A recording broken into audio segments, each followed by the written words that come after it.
of 30 races over the course of this season, up and down the country. So get ready, it is time to buckle up once again for the Kwik British Touring Car Championship. It's a complete reset. We all start off with 0 points. Let's go racing. Tom Ingram crosses the line.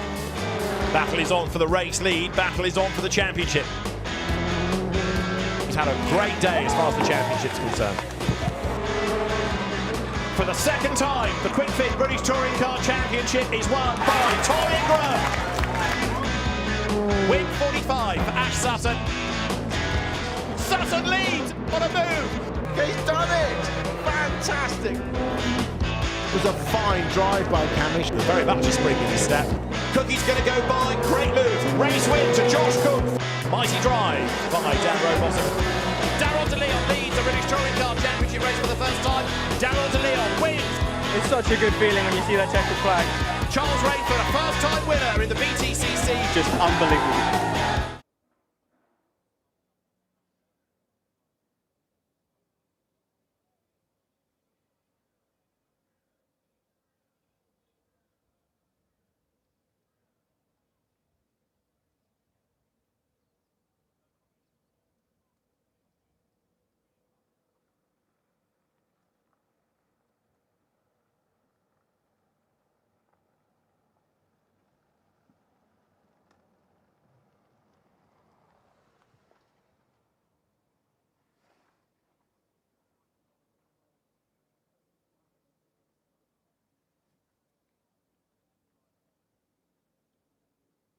Well, let's ask three people that know what it takes to compete at the sharp end. I'm delighted to kick off the season and to be joined by Tim Harvey, Jade Edwards and Paul O'Neill. Guys, it's been 6 months. Can you believe it? I've missed you all. Well, probably more the racing I've missed, but let's not get bogged down in the details. But everyone's been very, very busy. Paul, particularly you. Tell us, what have you been up to?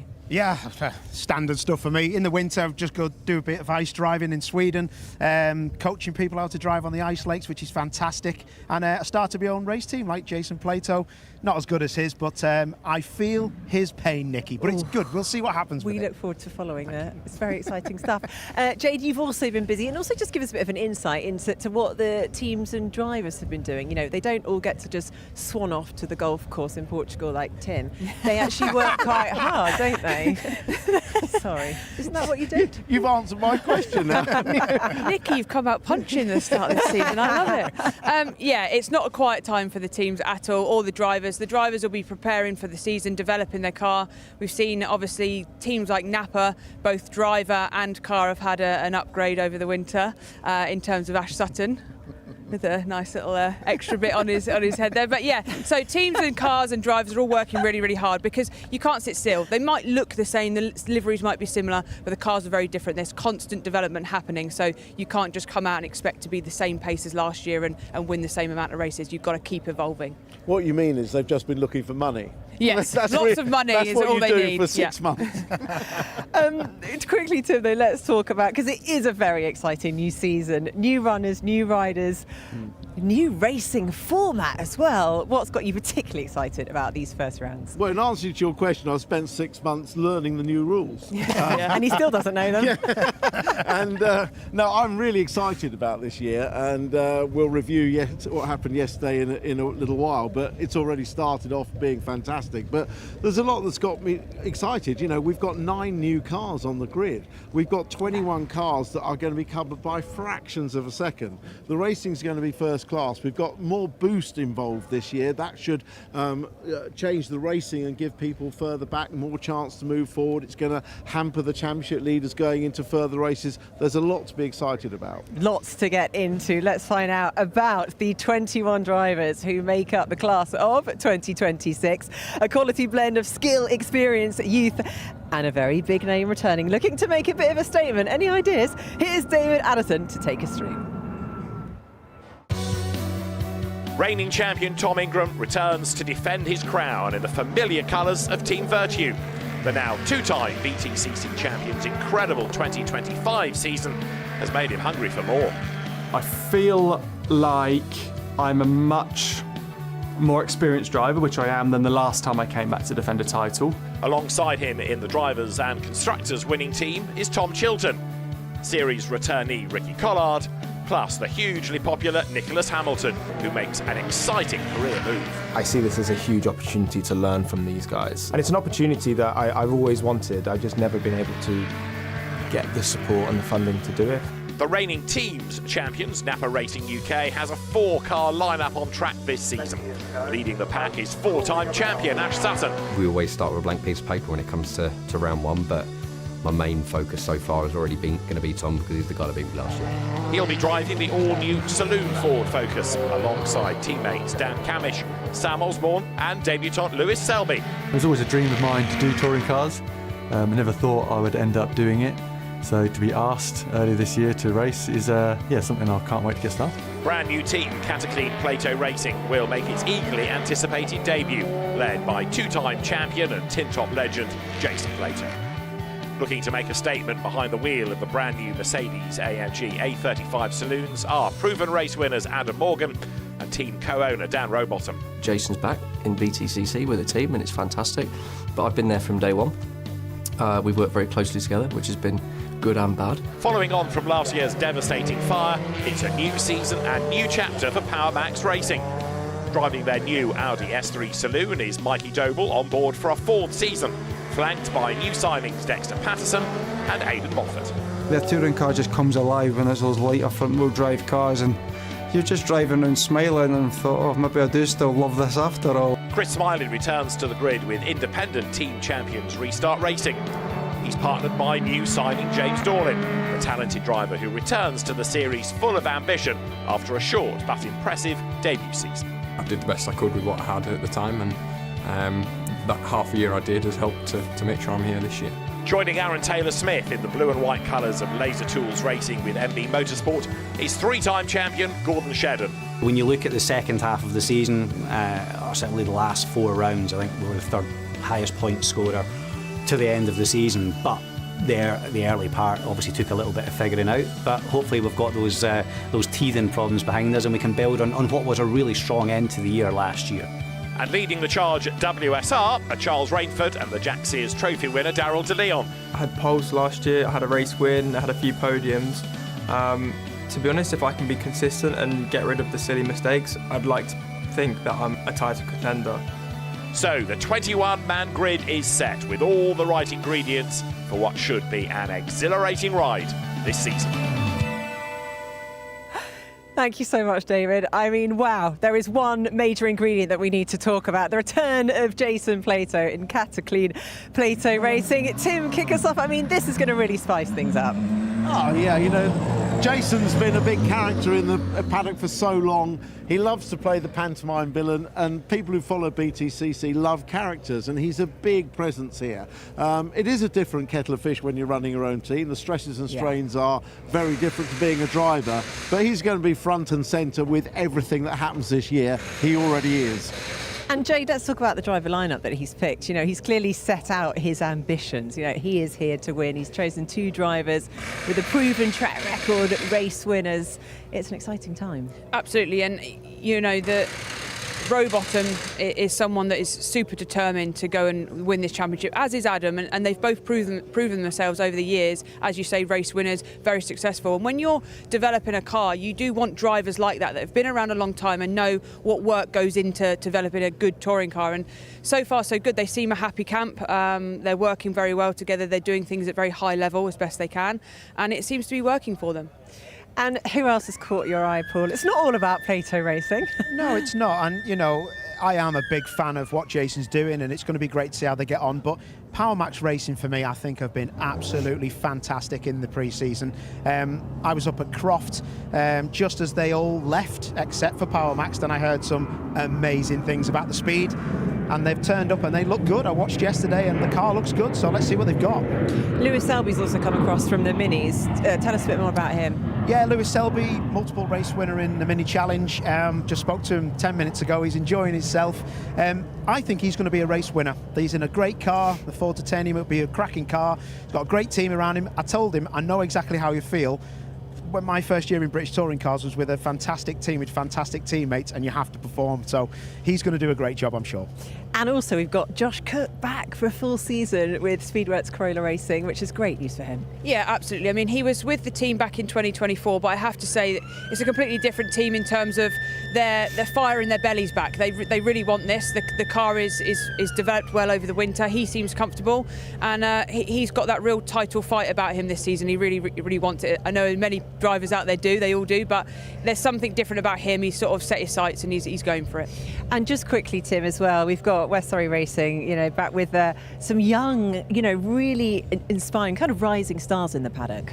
Yeah, both race winners last year, Charles Rainford and Leon, they're both fantastically talented drivers, but that team is now operating as an independent team. There will be tracks like Brands Hatch, like Croft, where the car really shines, and particularly in the hot weather. There'll be others where they struggle, but they will get the most out of it. And it's always exciting to have BMW, the only rear-wheel drive car out there. Right, well, we touched upon it earlier. There is a new qualifying format to get very excited about. So this is how it's going to work. So the drivers are basically split into two groups, all trying to set the fastest time in two 15-minute sessions. Now, those times set the grid for the qualifying race to pole. That is a 13-lap race with points available. 10 points for the winner, taking pole position, down to 1 point for 15th place. And no surprises, yesterday, starting on the front row of the qualifying race, were old rivals.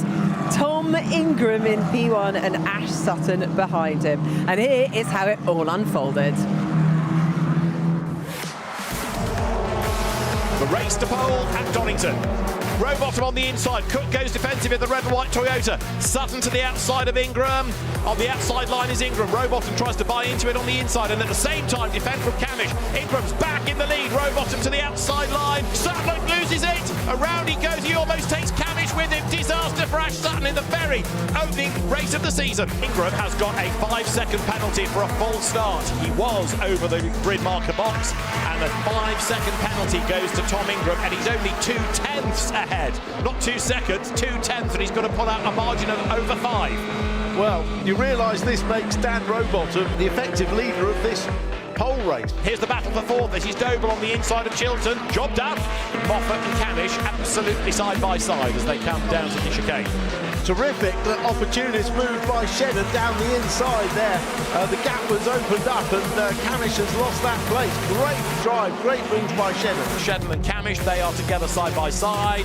Camish just noses ahead in the straight line, tries to go around the outside of Shedden. Nicely done, but he's in danger of running wide. Watch down the craters.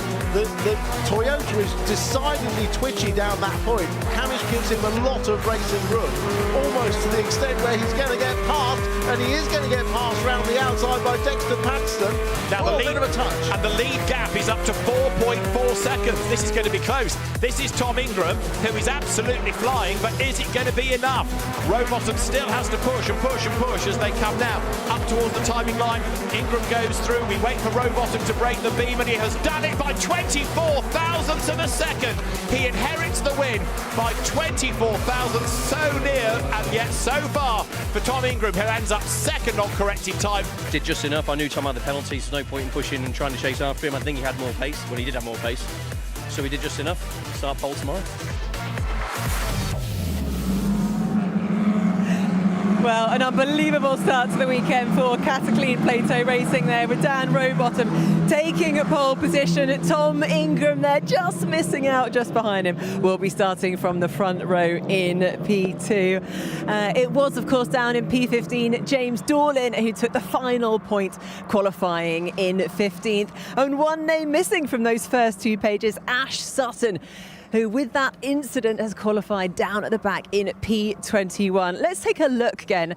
Jade, if you can just talk us through the moment that led up to that spin for Ash. Yeah, so you can see here it starts getting a bit juicy down the back straight here. You can see that Tom comes across on Ash. They have a bit of contact. They're hustling and bustling. They go through the chicane. Robo has this amazing move around the outside. And now it's like 4 cars going into turn 1. And you see that Ash gets a lovely run on Tom. and jinks to the inside any moment now. There he goes, and Tom covers that. There's another bit of contact, but because Ash's wheel was on the grass, obviously that means that when that contact was made, it spears him across the circuit and into his teammate, unfortunately. So this was happening from the start of the race. We all thought maybe these races would be very tame, they want to score points, that kind of thing, but it's touring cars, they're out to win, and I think this is going to brew over this season. You know, their driving styles are very different, there is a respect there, but the way in which they race and they defend are different, and that, I think, is starting to come to head now. I mean, I think there was a few worries that qualifying race to pole was going to be boring. It was anything but boring. It was the most gripping qualifying race I've seen. We should know better than to ever expect a boring touring car race, you know, even if it's just for grid positions today. As soon as those lights go out, they're touring car racers and they want every position. And literally from the word go, it was all action. And actually, that's just what Alan Gow wanted to see on a Saturday. Great entertainment, another race to enjoy. Exactly, and that means when you come on a Saturday, there really is so much to enjoy. Let's just quickly talk about the result for Plato Racing, though. I mean, to be up there on pole position, I mean, that's like a dream come true, right? It's absolutely amazing. And there was a great stat, I think it was either from David or Tim. Jason Plato, on his debut in 1997 in the Renault Laguna, popped it on pole, did his teammate Alan Menu. He comes here with a new race team and he's put his car on pole, obviously Dan Rowbottom driving. Absolutely fantastic. Exactly what the championship needed, in my opinion. I'm a big fan. Forget about punditry, forget about commentary. I'm a big fan. It's what it needed. And we've got to say massive credit as well to Tom Ingram, who, despite getting that 5-second penalty for just being out of his grid box, he still managed to qualify in P2 and almost, what was it, 22 thousandths of a second off pole. Well, apart from the fairy tale win for Dan Rowbottom, that was the talking point of the paddock, because Ingram had to show his real pace because he was trying to make up for that 5-second deficit, and in doing so he showed everybody just how fast that car is. At the end of the race, his last lap was 1.4 seconds quicker than Rowbottom's. Yeah, and then of course Josh Cook in P3, great way to start. Yeah, so he was happy with P3 because in terms now that everything's got a boot on the back of their car this season, other than that Toyota, this wasn't going to be one of their strongest circuits. So for him, he was out there to get solid points and start today's race in a good position. So with that clash that happened, it meant he inherited P3 and was fighting for P2 actually. So today, I think we're going to see all those names we saw yesterday battling out over the 3 races. Well, racing really has kicked off here with that qualifying race to pole, but let's find out how the timetable for the rest of today looks, because it is jam-packed. 10 live races coming up, and of course our 3 touring car races. First one at 11:30, then this afternoon at 2:40, followed by the final one at 5:30. Now across the rest of the afternoon, it's going to be a top lineup in our support series with the Wera Tools British F Tour, the Porsche Carrera Cup, the Porsche Sprint Challenge and the Mini Challenge, followed by the Legends Elite. Now after the break, we will be checking in with Tom Ingram as he prepares to open up his title defence. Plus we will be joined live by the living legend that is Jason Plato, ahead of Team Plato's first outing later today on track. You're not going to want to miss that one. See you in a minute.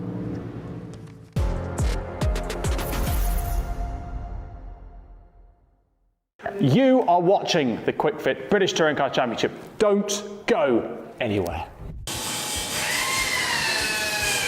Obviously, we had a catastrophic fire at our head office and workshops in August of last year, which let's just say messed our season up a little bit, but that's the reason that we're now having to build new Audis. It's a really good thing for us to have something positive to focus on, and the boys and girls have really focused on the challenge, and hopefully we can start to look forward and enjoy what the future brings rather than focusing on the negatives of the past, really. So it was a Saturday, I was at home, and basically I'd missed a couple of calls on my phone, and somebody had basically said that I think there's a fire in the field next to where your work is. You might want to have a look and make sure everything's okay. Started driving over and was still getting calls, and then as I got towards the site, started to become kind of ever more likely that the fire was actually us rather than the field. It was horrific getting there. There was a fire brigade already trying to stop people driving along a section of road, that the smoke was so bad across the road that you could not see at all. This greenery here on the right was on fire, and the flames were lapping across and touching this hedge. Now there you go, it's first glimpses. That was very, very much on fire. This would have been our offices. That was our fab shop, the only bit that didn't burn, but actually got robbed the day after the fire. So that was where our jig was, and all our welding and fabrication equipment was in there. Knowing I'm coming over isn't great, and then driving here feels weird. Seeing it all again, but you know, all upstairs here was we put in a big mezzanine that was exclusively like Powermax Racing's offices. We've got like a sim room set up in there, meeting room, all of our trophies, everything was all in there. But that mezzanine floor, if you have a look through here, doesn't even exist anymore. On top of this cabinet here, that was a gearbox, and the whole gearbox casing itself has melted. There's nothing left, and there's just some of the gears left in there, and beyond there there's two gearbox stands, you see, with the arch tops. So both of those would have had gearboxes sat on the stands, and what's on them now is all that's left of those gearboxes. So there's a few kind of gear components, and that's it. The rest has completely melted and disappeared. Well over £2 million worth of vehicles. You know, it literally jumped from building to building. As you can see, it took everything. You know, the fire started at that very far end. It's burnt every shipping container, jumped from container to container, building to building. Like even all the cars stored outside have been ignited, and kind of just... Again, going back to sort of BTCC, they're bespoke to the British Touring Car Championship, so the only way we were going to get competitive cars back on the grid was to build them. So on top of having sort of no premises and very little kit, we then had to commit to a type of car that we were going to build, and somehow find a way to design and build it ready for the start of a championship. Yo, where are you going? More coming up after the break. My name's Antonio Carrozza. I am Chief Engineer at Alliance Racing, Ash Sutton's race engineer. We're at Croft Circuit for the first official BTCC test of 2026. Playing with the weather a little bit today. We've had a couple of test days already, which have been really good learning experiences. This is the point in our test plan where everything's coming together.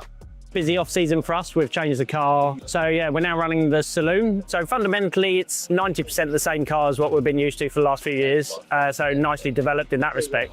Something that I've wanted to do for a really long time. Not necessarily to the Ford Focus, but yeah, we've been pushing down the saloon route for a while now, looking for different manufacturers, trying to put the puzzle pieces together. So this was the opportunity to do something that we have wanted to do. Improvement in aerodynamic balance, improvement in drag. There's kind of lots of positives from it. I think, generally speaking, the new car, as we've rolled it out, we're pretty happy with everywhere. It's got a slightly more stable balance. It's slightly more responsive to some of the tuning tools without it being snappy. So I'm trying to push the boundary now on, right, how far do we go with the setup before it becomes undrivable?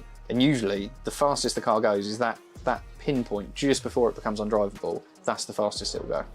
All the teams are in a slightly different place. Obviously, Accelerate get to continue exactly with the car that they ran last year. You've got Powermax with a new car. You've got the Mercedes out there as a new car. So there's a lot of new cars that they're doing their early running, and maybe learning a steeper learning curve with their cars than what we're more fine-tuning.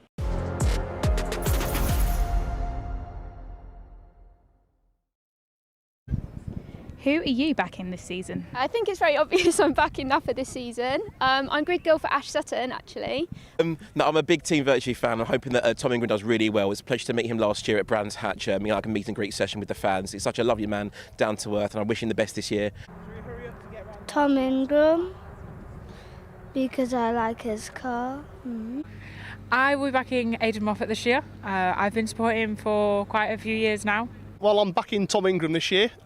He's obviously a member of the Vertu team. Backing him for a really weird reason, actually. He's has a Labrador, just like me, and we met actually at a Labrador cafe event in Coventry only about 6 weeks ago. So no, we're backing him this year just because of the likeness to our dogs. I love that. As you do, of course, hang out with Labradors. Tom Ingram there, clearly a favourite, and understandably so. He was on phenomenal form last year with 7 wins and 18 podiums, and he begins his quest for a 3rd title today. Let's hear from him with Louise Goodman. So, Tom, the title defence begins. How were you feeling heading into this new season? You know what, I feel quite relaxed. I think I had a really nice off-season in the sense that I was able to, take a little bit of time to sort of reflect on the championship and enjoy the moment of winning it, which is lovely, actually. And the attention turned quite early on into the season, and the start of the season is always really, really cool because it's the sort of the run-up, the excitement of it, all the bits and pieces that we've improved on the car, and starts to come together. You see the bits arriving at the workshop, and you see all the stuff that's going on, and the testing plan starts to come together, and it becomes really exciting. And I don't know how many years I'm into my season now, and I still get just as excited and keen for a start of a season as I do. But very relaxed, and I think feel in a very, very different place to when I came back to defend the title in the 23 season.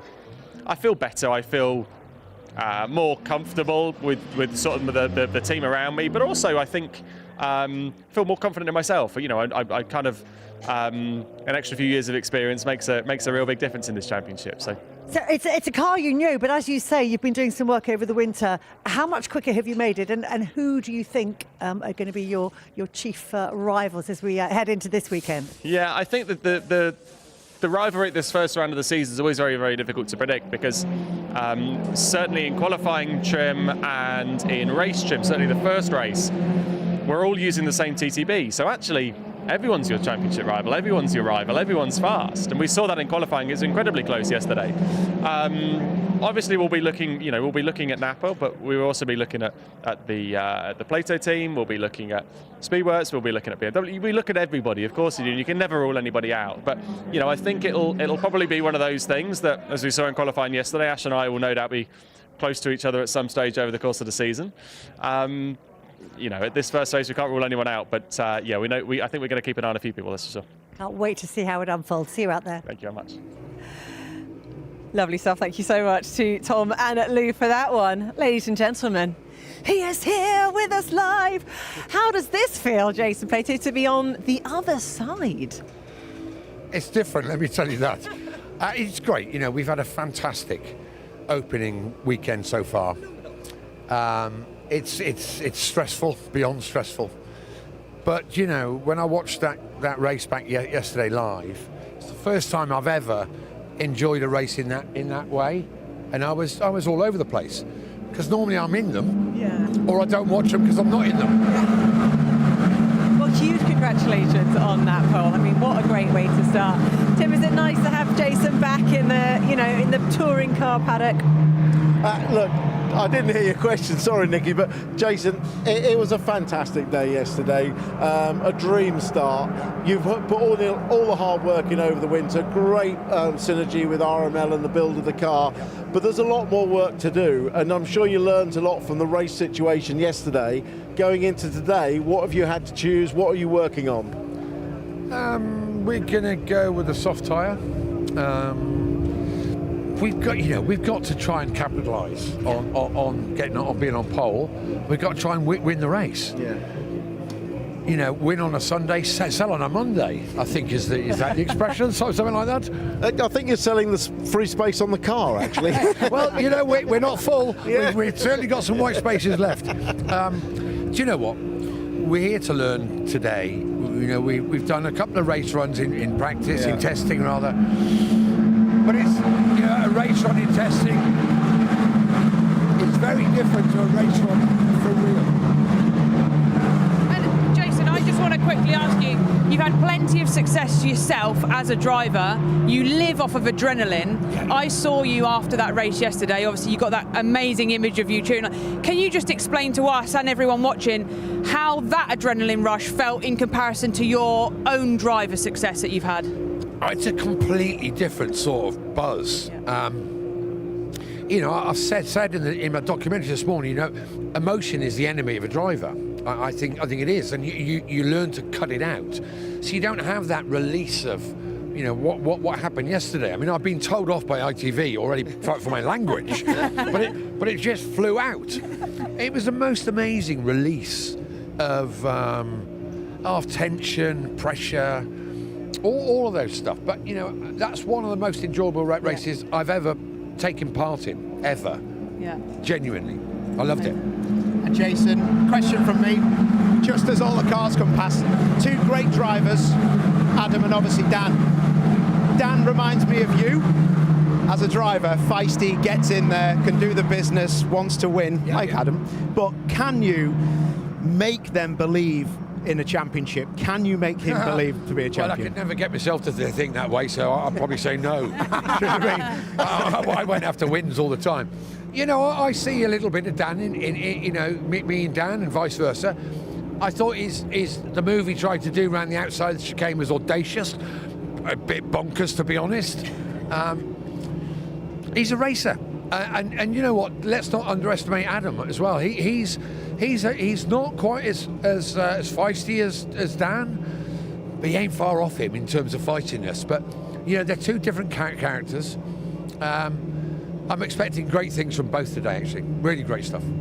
Jason, just give us a quick insight as well to all the work that's gone up into getting to this point, because you've got that documentary, All or Nothing, which is a fantastic insight into behind the scenes.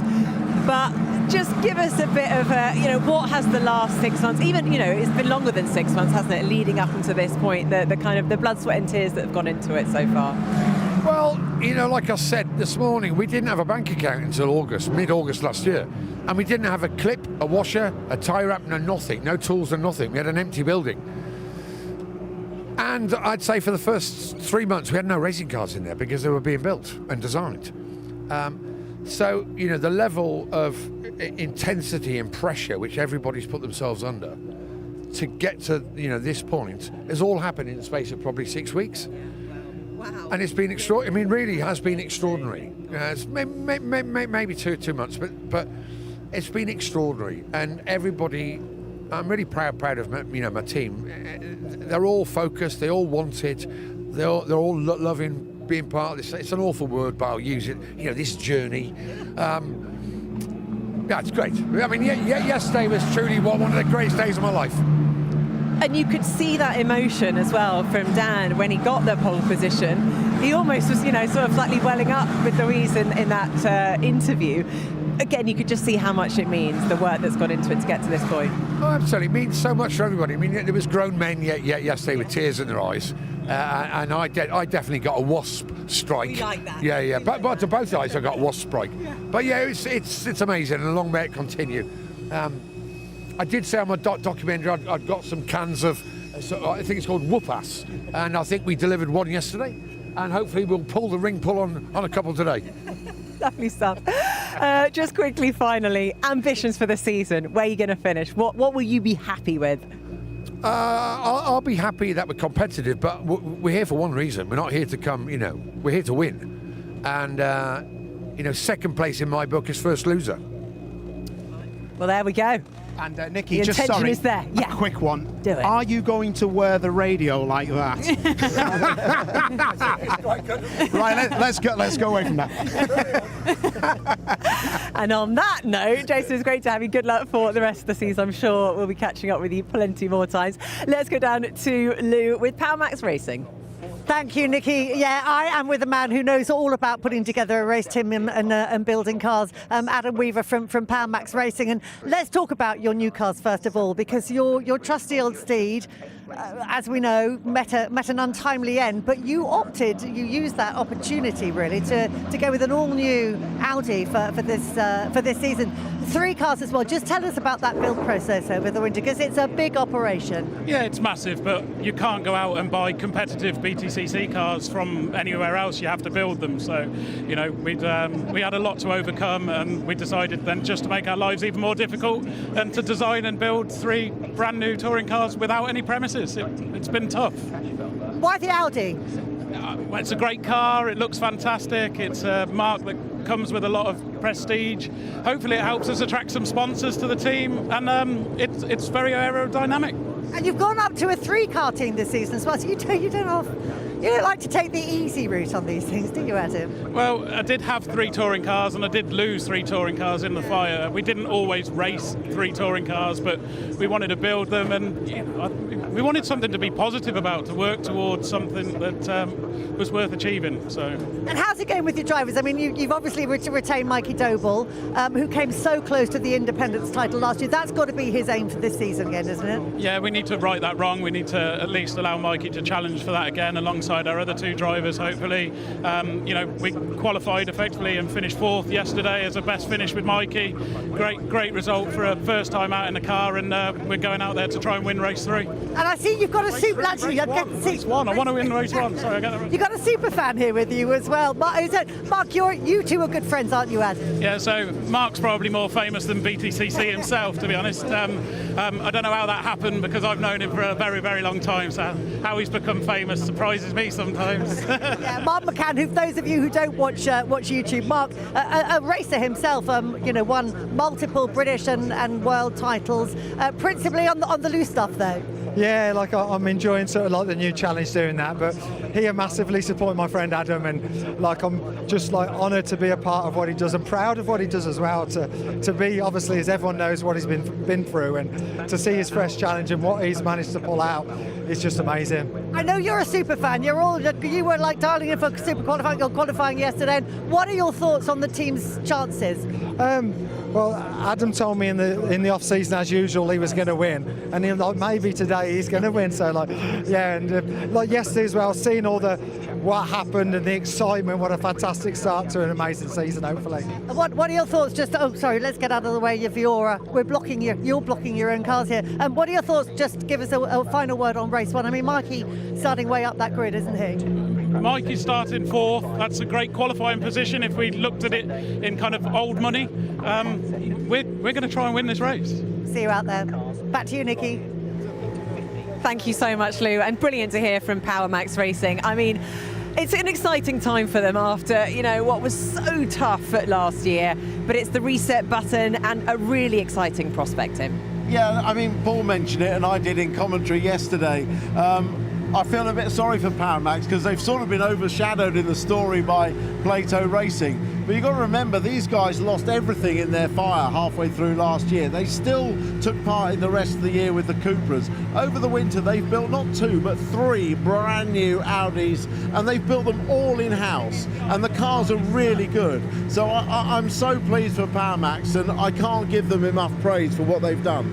You're nodding your head there, Paul. I mean, the Audi does look quick. Yeah, it looks super special. I watched it out the back yesterday, and it just looked like everything that you want a front-wheel drive touring car to be. Jade will back me up, Tim will back me up. The drivers they've got are feisty, fast. Mikey Doble, he's underrated, and we've seen what he's done in that old Astra back in the day. He's going to be grand. Adam Weaver, the team there are great, and Mark McCann is an absolute superstar on YouTube, and he races himself. Love him to bits. Hi, Mark. You were allowed to do that. Jade, your thoughts? Are they going to be out there fighting for wins today on the podium? Yeah, I mean, I think for them, like Tim sort of alluded to, is that they've actually done a fantastic job with this new car, new setup, but it has been slightly overshadowed by the Cataclean Plato Racing. But we have to give them credit, and one name I think in that team you need to watch is Dexter Patterson. He's been a very successful karter in his time. He's come into touring cars and he's been quick, but he's never had the machinery. But I think this year, once he gets to grips with this, they obviously started slightly on the back foot with a little bit of lack of testing initially. I think they're going to go from strength to strength, and the names in the team are only going to complement that. Yeah, lovely stuff. Well, thank you guys. You can see there is a hive of activity going on behind us. Cars are lining up in the pit lane, which means after the break we will be live on the grid for the first round of British Touring Car in 2026. So don't go anywhere. See you in a minute.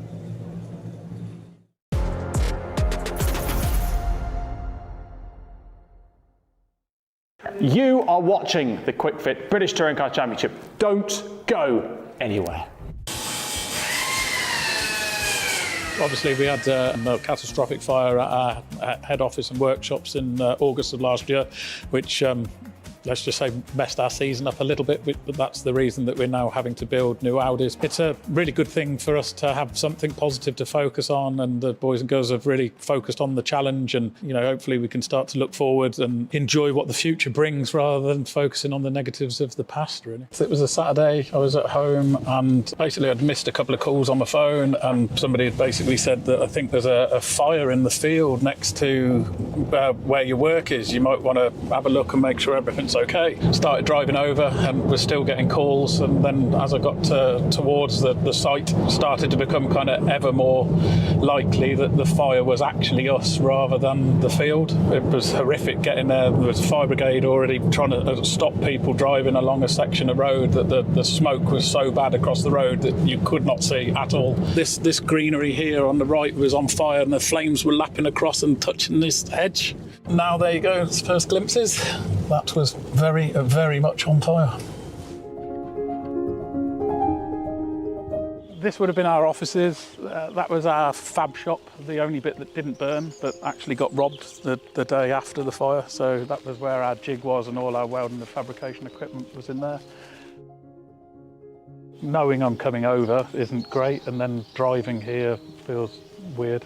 Seeing it all again, but all upstairs here was we put in a big mezzanine that was exclusively like Powermax Racing's offices. We've got like a sim room set up in there, a meeting room, all of our trophies, everything was all in there. But that mezzanine floor, if you have a look through here, doesn't even exist anymore. On top of this cabinet here, that was a gearbox, and the whole gearbox casing itself has melted. There's nothing left, and there's just some of the gears left in there, and beyond there there's two gearbox stands, you see, with the arch tops. So both of those would have had gearboxes sat on the stands, and what's on them now is all that's left of those gearboxes. So there's a few kind of gear components, and that's it. The rest has completely melted and disappeared. Well over £2 million worth of vehicles. It literally jumped from building to building. As you can see, it took everything. The fire started at that very far end. It's burnt every shipping container, jumped from container to container, building to building. Like even all the cars stored outside have been ignited, and kind of just...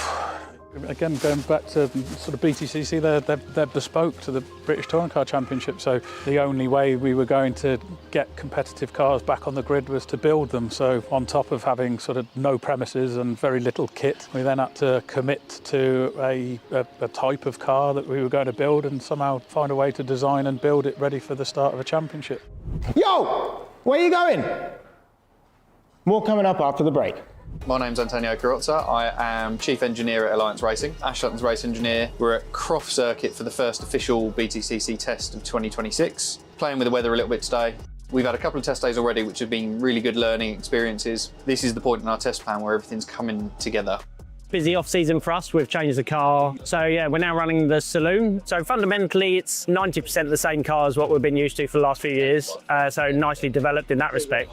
Something that I've wanted to do for a really long time. Not necessarily to the Ford focus, but we've been pushing down the saloon route for a while now, looking for different manufacturers, trying to put the puzzle pieces together. So this was the opportunity to do something that we have wanted to do. Improvement in aerodynamic balance, improvement in drag.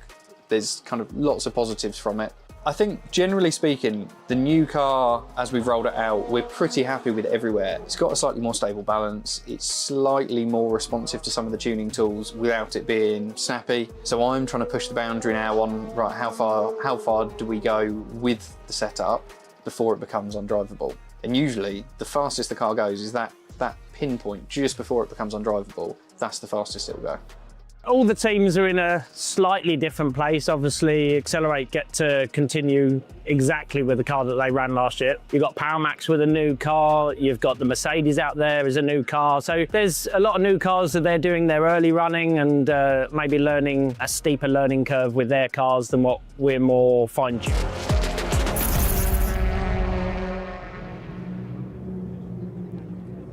Hello and welcome back. I am delighted to say that we are here with the boss. Alan Gow is here, so we'll be on our best behaviour.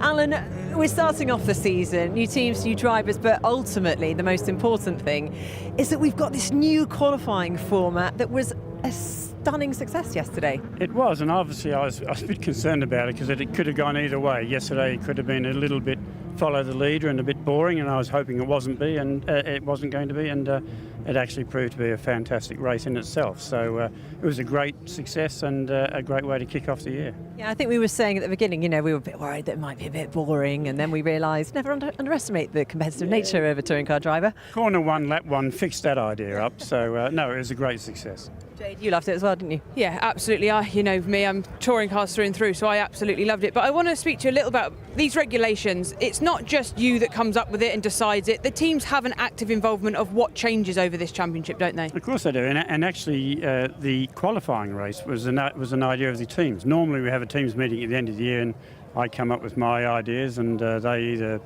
adopt them or not. And this one was actually the idea of Pete Osborne, the owner of Alliance Racing. So if it all goes wrong, it's all Pete's fault, and if it's a raging success, it's my fault. So it's that's the way it happens. But yeah, the teams, he came up with the idea, the teams all agreed it, so we'll give it a try. And so far, look, we've only had one, but so far it's been a great success. And you've been in this game for a long time and been part of the touring cars for a while now. Do you still get the same buzz from it, the same enthusiasm? You still love to see the changes that you make come into fruition? Incredibly. Look, I've been in charge of this championship since 1993, and I haven't missed one race. So that's the part that really amazes me. I would have thought I would have been sick or something in that time, but and each morning I wake up and I get the same great buzz and excitement. By the end of the day, I'm sick of it, but I love every weekend. You can't not love it. I mean, I cannot believe how quickly the last 6 months have gone. It has flown by, and it's great to be back. What happens? We know a little bit about what the teams and the drivers get up to in the 6 months off. What about you? Give us a bit of an insight into the planning that goes on behind the scenes. It starts well before the off season anyway. We start planning our regulations probably from about mid-season. We certainly plan our calendar early. As you know, we've just announced our calendar for next year before our first race. So we do a lot of pre-planning, and I guess it's like everything. It's when the season starts, actually you stop.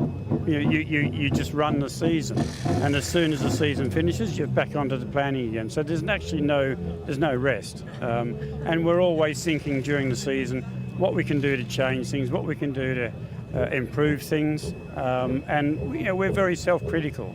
So as soon as we see something that's wrong, we don't stay with it, we change it. Well, it sounds like you haven't rested since 1993, and we do appreciate it because we're loving it. Alan, thank you so much, and have a great day of racing. Thank you. We'll catch up with you later. I can send you on your way. I'm going to carry on with Jade because I know you're a busy man.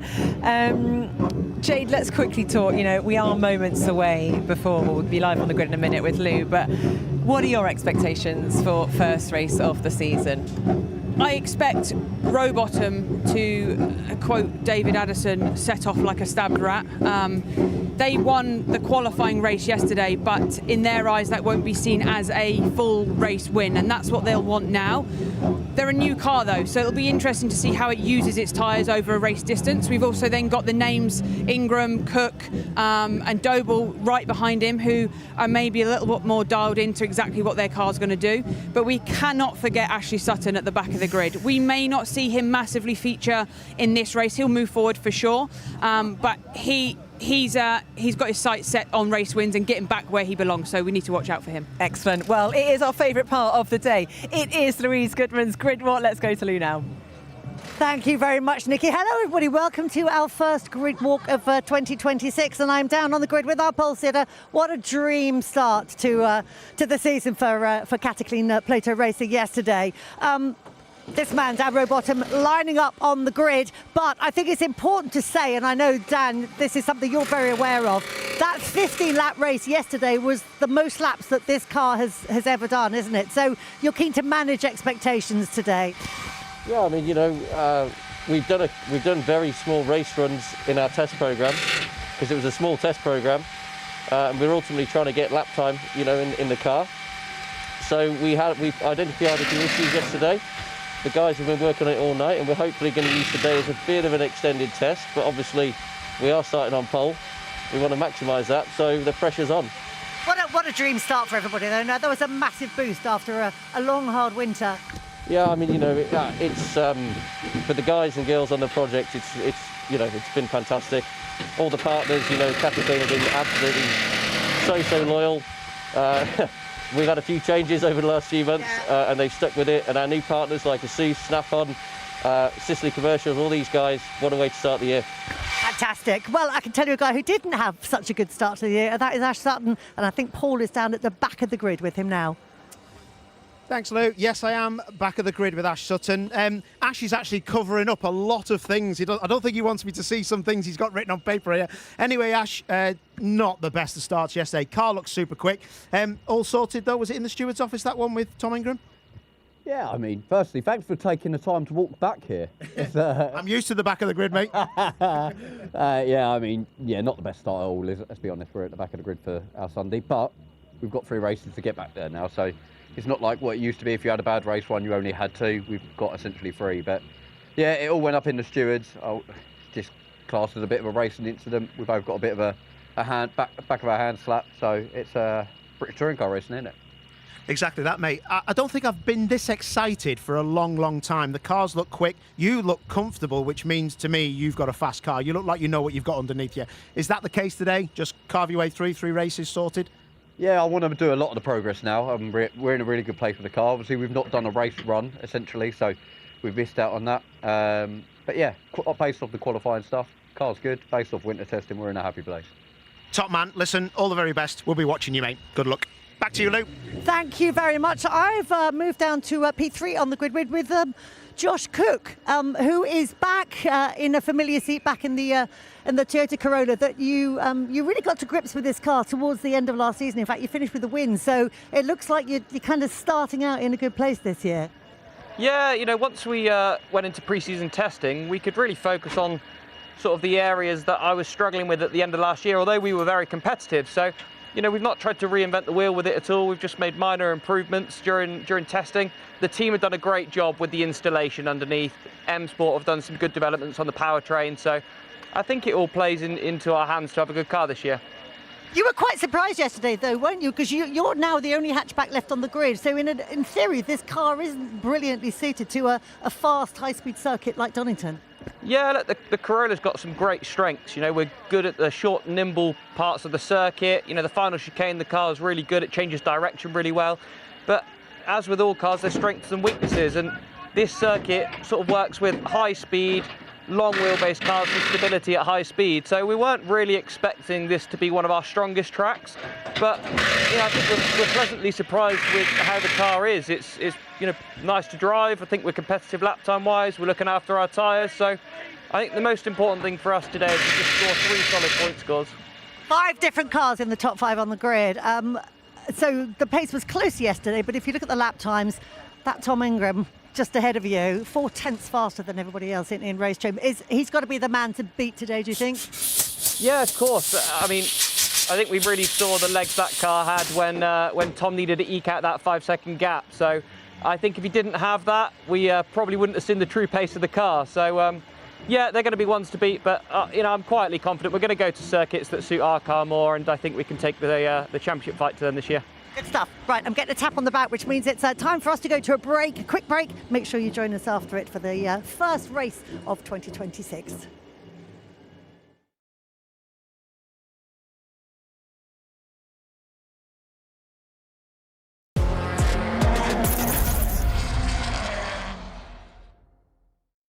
You are watching the Kwik Fit British Touring Car Championship. Don't go anywhere.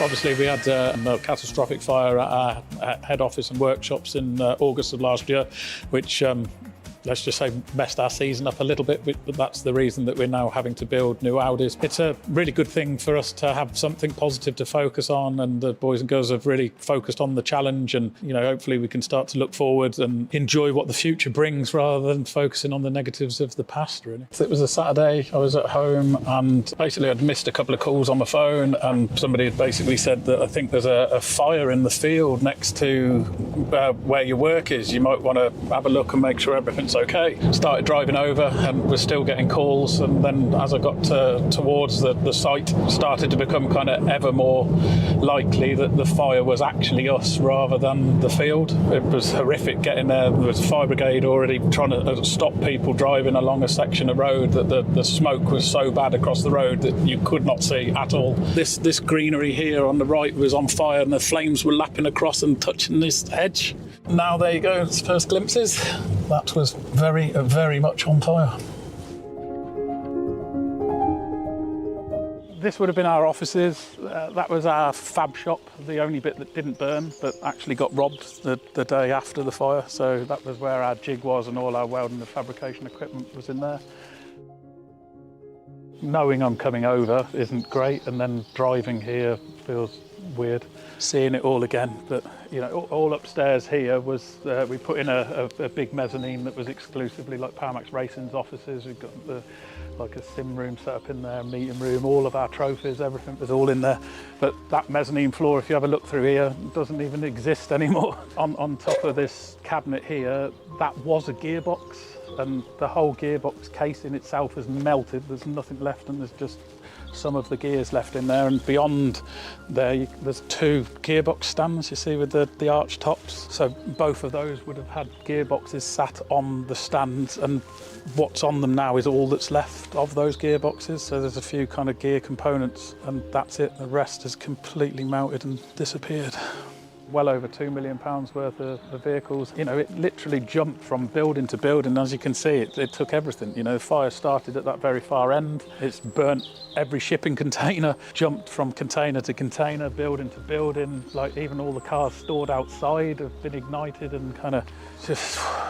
Again, going back to sort of BTCC, they're bespoke to the British Touring Car Championship, so the only way we were going to get competitive cars back on the grid was to build them. So on top of having sort of no premises and very little kit, we then had to commit to a type of car that we were going to build, and somehow find a way to design and build it ready for the start of a championship.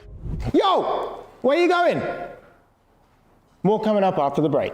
My name's Antonio Carrozza. I am Chief Engineer at Alliance Racing, Ashton's race engineer. We're at Croft Circuit for the first official BTCC test of 2026. Playing with the weather a little bit today. We've had a couple of test days already, which have been really good learning experiences. This is the point in our test plan where everything's coming together. Busy off-season for us, we've changed the car. So yeah, we're now running the saloon. So fundamentally, it's 90% the same car as what we've been used to for the last few years. So nicely developed in that respect. Something that I've wanted to do for a really long time. Not necessarily to the Ford Focus, but yeah, we've been pushing down the saloon route for a while now, looking for different manufacturers, trying to put the puzzle pieces together. So this was the opportunity to do something that we have wanted to do. Improvement in aerodynamic balance, improvement in drag. There's kind of lots of positives from it. I think, generally speaking, the new car, as we've rolled it out, we're pretty happy with it everywhere. It's got a slightly more stable balance. It's slightly more responsive to some of the tuning tools without it being snappy. So I'm trying to push the boundary now on, right, how far do we go with the setup before it becomes undrivable? And usually, the fastest the car goes is that pinpoint just before it becomes undrivable. That's the fastest it'll go. All the teams are in a slightly different place. Obviously, Accelerate get to continue exactly with the car that they ran last year. You've got Powermax with a new car. You've got the Mercedes out there as a new car. So there's a lot of new cars that they're doing their early running, and maybe learning a steeper learning curve with their cars than what we're more fine-tuning.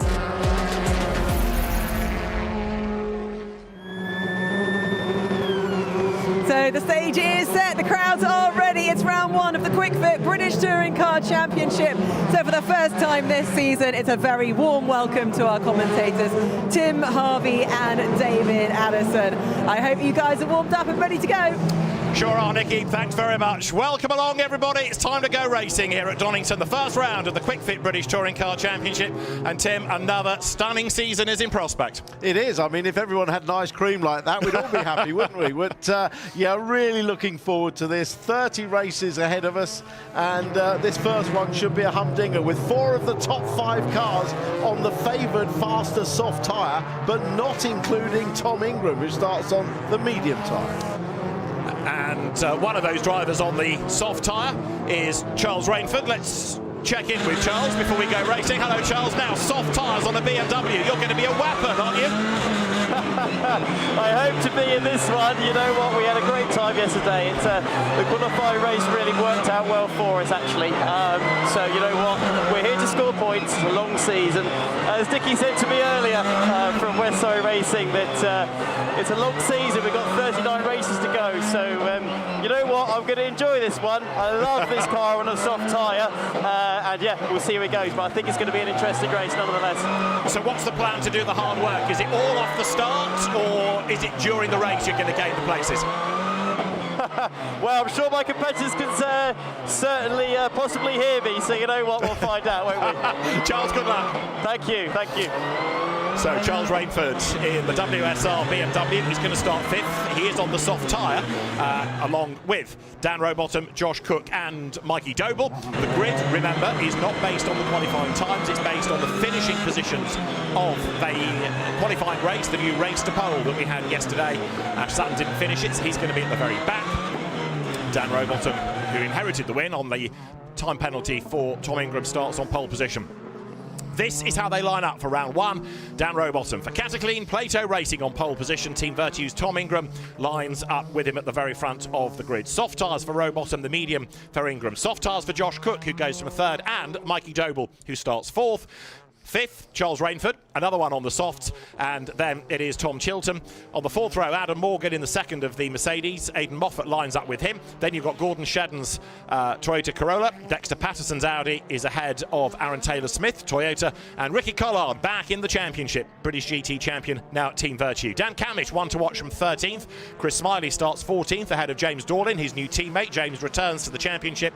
Newcomer Lewis Selby is next. Daryl De Leon got a 5-second penalty in the race to pole for overboosting. That means he drops to 17th. He is alongside Sam Osborne, but ahead of Nick Hamilton and Max Buxton. And then, to round out the grid, the one to watch in all of this, Ash Sutton. He starts 21st. We can pretty much guarantee he won't finish 21st, but how far up the order he's going to climb is going to be absolutely fascinating. Now, next thing, Tim, just to tick off the admin, is we've done tyres, boost, because for this, everybody is on the same, the maximum number of laps available under the regulations. Well, apart from the tyres, it's the only race where everybody starts off with identical boost.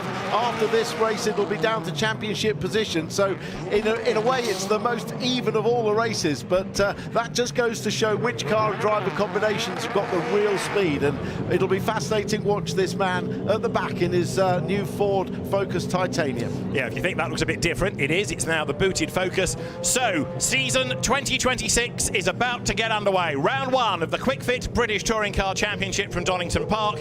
18 laps ahead of us. There will be 5 red lights that go on before they are extinguished to get things underway. Dan Rowbottom lines up on pole position.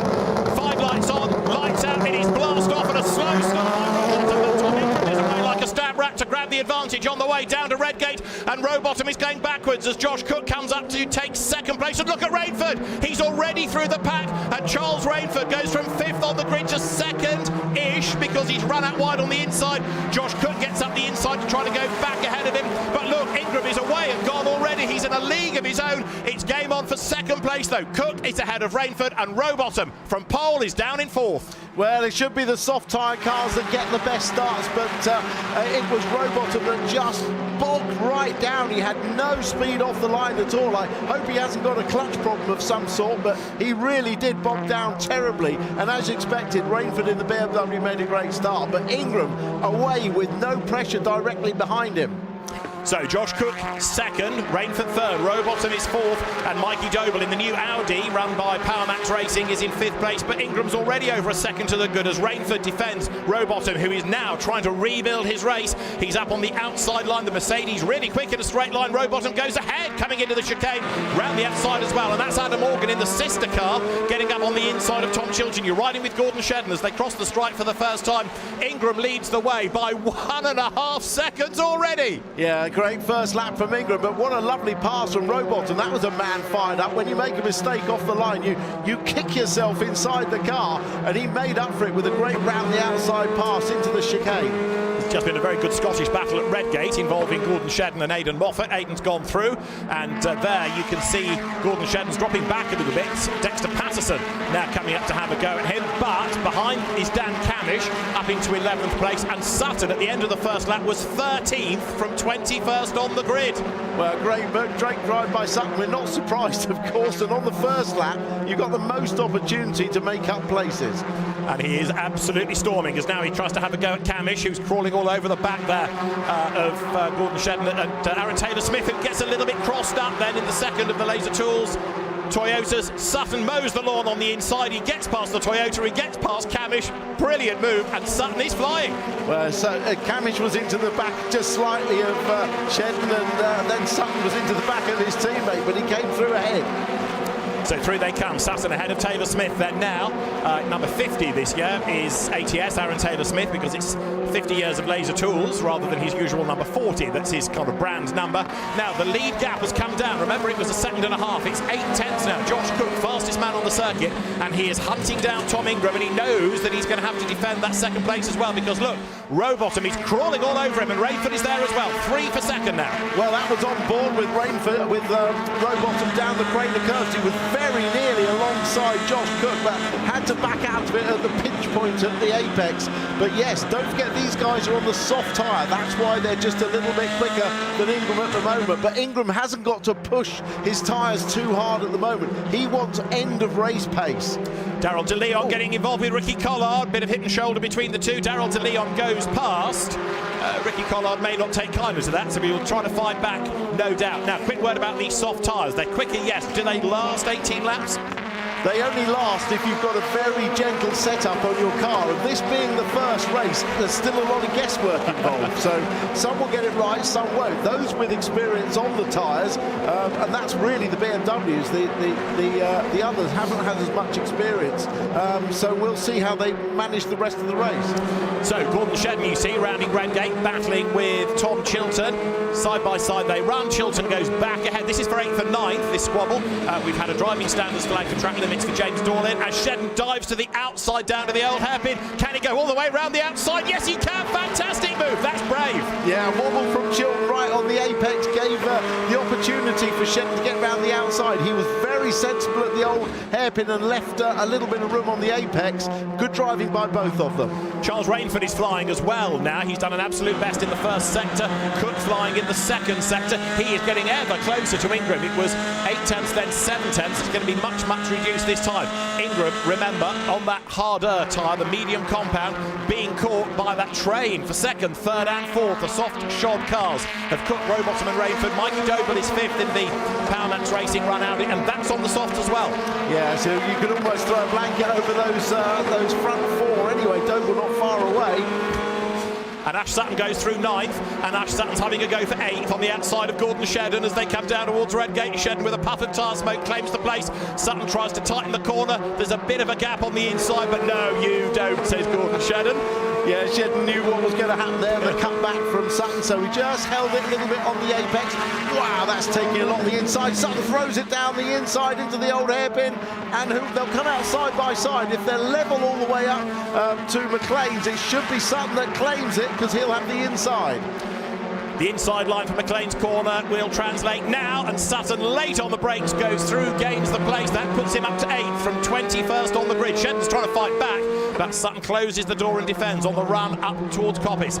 Dan Rowbottom is now being given warning flags about track limits. Needs to be careful, because the more transgressions you make, the more the penalties come. Yeah, and remember, you have tactical use of the boost, because you've only got 10 of the 18 laps where you can use it. And if you're using it and somebody else isn't, it's a 60 horsepower advantage. And at the moment, Ingram has not touched the boost. He's got all 10 laps available to him.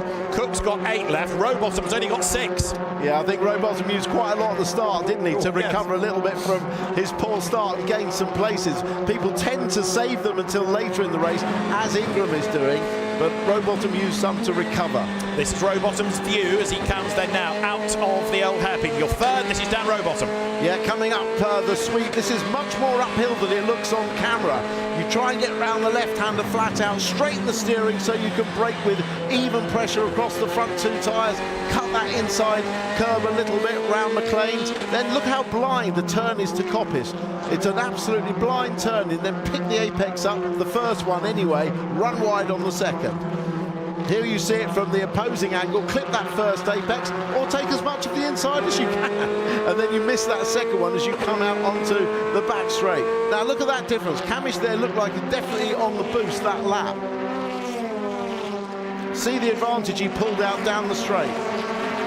Race leaders go through. Ingram to Cook is down to 0.3 of a second. Remember, it was a second and a half at the end of the opening lap.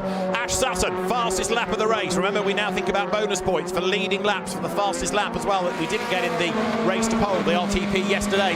And Sutton is in 8th place from 21st on the grid. So Ingram, Cook, Rowbottom, Rainford, Doble, Morgan is the top 6. Remember that Sutton is now 4th of those on the medium tyre. Yeah, well, I expected Sutton to get into the top 10 by the end of the race, but I didn't expect him to be in 8th place after 6 laps. No, and he's not done yet, of course. So a very fired up Ash Sutton. Replay here of the next move as he tried to get past Aidan Moffat, and he does it. So he's up into 7th place now. Ash did point out yesterday that every year he's won the championship, he's DNF'd in the first race of the season. So let's see. And as you would expect, he's used quite a lot of his boost laps. He's used 5, he's used half of his total amount of laps, but you need to use it at the start of the race to move places. And there's a drama at the chicane because Josh Cook is off the road. Josh Cook is off the road, so that means it's Ingram leading. Rowbottom is up to 2nd. In 3rd place now it's Rainford. Doble is 4th. Morgan is 5th. Sutton's into the top 6 as Chilton and Patterson come through together. And Josh Cook off the road, and he's not rejoining. Now let's try and work out how he got there. This is Rowbottom's view. Cook gets sideways. Cook spins. Now, that to me looked like a left rear puncture because the car was already sliding as he went in, unless he just went in too deep, got on the dirty part of the track and couldn't safe it. Safety car is out. The drivers will all be told on their dash and radio the safety car is out, so hold position immediately. But yeah, that was a strange one from Cookie because the car was going, it was oversteering as he went in. He didn't really make the apex, so he either had a puncture already or he just got on the dirty part of the track. Well, you can see why he's not rejoined. He's well and truly beached in the gravel. And this is going to take a lap or 2, I think, to get that car out of harm's way. Danny Buxton, the director of motorsport at Speedworks, Christian Dick, the team principal in the background, looking on, thinking, oh dear, or words to that effect, because that was a really good chance of a good result in this and a good grid position for race 2 gone. And in fairness, Josh Cook doesn't often throw a car off the road. No, he doesn't. That's an unusual place to go, so that's why I suspected immediately a puncture. We could be wrong, or could be another mechanical problem, but we'll see. Summerlock coming out of the chicane, he's already sideways, round it goes. He actually didn't really impact the barrier, did he? It just got stuck in the gravel. But the here's another. It's another shot. This is from Rainford. Obviously, got Rowbottom in front. Yeah, that looked very normal. The entry, very normal indeed. So I think he almost knew he had a problem. I think I'm going to put that down to a left rear puncture. I was just looking to see whether there was any damage on the front right, whether he clipped the tyre stack and that had just unsettled him. No, I don't think so. Going puncture. Yeah, puncture. But yeah, fortunately he didn't hit the tyre, so no more damage. But these cars are so low, ride height so low on them, there's no way he could get out the gravel. This is Rowbottom's So view. this is another one. Now, I actually thought just now, let's just watch his line into the corner. No, it's quite normal, but the left rear looks low. I'm sure that was a puncture.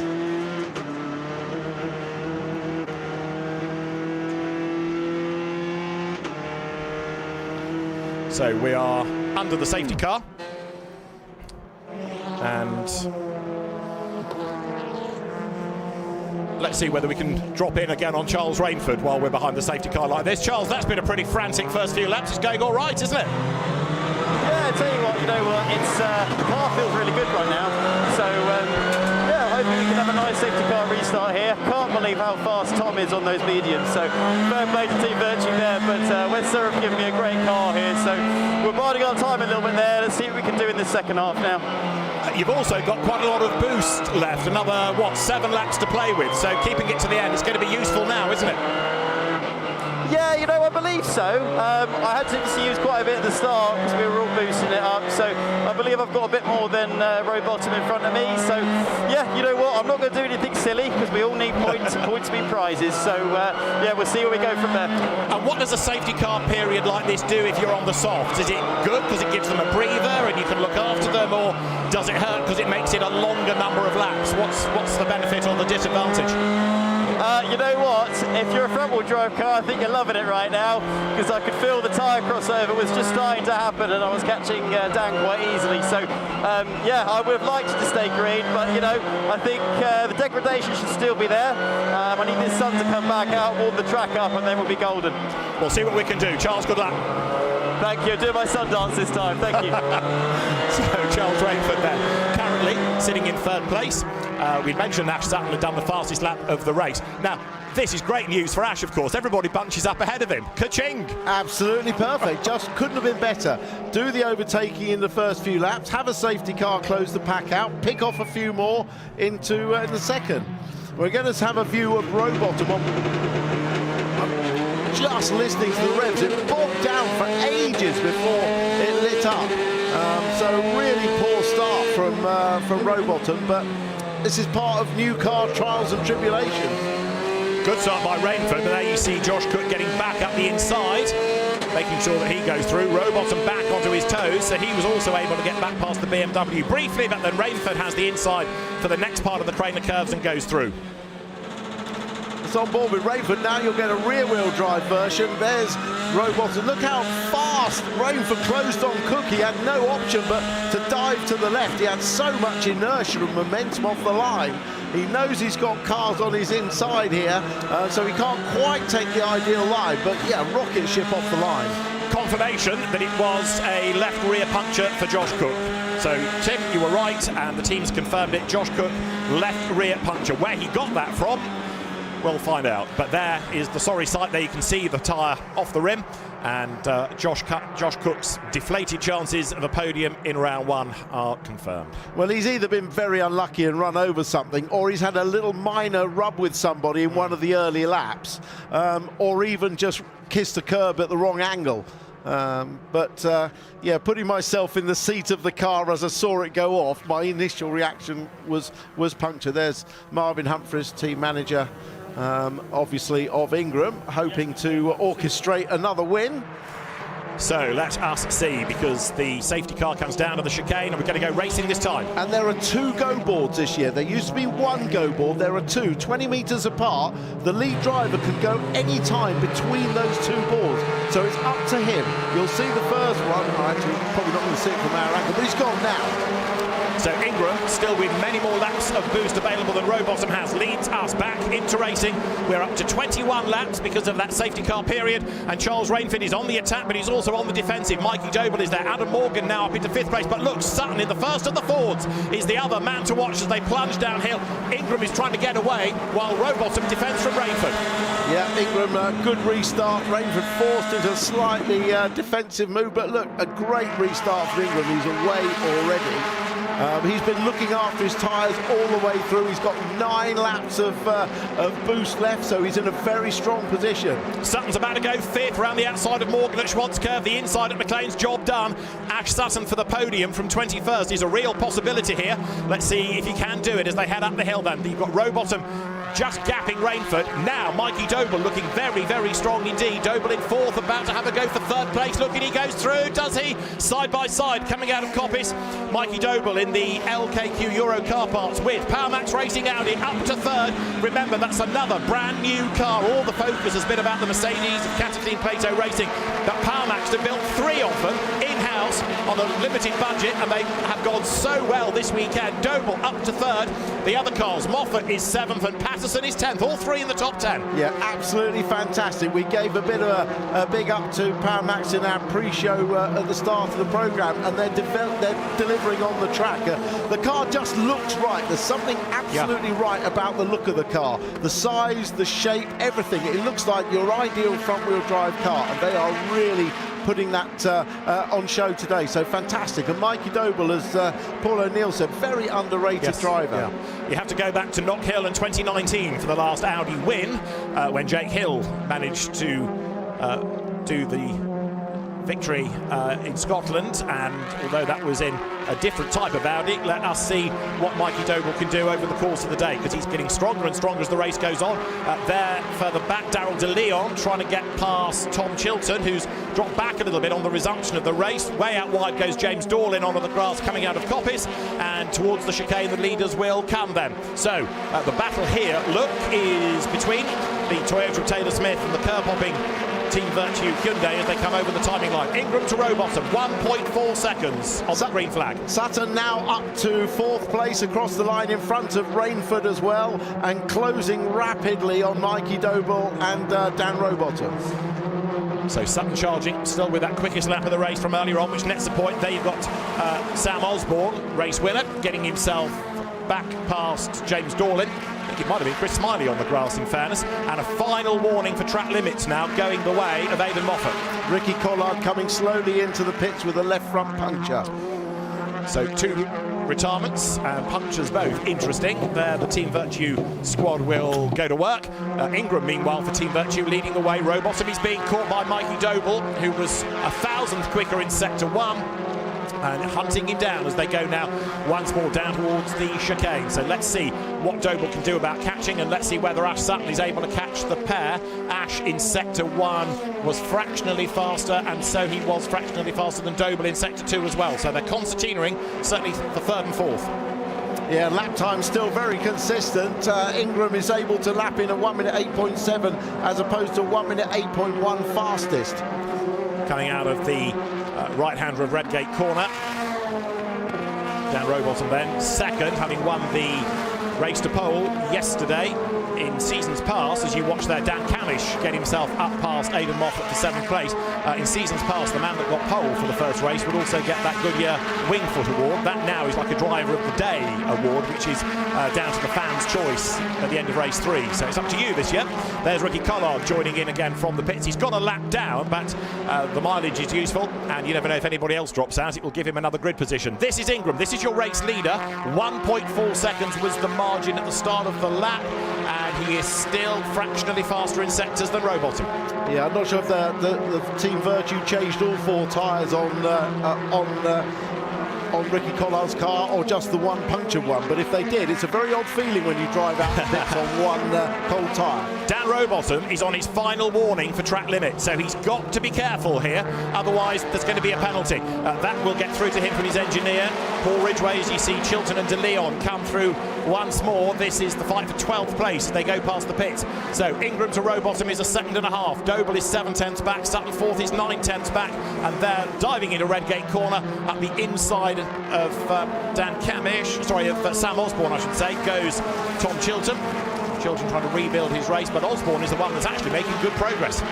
Yeah, he has. He's made good progress. His other teammate, Lewis Selby, having his first proper touring car racing, was a bit shell-shocked by the shenanigans that went on in the qualifying race yesterday, but now he's into the thick of battle and running in 16th place, gaining some experience. Sam Osborne is also on a final warning for track limits. Ricky Collard is back in the pits. Rowbottom goes a little bit wide, and Mikey Doble now is really giving energetic chase for 2nd place. Sutton's falling back now in 4th, in fairness. Looks like he's going to consolidate, and a podium won't go his way, but for 2nd, Doble is on a mission, and he's got time in which to do it, and Rowbottom has got 2 laps of boost left to Doble's 6. Advantage Doble. Definitely, very definitely, and I think that's why Sutton's dropping back, because he hasn't got the use of the boost in these later laps.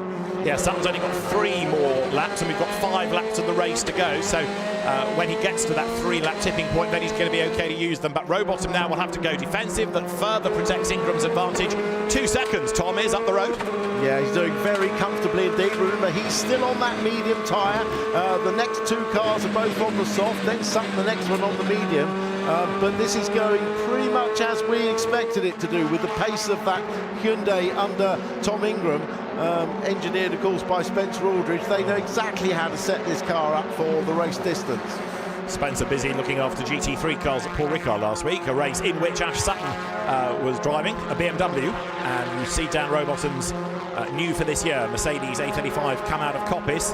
Dan back in a Mercedes, of course. It was with a Sicily Motorsport Mercedes he made his touring car debut. Teammate then, as now, Adam Morgan. Sutton, if anything, is coming under attack. Rainford is coming back at him 4th place. You're looking at Doble out of the chicane, coming up towards the line. This is Charles Rainford's view, and look, he is right back on the tail of Sutton. Yeah, look at that. And Sutton couldn't drive a more defensive line. He was on the white line on the inside there. Morgan joining in right behind.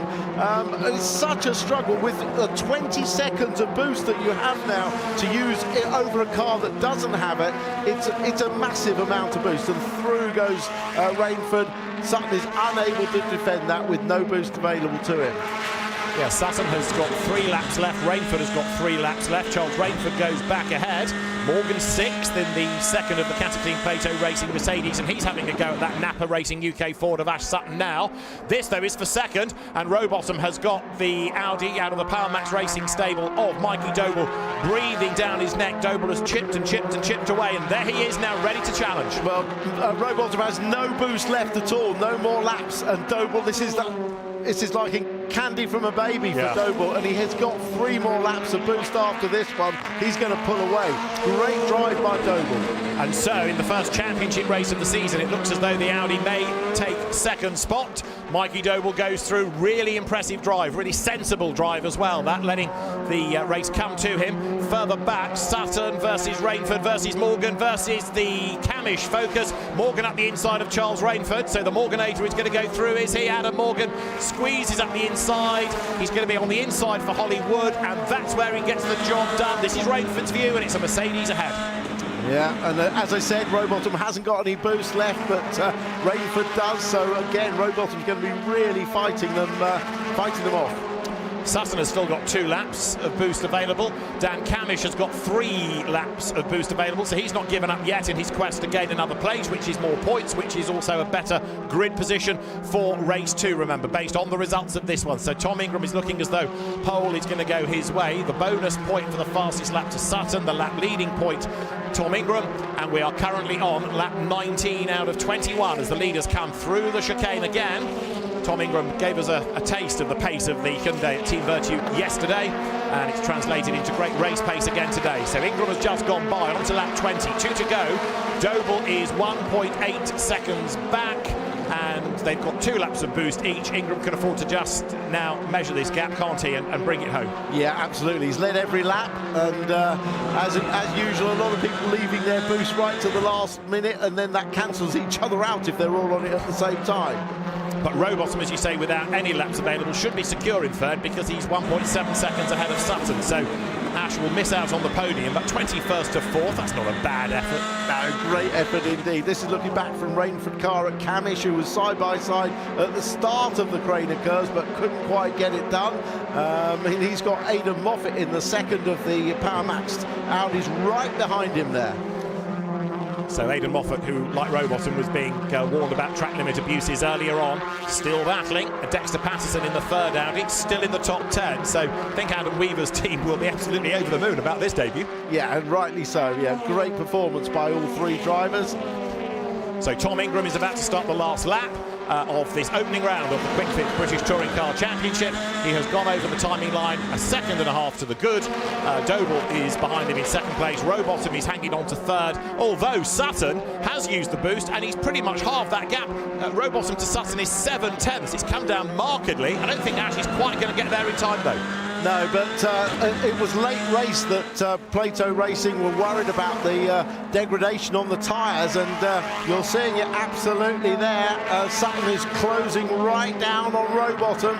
Rowbottom's driven an excellent race, looking after his tyres as best he can, but Sutton is coming. He will go for it. And he's going to get through anyway because Rowbottom has a 10-second penalty for track limits. He was on his final warning, so this is academic. Sutton is going to get third anyway, and Rowbottom, although he's defending, ain't going to finish third, however hard he defends, because 10 seconds of penalties will be applied to Rowbottom's time. It's going to tumble him down the order. Sutton doesn't have to make the pass. No, the team should be telling him on the radio, because they'll have seen it on the screen. You don't need to attack him, don't need to risk being taken off. But the checkered flag awaits. Tom Ingram wins round 1 of the Kwik British Touring Car Championship. Mikey Doble second. Dan Rowbottom is third across the line, but Ash Sutton will be third. Adam Morgan will be fourth. Charles Rainford fifth. Dan Cammy sixth. Dennis Shedden, Moffat, Patterson, Taylor Smith, Chilton, Rowbottom 12th in the classification. From pole position, the first mistake was the bad start, and the track limit abuses have cost him dear. Well, I hate to say it, but Rowbottom is a perennial track limits abuser, but that's really cost him. With the field so tightly bunched up together, he drops down to 12th place. And Adam Morgan, who kept out of trouble, is therefore the better of the two Cataclean Plato Racing Mercedes drivers in the final order. But let's just not take anything away from Tom Ingram. That was a champion's drive again. Yeah, he's shown that he has it, the car has it, Team Vertu has it. They're going to be hard to stop this year. Absolutely. Right, so we've done the hat tip to him. Now can we have one for Mikey Doble? Brilliant. Absolutely fantastic. I mean, with the amount of time they've had with the car, it barely turned a wheel at the very first test at Croft. It made it out since then at Brands Hatch, but wow, what a performance. I can't give them enough credit. And Ash Sutton for third place then. Great drive, Yes. great drive. Used his boost very wisely in the early laps to make up as many places. He was fortunate with the safety car to bunch the field up in front of him, but it's nothing less than you'd expect from a champion. You're right about being lucky. One school of thought is you make your own luck. So today it's fallen into Ash's hands to an extent, and that puts him, of course, third on the grid for race 2. So Tom Ingram takes the race win. Fantastic effort that. And for Tom, that is career win number 41. The last time, of course, he was a winner was in that final event at Brands Hatch last year. So just carrying on the winning ways. Excellent stuff. The winning independent, Mikey Doble. So he will be on the top step of that podium. And a good day for booted cars with the new Ford and the new Audi then chasing for second and third first time out. So our first race of the championship season is won by Tom Ingram from Mikey Doble and Ash Sutton to round out the podium. Adam Morgan fourth ahead of Charles Rainford, Dan Camish sixth, and Gordon Shedden was ahead of fellow Scots Aidan Moffat and Dexter Patterson, who were 8th and 9th. Aaron Taylor Smith rounded out the top 10. Tom Chilton 11th, the time penalty for Dan Rowbottom put him 12th. Then it was Darrell de Leon from James Dorlin. Sam Osborne, the last point scorer, with Lewis Selby 16th on debut from Chris Smiley and Nick Hamilton. Max Buxton 19th with Ricky Collard, a retirement because of punctures and damage, and Josh Cook's puncture putting him into the gravel and triggering that safety car period.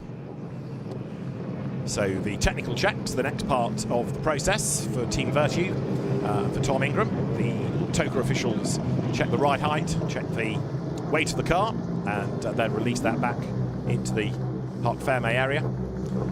So don't forget that in terms of the championship, you now have to count the points scored yesterday in the race to pole as well. It's a reduced scale, but points are scored nonetheless. So Tom Ingram now is 6 ahead of Mikey Doble, with Adam Morgan 3rd.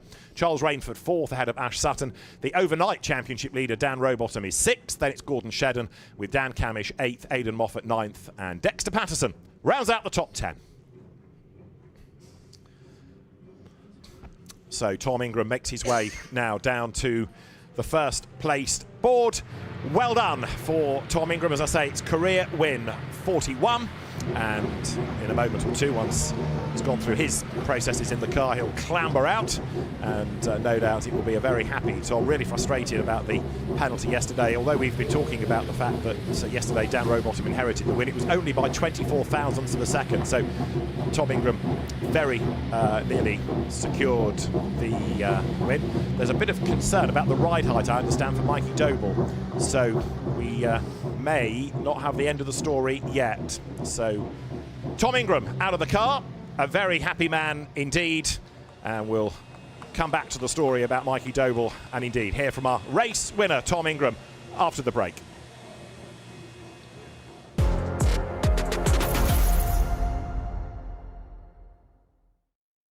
You are watching the Kwik Fit British Touring Car Championship. Don't go anywhere.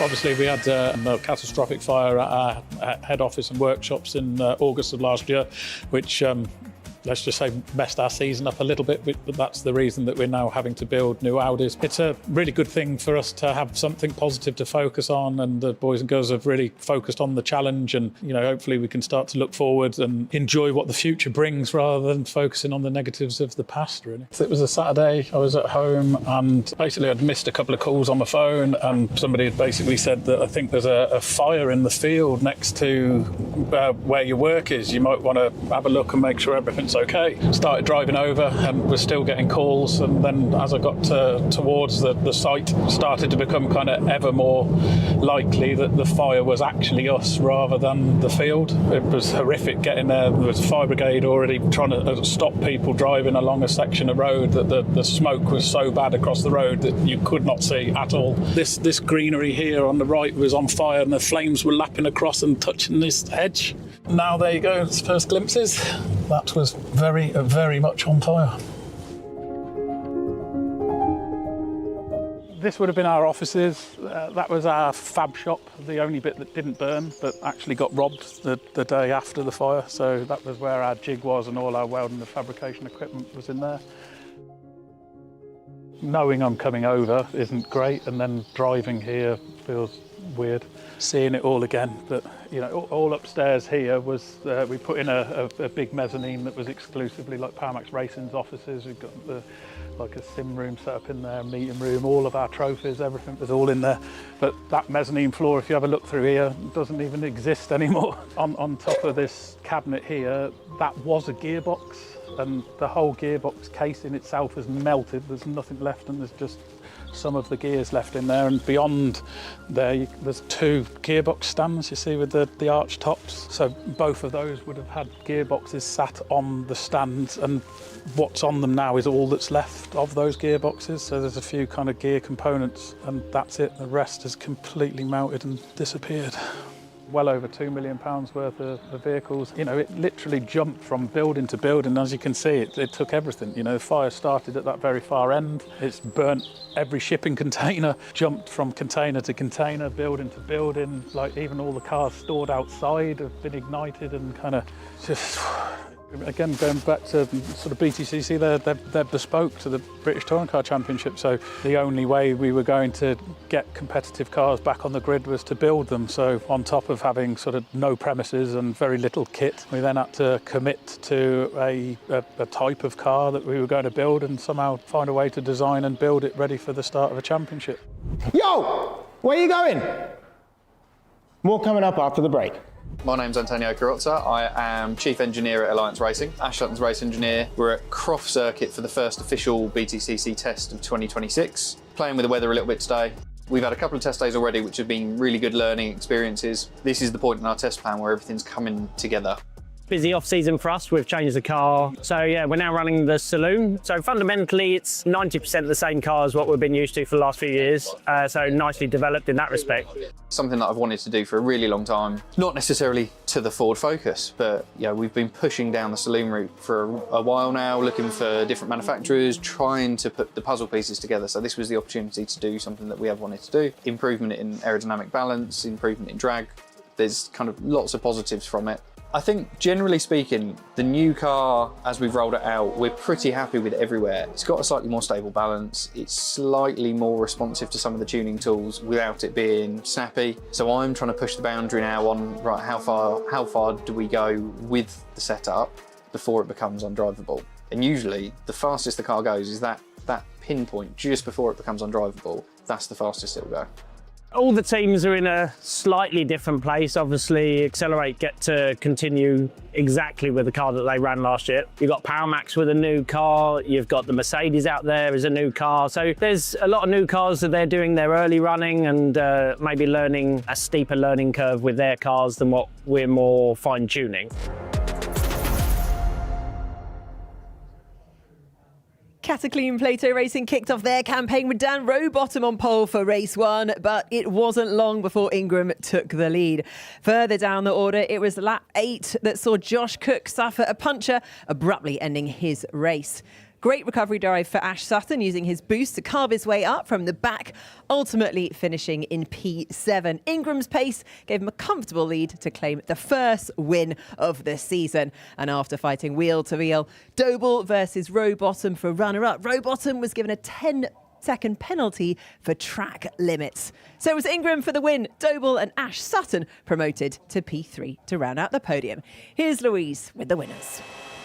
Thank you, Nikki. Yeah, and I am with our race winner. And it all began with that start. I mean, it was the perfect opportunity for Adders to come out with his favourite line. But I mean, it was an absolutely demon start, wasn't it? It was perfect. It's exactly what we kind of needed to do, was to sort of try and run away if we can and just try to get a bit of a gap, because we saw actually from last year, around this circuit, the medium to the soft is probably the right race tyre.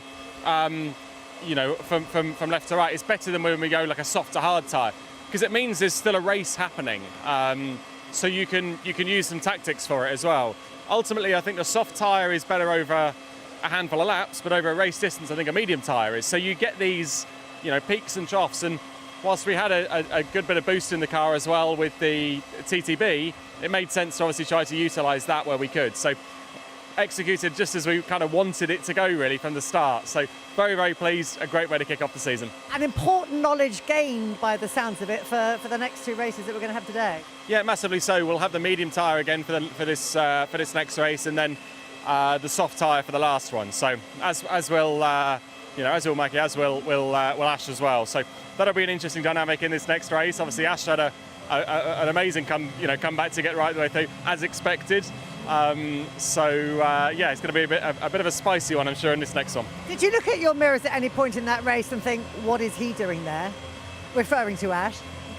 Not so much. You're obviously trying to, play your own race out, and I'm trying to watch the gap. And I had obviously Josh behind me at the start of the race and pushing me really, really strong. So I was acutely aware of sort of keeping one eye on him, one eye on Dan, who was close by as well, and just sort of seeing how the race was planning out and when I was going to try and use some of that boost as a, in terms of defence. So I didn't get to see him really until after the safety car. You could kind of see him coming through. So you always try to keep an eye on. But on this occasion, it wasn't until really the safety car. I think I got in the blow and went, oh, where is he now?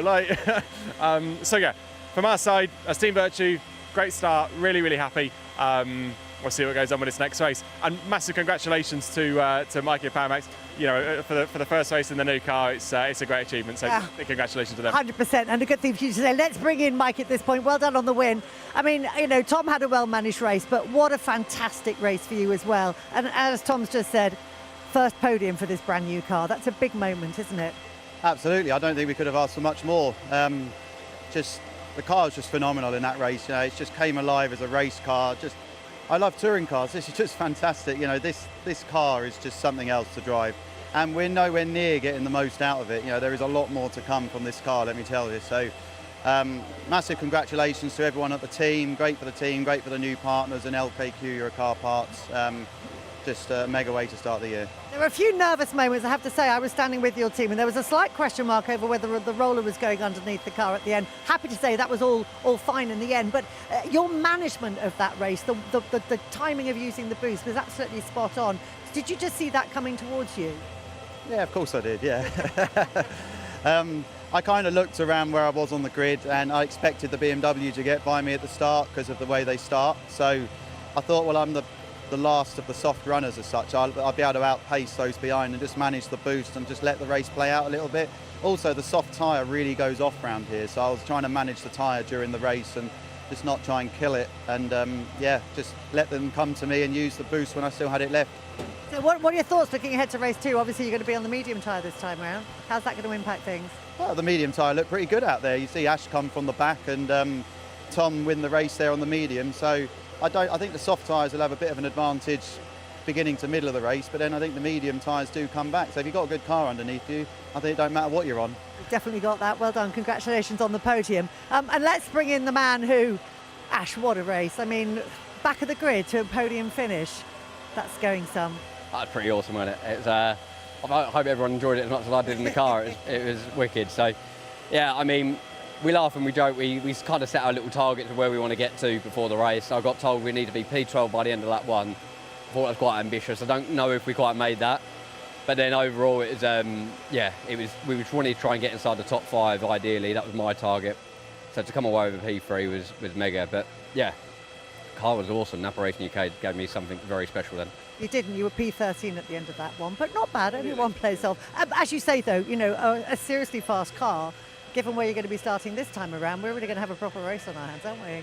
Yeah, we should have had in race 1, in the qualifying race. So I'm looking forward to it. We've got a good car under us. We're in a good place.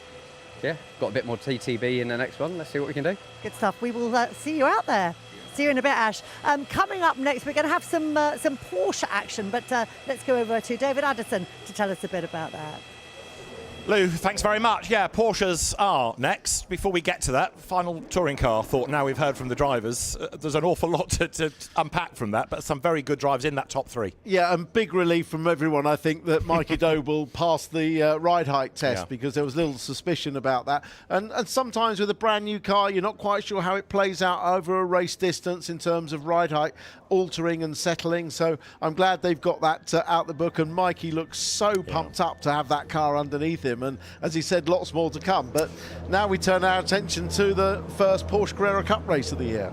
Carrera Cup GB is about to get underway then. They have both of their races today. Porsche Sprint Challenge here this weekend as well. They've had one race already today and one yesterday, but this is the first time Carrera Cup GB is on track with some new faces. It's the last year of this current model of the 911 GT3 Cup. But for example, Michael Keohane, who joined the championship this year, is back for the first time in racing since something like 2004. Michael used to race in British Formula 3 and then Formula Renault 3.5, but it's great to have him involved. And Will Jenkins is the man on pole position, his first pole, and Callum Voisin, Porsche's new junior, second on the grid. Now, he's a lot of people's tip for the title, so for Will Jenkins to put one over on him in qualifying is quite something. Yeah, it is, and I mean, definitely Callum Voisin's been one of the 4 men in testing so far leading up to this. But yeah, great performance in qualifying by Will Jenkins to put that car on pole.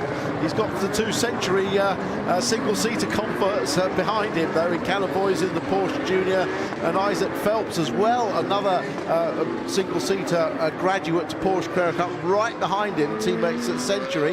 But yes, we've got a situation where of the 7 professional drivers last year, only Sid Smith remains into this year.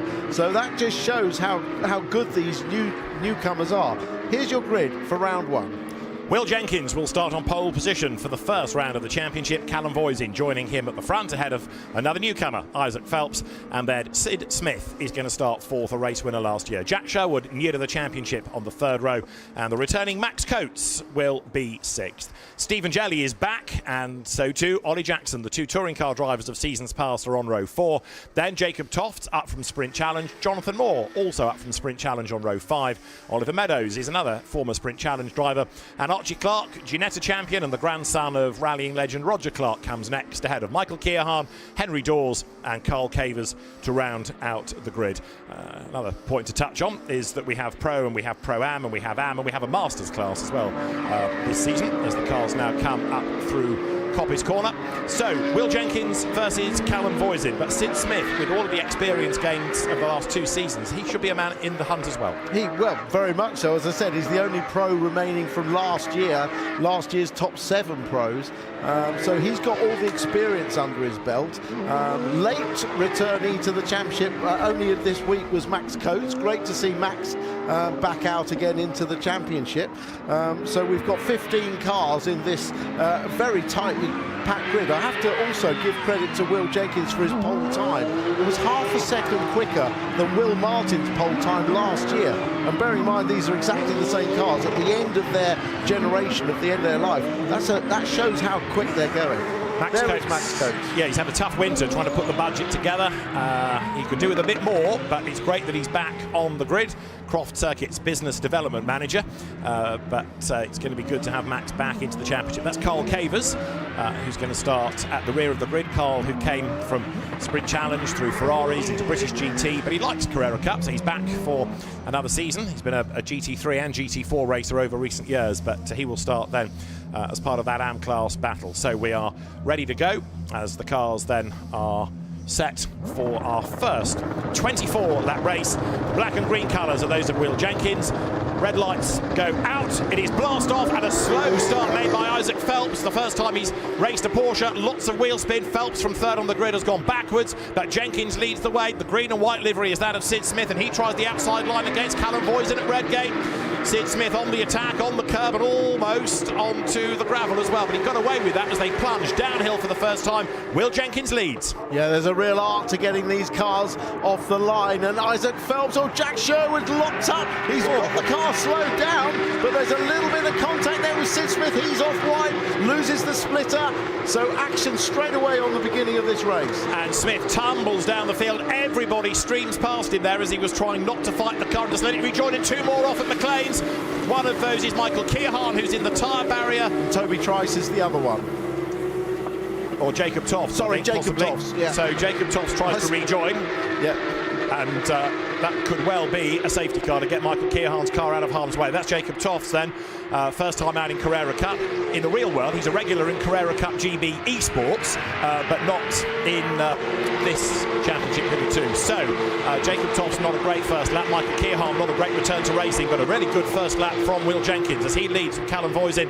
And then Jack Sherwood, well, he is third, and Sid Smith will be pretty miffed about life. He's way back in 13th. Yeah, well, that started off with that big lock-up, didn't it, coming down into the old hairpin. And there was a little bit of contact and running wide as a result of that. But back up the front, you're absolutely right. Will Jenkins has had a green first start from Callum Voisin.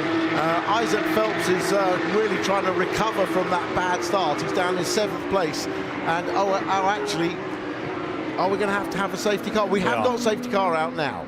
Michael Keohane's getting out of the car, but it's going to take a bit of removal. So yes, safety car is deployed. All of this eats into the race. Unlike other categories where there's an extension, this eats into the time that is available. So Michael Keohane, really disappointing there. He was here last year, had a test in one of the cars. First time he'd been on track for a long, long time, 20-odd years. Really enjoyed it. And was persuaded to come back and come back to racing. Jacob Tofts has picked up damage, so that's 2 cars that need clearing, in fairness. Yeah, that's a real shame. Well, we're going to have a look up. There's a lock-up with Jack Sherwood down the inside. He does get the car stopped, but there's the contact. Just on the exit of the corner, he just ran wide and sideswiped Sid Smith. And then the next incident happens immediately after that. Between Jacob Toft. Oh, he didn't quite see the start of that, but it looked like Michael Keohane was the innocent party. The cars come into shot. Actually, it looked like Michael Keohane tried around the outside manoeuvre and just slightly lost control, actually. Yeah, first race he's done for a long, long time, as we say, and the fact that it's a very different sort of car, because he was always a single-seater racer rather than a GT-type driver. And Jacob Toft's car looks like it's picked up damage. Marshall's staring at it and trying to work out what they can do to swiftly move that and where the damage is. It's all around that front right corner. Jacob Toft's then getting out of the car. Michael Keohane will go to the medical centre just to be checked over. That's normal in any incident, large or small, just to make sure he's okay. The excellent TOCA medical team looking after him under the guidance of the TOCA medical delegate, Paul Trafford, and Jacob Tofts working with the marshals to try to get the car out of the way. So the race continues, albeit under controlled conditions, with Will Jenkins, the leader, ahead of Callum Voisin, and then Jack Sherwood, part of the new talent pool for young Porsche drivers, behind in third. More replays, Tim. Jack Sherwood, the first one to look at. Yeah, he just caught the grass, locked up. He gets the car turned in, but then there's contact there. And that's the one that pushes Sid Smith out wide. Sid Smith could do nothing about that at all. I think that could be a visit to Colin Oakley, the clerk of the course, for Jack Sherwood, because this is a better angle. The car, he can't hold the car in, and there's the contact when he's already wide onto the corner. And now when Sid Smith comes back on the circuit, no, there's no danger there. I think that Michael Keohane incident was further ahead than that. Michael Keohane's actually, his car, he's in the Masters category. There's only him and Carl Cavers in that, but they both have ABS fitted to the cars, so it's not like he locked up and couldn't control the car. He just got himself a bit wide on the wrong angle. You'll see him coming to shot round the outside there and just loses it. Really unfortunate. Yeah, he was trying to find a way past Jacob Toss from a little bit far back, and Jacob suddenly got mugged, didn't he? Yeah. I mean, he wasn't expecting that. There wasn't necessarily an overtaking opportunity. Maybe Michael Keohane was a little optimistic, but anyway, the net result sadly is that they're both out of the race. We're under safety car conditions here. 24 laps and all these eat in. It's a 30-minute time slot that's given to Porsche, so they're the longest races, and that's why there's no additional laps or time added on. So, safety car stays out.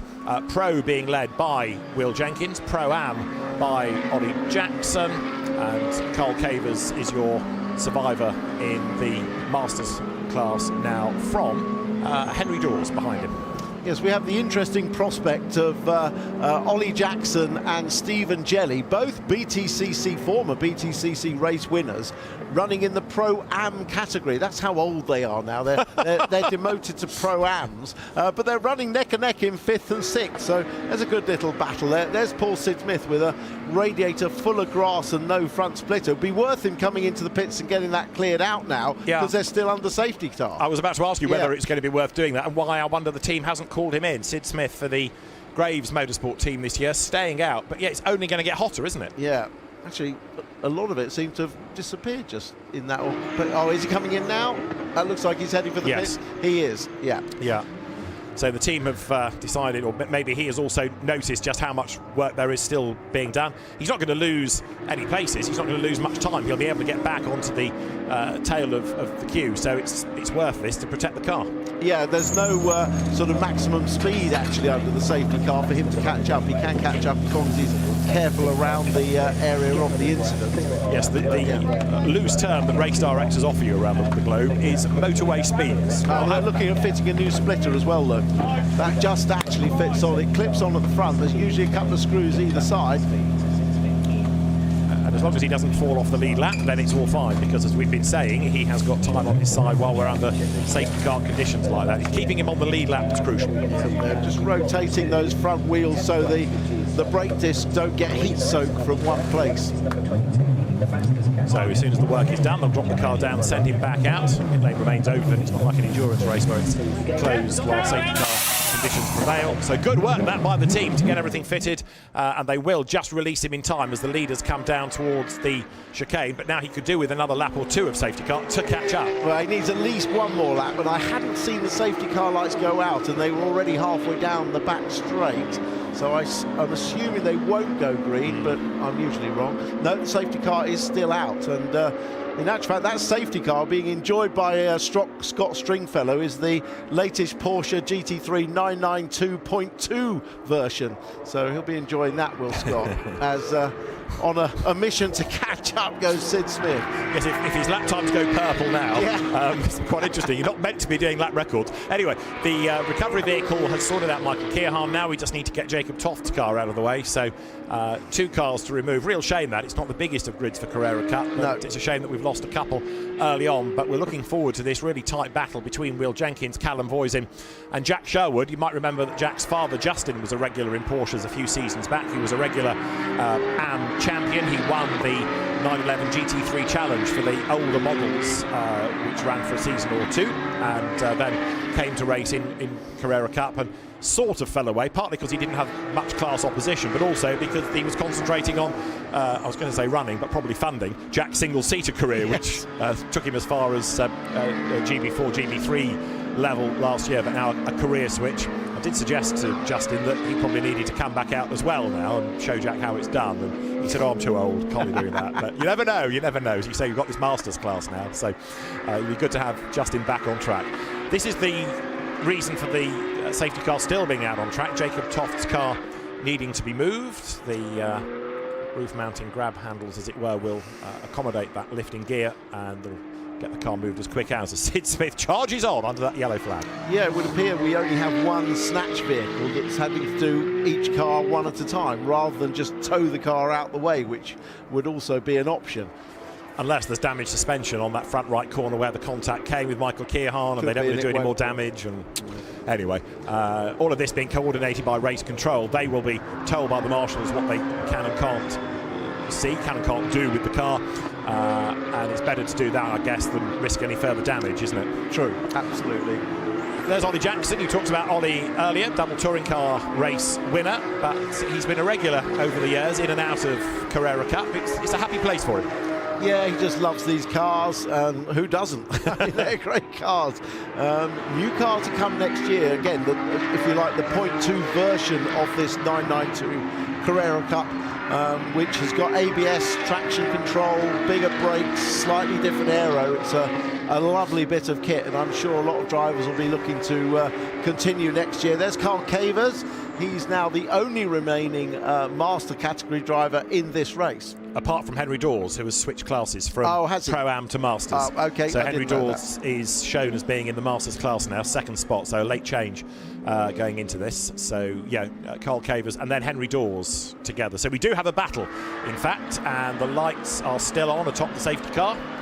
So it comes down towards the chicane, and Will Jenkins now having to maintain tyre temperature, maintain tyre pressure, and then also think about the restart. So through the chicane they come.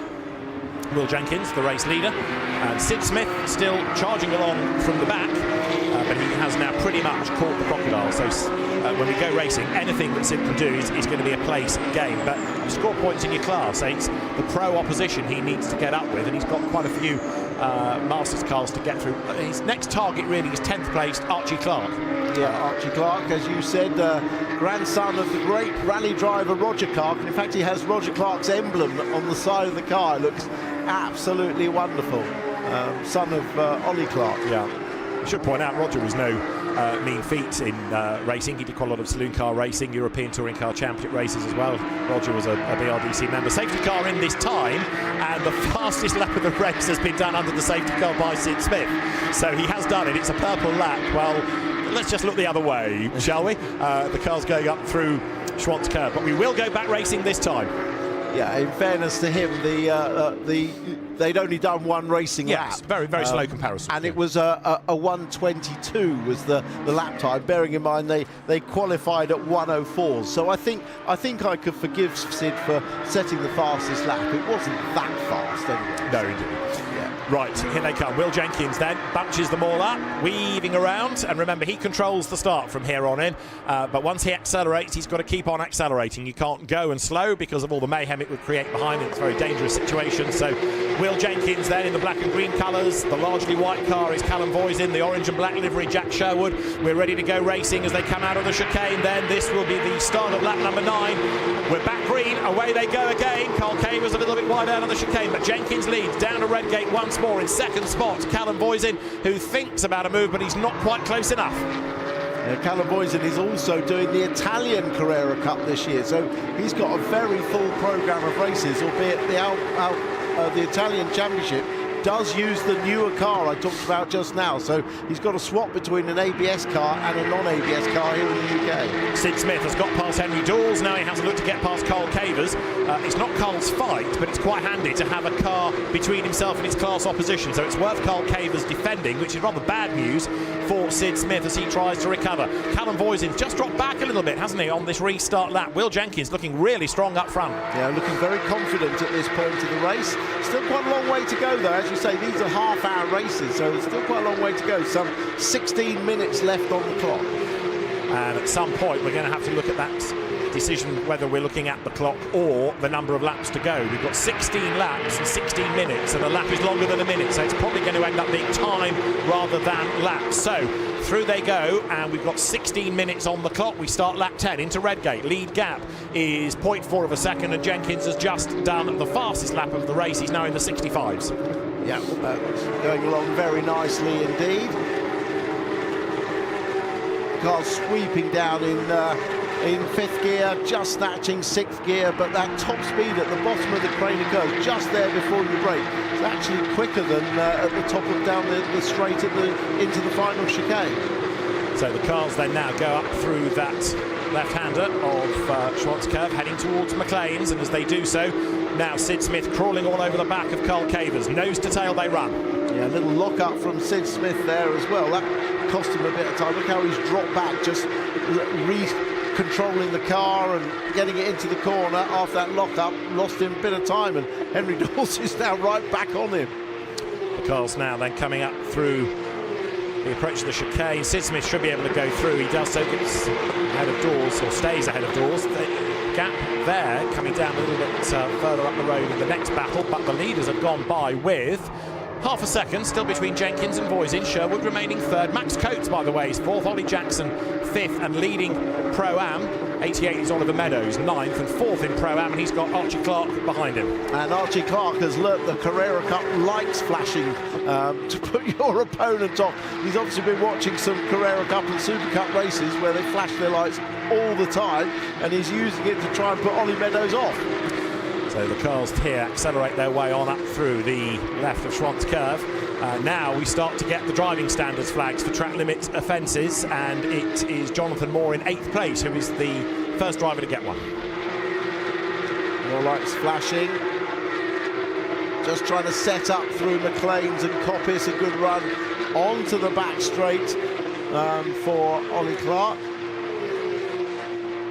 Ollie Meadows, and it's a very close battle, this one. Archie Clark looking for that opportunity to get past. Great up leaders. front, the close, a little bit closer now between Jenkins and Voisin, I think, David.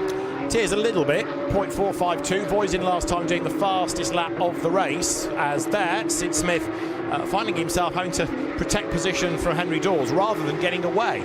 Yeah, he's definitely got something wrong with the car there, because he hasn't got the race pace. I mean, obviously we didn't see the pace of the car as he closed up behind the safety car, but clearly the car not quite right, because Sid Smith, a race winner overall himself, has more than enough pace to stay or move away from the Carl Cavers on a normal, when the car was working normally.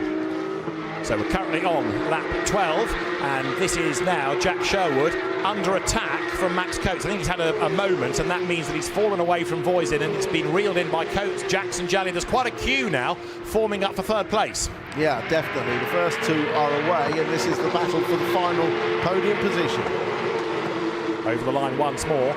The lead gap still hovering just under half a second. Voisin on that lap did a 65.658. He was 2 thousandths quicker in the lap time than Will Jenkins. So they are very evenly matched here, but it's really tough at that level to bring the gap down much. And that's a new lap record as well, which at this stage of the race, with the tyres, even with the safety car, even at this stage of the race, that's a very quick lap. So Voisin definitely one to watch in these final laps.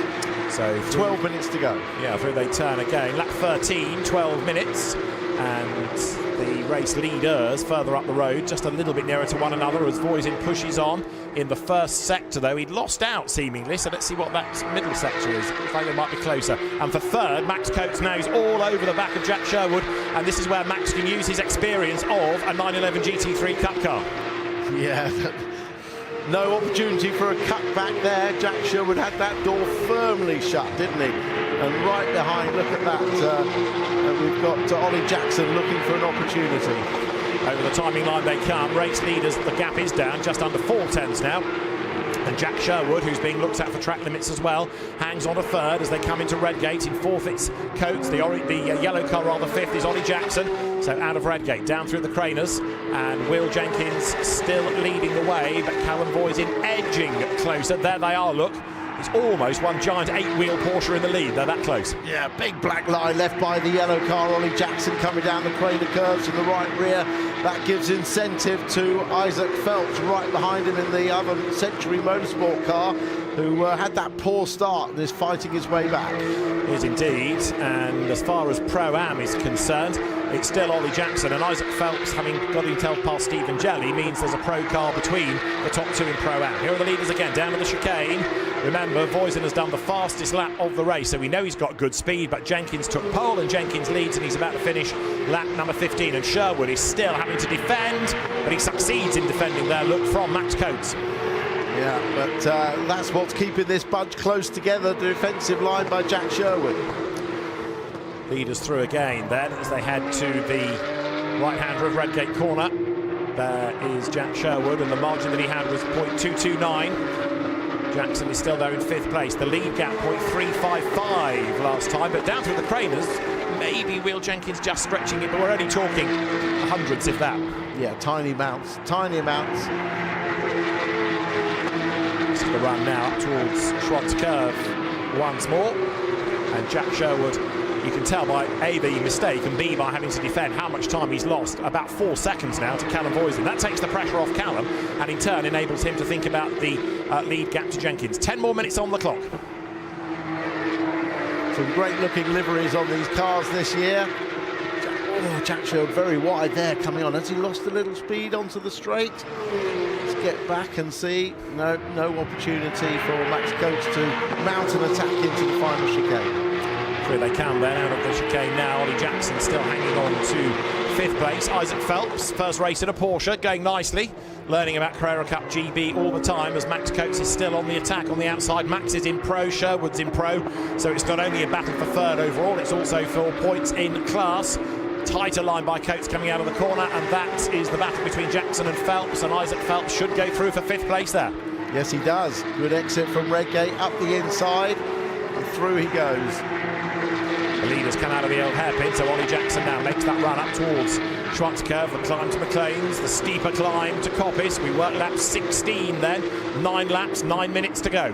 Stephen Jelly right behind in the silver car in the middle. Jonathan Moore right behind them, looking to sense an opportunity perhaps as these two old BTCC stalwarts maybe lock horns.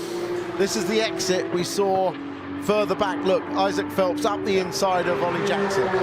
Nice move that, somebody learning about Porsche racing all the time. Isaac, who was very impressive in single-seater racing last year. Now Callum Voisin is perhaps close enough to think about an attack. Now 8.5 minutes are on the clock, 8 laps to go. Down to Redgate, Voisin does pull out, makes the move, and through he goes. Made that look easy. Well, Will Jenkins put up no defence at all. He tried to do the cutback, but you saw him get on the throttle and have a bit of an oversteer moment. But yeah, that was a great move. No lock-up either from Voisin with the unweighted inside wheel as he made that lunge up the inside. Lovely pass.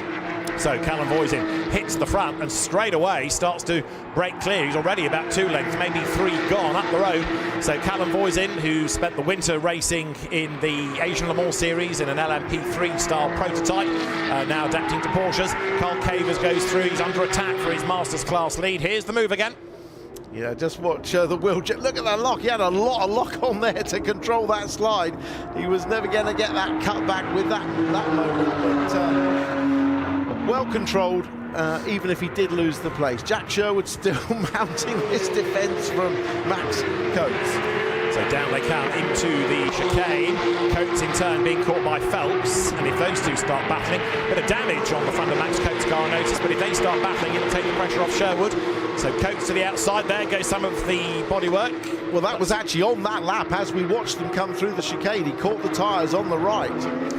So the dreaded tyre stack strikes again, and Max Coates' car shedding bodywork then, right up behind Jack Sherwood. Max certainly looks the quicker of the two, but Jack's defending well.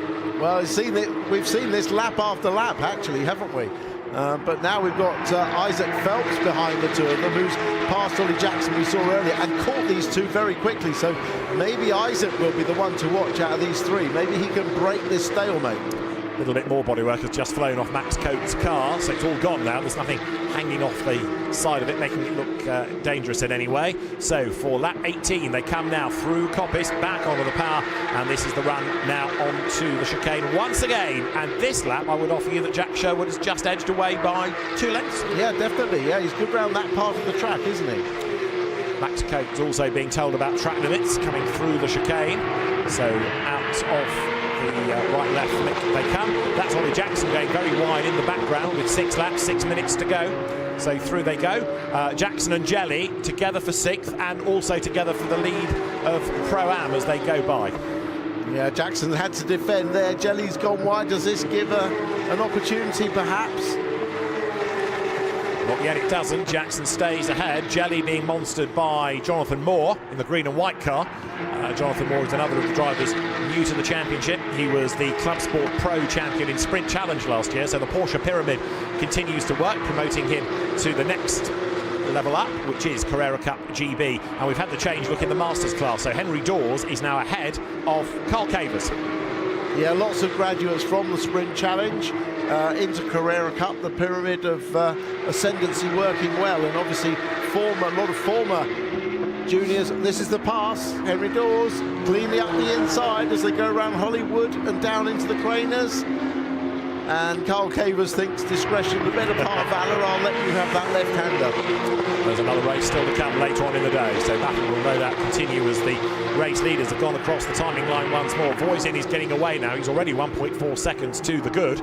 So having had that easy pass, or relatively straightforward pass perhaps we should say, he's now making good his escape. Further back, Oliver Meadows and Archie Clark having a good fight. And remember that Sid Smith, after his earlier incident, damage, pit stop, recovery, is still in 11th place, and even though they did bunch up under the safety car, he's struggling to get back onto terms with Archie Clark. He's got to make up effectively 3.5 seconds there. Yeah, well, he took a long time, didn't he, to get past the Masters cars. Almost like there was something wrong with the car, but we couldn't see anything. But we'll have to wait till race 2 to see what Sid Smith can really do. So there is Jack Sherwood getting away again from Max Coates. It looks as though Jack has steadied the ship, so to speak, after those few laps of defence. Now he looks quite solid once again as the cars come into the chicane. The leaders have gone by with 4 laps to go in just over 4 minutes. I think they are going to get the full 24 laps, and it's just about going to work. Yeah, I think your maths is right, David. It's the first time for everything. Callum Voisin is your leader by nearly 2 seconds from Jenkins. Jack Sherwood in 3rd, the best of those in this new talent pool to help young drivers. Isaac Phelps, Jonathan Moore, Oliver Meadows, Archie Clark. They are all other drivers within the talent pool. Yeah, very much so. A lot of help being put by Porsche into young drivers.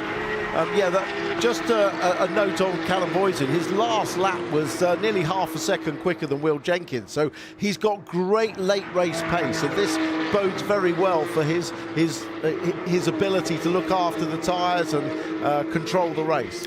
Jonathan Moore, who is in 8th place, is being given the first track limit penalty of 5 seconds, so potentially he will drop back, depending on the gap that he has at the end. It's actually 0.6 of a second right now, so places are set to be lost as Jenkins comes out of the chicane in 2nd spot, but with a big gap now. So Callum Voisin has just driven away, hasn't he? 2.7 seconds now. Will Jenkins having looked so strong at the start of the race. Yeah, 7/10 quicker, nearly 3/4 of a second on that last lap. And still lapping very quickly. He's the only car out there in the 1-minute 5s. He's only 4/10 slower than his fastest lap, the fastest lap of the race. So tremendous pace by Callum Voisin at the end of the race. So down through the Craner curves, that is Jonathan Moore, the man with the penalty. He's 8th on the road, sitting behind Stephen Jelly. Jelly, who's gone for this 6-7 number for this year, as way out wide in the background there goes Oliver Meadows. He's back onto the circuit, but he's going to lose momentum, and he's about to lose the place, is he? Yes, as round the outside goes Sid Smith, so that gives Smith now a place in the top 10. And let's have another look at what happened at the old hairpin. Lock-up. Yeah, just ready. Obviously, he was getting too quick, too late, and carried too much space. And although Sid Smith does move up a place, it's not in class because Oliver Meadows is a pro out. Indeed so, but nudging him further up the order at least, as there is the race leader, Callum Voisin, and he has now got 2 laps to go. He comes through with an advantage of 3.5 seconds. So I think Callum was a little bit surprised that, and upset not to take pole position, but he certainly redressed the balance here. And boy, has he laid down a marker to the opposition. Catch me if you can. Yeah, he has. And we have the same partial reverse grid positioned for race 2 at meetings where we have both Sprint Challenge and Carrera Cup, so this is one of them. So positions 4, 5 and 6 could be reversed up to for race 2, and at the moment that means that Coates, Phelps or Jackson could be on pole for race 2. So there is Callum Voisin on his own. In Pro-Am, it is Ollie Jackson who is the leader, and there he is coming out of Coppice. So you can see the gap in terms of time on track, but a class win beckons for Ollie Jackson because he is far enough ahead, I think, of Stephen Jelly not to have to worry. The leader then has just gone through onto his last lap, and yeah, the clock will hit 0 on this 24th and last lap. So the half-hour slot absolutely works out perfectly. Voisin goes through, Jenkins goes through second, Sherwood third, class leaders behind Jackson, who is 6th, and this man, Henry Dawes, I don't think has had a class win before. This is going to be his day of days, 12th. The start of his campaign last year, remember, damage in race 1 at Donington, had to miss race 2, and here he is, set for a class win. Yeah, well, what a difference a year makes, eh? So, yeah. Well done. Congratulations to him. And another driver with a time penalty, and it's Carl Cavers now who's getting 5 seconds, so that's just going to stretch Henry Dawes' advantage even further. Callum Voisin then is heading for a race win, his first race in Carrera Cup GB, and it's going to be a race victory. Impressive stuff. Very impressive, and a great start to his Porsche junior career.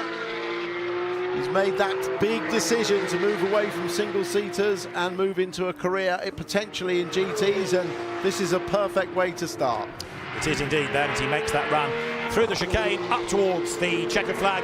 Callum Voisin wins the first round of the Porsche Carwow Carrera Cup GB for 2026. Will Jenkins takes second, third goes the way of Jack Sherwood. Fourth is going to be Max Coates ahead of Isaac Phelps, and then Ollie Jackson in the yellow car, 6th to win Pro-Am ahead of Stephen Jelly. Up to 8th will be promoted Archie Clark with the penalty to Jonathan Moore. Into 9th will be Sid Smith, and 10th Oliver Meadows. And this is Henry Dawes set for a first-class win in Carrera Cup GB. It's been a long time coming. Well done, Henry. Henry Dawes wins the class, and a great job done. And this was Henry's last lap, so he only just about got away with that, way wide through the gravel, but he survived and he still came through to take the class win. So perhaps well he was thinking about, lost a bit of concentration thinking about his victory speech there. Something like that. We'll let him have that one at least. A very happy team then for race winner Callum Voisin. It's the Roslin Gold by Century Motorsport team, Nathan Freak's team, that operates that car. And Callum Voisin then comes home victorious. Voisin then on his in-lap. And a really big crowd at Donington today. First event of the season, and lots of people eager to see how the championships begin. So, our first Porsche Carwow Carrera Cup GB round goes the way of Callum Voisin. 4.6 seconds clear of Will Jenkins, with Jack Sherwood third and Max Coates fourth. Fifth goes the way of Isaac Phelps ahead of Ollie Jackson and Stephen Jelly. Archie Clark eighth ahead of Sid Smith, and then Ollie Meadows to round out the top 10.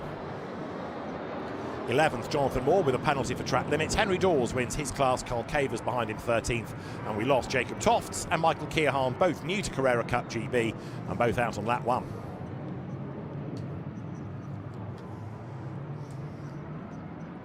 So it is a race win for Callum Voisin by, in the end, as we saw, 4.6 seconds. And race 2 will be coming up a little bit later on in the day, just after 4:30 for our second Carrera Cup GB race.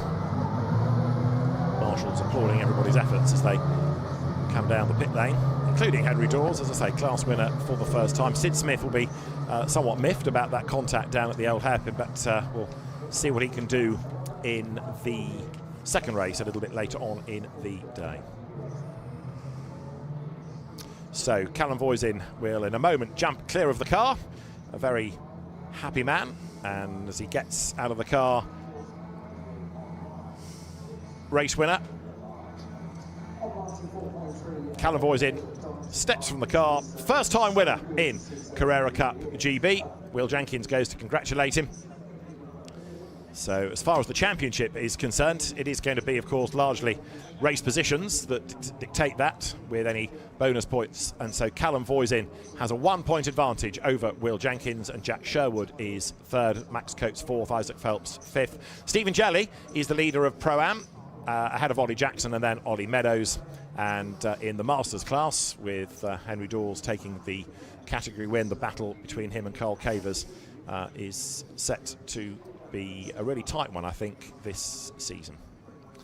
So Callum Voisin it is then who takes the race win. 4.6 seconds the margin, and we'll hear from a delighted Callum after the break.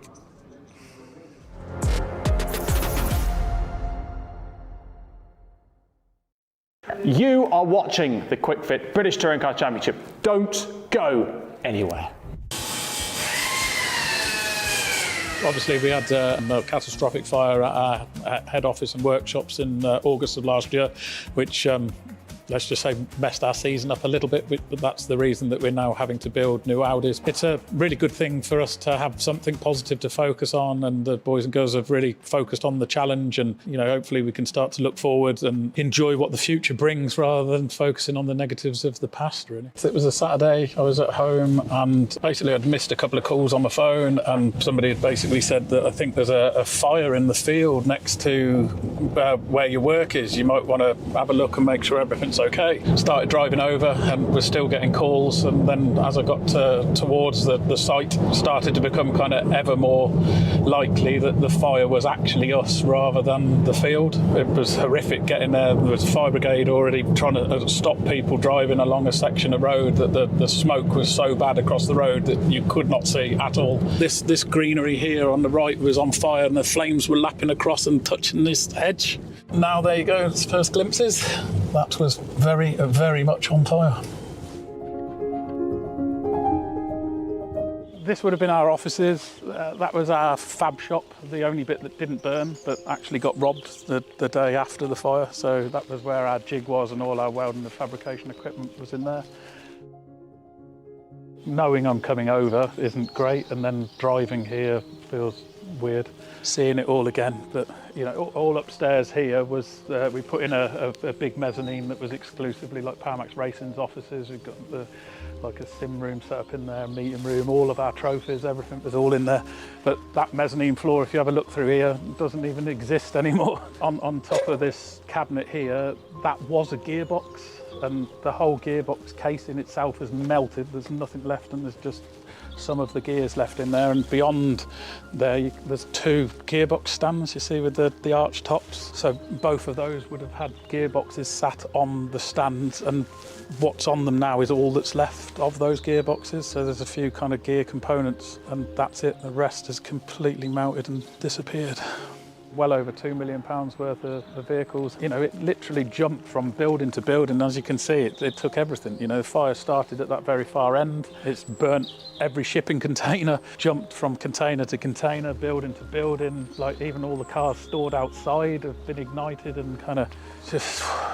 Again, going back to sort of BTCC, they're bespoke to the British Touring Car Championship, so the only way we were going to get competitive cars back on the grid was to build them. So on top of having sort of no premises and very little kit, we then had to commit to a type of car that we were going to build, and somehow find a way to design and build it ready for the start of a championship. Yo, where are you going? More coming up after the break. My name's Antonio Carrozza. I am Chief Engineer at Alliance Racing, Ash Sutton's race engineer. We're at Croft Circuit for the first official BTCC test of 2026. Playing with the weather a little bit today. We've had a couple of test days already, which have been really good learning experiences. This is the point in our test plan where everything's coming together. Busy off-season for us. We've changed the car. So yeah, we're now running the saloon. So fundamentally, it's 90% the same car as what we've been used to for the last few years.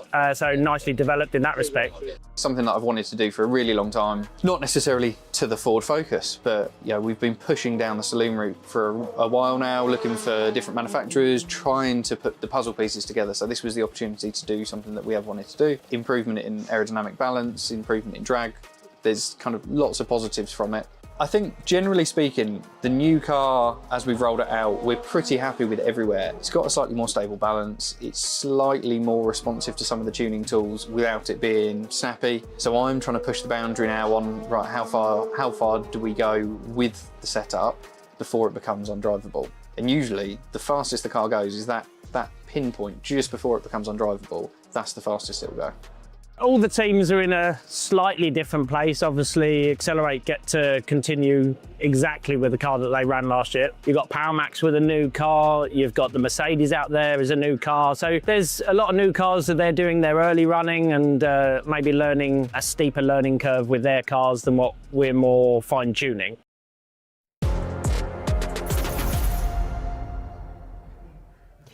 The first Porsche Carrera Cup race of the weekend kicked off with William Jenkins on pole position, and there was plenty of action from the off, including some in the gravel. Shortly followed by a big moment with Jacob Toffs and Michael Kean, which ended both their races. It was Callum Boyson, though, who pushed hard and took his first win, an impressive start to his Porsche career. Let's go down now to Lou speaking to the winners. Thank you, Nikki. And Callum Boyson, that is how you make your Carrera Cup GB debut, isn't it? What a result. Yeah, absolutely. Well, yeah, what can I say? Very happy.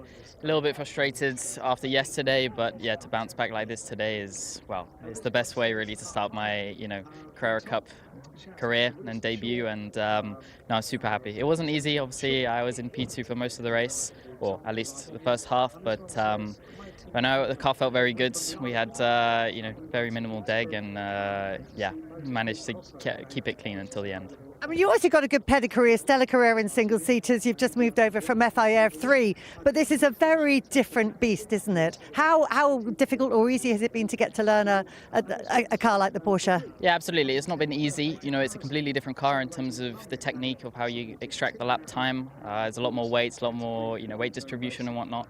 But I mean, the Century boys have been absolutely phenomenal. They've helped me out a lot. They've got a huge amount of data from the last 2 years from winning, the last 2 championships. So it's been a good transition. Obviously paired up with another campaign over in Europe. So yeah, no, I couldn't be happier, to be honest with you. Well done, clearly learning fast. And let's bring in the man who you overtook to get that first win, Will. I mean, slightly frustrating for you, but nonetheless a podium finish at the first round of the season. That's a good result, isn't it? Absolutely, yeah. Like you said, it's the first one of a long season, so we're really pleased to bring that result over the line. I think for us it was that safety car that really killed us. We saw in the opening few laps how strong we were, and even again after the safety car, but the longevity of the race where we thought we could be strong in the first half, we didn't get the opportunity, and then Callum came on really strong at the end, so we always knew he was going to be close, but gutted to lose out. But yeah, absolutely, second place is a great way to start the season, and points make prizes. It's so easy to lose your rhythm in such a long safety car period, isn't it? Absolutely, yeah. I was kept looking at the cars in the gravel thinking, come on, it's going to be the next lap, the next lap, the next lap. But yeah, they had to do a really good job of clearing the whole circuit up. So yeah, in the end, we came through really strong after safety car, but just struggled a bit in the closing laps. But yeah, massive thank you to Team Parker Racing and obviously Wera Tools for getting me here, because we did a lot of hard work over the winter to be stood on the overall podium today, so I'm really pleased with it. Yeah, well done. And as you say, a stalwart thanks as ever to our stalwart marshals as well, who do a fantastic job. Jack, let's bring you in as well. I mean, that was a good result for you as well, a podium finish. Nice one. Yeah, for sure. It was a bit tricky to come by. Max was really pushing me the whole way. We had a few issues after the safety car, and it just dropped us off the back of Will and Callum. But yeah, pretty happy to get a podium. The team have worked really hard this week, and nice to repay him with that. As you say, that is a lot of pressure that you're having to suck up from a massively accomplished, Carrera Cup driver in Max Coates. Yeah, it was tricky for sure, but also really fun.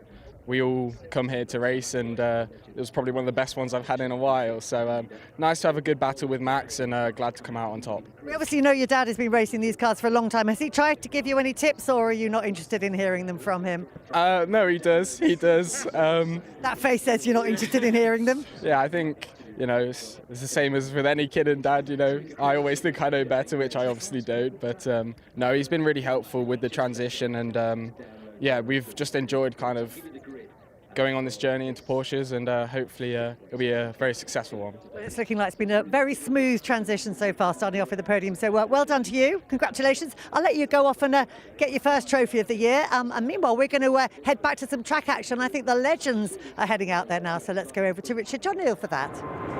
Thank you very much, Lou. We are looking forward to our legends. It's their fifth race of the weekend. Am I getting shorter, or I'm going to just stand up straight, don't I? Thank you, Paul. We've had a fair few races already. The legends are short, sharp races with reverse grid, so lots of fun coming up. Yeah, looking forward to this. Had a little look yesterday from trackside with the fans. All the fans poured to the side of the fence to watch these cars. I'm looking forward to this as usual. This is their second event of the season. We were down with them. They were on with the Mini Coopers as well, down at Silverstone a couple of weeks ago. And it was an interesting round. And already we're seeing the point situation. You know, it's early in the season to talk about points, but we're seeing different drivers coming up, some having some rubbish luck, some having good luck. And it's all changing around overnight. Yesterday's winner, and therefore leading the Elite Cup, is Andy Bird, but he was involved in a shunt earlier on. Yeah, I was watching that in the studio, and looked like a nasty one. Went backwards into the wall at Redgate, but yeah, looked like he got out and he was okay. They've made a strong stuff, these guys that drive these cars, so I was pretty impressed that he walked out. They are great. A couple of big stories about Legends for this year, one of which is the retirement of Phil Cooper, who's run the series for many, many seasons, 30-plus seasons. And thank you to Phil for everything he's done for us and the Formula over the years, and we wish him well. He's on a bit of an advisory tour with the Legends this year, so we wish him very well and his family very well for the future. And Will Gibson, who has taken over Legends cars. The other story we'll come back to after the break, so please stay with us. We've got another story for you. Stay with us.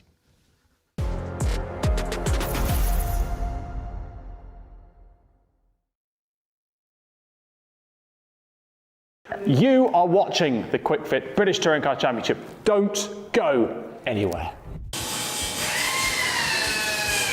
Obviously, we had a catastrophic fire at our head office and workshops in August of last year, which let's just say messed our season up a little bit, but that's the reason that we're now having to build new Audis. It's a really good thing for us to have something positive to focus on, and the boys and girls have really focused on the challenge, and you know, hopefully we can start to look forward and enjoy what the future brings rather than focusing on the negatives of the past, really. So it was a Saturday, I was at home, and basically I'd missed a couple of calls on my phone, and somebody had basically said that I think there's a fire in the field next to where your work is. You might want to have a look and make sure everything's okay. Started driving over and was still getting calls, and then as I got towards the site, started to become kind of ever more likely that the fire was actually us rather than the field. It was horrific getting there. There was a fire brigade already trying to stop people driving along a section of road, that the smoke was so bad across the road that you could not see at all. This greenery here on the right was on fire, and the flames were lapping across and touching this hedge.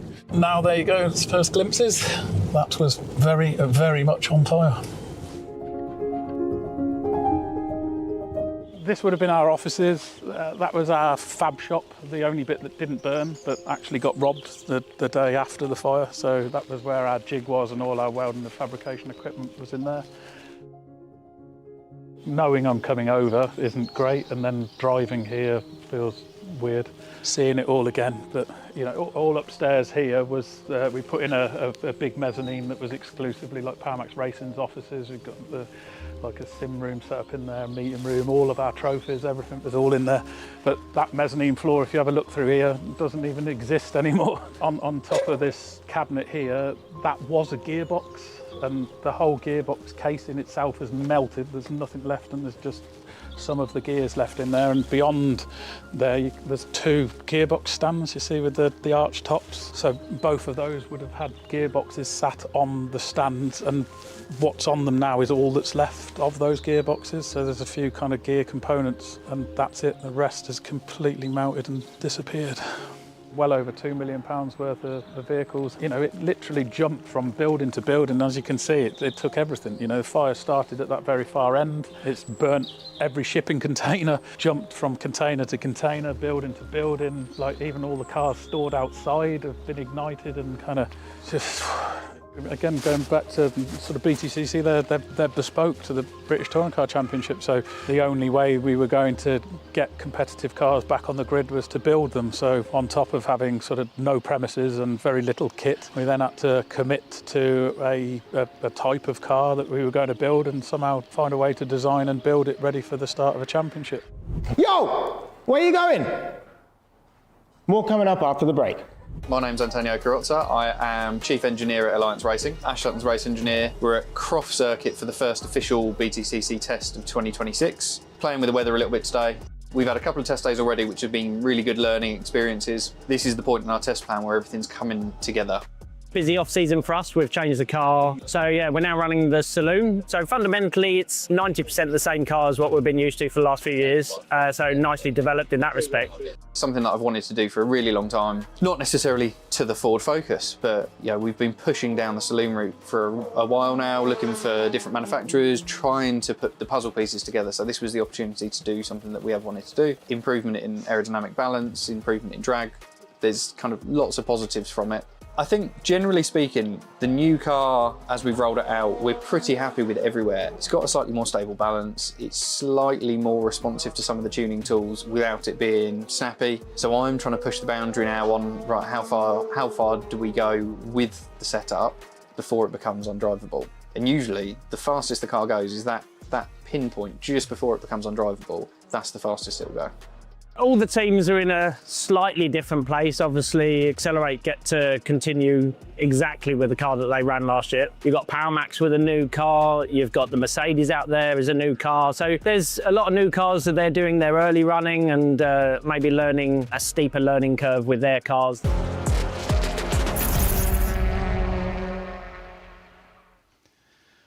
Welcome back to Donington Park. We're not at Donington Park with this clip. This is Cadwell Park 3 years ago, and a very, very nasty incident that John Mickle, 4 times champion, had in the Legends cars. And the story I was alluding to before the break, Paul, is that Johnny's back racing with us now after 3 years. Yeah, exactly. After that. I remember that happening. It was a horrendous accident. Your worst nightmare, isn't it, as a driver to go end over end, which we did have here in the Legends on the back straight in maybe last year or the year before. But yeah, great to see Mickle back on the grid, and he's got a great livery, isn't he? And the car looks fantastic. He's going to be one to watch in this one. Yeah, he's gone back to his silver livery. We can have a look at how they line up. Remember, this is a balloted grid, so they draw the grid by ballot, and this is the reverse grid of what we had earlier on.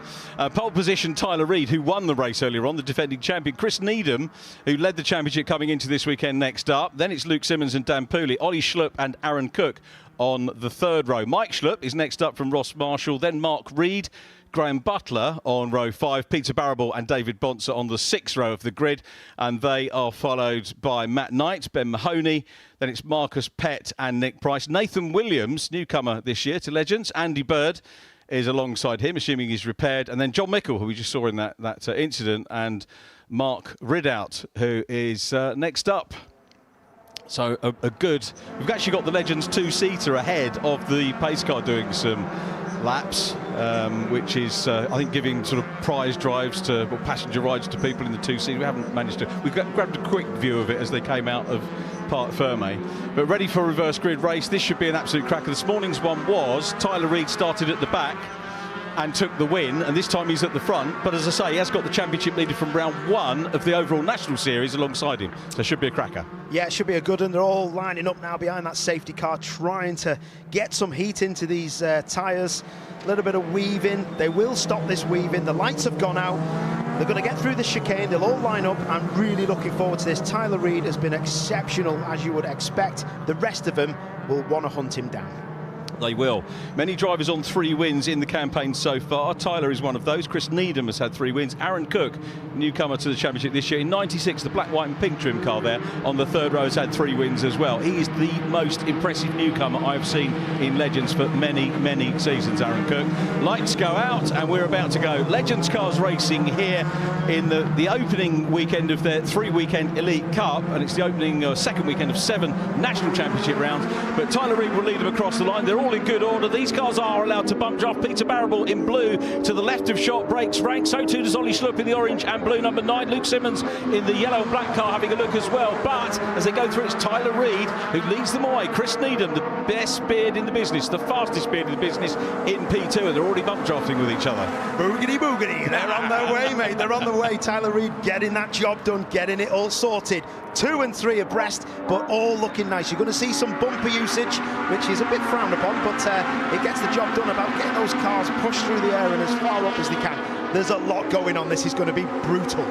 2 8-lap heats, for want of a better word. The third race is 10 laps with the top scorers, the point scorers from the races 1 and 2 added together, and the top point scorers start at the back for our final race of the day. But Reid here is in the opposite position that he was in race 1 to Chris Needham. Needham led all the way, and Reid sat behind him until the last lap and then nipped past, which is what you tend to do. Marcus Peck coming through, the gunmetal 79, round the outside trying to make up. Aaron Cook is in 4th place. We've got Luke Simmons in P3, and we've got a 3-car train. There we go then, Tyler Reid in that number 1. Oh, big lock-up, and that was so close. Ross Marshall nearly getting the job done into the back of everybody else. But yeah, he looked super quick yesterday when I was watching as well. Ross was really one on the road, but he got a penalty, I think, for a yellow flag infringement, which was a pity. But Ross is very much still on the pace, the former double Scottish champion of Legends Cars, and we'll see our good friends from the Scottish Championship at Alton Park and at Knockhill on BTCC meetings later on. But here, this is where we're already into strategy. These two want to pull clear, and then they'll have a sort out at the end of the race. As I say, it went in favour of the race winner, but it was Needham that led. The black car led all the way in race 1. What have we got here then? Have we got a spin coming to... Oh, David Bonser. David Bonser. Oh, hard luck, David. That's such a shame. He's helped me out with his wife Jess with charity stuff. That guy is a proper hero. Really didn't like to see that. That's horrible. But glad he can rejoin.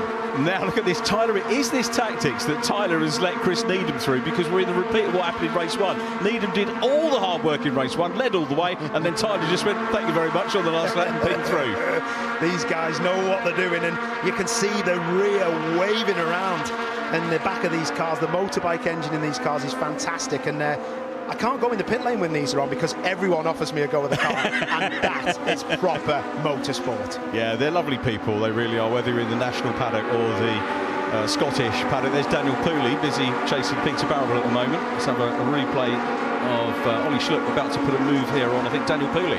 Proper move, that. Good move, that. Got that done. He wants to be up with the lead pack, doesn't he? He's just trying to get on the back of the lead 5, isn't he, to try and join on the back of this bump drafting. But like you say, this is a game of chess, high-speed chess, but the laps are running out. They're going to have to start making strategy as they all go around the circuit, an inch or half an inch behind each other. But them big bumpers are going to be taking some big hits in the next few laps. They will. And bad news for regular Legends followers, it doesn't look like Andy Bird is on the grid. We mentioned that he won yesterday overall. He won the day's trophies. Had an incident in race 1. Looked like a bit of contact on the back end, which forced him off and into the wall. Sadly, he's not out. Hope he's going to be back for race 3, because he is a top peddler, is Andy Bird. So we wish him and his dad well. He's literally lad and dad outfit as the race leaders come up the hill into Coppice once again. And this train now, it's all going to be about tactics.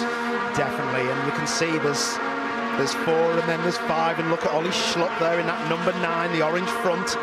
They're really starting to think about what they're doing, and there you go, there's a move on, and the bump draft is on. Oh, that's not going to work, is it, down at the chicane? Luke Simmons, the man being bump drafted by the 96 Aaron Cook. The 96 car, Aaron Cook, as I said, probably one of the quick. I can't remember the last time we had somebody brand new to Legends coming in from another circuit formula who's been as good as Kwik.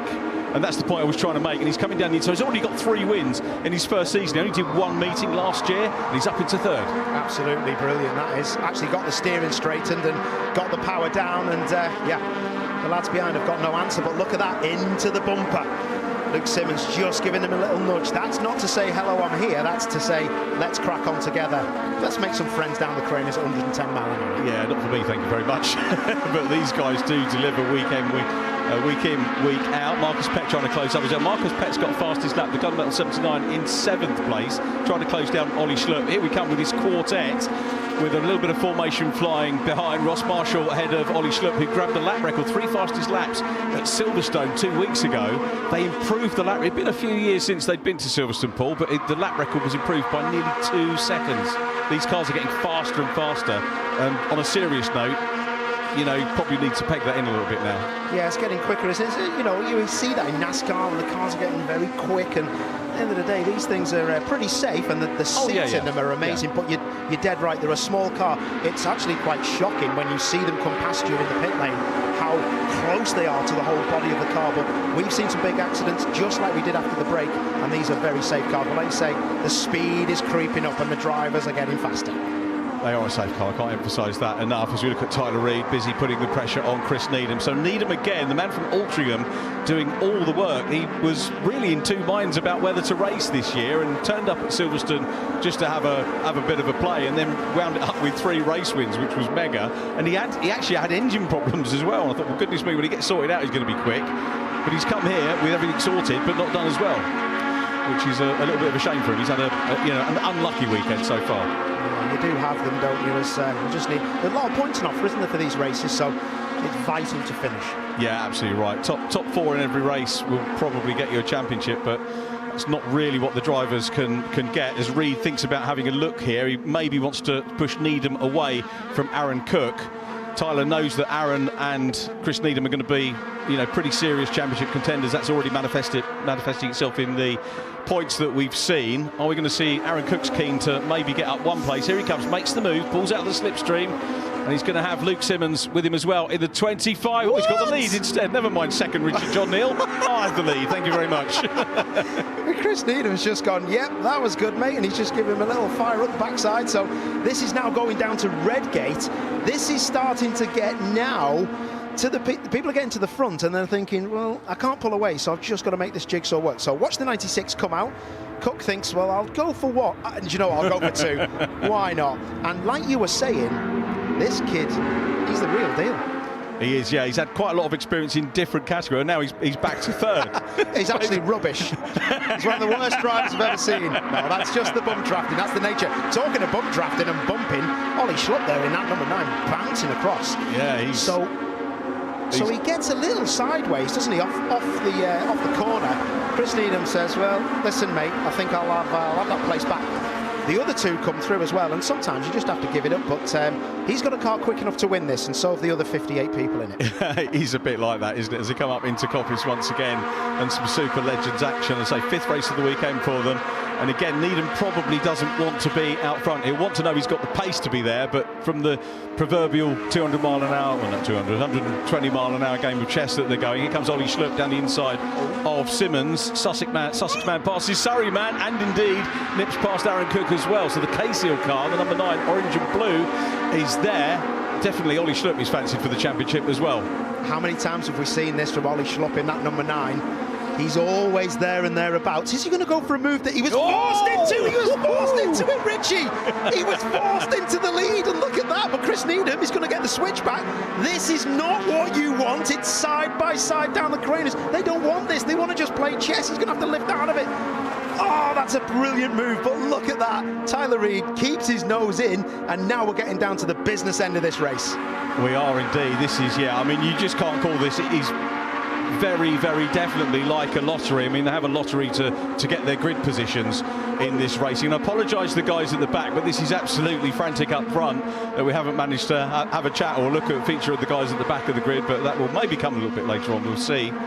Did you see that going up the hill then? So the 13 of Needham looked like he missed a gear or something. There was a big bump draft, and it was kind of by accident. Everybody checked up because it wasn't the closing speed they were thinking it was going to be. So I don't know if Needham's just lost a little bit of power or a misgear. Look, you can see that chain reaction as Schlupp gets into him. I've got Schlupp for the win. His car looks mega. None of them want the lead at the moment, do they? I mean, Needham's kind of got forced into it by Tyler Reid, and I was going to ask them whether you do seed it on a track like this, just hand it back. This is much closer racing than we had at Silverstone. There were lots of good group battles going on at Silverstone, but the whole field very close indeed. 57 in the mix there. The white and orange car that we see is Mark Ridout. We're actually on the last lap here now. Oh, Ollie Schlupp, no. Poor old Ollie. When's he going to have some luck? I think he must have heard me when I said I've got him for the win. But this is the battle now, because I believe this is the last lap, Richie. Yeah, this is an 8-lap heat. This is 7 laps completed. Here we go then. So it's Chris Needham there, Tyler Reid. Look at Aaron Cook as well. It could come from any of the top 4, maybe top 5, because Simmons is in that shout as well. A little bit further back, 5th place at the moment. But away we go up through Schwantz curve, and Needham again is just, I'm sure he didn't want the lead this early. He wouldn't have wanted it, but remember what we've seen already. We've seen Cook take 2 people for the lead. Is that what it's going to be? But look at this train we've got for the lead as they come out of the second to last corner. Oh, they're all into each other now. This is like a proper Legends race. Who's it going to be? And now we've got Marcus Pett join the top group as well. Pett goes to the outside, flicks to the inside. Ross Marshall in 3 is in the mix as well. Needham's lost out, and it's Tyler Reid who's going to come into the chicane in the lead with Aaron Cook in P2. And it's Needham in 3rd place. It's going to be close as they come down towards the checkered flag. Side by side. Look at that. 3 cars side by side. It's Aaron Cook who gets the first driver to get a 4th win of the season. Tyler Reid 2nd, Chris Needham 3rd. Luke Simmons drove a great race there. Great race from Luke, race winner in the past. Daniel Pooley's picked up some extra advertising hoarding. Looks like he's drove through your bath. It does, doesn't it? Daniel Pooley having a good... Daniel 13th, but it was Cook from Reid. Fastest lap went to Nathan Williams in that one. He was 2nd fastest in the first race, but Nathan Williams, the youngster from Birkenhead, fastest lap of the race, Paul. We've got to watch him in the 3rd race. Here's a replay. Top man, look at that. Tyler Reid in the number 1, but Cook comes to the outside, and it must be nothing in this. It's got to be a couple of hundreds, and look at that. That's a proper Legends race. That's like the entry race course. Love it, brilliant. I'll tell you what, as I said, this guy has really jumped. I mean, drivers get good at Legends, but he's just been good from the get-go. And yeah, great character. Former MR2 Toyota champion, which is totally different. And he's just come in, and I know people have been sort of saying he's going to be a contender for the championship. Wouldn't surprise me if he goes away with the championship lead this weekend. But obviously, great to see him and Tyler Reid and Chris Needham and all that lot having a good battle. Here's how they finished. Heat 2 of round 4 of the Legends Cars Championship. Aaron Cook, the winner from Tyler Reid. Chris Needham 3rd from Luke Simmons. Ross Marshall was 5th from Marcus Pett. Then Peter Barrable and Ollie Schlupp. Matt Knight 9th, and John Mickle completing the top 10. 11th goes to Mark Ridout. Then it was Nathan Williams who got fastest lap. Just checking that was still there. It is. And then Daniel Pooley 13th with his advertising hoarding ahead of Nick Price and Mike Schlupp. Mark Reid 16th from Graham Butler. Ben Mahoney in 18th, and completing the race finishes, David Bonser. So there we go. They'll get the applause from the marshals as they make their way down in towards Parc Fermé. But nice clean racing from Legends, wasn't it? I was just about to say that. You've got your Howden's bath coming back, mate. There are all the baths available. You've got to be careful with that, because that can overheat the engine, obviously. So water cooled now. Yeah, of course. Yeah. Yeah, there's one air-cooled engine which is out there now. That is Graham Butler but the rest of them are now the 3-cylinder engine, 3-cylinder Yamaha engine. Are you okay, hon? I'm getting there very slowly. I've got to say though, when you've picked up on it, that was a very clean race. There was no big argy-bargy. It was everything I expected, and the groups were closed as well, so they were really with each other. This kid's impressive. There was a lot of chat about him, like you say, up and down the pit lane yesterday when I was speaking to a couple of guys. So, and I think I might have raced against Aaron. He's well happy, isn't he? That's cool. Yeah, he's a very good lad. Top man. There's our little celebration from Aaron. Hey, you can tell he's new to it. You're supposed to be over here, lad. We need to get you in. We need to get you interviewed, son. We'll get you interviewed. But yeah, great to see the Legends back. And I was really impressed with the fans who just went to the fence when it was on. But, absolutely right and proper. Good Legends race. Another one later in the day. There is our winner, Aaron Cook, and we'll be able to catch up with him and have a word or two in just a few moments here at Donington Park. Please stay with us.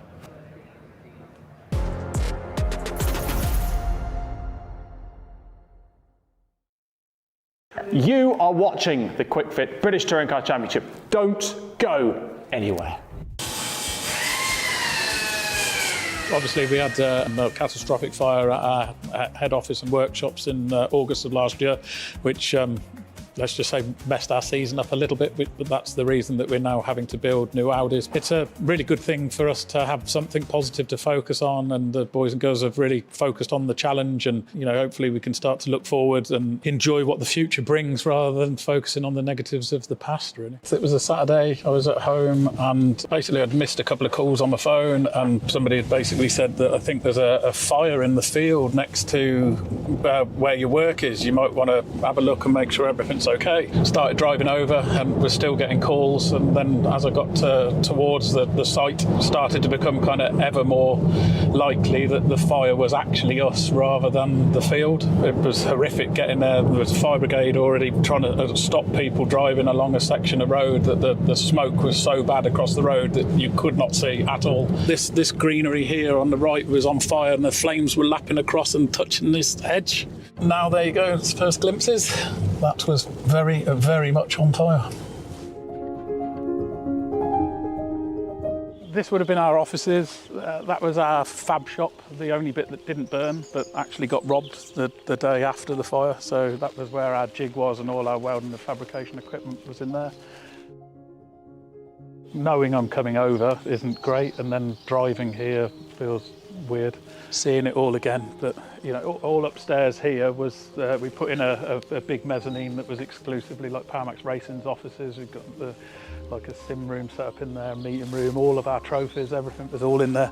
But that mezzanine floor, if you have a look through here, doesn't even exist anymore. On top of this cabinet here, that was a gearbox, and the whole gearbox casing itself has melted. There's nothing left, and there's just some of the gears left in there, and beyond there there's two gearbox stands, you see, with the arch tops. So both of those would have had gearboxes sat on the stands, and what's on them now is all that's left of those gearboxes. So there's a few kind of gear components, and that's it. The rest has completely melted and disappeared. Well over £2 million worth of vehicles. You know, it literally jumped from building to building. As you can see, it took everything. You know, the fire started at that very far end. It's burnt every shipping container, jumped from container to container, building to building. Like even all the cars stored outside have been ignited, and kind of just...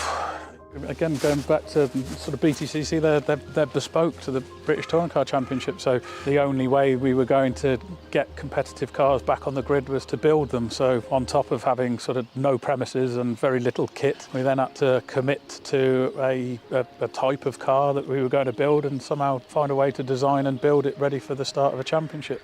Yo, where are you going? More coming up after the break.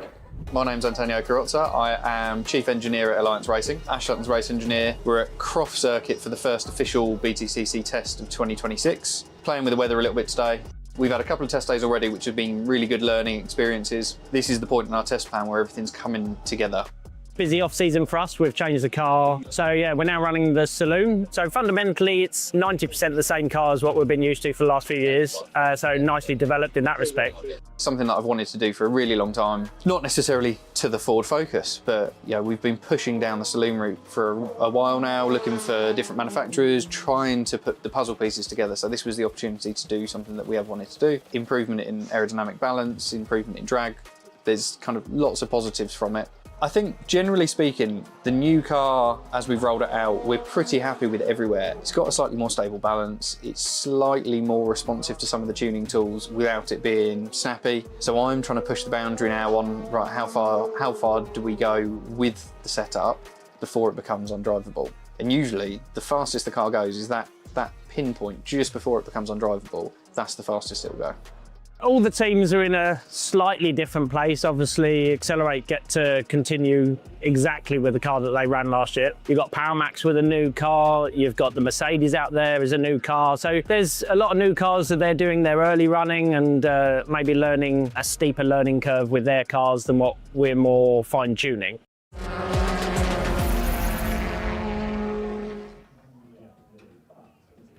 So the Legends Car Elite Race lined up, and after an intense 8 laps of racing wheel to wheel, it was an unbelievably tight finish. 3 cars side by side, and it was Aaron Cook who took the win, with Tyler Reid in second and Chris Needleham in third. Let's go down to Louise with the winners. Thank you, Nikki and Aaron, taking a well-deserved break after that, because that was some frenetic racing going on out there, wasn't it? But absolutely fantastic result. What a weekend you're having in your debut season in these legends. Yeah, I mean, great weekend. Couldn't have asked for much more. We knew we needed to start putting some points between me, Chris, and Tyler. So, yeah, a couple more wins chalked up over this weekend. Today was obviously the day where we wanted to do the big time. We've been waiting to get onto this TOCA package forever. It's felt like a lifetime to try and get here. We finally, in a series where it's on the TOCA package, first race ever live on ITV. Let's make it count, and hopefully we've done that.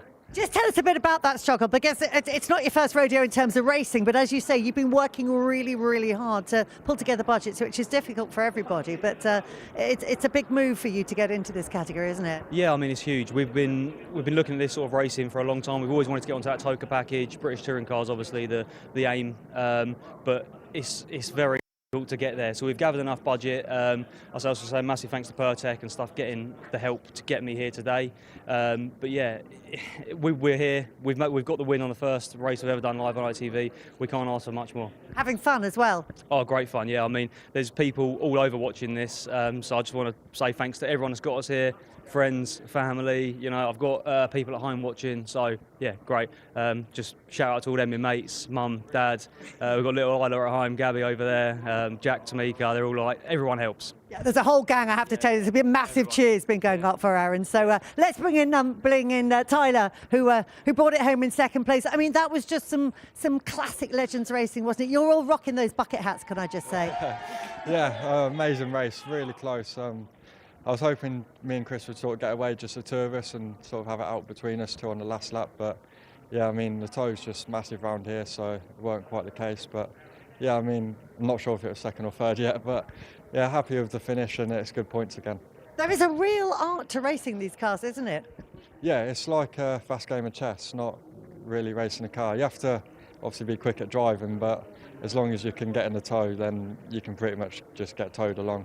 Well, as far as I know, you got the P2, and as far as I'm aware, Chris, let's bring you in at this point, was the man who got the P3. As Tyler was just saying, it's a mixture of racing and chess, really, when you're in the Legends, isn't it? Oh, definitely. Yeah, experience helps in this class. You've just got to pick your right moments. Basically, it's the last lap.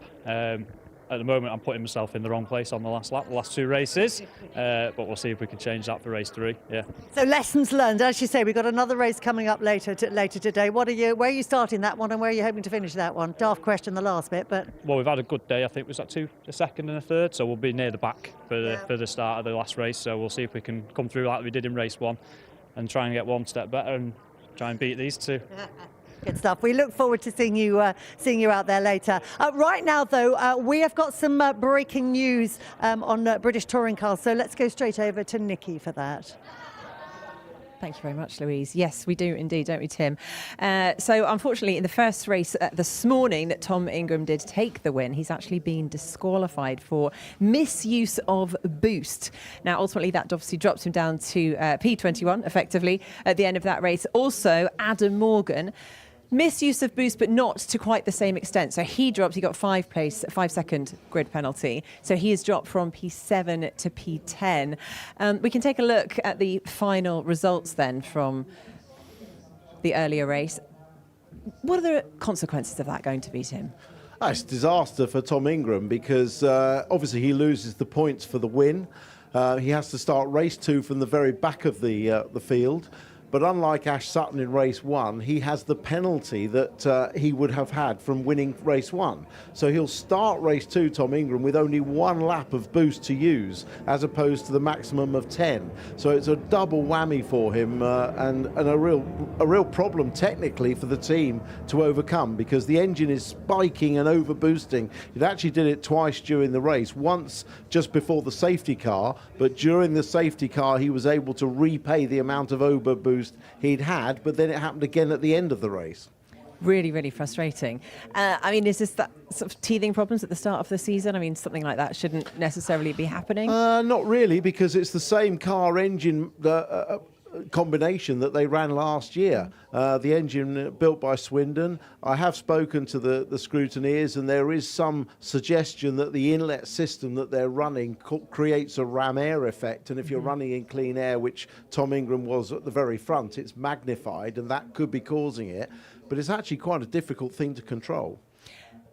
Obviously, commiserations for those two, but Brilliant for Mikey Doble for Ash Sutton. Every cloud. A little promotion there. Yeah, I mean, we obviously had Mikey Doble on the podium, and that was a great celebration. I'd love him to have taken the win technically on the road and had that celebration. I saw Adam Weaver rushing down to Team Vertu to collect that first place trophy, and boy, is it richly deserved. I mean, that is a win on the car's debut race. And obviously we saw then Ash Sutton, he started from right at the back of the grid in P21, finished P2, and now we've got Tom Ingram also at the back of the grid. Where do you think Tom Ingram's going to finish for this one? Can he do the same as Ash? No, because he won't have as much boost. He will still have a great opportunity, and he'll still move forward, and obviously he'll be eyeing that reverse grid somewhere in the top 12 for race 3 to get some points back. But I think a top 10, top 8 would be a good result. Yeah, well, we will soon find out later this afternoon. But first, it is time for the Porsche Sprint Challenge. So now let's go to the commentary team of Jade Edwards alongside David Addison. Nikki, thanks very much. Porsche Caymans on track for their third race of the weekend. They had one yesterday, which Joe Marshall won by taking the lead on the penultimate lap. They had one this morning, but Joe Marshall won by avoiding track limit penalties. And this is the third race. It is going to be a really good one with the newer RS Club Sport Caymans against the older Club Sport versions. Slightly more powerful, larger engine cars in the RS versions, and it is going to be Joe Marshall that starts on pole position. And Will Rochford, who didn't get into the start of race 2, hasn't even got out of the assembly area for race 3. So whatever the problem is that's persisting in that car is now getting ever more serious. Will Rochford out of the race even before it starts. So the grid, based on the results of race 2, is going to have Joe Marshall on pole position with esports star Josh Rogers, with him the Australian at the front of the grid. Oliver Cottam starts third, and then Dan Zelos is going to go from fourth ahead of Sam Harvey, who won on the road in race 2 but was penalised for track limits, and Matt Kyle-Henny sixth. Sam Harvey also had a penalty for a jump start, but that was rescinded. Dean Burden is on row 4. He is the star of the RSM class this weekend. Ethan Hamilton next ahead of Daniel Lewis and Chris Bingham. Reece Summerfield had brake caliper dramas in qualifying but has raced well since, and Amy Watts rounds out the top dozen ahead of Max Watt and James Seal. Then Lydia Walmsley, Richard Hosking on row 8, newcomer, although he's raced Carrera Cup. Hannah Chapman back for another year. Matt Bryars was in the gravel. Matthew Bryars in the earlier race today. Will Rochford ain't there, but Gabe Fairbrother is, and he's the dominant driver in Club Sport. Then it's Gracie Mitchell from Giancarlo Romano, Mark McKenzie and Alistair Weston to round out the grid. Jade, these Caymans, whether it's the RS or the earlier Club Sport, a really good race car. Yeah, we always enjoy watching these races throughout the weekend, and race 3 is always entertaining because it's obviously the last race of the weekend, and it's the last chance to score good points ahead of the next round. But just looking at Joe Marshall on his line there, he's sort of not very close to the box. They all seem to be a little bit further away. Maybe that's a little tactic for them. Indeed, just giving themselves a little bit more breathing space. We had a touring car race yesterday in which Tom Ingram parked over the white line and got a penalty. They're all perhaps mindful of that. So this will be 20 minutes. 5 red lights will go on. When the lights go out, it will be blast off now. And a good start by Joshua Rogers. Again, he's done that all weekend. Chris Bingham in the white, red and blue car is away smartly. But the leader is Joe Marshall for Team Parker Racing, down towards Redgate for the first time, and a good launch being made by Oliver Cottam in the green and white car up the inside, and he will go second at the expense of Joshua Rogers. His silver car drops to third. Dan Zelos is fourth as they drop downhill for the first time, but a really good launch by Marshall. Absolutely, he got a rocket start off the line, clean start into turn 1, and yeah, like you say, Oliver Cottam as well sort of followed him through, and now into P2, and Dan Zelos up into P4 and looking strong. Although he's under attack, isn't he, from Sam Harvey, who nearly won yesterday, won on the road this morning, so you could argue he is deserving of a victory this weekend as they pour their way up towards McLean's for the first time. Reece Summerfield, number 33, ex-Ginetta racer, goes well in these cars, and he's had a good weekend in terms of making progress after a troubled qualifying. But out of copies for the first time, Joe Marshall leads. Oliver Cottam is second, having his best showing of the weekend. Joshua Rogers, the sim racing star, backed by Porsche, comes to the chicane in third place, and then in fourth is Dan Zelos, with Harvey crawling all over the back of him. Yeah, the top 3 seem to have built a bit of a gap between each other so far. Joe Marshall already has a gap of 7/10 of a second, which is a lovely gap for lap 1. And also Oliver Cottam not under massive pressure either. But yeah, Dan Zelos there is seemingly the cork in the bottle after this first lap. Joshua Rogers, former Porsche Super Cup esports champion, so he's having to learn about real world cars, new circuits, because he's Australian, so you might have raced Donington on the sim, but you need to discover it in real life, and different cultures, and a team with real people in it, not just virtual engineers, if you like, to help set up a car as you can do in games. So a really different environment. Into the pit lane has just come Will Rochford, so he's crept out of the assembly area and he's hoping to join the race late as the race leaders then work their way up through Coppice. Yeah, and going back to the sim topic there, it's credit to sim racing to show that you can go from that to this and be that competitive, but there's still lots to learn, one of which is how cold Donington Park can be at this time of the year, especially when you're Australian. So yeah, a really good showing from Rogers. True enough. And Carrera Cup GB Esports reaches its final rounds this coming week, Wednesday evening. The leaders come out of the chicane then as the clock ticks on down. We've got a replay here of the start. Look at Joe Marshall's green and black car from pole. Good getaway. Chris Bingham was away really well in the background, that white and blue car. And as the cars accelerate towards Redgate, Joshua Rogers on the outside, but he left the door open. Yeah, he's maybe playing it safe, maybe just making sure that he was, nice and safe for that lap one. Doesn't want any incidents in this race 3, but Oliver Cottam capitalised on that, and away he went. And a slightly hesitant start there for the white car of Giancarlo Romano. Others were a little bit sort of lurchy. Is that a word off the line? Yeah, I think the way they start these races is almost like they load them up, and then when the lights go out, they launch, because the initial launch, we always talk about how quick the reactions are, but I think it is nature of the car as well. So when a car ahead of you doesn't move, that does widen your eyes very slightly. That's Alistair Weston, former bike racer, back for a second season. He had a rather sizable accident at Donington Park in testing last year, which derailed the season, but it's good to have him back in the club sport class, the older models. There's not a vast amount to choose between them. Aesthetically, they look pretty much the same, but they're slightly smaller engines by 200cc or so in the club sport, and just slightly less powerful. Now the leaders come over the timing line. Joe Marshall to Oliver Cottam. Third is still Joshua Rogers. In fourth place, Dan Zelos. In fifth place, you've got Sam Harvey. And sixth, it is Matt Kyle Henney. And Dan Zelos has just done a new lap record as he storms through in fourth place. Number 20 there, Chris Bingham.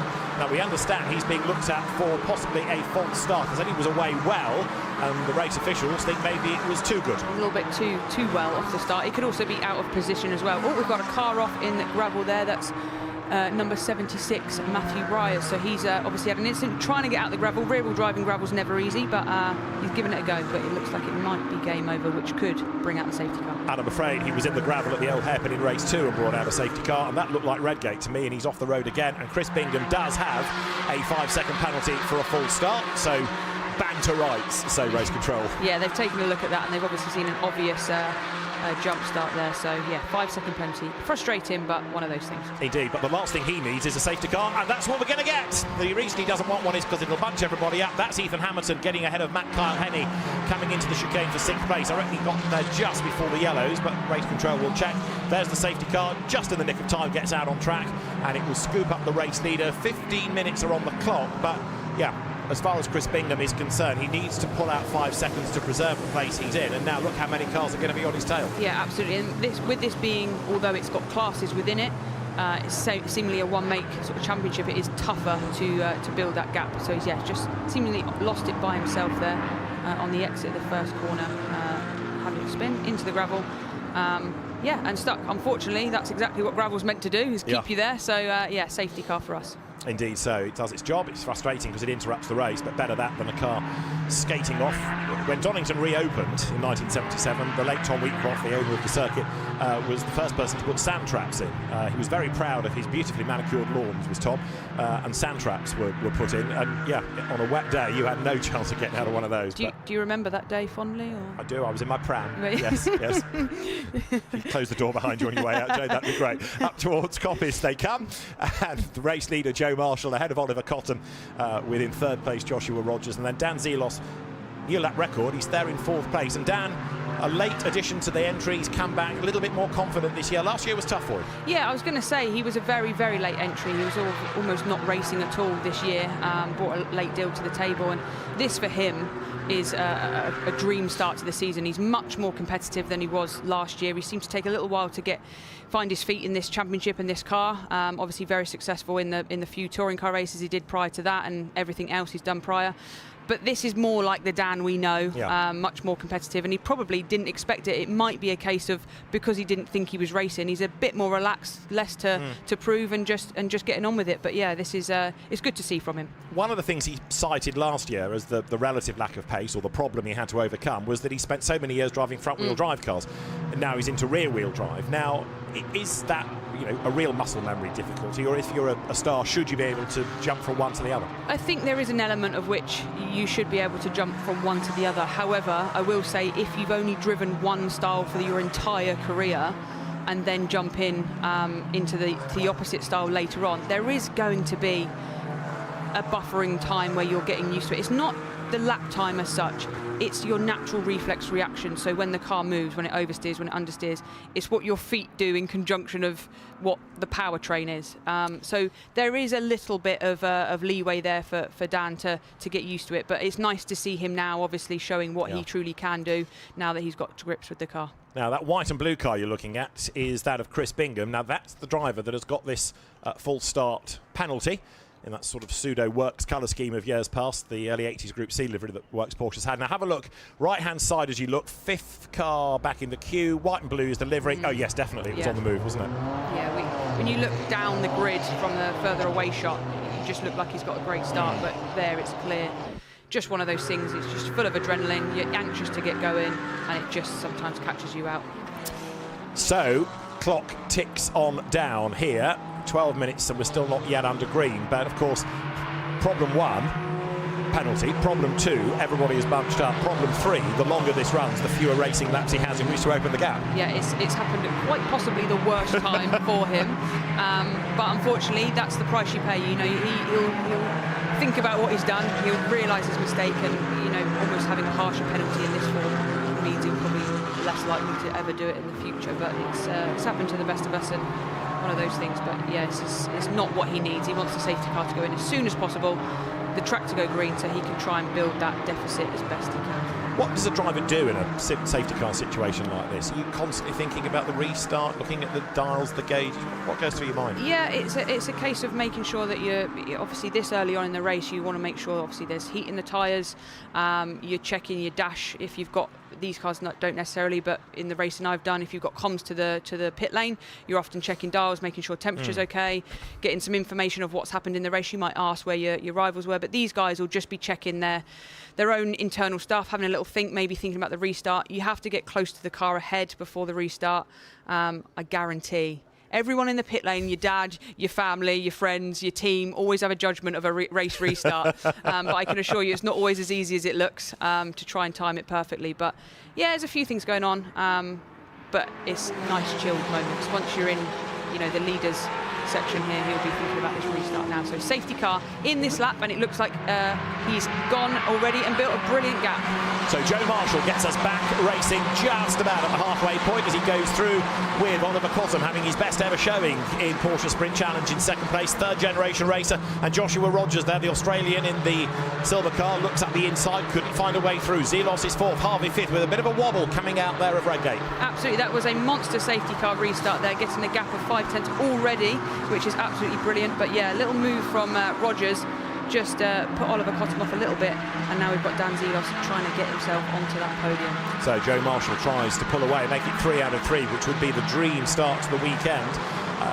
The nice thing is, he says, tempting fate, we haven't had any track limit problems yet. Now, you might argue we've had quite a few safety car laps, so we shouldn't have had, but in earlier races, they were being tipped up quite early with drivers having a finger wagged at them. Marshall, though, has made a brilliant lap, as you say, to build this gap. Everybody else seems to be in a line, but Joe has just gone storming off. Yeah, absolutely. I was just obviously talking about the restart there, and that's what we know he was thinking about in the car, but he went quite early. He sort of went just before the chicane here and caught everyone else napping, which has built him a gap. We'll see as they cross the line on this lap to see what the gap has become. I'd imagine it has gone up quite a bit. Yeah, so he's built a second, so he found even 5/10 on that first lap. And it just means that, we've got a car in the barrier there, number 55. That looks like maybe running wide on the exit and gone into the inside. And he's Lydia not alone. Walmsley. Lydia Walmsley, James Seal. James Seal is 55, Lydia Walmsley is in number 82. Just to quickly finish Jade's point, it's a new lap record for Joe Marshall, but that incident at the chicane began with Lydia making contact. The two of them kind of got intertwined and bang into the tyres. and I would fear that might be a red flag because you've got 2 cars to move and tyre barrier damage. Unusual incident, that. Yeah, it looks like they've tried to. Lydia's sort of got an overlap through the chicane, which is, you need a real strong overlap there. Red flag. Yeah. I'm afraid I was right for a change. Red flag, race stop. So Lydia Walmsley needs to get out of the car. Hopefully the door, she's okay I think, but the door won't open because of the tyres, so the marshal need to give her a little bit of space. But yeah, you can see Lydia moving around inside the car. It wasn't a massive impact, but car damage wise it looks fairly tame. You know, it wasn't hard and the tyres are there. James Hill there very frustrated his first season in this championship and had a very strong testing programme, but yeah, as you can imagine, full of adrenaline. But yeah, car wise they both looked okay, just one of those frustrating things, but we can't continue racing with the tyres like that, and it looks like Lydia's had to get out the other side of the car, so but she's okay, which is the good news. Yeah, frustrating for both, one of those things I think. So there were 8 3/4 minutes to go, so the clerk of the course, Nigel Jones, will decide what he can do now with the time available. Lydia, I think, might have just tweaked her back a little bit in the impact, but she'll clamber up onto the wall.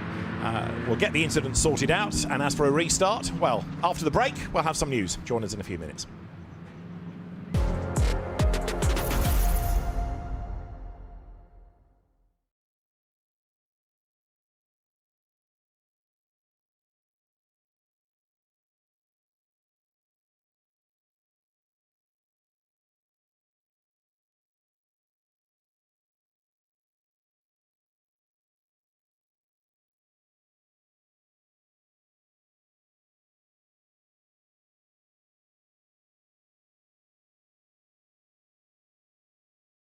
You are watching the Kwik Fit British Touring Car Championship. Don't go anywhere.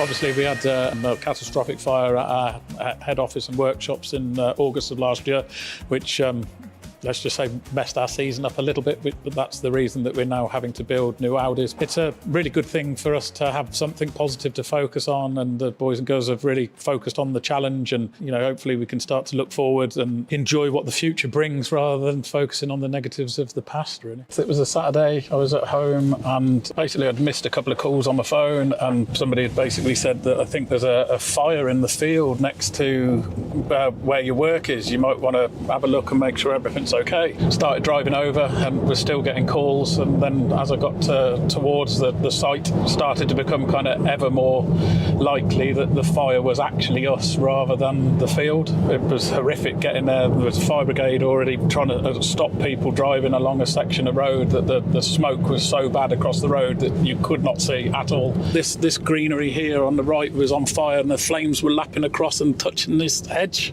Now there you go, first glimpses. That was very, very much on fire. This would have been our offices. That was our fab shop, the only bit that didn't burn, but actually got robbed the day after the fire. So that was where our jig was, and all our welding and fabrication equipment was in there. Knowing I'm coming over isn't great, and then driving here feels weird. Seeing it all again, but you know, all upstairs here was we put in a big mezzanine that was exclusively like Powermax Racing's offices. We've got like a sim room set up in there, a meeting room, all of our trophies, everything was all in there. But that mezzanine floor, if you have a look through here, doesn't even exist anymore. On top of this cabinet here, that was a gearbox, and the whole gearbox casing itself has melted. There's nothing left, and there's just some of the gears left in there, and beyond there there's 2 gearbox stands, you see, with the arch tops. So both of those would have had gearboxes sat on the stands, and what's on them now is all that's left of those gearboxes. So there's a few kind of gear components, and that's it. The rest has completely melted and disappeared. Well over £2 million worth of vehicles. You know, it literally jumped from building to building. As you can see, it took everything. You know, the fire started at that very far end. It's burnt every shipping container, jumped from container to container, building to building. Like even all the cars stored outside have been ignited, and kind of just... Again, going back to sort of BTCC, they're bespoke to the British Touring Car Championship, so the only way we were going to get competitive cars back on the grid was to build them. So on top of having sort of no premises and very little kit, we then had to commit to a type of car that we were going to build, and somehow find a way to design and build it ready for the start of a championship. Yo, where are you going? More coming up after the break. My name's Antonio Carrozza. I am Chief Engineer at Alliance Racing, Ash Sutton's race engineer. We're at Croft Circuit for the first official BTCC test of 2026. Playing with the weather a little bit today. We've had a couple of test days already, which have been really good learning experiences. This is the point in our test plan where everything's coming together. Busy off-season for us, we've changed the car. So yeah, we're now running the saloon. So fundamentally, it's 90% the same car as what we've been used to for the last few years. So nicely developed in that respect. Something that I've wanted to do for a really long time. Not necessarily to the Ford Focus, but yeah, we've been pushing down the saloon route for a while now, looking for different manufacturers, trying to put the puzzle pieces together. So this was the opportunity to do something that we have wanted to do. Improvement in aerodynamic balance, improvement in drag. There's kind of lots of positives from it. I think, generally speaking, the new car, as we've rolled it out, we're pretty happy with everywhere. It's got a slightly more stable balance. It's slightly more responsive to some of the tuning tools without it being snappy. So I'm trying to push the boundary now on, right, how far do we go with the setup before it becomes undrivable? And usually, the fastest the car goes is that pinpoint just before it becomes undrivable. That's the fastest it'll go. All the teams are in a slightly different place. Obviously, Accelerate get to continue exactly with the car. And this is the reason why, Jade Edwards, an incident coming out of the chicane. Yeah, I'd like to see the run down to the chicane and see how it all started. But obviously, you go into the chicane, you start on the outside, that becomes the inside for the final corner. It looked like Lydia had some form of overlap, but maybe not quite enough. And they've linked together and both sent themselves into the tyre wall. It's frustrating really, because it's the tyre wall damage that's the issue rather than the cars themselves. Lydia Walmsley and James Seal were the two drivers. They're both okay, as you can see, they're out of the cars. But the problem we've got is that you've got to remove two cars and we've got barrier damage, and therefore the race will not be restarted. We'd already had a safety car, sadly. Round 3 of Porsche Carwow Sprint Challenge GB, won by Joe Marshall. 3 out of 3 this weekend, ahead of Oliver Cottam and then Joshua Rogers, with Dan Zelos 4th, Sam Harvey 5th and Ethan Hamilton in 6th. 7th goes to Matt Kyle Henney. 8th, a class-winning Dean Burden ahead of Daniel Lewis and Reece Summerfield. 11th, Amy Watts, Max Watt behind, and then Hannah Chapman, a good 13th, ahead of Richard Hosking. Christopher Bingham was 15th with a penalty. Then Gabe Fairbrother, Gracie Mitchell, 17th, ahead of Mark McKenzie, with the top 20 rounded out by Giancarlo Romano and Alistair Weston. And then 21st, Matthew Bryars, except he won't be 21st because he was a retirement in the gravel, but then not classified because they were the cause of the red flag. The terminology is not running at the time of the red flag. James Seal and Lydia Walmsley, so they were taken out of the result. So big frustration, because Lydia had been going well in the previous 2 races, and so had James Seal, actually. They were 2 quick drivers. Yeah, they were both drivers that were progressing well over the weekend and very competitive, but it's just one of those things, you know, these being rear-wheel drive, any contact on that rear quarter means that cars go round quite easily, and it does look like they just sort of link together. Neither of those drivers are known for liking crashes, having budget to go crashing, so just one of those things. You saw them after the incident, they were both sort of chatting and discussing the incident, so it looks like there's no sort of bad feelings, it's just racing incident. And you could see there the cars being removed, but you've also got then to sort out the tyre barriers, and all of that takes time, and time is not necessarily on our side. One of the good things about touring car events is that there's a lot of racing, a lot to get through for the fans, and we have a busy afternoon with touring cars, minis, Formula 4, Porsche Carrera Cup, touring cars again, and legends still to come. All of that has to be accommodated before a curfew, so we aren't really, therefore, with time on our side for a restart. So Joe Marshall makes it 3 out of 3. Sadly, that's the end of Porsche Sprint Challenge activity. The next racing on track will be for the British Touring Car Championship in a short while. Before all of that, though, let's rejoin Nikki. I am indeed here with Joe Marshall. I mean, congratulations. It's been a superb weekend for you. Yeah, pretty much picked up where we left off last year, really. We won the last 3 races at Brands GP, and yeah, we never looked back. The car's been incredible. The team's been amazing the whole weekend. I've got friends and family here. I love this track. So yeah, really, really good start to the season. I mean, obviously with that race, it's never quite how you want to end a race, but still, I'm sure you're very happy with the points. Yeah, I mean, I'll take the points. I mean, it was a bit bittersweet when I crossed the line and it was a red flag, but points are points at the end of the day. So, yeah, I'm still really, very, very happy for the weekend. Like I said, the team's been phenomenal. I put a lot of work in over the winter to win races, and I'm glad it started to pay off. Yeah. Is it now that you can actually really start to enjoy it as well? Because obviously, the pressure that comes with suddenly racing in a championship with so many eyes on it, and you want to bring home the results. Yeah, I mean, I've got to put a lot of pressure on myself. I want to win every single race that I compete in, and yeah, I'm starting to do that now, which I'm very happy for. So yeah, bring on the next round at Alton Park. Lovely stuff. Well, good luck for then. Thank you very much. Congratulations. Let's bring in Oliver. Congratulations there on a P2 finish. Yeah, I think it's paid off the work we put on overnight last night to get the car sorted for today. As we've got a podium race 1 and P2 in this race, so quite happy with that. Are you feeling confident with the car's performance going into the next race at Alton Park? Yeah, definitely. We finished last year off with a podium, so now the 2 podiums as well. So it would definitely give us confidence to move on to the next round at Alton Park. Excellent. The hard work's paying off as well. Thank you very much, Oliver. And let's bring Joshua in for our 3rd place finisher. Congratulations again. You know, it's not the way you want to finish a race, but still on the podium.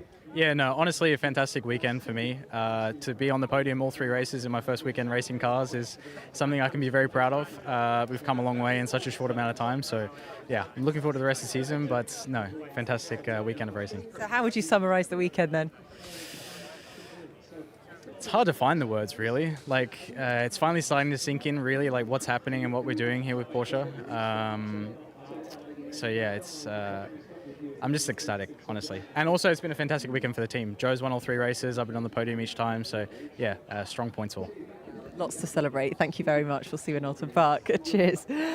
Well, there we have it. They are the podium finishers for Porsche. It is now time to watch a few celebrations. A special moment for the team, for Joe Marshall. 3 wins this weekend. But after the break, we will be here for round 2. And we will be live on the grid with the drivers.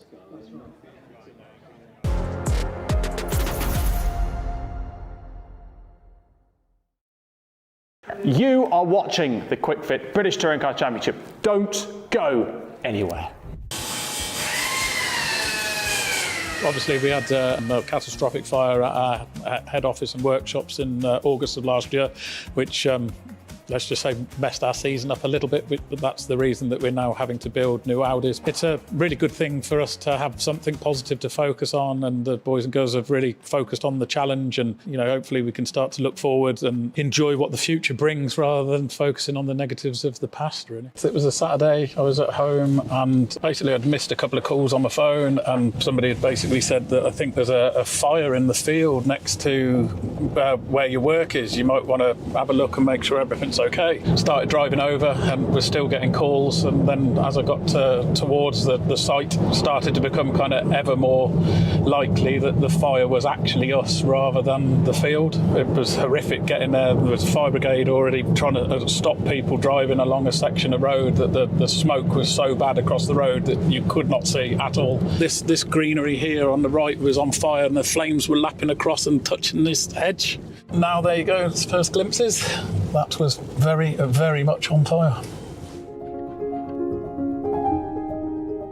This would have been our offices. That was our fab shop, the only bit that didn't burn, but actually got robbed the day after the fire. So that was where our jig was, and all our welding and fabrication equipment was in there. Knowing I'm coming over isn't great, and then driving here feels weird. Seeing it all again, but you know, all upstairs here was we put in a big mezzanine that was exclusively like Powermax Racing's offices. We've got like a sim room set up in there, meeting room, all of our trophies, everything was all in there. But that mezzanine floor, if you have a look through here, doesn't even exist anymore. On top of this cabinet here, that was a gearbox, and the whole gearbox casing itself has melted. There's nothing left, and there's just some of the gears left in there, and beyond there there's 2 gearbox stands, you see, with the arch tops. So both of those would have had gearboxes sat on the stands, and what's on them now is all that's left of those gearboxes. So there's a few kind of gear components, and that's it. The rest has completely melted and disappeared.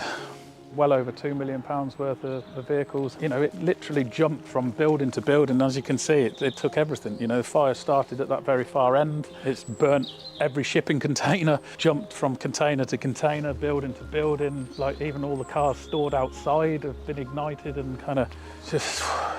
Again, going back to sort of BTCC, they're bespoke to the British Touring Car Championship, so the only way we were going to get competitive cars back on the grid was to build them. So on top of having sort of no premises and very little kit, we then had to commit to a type of car that we were going to build and somehow find a way to design and build it ready for the start of a championship. Yo, where are you going? More coming up after the break. My name's Antonio Carrozza. I am Chief Engineer at Alliance Racing, Ash Sutton's race engineer. We're at Croft Circuit for the first official BTCC test of 2026. Playing with the weather a little bit today. We've had a couple of test days already which have been really good learning experiences. This is the point in our test plan where everything's coming together. Busy off-season for us, we've changed the car. So yeah, we're now running the saloon. So fundamentally, it's 90% the same car as what we've been used to for the last few years. So nicely developed in that respect. Something that I've wanted to do for a really long time. Not necessarily to the Ford focus, but yeah, we've been pushing down the saloon route for a while now, looking for different manufacturers, trying to put the puzzle pieces together. So this was the opportunity to do something that we have wanted to do. Improvement in aerodynamic balance, improvement in drag. There's kind of lots of positives from it. I think, generally speaking, the new car, as we've rolled it out, we're pretty happy with everywhere. It's got a slightly more stable balance. It's slightly more responsive to some of the tuning tools without it being snappy. So I'm trying to push the boundary now on, right, how far do we go with the setup before it becomes undrivable? And usually, the fastest the car goes is that pinpoint just before it becomes undrivable. That's the fastest it'll go.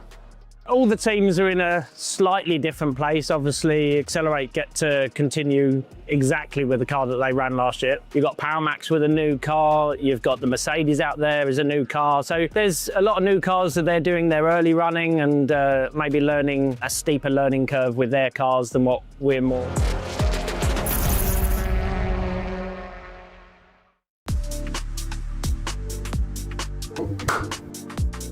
One thing that people don't know about me is I can do the Rubik's Cube under 3 minutes.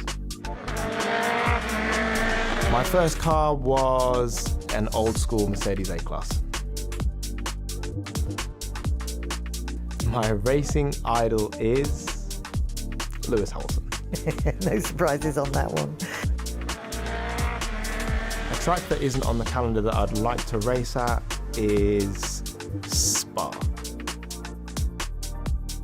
A driver I would call if I was in a jam would be Tom Chilton. My favourite sports team outside of the BTCC is the LA Lakers.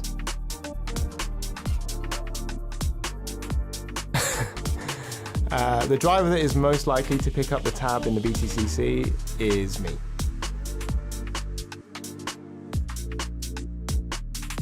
That's interesting. Away from racing, I am a huge gamer.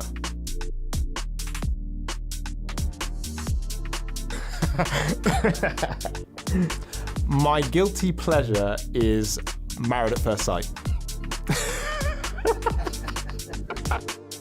It's Alex, my girlfriend, that has got me into it. They all play there it is.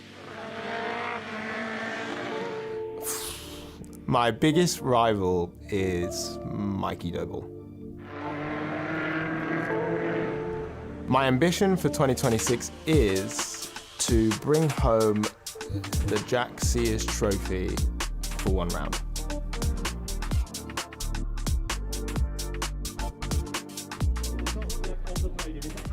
Now, the most important question of the day is, how fast can you do a Rubik's Cube, Paul O'Neill?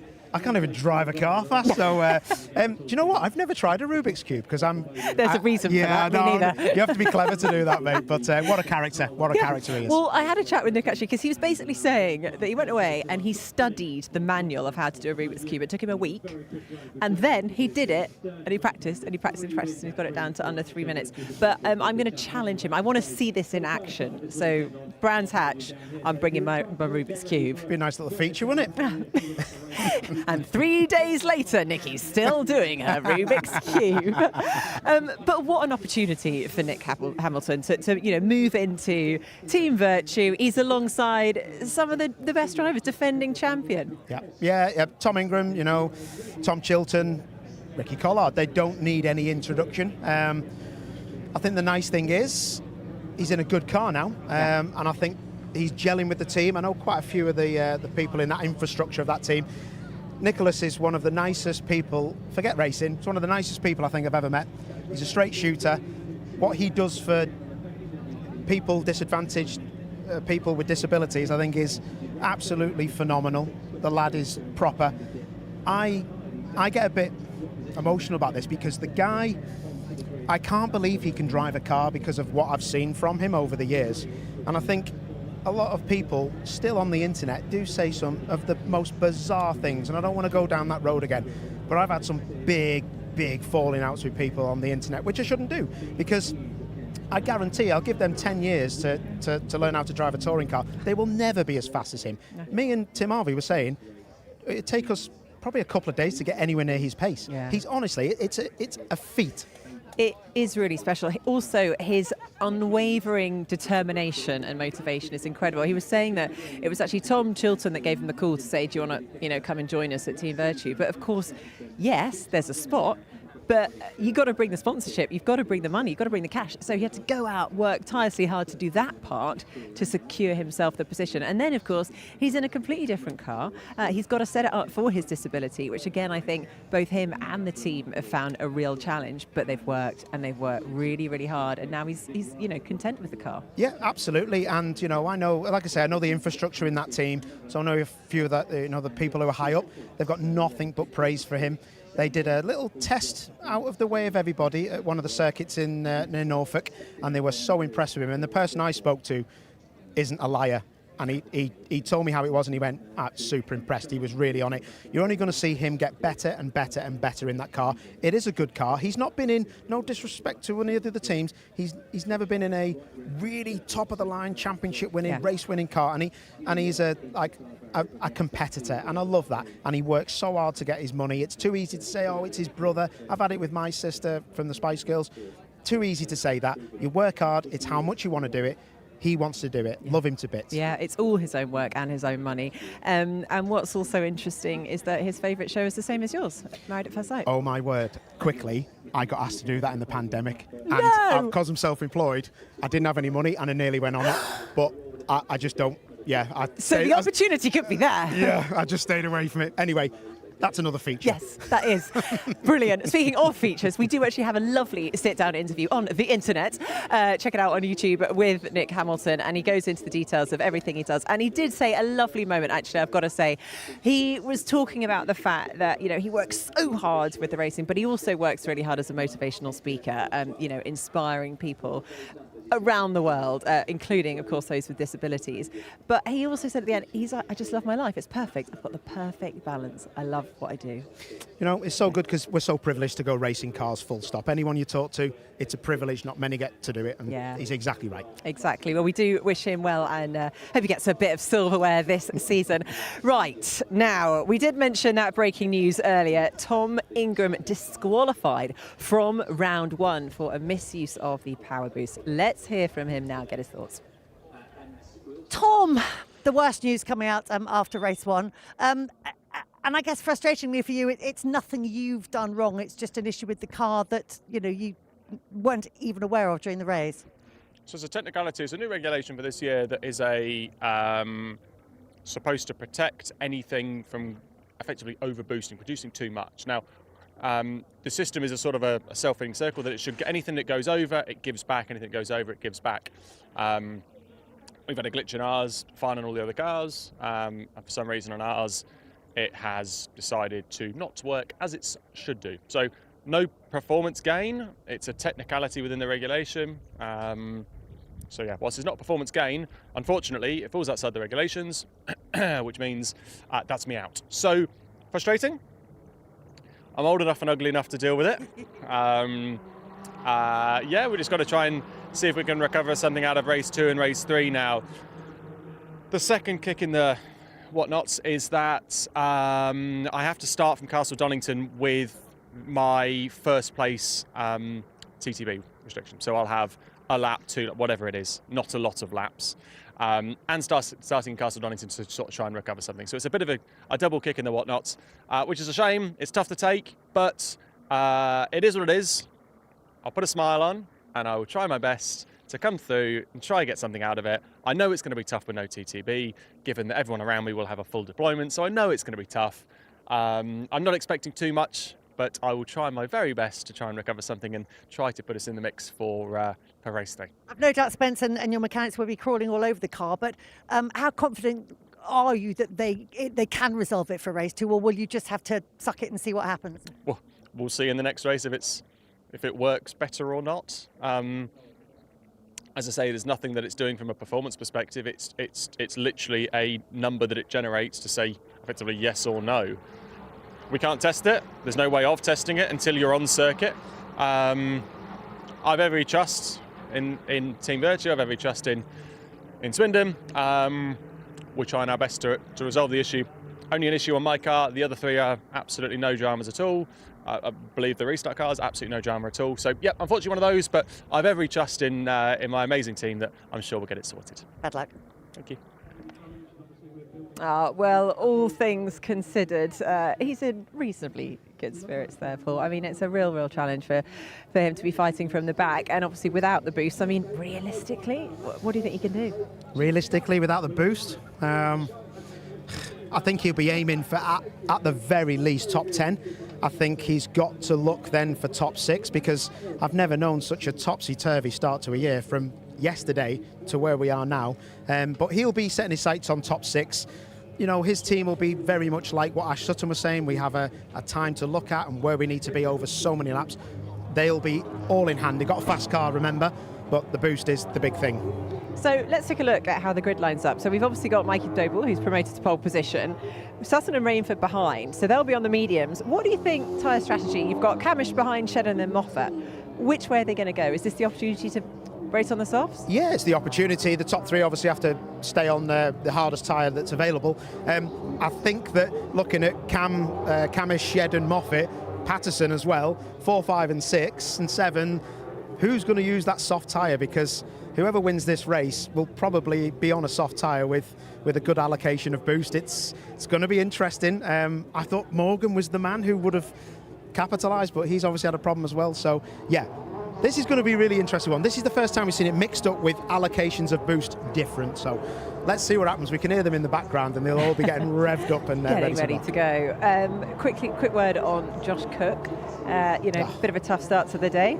Devastated, you know. Cookie, that car aerodynamically should not be fast around here, and I think that was why he was so hopeful of the weekend, because he was still up there with a hatchback and not brilliant aerodynamics. They've worked so hard on that car. I'm so impressed with it.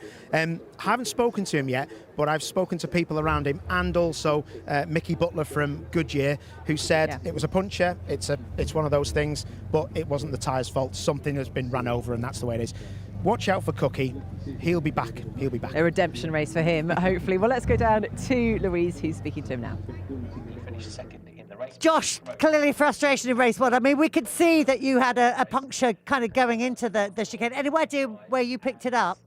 It was a slow puncture. I could sort of feel it developing. The back of the car was getting looser and looser. So I radioed through to let the guys know it might have happened. I had Dan Rowbottom politely flashing me down the back straight, letting me know that something was up. But of course, until you lean on it properly, you don't really know what's going to happen. So really unfortunate. I think we had strong pace. It's something completely out of our control. It's a piece of debris that punched through the tyre. So look, we are where we are. Let's see if we can recover in this one. We saw Ash did it from the back in the last one. So see if we can move up a bit further forward and score some points. I'm glad you brought that one up, because I was going to say the same thing. He's kind of set a good benchmark for you there, hasn't he?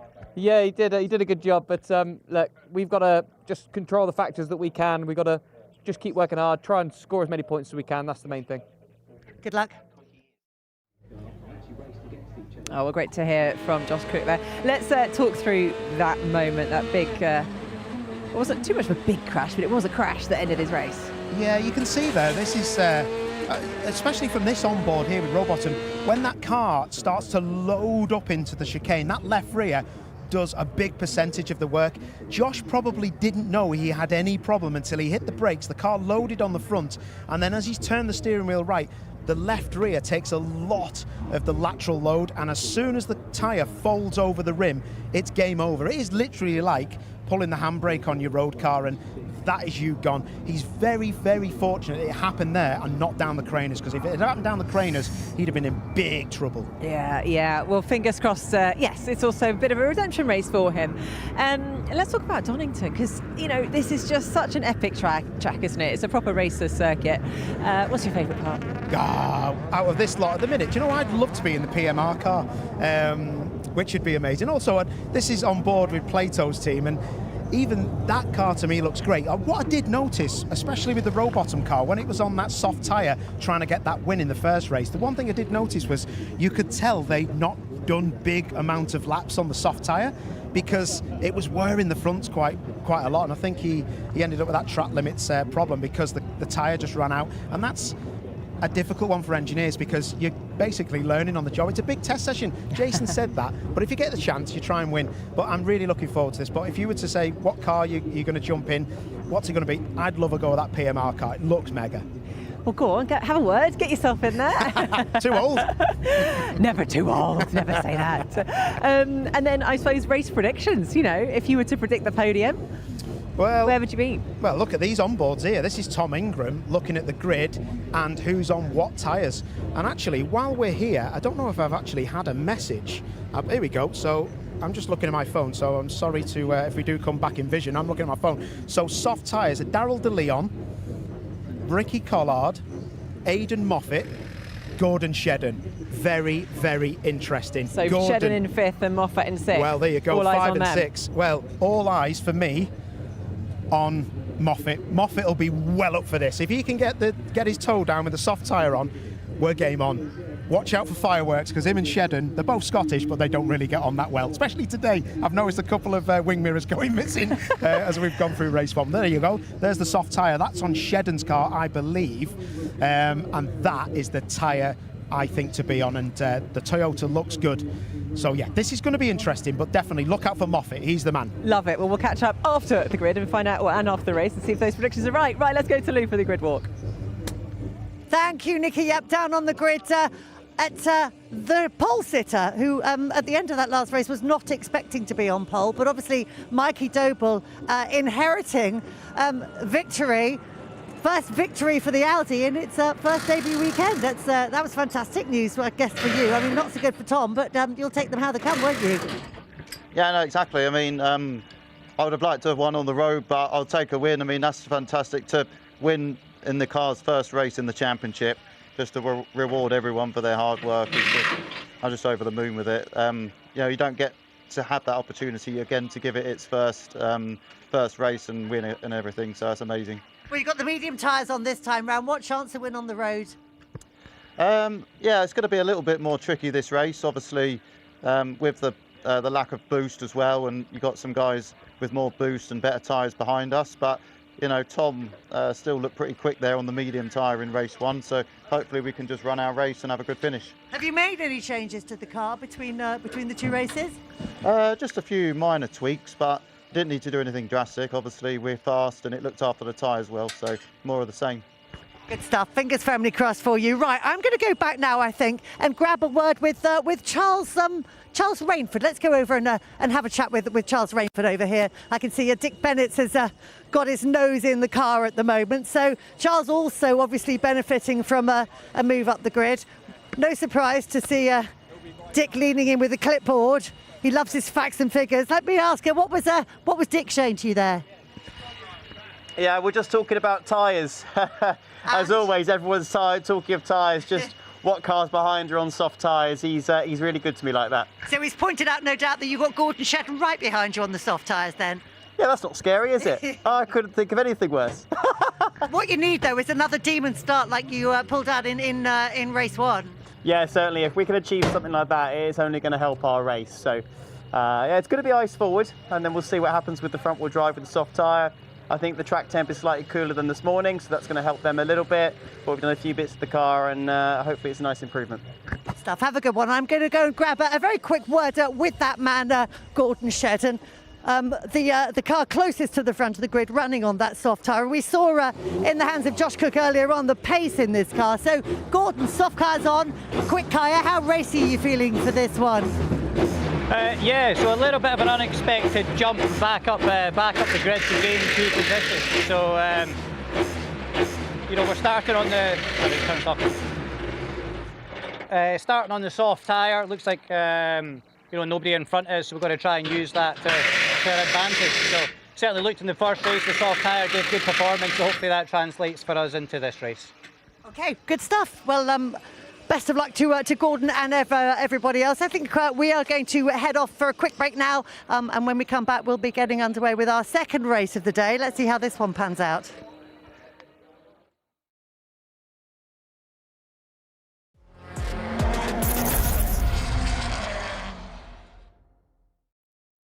You are watching the Kwik Fit British Touring Car Championship. Don't go anywhere.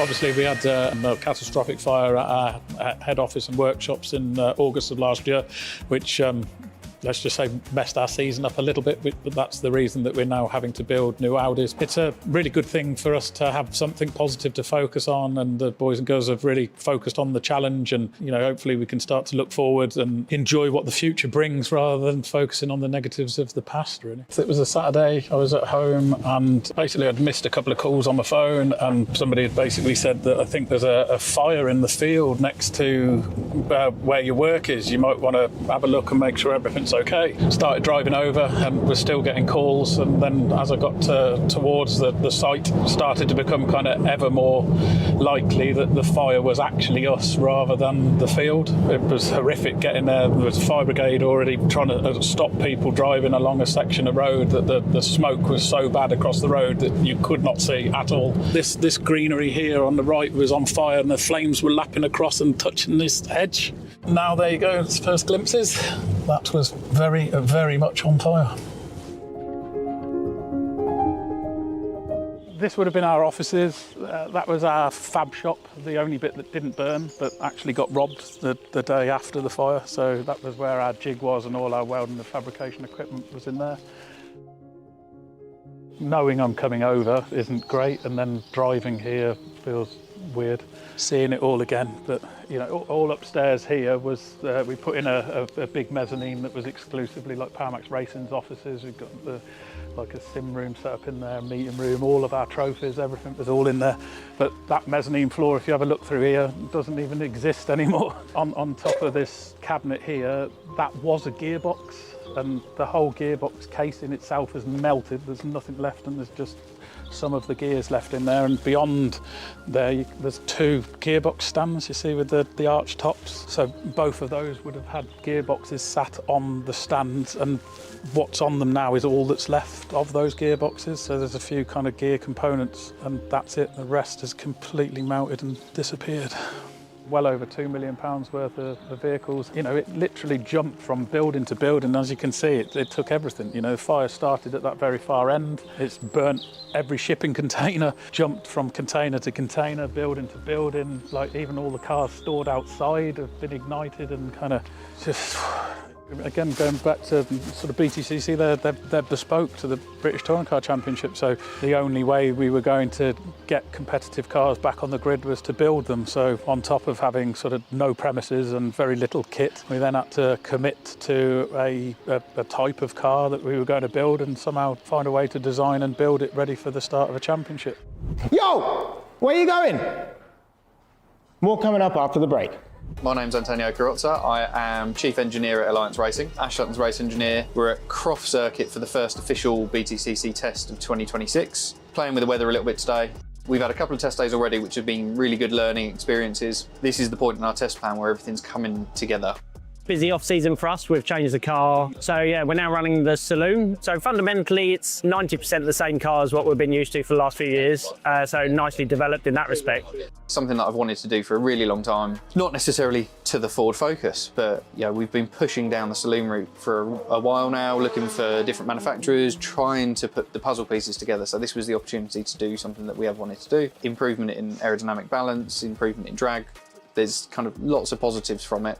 I think generally speaking, the new car, as we've rolled it out, we're pretty happy with everywhere. It's got a slightly more stable balance. It's slightly more responsive to some of the tuning tools without it being snappy. So I'm trying to push the boundary now on, right, how far do we go with the setup before it becomes undrivable? And usually the fastest the car goes is that pinpoint just before it becomes undrivable. That's the fastest it'll go. All the teams are in a slightly different place. Obviously, Accelerate get to continue exactly with the car that they ran last year. You've got PowerMax with a new car, you've got the Mercedes out there as a new car. So there's a lot of new cars that they're doing their early running and maybe learning a steeper learning curve with their cars than what we're more.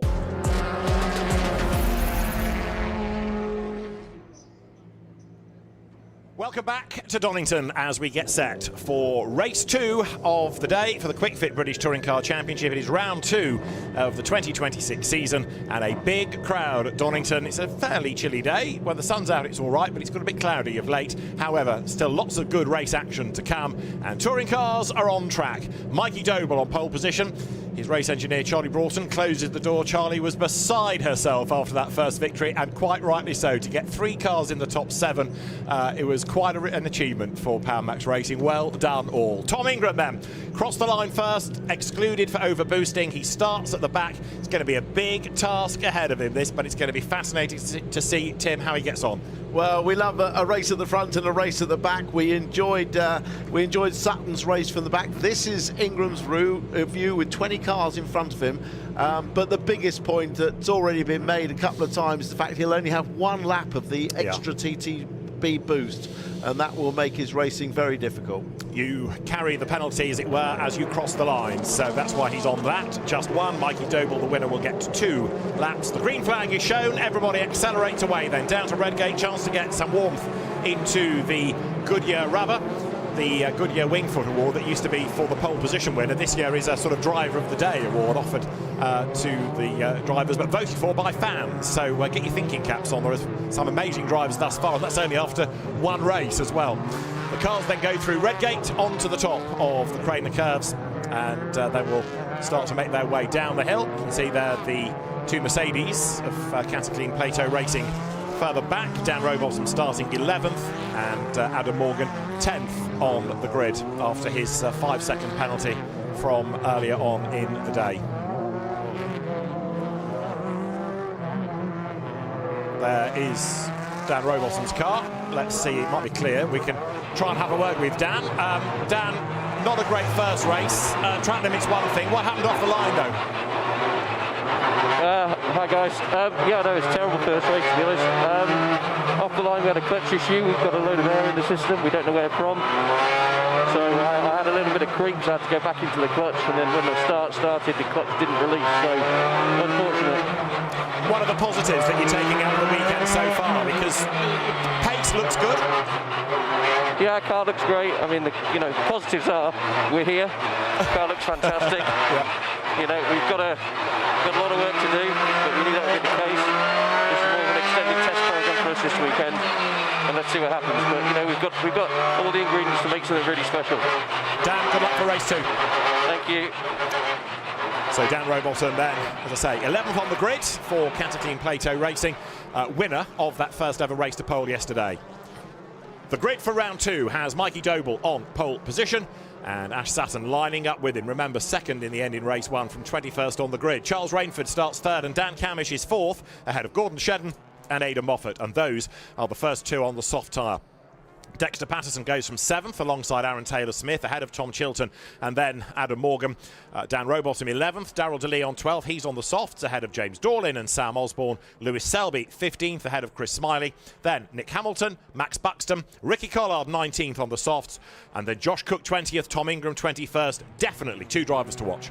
Definitely, yeah. We'll enjoy watching that. Yeah, we didn't mention Josh Cook, but of course he had that puncture and will be fighting his way forward from the back. So to the grid they come. Mikey Doble to line up on pole position. What a weekend it has been so far. And a couple of hours ago, walking through the paddock, all of a sudden out of nowhere, Adam Weaver, the team owner, arrives with a massive grin on his face saying, I'm off to get my winner's trophy. What? And the story was breaking. So it's been a tumultuous couple of hours in the paddock and quite a lot to unpack after that first race. So now we start to factor in these different boost allocations based on the results of that earlier race and how the drivers are going to play them. We did talk about the number of laps earlier on, but then everybody started with the same number and had to try to work out when best to use them. Now people are on varying lap numbers. Yeah, very different. Those that did well in race 1 have far less to use in race 2. The maximum you can have is 10 laps of the 18. Tom Ingram to the pits.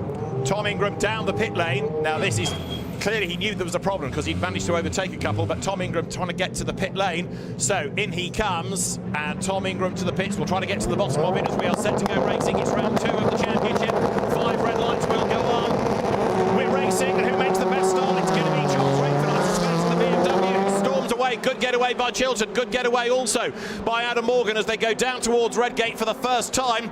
Bad start by Doble, so Rainford leads the way, but Sutton gets right into the back of him. Hurry up, Charles, he says, and he's going to lead coming out of the corner. Sutton is in the lead, and a spin in the background might be Hamilton, who's gone around. Shedden gets up alongside Aidan Moffat, but a pock start from Doble. Hamilton is in the gravel. I suspect we're getting a safety car, and also off on the grass there. Is that going to be Chilton? It is. Tom Chilton toboggans back onto the circuit, and it's Ricky Collard, his teammate, who oh so nearly collected him. Josh Cook goes past. Wow, Sutton leads the way. Rainford is second. Doble is in third. We're going to get the safety car. Safety car is out. We'll catch our breath and just reflect on that very exciting start. Ash Sutton, typically very aggressive, made a good start, but not as good as Charles Rainford for the second row. But then Sutton making that cutback into turn 1 Redgate was so eager to get the cutback, he actually went into the back of a fast-starting Mikey Doble.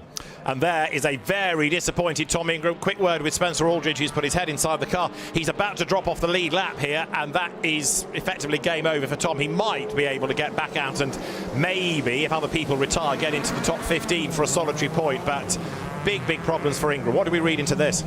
Well, that was a very resigned look in his eyes, wasn't it?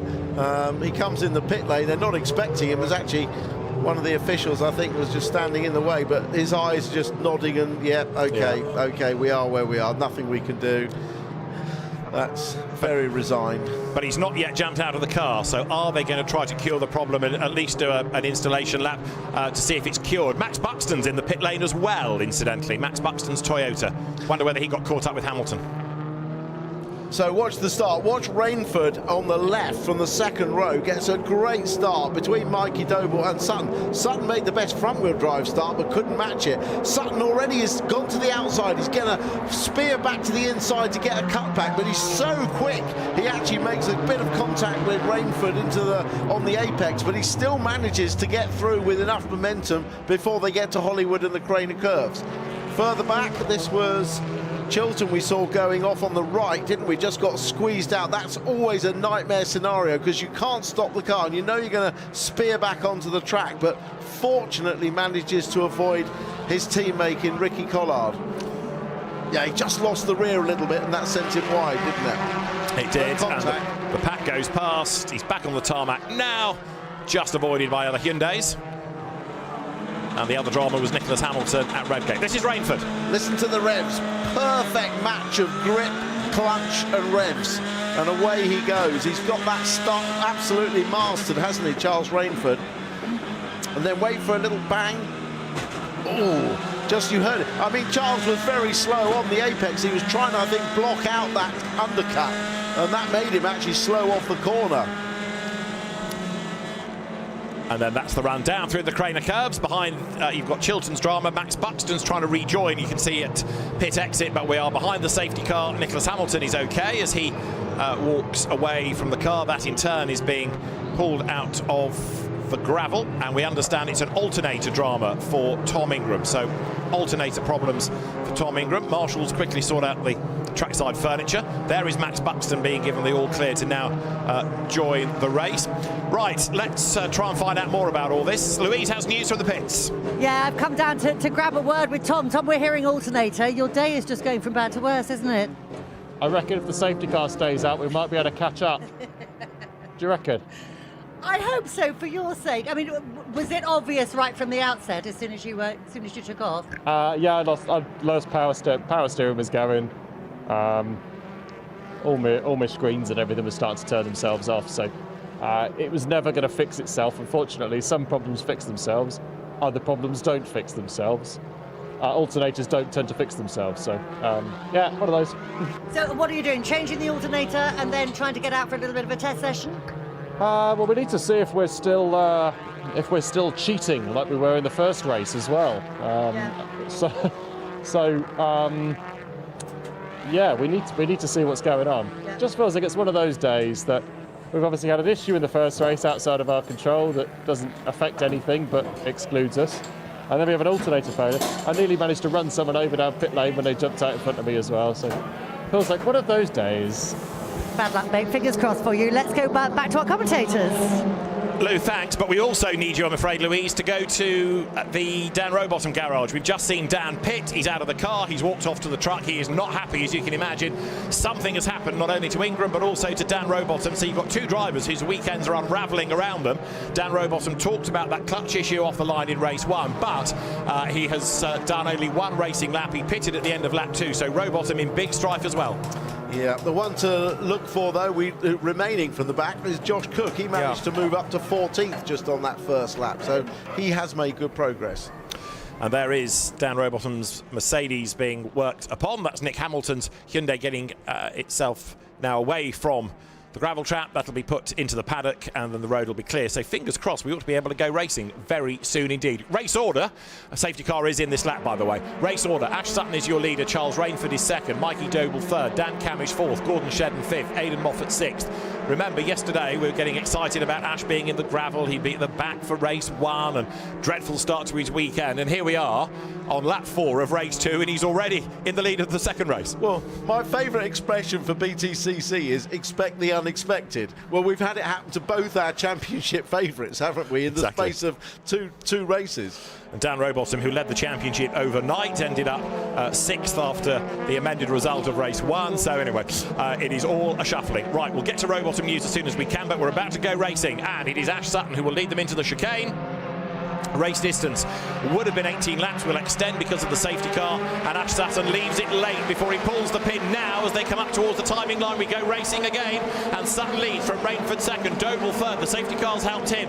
Camish is fourth, Shedden is fifth, it's Moffat in 6th place as they dive down to Redgate, and to the outside line goes Mikey Doble to attack Rainford, and he can't quite do it as Sutton now tries to build the gap. Yeah, so they've got a clean restart. Sutton waited a little bit and just managed to hold that into the first corner, Redgate, and now he's trying to stretch that gap. Doble sensibly, I think, just decided not to attack too hard on Rainford and risk a damage, but he's got plenty of time left in this race. So the cars power their way through Schwantz Curve up to McLean's for the first time on this restart. We're up to 21 laps and you've got Josh Cook still making progress. He was 14th, helped a little bit by 1 or 2 people retiring, of course, but even so, he's going strongly. He's into the points and he wants to be in that top 12 to try to benefit from the reverse grid for race 3. Cook on the back of Collard, previous Toyota driver being attacked by Current. Sutton leads down towards the chicane. Second still Rainford, third is Doble, Camish fourth, and a bit of a gap maybe. No, Gordon Shedden still in touch in 5th. 6th, you've got Moffat. 7th is Adam Morgan upholding Mercedes honour, but over the line it is the Napa Racing UK Ford. Ash Sutton the leader. Yeah, stretching a lead. We'll watch it. It's but 3/4 of a second at the end of lap 1. Should be watching for Shedden and Moffat. They're the first 2 cars on that soft tyre. And Josh Cook then went over the line 15th. He actually lost a place on that lap to Ricky Collard, interestingly, but Collard is on that soft tyre as well. Down through the Craner curves they go. Sutton led at the end of the lap by just over 7/10 of a second. He's done the fastest lap of the race, and Camish gets through on the inside of Doble to go third.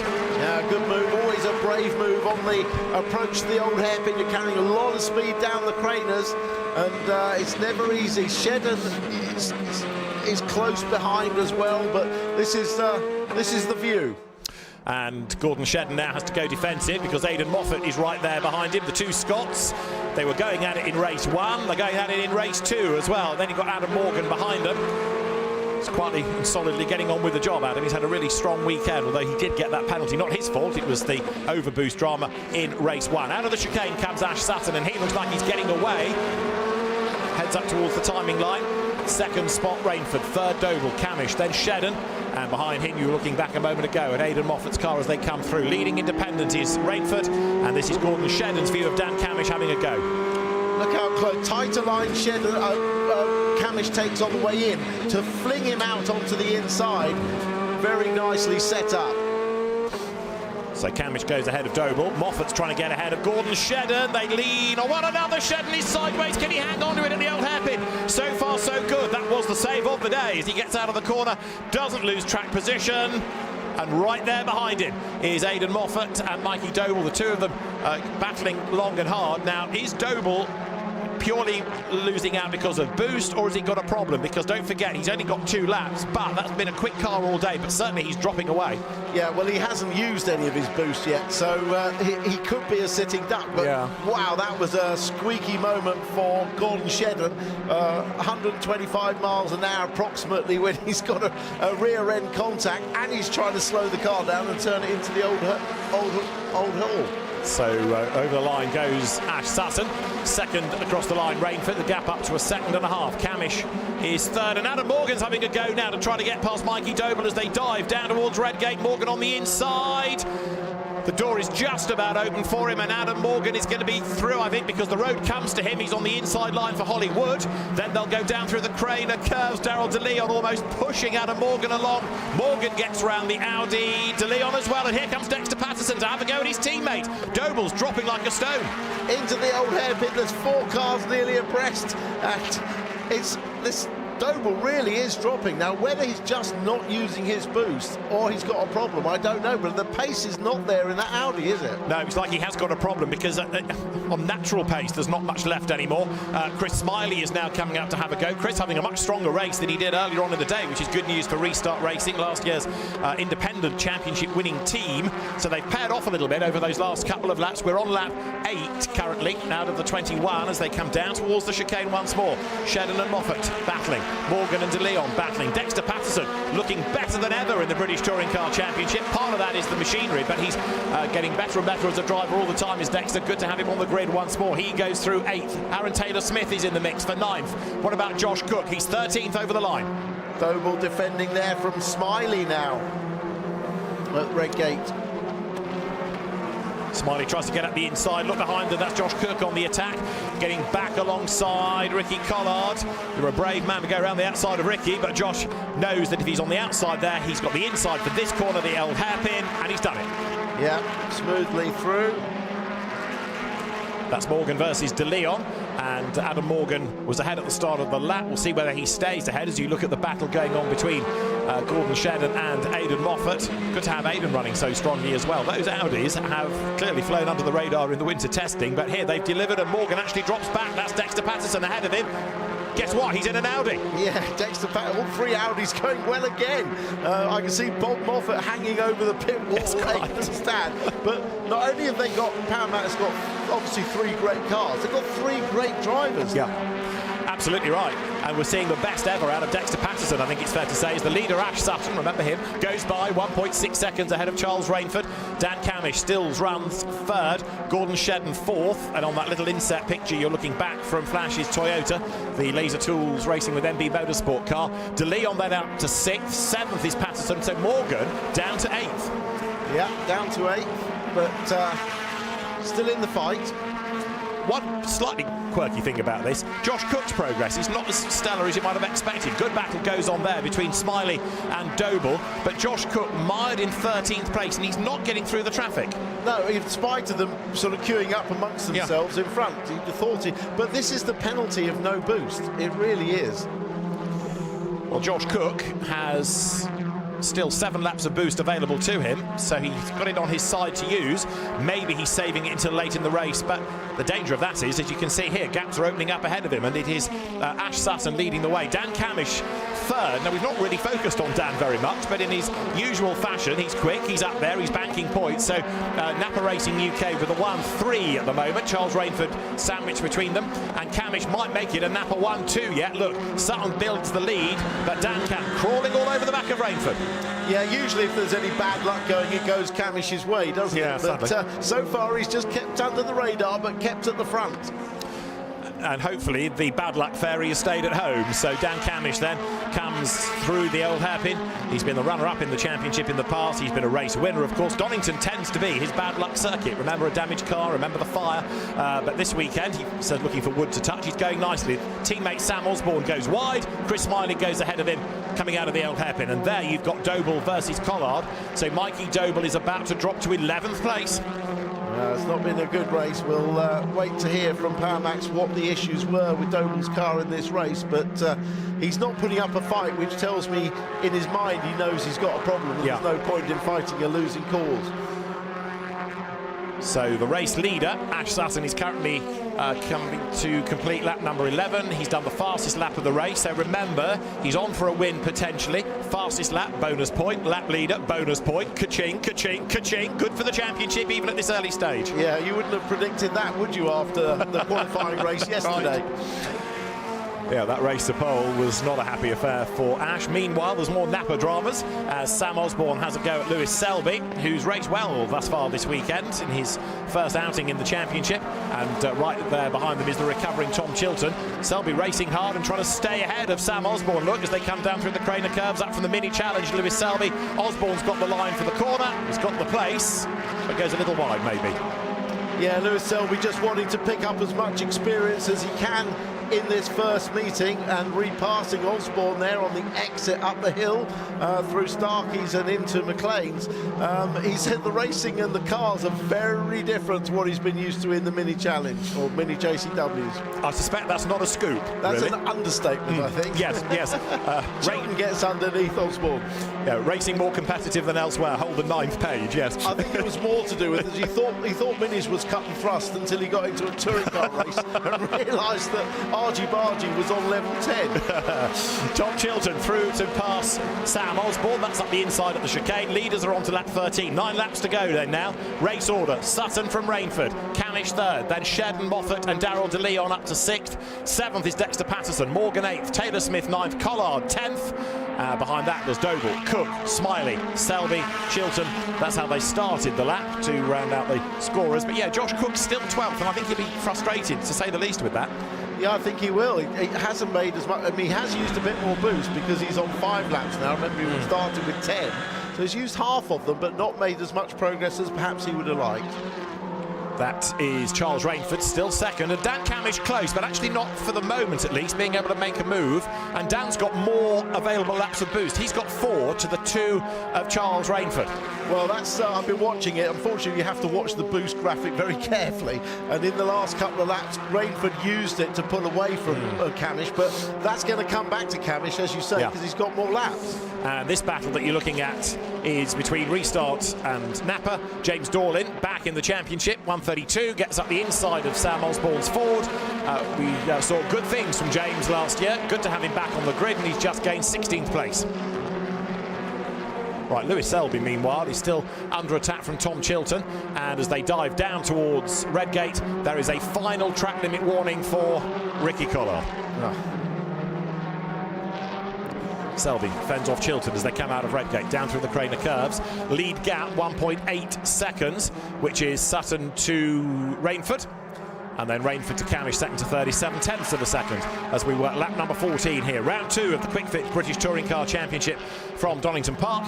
Adam Morgan turns there into the right of McLean's. Behind him was Aaron Taylor-Smith, and that is Cook making a bit of progress. He's got past Doble for 11th place, but this is not an easy race for Josh. No, he's not. They haven't been able to pick them off. I mean, this is never a particularly brilliant circuit for the Corolla. It's the only hatchback in the field and a fast-flowing track that suits saloons and fastback cars, but he's making progress.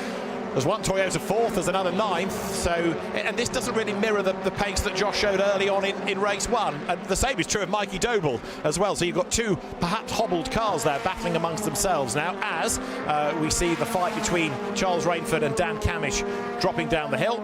That's for 2nd place. Yeah, you see that gap has now closed back up again. Whether Camish is using that boost or just has got a naturally faster car at the moment, not quite sure. I think Camish is using the boost this lap. He's going to go up the inside. He's going to be on the wrong side for McLean's. Needs the switchback, does need to try to go wide in and tight out. And is that what Dan's going to be able to achieve? Answer no. Up the hill towards Coppice Corner. All of this means that Ash Sutton's driving further away up front. But Camish will have another big boost of minimum, I think, of 5 seconds to use, with it, which is worth 60 horsepower. Let's see if it's enough to get him past here. Rainford goes defensive, and then there'll be another little blast towards the flag, or towards the check the finish line. Here they come, and Charles Rainford stays ahead. This is where you need that last squirt of extra boost up to the timing line. Through they go. They almost overlap. The margin between Rainford and Camish, 98 thousandths of a second. And Camish round the outside before the corner. Good move. And look behind them. Gordon Shedden's closing fast, but Rainford's on the attack coming out of Redgate. Up the inside he goes, and Charles Rainford on the boost has the inside line for Hollywood, the outside line for the first part of the crane as Camish fights back and he retakes the place.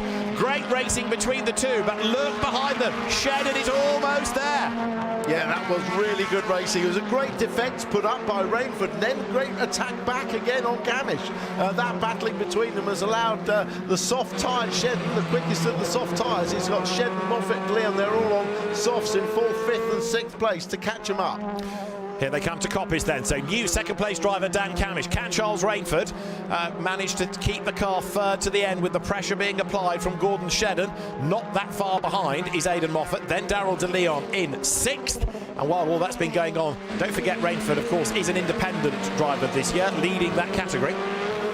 On board with Shedden coming out of the final chicane, across the line. Little bit of Rainford pulling away there, so whether he's on the boost or not, I think he is, yes. Yeah, he's used another lap's worth, hasn't he? Right, so Rainford rounds Redgate, trying to hang on to the position. Gordon Shedden's got 4 laps available. He's got more boost than anybody ahead of him. Yeah, so he's played his cards very well, hasn't he? We wondered why he was keeping his powder dry early on, but he saved it till now. And Tom Chilton still has 5 laps available. Mikey Doble has used all of his boost, so he didn't have much to start with. I'll grant you only 2 laps. Well, just to point out that black and white warning flag has gone out to Ash Sutton, the leader. Despite his 3.5 second lead, he's had the black and white warning flag, so he can't do another transgression. There is, in replay, Aaron Taylor-Smith losing out to Ricky Collard. That's for 9th place. Good to have Ricky back in the championship, British GT champion in 2024. And here is Ash Sutton, the race leader, coming up towards the line. The final warning on track limits now, though, is to Dan Camish. So you talk about Sutton needing to behave. Dan needs to be even more careful. And there, the message getting through from the engineers in the pit bunker to say to Dan, right, just rein it in, just bang the points. And here, for 3rd place, Gordon Shedden has a late look to the inside. Charles Rainford closes the door, but Gordon applying pressure now. Yeah, the teams are told which turn it is. It's turn 1, predominantly looking at the official scoreboard from messages from race control, which is now on its 2nd page, I might tell you. But yeah, turn 1 seems to be the point where most people are transgressing, which is the exit of Redgate. Now, the race leader, Ash Sutton, has 3.7 seconds in hand.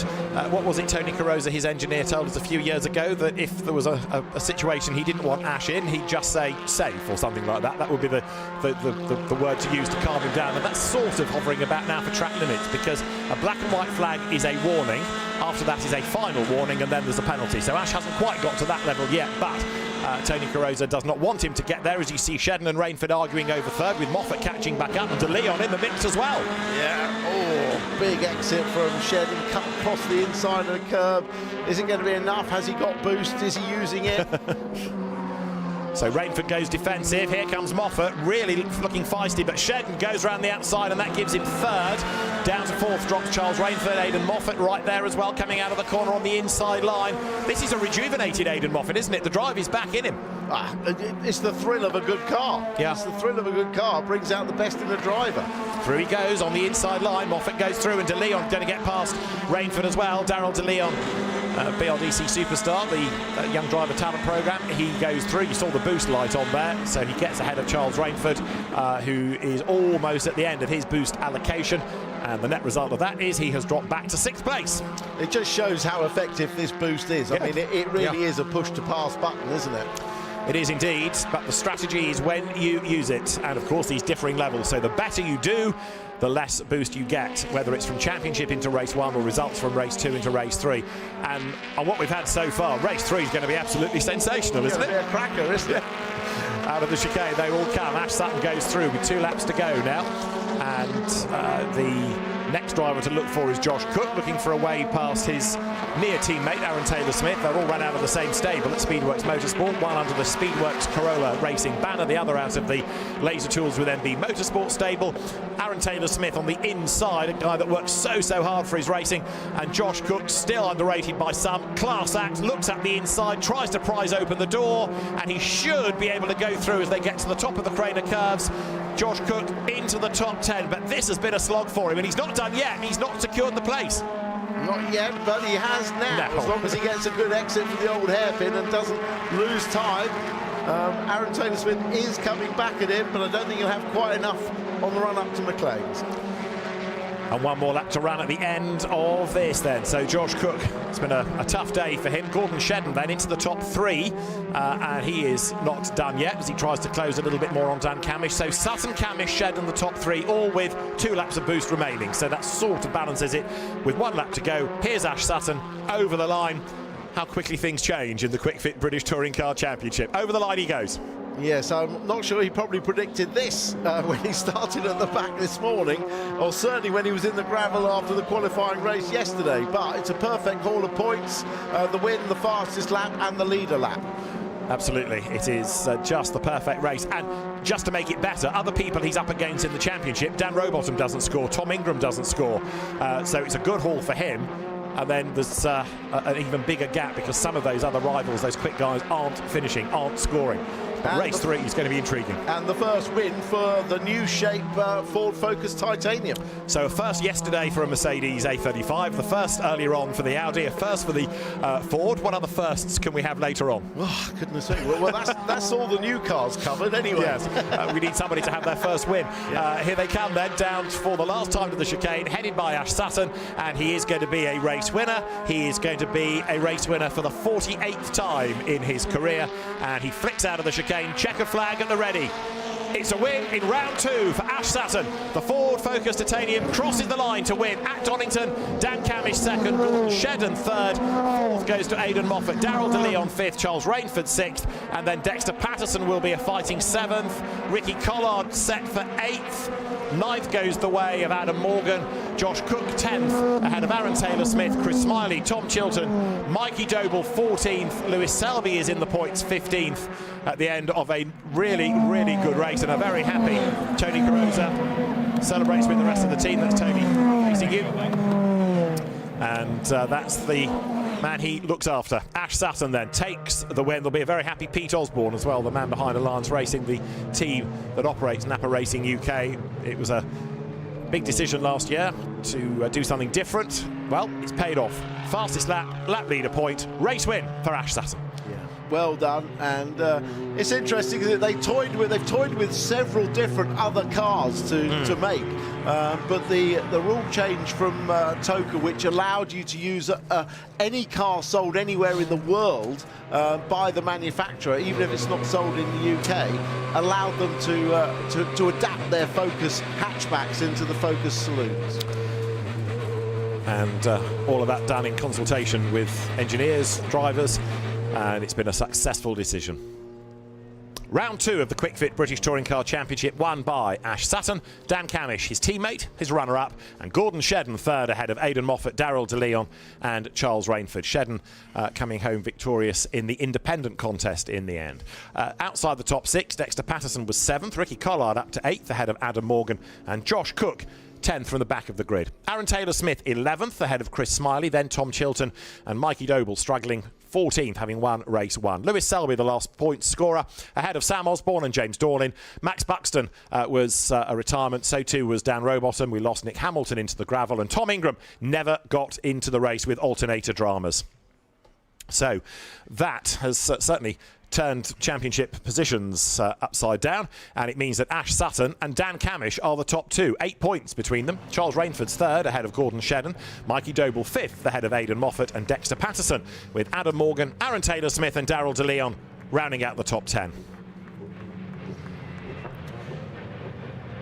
So for Ash Sutton, he knows exactly what he has to do, which is to go through that technical check. The ride height roller goes under the front and the side of the car. Then the weight is taken. The TOCA technical team, making sure all that data that they receive complies with the regulations. And then the car will be allowed down the pit lane into the Parc Ferme area, and that is where a happy team awaits, and it's where we'll be able to hear from Ash Sutton. The car then onto the scales, and Ash Sutton victorious in the end by 2.6 seconds from Dan Camish and Gordon Shedden. So although his qualifying wasn't mega yesterday, Flash has had a good day working his way up the order, and 12th place Chris Smiley, that's what he hopes is going to be pulled out in the reverse grid draw. Ash Sutton then makes his way down towards the Parc Ferme area, and the Ford Focus, the booted Ford, the Focus Titanium, heads to its first place board for the first time. And the photographers are there, the team ready to celebrate, and Ash Sutton, racing a GT3 BMW last weekend in France, is a winner in the BTCC at Donington. Out of the car he gets, back of the grid race 1, winner of race 2. It's been quite a day so far, and it isn't done yet. Delight all round. Pete Osborne there celebrating with Ash, and there's going to be an awful lot for Ash to tell us about, I'm sure, at the end of that, so brace yourselves. We'll be back with him and Louise after the break.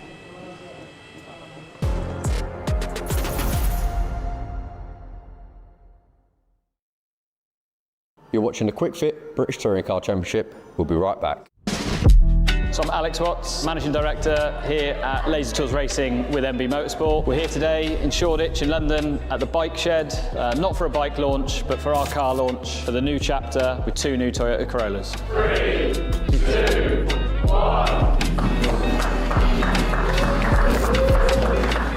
Obviously the big classic blue there that we're all known for. But yeah, it's been exciting times. There's been a lot of work going on behind the scenes. Yeah, the liveries, well, the liveries were actually loaded last night, and Mikey, our head of digital media, does a fantastic job, but when you design it on a computer screen and then you try and apply it to a car, it's completely different. But we're super happy with the finished product, and hopefully everyone agree, we think they look great. My first impressions were they're going to struggle to keep it clean with with all the fingerprints on it, but no, that chrome just, I mean, it just jumps. It looks good, it looks fast. As I always say, if it goes as well as it looks, we'll be all right. Hello everybody, welcome along to the Team Vertu livery reveal. We're going to have loads of people down here. It's going to be a great event. The cars are behind me. Tom and I will be revealing the new cars ahead of the 2026 season, and I can't wait to get going. 3, 2, 1. Okay, just reveal them. Let's get those cars off. I'll get out of the way.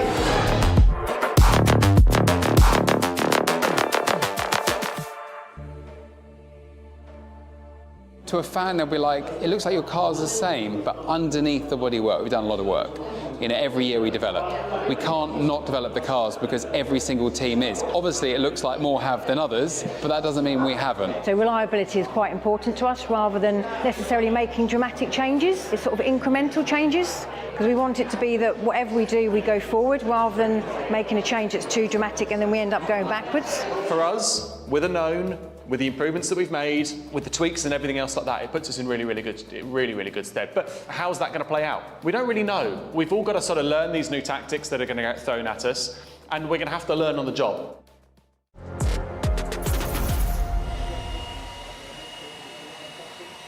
Well, a bad day got worse for Ingram as he retired before the race start with alternator issues, but then it was lights out. And not long before Ash Sutton moved into the lead of the race, drivers were pushing hard until Nick Hamilton brought out the safety car. Chilton also went wide and took out some of the furniture. Once again, racing resumed, and it was Ash Sutton who managed to cross the finish line first in round 2. Camish's, his teammate, pushed hard to secure second, and it was Gordon Shedden who took the spoils in third. A great race here for round 2. Plenty of celebrations for the Napa team. And now it is time to go over to Louise Goodman with our winner interviews. Thank you, Nikki. And Ash is just watching those pictures over our shoulder, actually. It makes for a nice view, doesn't it? Yeah, I mean, it's great to see the effect it has on all the guys involved. So, Yeah, what a way to turn the day around. I mean, where we were obviously in a qualifying race to pole, whatever we're calling it, to where we were at the end of race 1 and now into race 2. It's what a way to turn it around. Well, and not just a first win for the Titanium 4, but a 1-2 with your teammate following you home. Yeah, it's awesome for obviously Napa Racing UK to lock out that front row then and finish it in that respect. So, yeah, great for Napa Racing UK. Huge credit to Dan, and let's see what we can do in race 3. It looked like it was all under control, pretty much all the way through. Is that fair to say? Yeah, obviously got beat into 1. Good old rear-wheel drive, showed their face, but yeah, did a full switcheroo on him at the exit of 1, and from that point onwards, it was about trying to get the fastest lap and then settle in, look after the time, just manage that gap. So we did exactly that. Didn't need a full deployment at the end. It was there just in case a safety car come out, which it didn't. So pretty much sums it up. It was a good race. Happy days, and you get the joy of doing the reverse grid draw of the season as well. So I'll let you go over and join Nikki for that. And meanwhile, grab a word with your teammate Dan. I mean, a great result for you as well, and great result for the team. Absolutely, no, 1-2 for the team in the opening weekend is fantastic. I think from our side, really well executed, a great start, and then settled into P4. And I think we had a plan of how to sort of get towards the front, and I think we executed that really well in the end. Ash had a slightly easier. Ash kind of got there lap 1 and kind of protected it, and great drive by him. We had to do it a little bit harder, especially with some fast guys and a couple of soft guys behind. But I think we executed a really good race. Car was strong for a while, and I just got to see what he pulls now. I mean, he does owe me one from yesterday, so I'm hoping he pulls out a sensible ball for us, this afternoon. But yeah, I think from where we were yesterday, with Ash backwards in the gravel and me picking up a lot of damage involved in it. Back to sort of towards the front, which is where we started the qualifying day, and so yeah, I think that was a good race for us. It feels like tactical racing, deployment at the right time is really crucial this season. Yeah, and I think it has been in the past, but obviously the extra sort of added to the extra 5 seconds. This circuit maybe as well plays its part. Obviously we've just got over the phase of everyone having everything, so now we're into seeing kind of what's what. Yeah, and, you don't need much extra to kind of swing it either way. So yeah, these races are hard fought, and yeah, I think every podium result is well earned. So yeah, I'll savour this one. It's nice to be going home with some silverware at the first round, and yeah, like I said, just got to see what we can do this afternoon now. Race 3, if you think yesterday's opening lap was fun, let's see what race 3 is like. Look forward to that one. Well done. And let's bring in Gordon Shedden. Those not I was going to say those tyres did their business, but you on top of those tyres did the business. Nice race. It was a great race. It had lots of exciting moments for me. I think there was side-by-side down craners more than once, and yeah, but a great way to finish on the podium. If you'd said that yesterday after qualifying, I would have thought, we're going to have to work incredibly hard, and we have worked incredibly hard as a team. But first run out for MB Motorsport and for Laser Tools, you don't miss that car on track. That's for sure. What have you turned around? Because as you say, yesterday was a little bit suboptimal, shall we say? Yeah, that's one way to put it. We just didn't get together in qualifying at all. Car just not in a place it needed to be. But we've learned a lot. We learned a lot in yesterday's race. The first race was good, and geez, they don't come any easier the older I get. But it was nice to finish on the podium in the first event. Good stuff. Well done, you. Right, let's go over to Nikki now. She has Ash with her for that all-important reverse grid draw for our final race. Nikki. I do indeed, my glamorous assistant. Four-time British Touring Car Champion. Right, so I feel like the luck is on your side today, Ash. Not just luck, it's skill, of course, as well. But take your pick. Go for the fishbowl moment. Tell us what number. It's any number between 6 and 12, and this will be the magic number promoted to pole position, and it's reversed from there. So Ricky Collard, there we go. You'll take that, yeah, exactly. So that's not so bad. So you will be starting from 8th. Yes. Well, it could have been worse, could have been two places better off, but I'll take that. And normally I'm picking double digits, so it's nice to get a single one for once. We'll keep up the good work, and we will catch up with you after the end of round 3. Thank you very much to Ash. Let's take a look at how that grid is going to look then. So we have got Rookie Collard for Team Vertu on pole position, Dexter Patterson just behind Charles Rainford for WSR in 3rd, with his teammate Daryl De Leon just behind. Ada Moffat in 5th, Gordon Shedden will be in 6th, with Dan Camish down there in 7th, Ash Sutton in 8th, followed by Adam Morgan and Josh Cook closing out the top 10. Just behind, we've got Aaron Taylor-Smith in 11th, and you can take a look at those names. We've got Nick Hamilton, obviously after that retirement earlier, will be starting from 20th, and Tom Ingram, unfortunately, will be starting from that race at the back again. Jade, let's have a quick chat. I mean, gosh, talk about a bad day. You know, luck is not on Tom Ingram's side at the moment. No, not at all. I mean, this is any championship battle. You know that it comes peaks and troughs, and you expect to have some DNFs along the way, but this is the sort of day that really does hinder your progress. And okay, we're only at the first round, but these drivers are coming in expecting to be in for contention of the title, and to start the year with two DNFs or non-scorers is not how he wants to start. And the same for Dan Rowbottom as well, you know, from winning the race to pole. It was such a brilliant moment to be on pole position, and then obviously engine problems. Yeah, I mean, exactly that. And that's the thing with a new team. Yes, they've come out the box very quickly, but you still have to back that up with consistency and reliability, and that's where they're going to maybe hit some hurdles, and they know that they're going to do that, so it's just about how they come back from that. Yeah, we can see Rowbottom now. You know, that was obviously the shot from earlier, getting out of the car. I mean, it's this moment now. Can they reset? Can they get the car ready for round 3? Yeah, I think it was from what I understand, it's a new engine for Rowbottom between race 2 and 3. If any mechanics can do it, it's touring car mechanics. They love this sort of stuff. So I have no doubt that the car will be out on the grid, ready to go. But obviously he's on the back foot now. Yeah, there was a lovely little save in the race earlier with Gordon Shedden. Got a little nudge, brilliant save, and managed to finish on the podium. Brilliant performance from him. Yeah, Gordon's had a tricky day yesterday, but he's been around this a long time now, so he knows how to get stuck in on a Sunday without causing too much detrimental damage, and he's just chipping away at it, got himself a podium, and I'm sure he'll be looking for a strong point score in race 3 as well. Yeah, exactly. Well, there we have it. A bit of a summary of what went down, but we cannot wait for round 3 to get underway later. Do join us, it's about 5:30. But now it is time for the Millies. Let's go to the Mini Challenge race and join the dynamic duo commentators Paul O'Neill and Richard John Neal. Yeah, thanks very much indeed. Looking forward to our third mini race of the weekend. The outside rank, straight as a die. The inside one's not so. What's going on there on the left? That's terrible. I tell you what. Rhea will be reading the right act. That is a wonderful sight. It's a good lineup, isn't it? That is a great sight, and the car colours are absolutely brilliant. That's not brilliant, though, is it? That's Eden Spanswick. Nice that we get to look at Eden, but not for that reason. He's running in the Speedworks team. He's a driver coming out of the BRSEC Fiesta Junior Championship this year. Had a podium here at Donington Park last year in that. Had a podium, I think, at All Bug.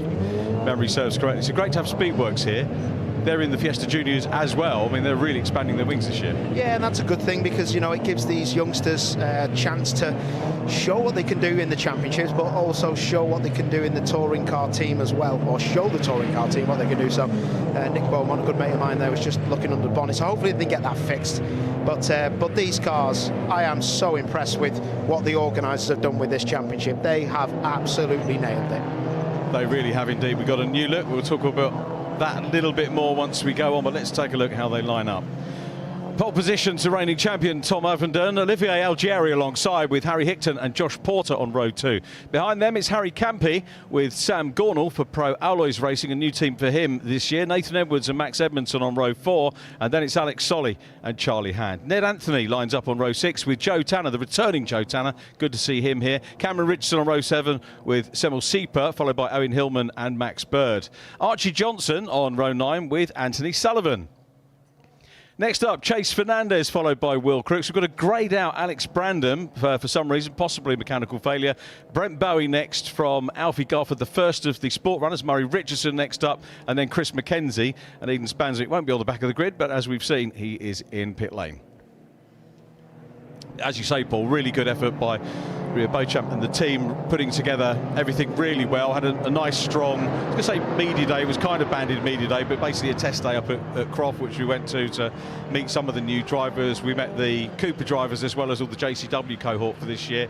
And both are strong and both have a bit of a buzz about them, to be fair, I thought.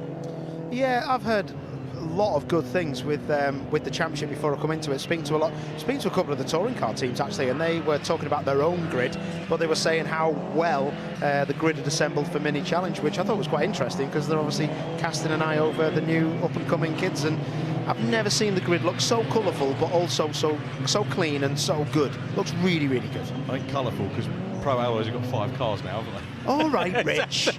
Hey? Look at the car. Can you tell them apart? I'm struggling. Mate. Pro alloys. It looks like a little bit of yellow sticker here and a bit of red sticker there. Have you ever put like 68 packets of Skittles in a bowl and then knocked them over? That's what it looks like. It does look a little bit like that, doesn't it? There's Chris McKenzie, who took P2 in the first race of the day.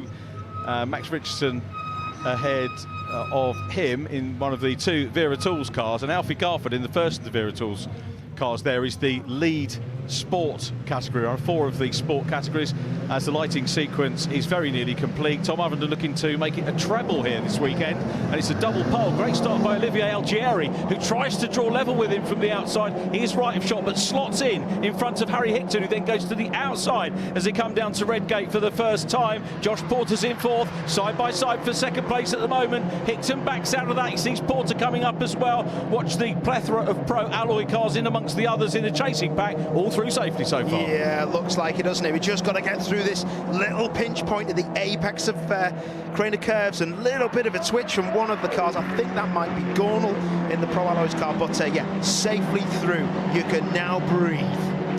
Phew, the drivers will too. It's a big field, isn't it, as well? You know, a lot of people all sort of hum and ha about who's joining in, but it's a really good depth of field, good quality drivers as well. Many good drivers making their way up the order and looking to build on maiden seasons last year. Lots of returning drivers as well. Max Bird in the development car, he did well yesterday, made some progress with a new team. He's down in 14th, won't score points, but that team looking to get a regular driver for the Brands Hatch round onwards. Yeah, all looking pretty good. This is a bit worrying though. There's like 4 cars abreast coming into our picture in a second, so that'll be nice. Let's see how we get all around that. Tom Ovender's got away like a scalded cat, hasn't he? He's been like that all weekend, hasn't he, to be fair, from qualifying. He was... Is that Tanner? He was away, yeah, I think it's Joe Tanner, isn't it? Front row Joe, not quite front row Joe yet on his return. Good to have him back there, isn't it? Quality driver is Joe Tanner. Really good to have him back. And one of the cars just off there on the grass got back on. It's turned its headlights off, so obviously loosened a switch there. But yeah, really, really good to see Joe back, and these guys are right on it. And that's Max Baird, isn't it, the 22? Yes, it is, I think, yeah. The man from Chichester doing a lot of GT racing at the moment, was Pro-Am champ in Carrera Cup and hasn't raced minis, I think, for 3 seasons or maybe a little bit more. Was vice champion to Dan Zelos in one of the many, many years that Dan Zelos won it. Yeah, wow. What about Dan? Like an old lad now, and I remember him in Ginetta Juniors, like a kid. Yeah, that's right. Well, thank you for that. Yeah, he's still going strong now. Alex Solly looking around the outside at the moment of Joe Tanner, and let's see what Solly can do. The Pro Alloys car with the yellow mirrors, the 32 car is Ned Anthony. He's up there as well. Really good to see like Ned Anthony now in his second season. Brought himself up with the likes of Alex Solly, so he's progressing really well. Now he's with a full team. Yeah, definitely looking good. Let's see what happens here at the chicane. Lots of rear brakes, lock it in. Oh, just about squeezes through. Oh, that's going to be a big accident. That's Charlie Hand. You called that one spot on. That's a shame for Charlie and the other guys involved. Massive shame. Archie Johnson has had no luck at all this weekend. He is going to be so sore about that, and I think Charlie's going to be sore as well. I'm really worried about that. I'm worried about that. Both cars, don't want to see that. Don't want to see that. Both cars are a concern for me. Right, so red flag, brilliant stuff from the officials getting that away.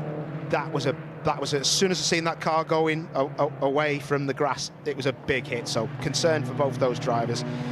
But yeah, let's see what happens. Big G that was on the front of that car, massive. Charlie had a podium in the first race of the day, second race of the weekend, and he got a second. Remember when Joe Tandy was with us at, who could forget Joe Tandy being with us at Brands Hatch last year on GP? Yeah. And Charlie got second, so he'll probably have taken that one as a win with Joe Tandy there. But I would do that as well. Yeah, that was a brilliant weekend at Brands Hatch, wasn't it? Really good stuff from Joe Tandy. But yeah, red flags here. Big hit there. I'm really glad to see. I am really good to see Archie out. But anyway, we're going to go to a break and we'll join you in a short while.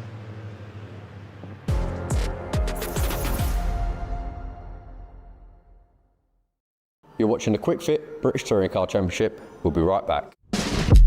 So I'm Alex Watts, Managing Director here at Laser Tools Racing with MB Motorsport. We're here today in Shoreditch in London at the bike shed, not for a bike launch, but for our car launch for the new chapter with 2 new Toyota Corollas. 3, 2, 1. Obviously the big classic blue there that we're all known for. But yeah, it's been exciting times. There's been a lot of work going on behind the scenes.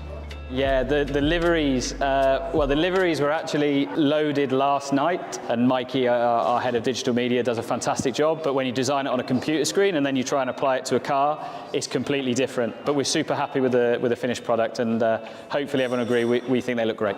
My first impressions were they're going to struggle to keep it clean with with all the fingerprints on it, but no, that chrome just, I mean, it just jumps. It looks good, it looks fast. As I always say, if it goes as well as it looks, we'll be all right. Hello everybody, welcome along to the Team Vertu livery reveal. We're going to have loads of people down here. It's going to be a great event. The cars are behind me. Tom and I will be revealing the new cars ahead of the 2026 season, and we can't wait to get going. 3, 2, 1. Okay, just reveal them. Let's get those cars off. I'll get out of the way.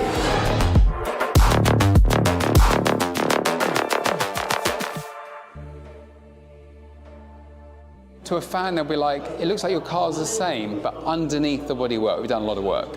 You know, every year we develop. We can't not develop the cars because every single team is. Obviously, it looks like more have than others, but that doesn't mean we haven't. So reliability is quite important to us, rather than necessarily making dramatic changes. It's sort of incremental changes, because we want it to be that whatever we do, we go forward, rather than making a change that's too dramatic and then we end up going backwards. For us, with a known, with the improvements that we've made, with the tweaks and everything else like that, it puts us in really good stead. But how's that going to play out? We don't really know. We've all got to sort of learn these new tactics that are going to get thrown at us, and we're going to have to learn on the job. Welcome back to Donington Park. Red flags here for our third and final race of the Power Max. And thanks to Power Max for getting involved in supporting the Mini Championship this year. Third and final race of the weekend, and under red flag conditions, incident with Charlie Hand and Archie Johnson coming out of the chicane, the end of lap 2 of this one, with Tom Ovenden out front, and a little bit of a delay whilst everything's attended to, get everybody in a safe position, and then we'll get the restart rescheduled and everybody can crack on. I've got to say, I think it's the first issue we've had with the Minis this weekend. Yeah, it is. Yeah, I've been here. I've been here for the last couple of days, and I know you have, Rich, doing your research. And yeah, bit of a shame. It's don't want to speculate, but it just, one of the cars has lost control on the exit of the chicane and had contact with another. So we're just trying to figure out what's going on. I'll tell you what I will say though, and you mentioned it, the speed at which people from Mini, Wera especially, and also Dr. Trafford's team of doctors and Toka people, there are people everywhere trying to get this sorted out. The safety is obviously paramount of everyone that's at the circuit, but the drivers especially, I mean, they're right into it. The marshals are all around the cars that we can see through our comms box that you can't see on your pictures. But yeah, absolutely. I always say to people, it's the place I would want to be if I've got an issue, is a race circuit, and especially with the Toka staff that are always on site to look after us drivers and also us as personnel here at the circuit. But everyone waiting for the action to resume. I'm sure it will be coming back pretty soon, and great crowd here, isn't it, mate? Yeah, and they're enjoying everything. You know, the variety that we have, whether it's single seaters with F4, the Legends cars, the two sets of Porsche races they're enjoying as well. The touring cars, of course, is the main reason that most of the people are here, but enjoying the Mini racing as well. And yeah, Minis, second event of the season for the Minis. We've got a pretty bit of a bumper season for Minis, because we've got the Mini Carnival is the correct term, isn't it, for Snetterton, where we've got the Coopers and the JCWs the same weekend, which is going to mean some of the teams are going to be hiring extra help. Yeah, there'll be a bit of extra help, won't there, on hand. It's, well, yeah, as I was saying in the top of the show, I now have a team with a friend of mine, Alex, and it's a difficult show when you've got a clash. It's great if you're at the same circuit, but it's still extra hands on the deck. But you know what? The Mini guys, I've seen them operate. They're brilliant. All of those teams are absolutely brilliant. You only have to look at the grid, don't you? The cars look great. Yeah, I'm looking forward to Snap. We got a JCW at Brands before that. Good crowd in today. Very long circuit, the Donington Park circuit, which means that it might not look rammed, Banks, but believe you me, when I came into the circuit this morning, 7 o'clock I came in, and normally that time you come in, you don't have to queue. Did have to queue to get in this morning. So yeah, I never usually tell anyone this, but you should come down the restricted bit where it's near East Midlands Airport. So I'll probably get fined for that. Everybody do it now. Yeah, I did about 50 people on the way in here this morning. But yeah, it's great to see everyone here, and obviously with the other stuff we've got going in on Saturday, as well as a lot of people going out. That is not a nice sight, but an excellent sight that we've got Charlie out of that car. Yeah. What worried me, Charlie came back to racing last year. He was a front runner in BARC's Junior Saloon Series. I think he might have been champion in that, actually, without referring to my notes. A terrific lad, a great character, really, really good character. But he came back from racing after a back injury, so I know it worried you, Paul, worried me as well, seeing him involved. And, you know, to be fair, clear one thing up, medics wouldn't let him go back racing unless they thought it was safe to do so. But bear in mind, he's had that before. I worry, you worry, everybody worries about that. Yeah, exactly. It's one of those things where you just really don't want this to happen if you have a little bit of a problem with something previous. But just as you were talking, Rich, I don't know if you've seen it, but when Charlie was getting into the ambulance, he was having a laugh and a joke with some of the medical staff. So that's good to see, because it's a difficult one, isn't it, when you see something like that? So my apologies if I got a bit stressed about that one. No, I think it's right to. It shows we care about what's going on. We saw Rio Beauchamp in there as well, in the mix as well. And yeah, Charlie, he's always with a joke and a laugh, Charlie Hand, and his dad. And we'll talk more about that and the incident, hopefully be able to show you a little bit more about what's going on. We're going to take a quick break. Stay with us here for more racing action from Donington Park.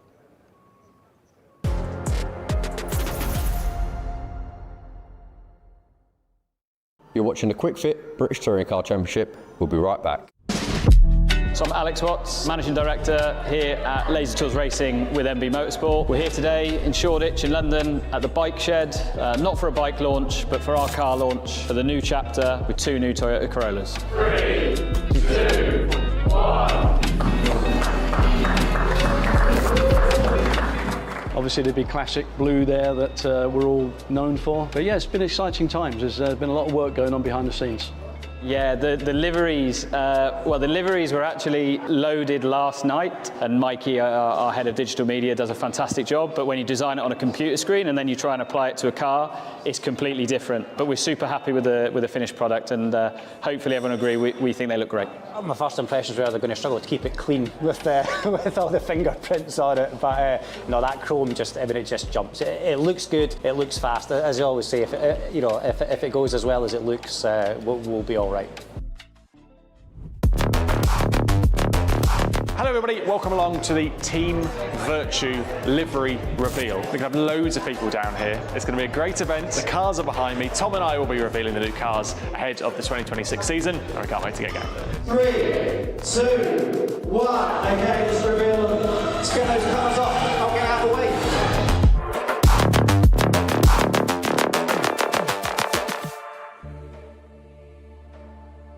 To a fan, they'll be like, it looks like your car's the same, but underneath the bodywork, we've done a lot of work. You know, every year we develop. We can't not develop the cars because every single team is. Obviously, it looks like more have than others, but that doesn't mean we haven't. So reliability is quite important to us, rather than necessarily making dramatic changes. It's sort of incremental changes, because we want it to be that whatever we do, we go forward, rather than making a change that's too dramatic and then we end up going backwards. For us, with a known, with the improvements that we've made, with the tweaks and everything else like that, it puts us in really good stead. But how's that going to play out? We don't really know. We've all got to sort of learn these new tactics that are going to get thrown at us, and we're going to have to learn on the job.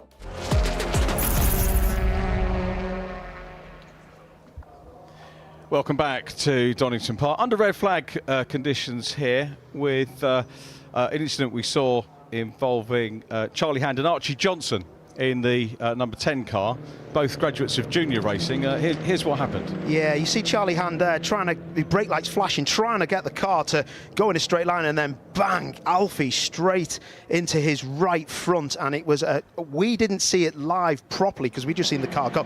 But watch Charlie Hand, he's on the outside there. The car starts hopping and bouncing sideways, on the throttle, on the brake, trying to get it sorted, overcorrects, goes the other way, Alfie bangs straight into the front.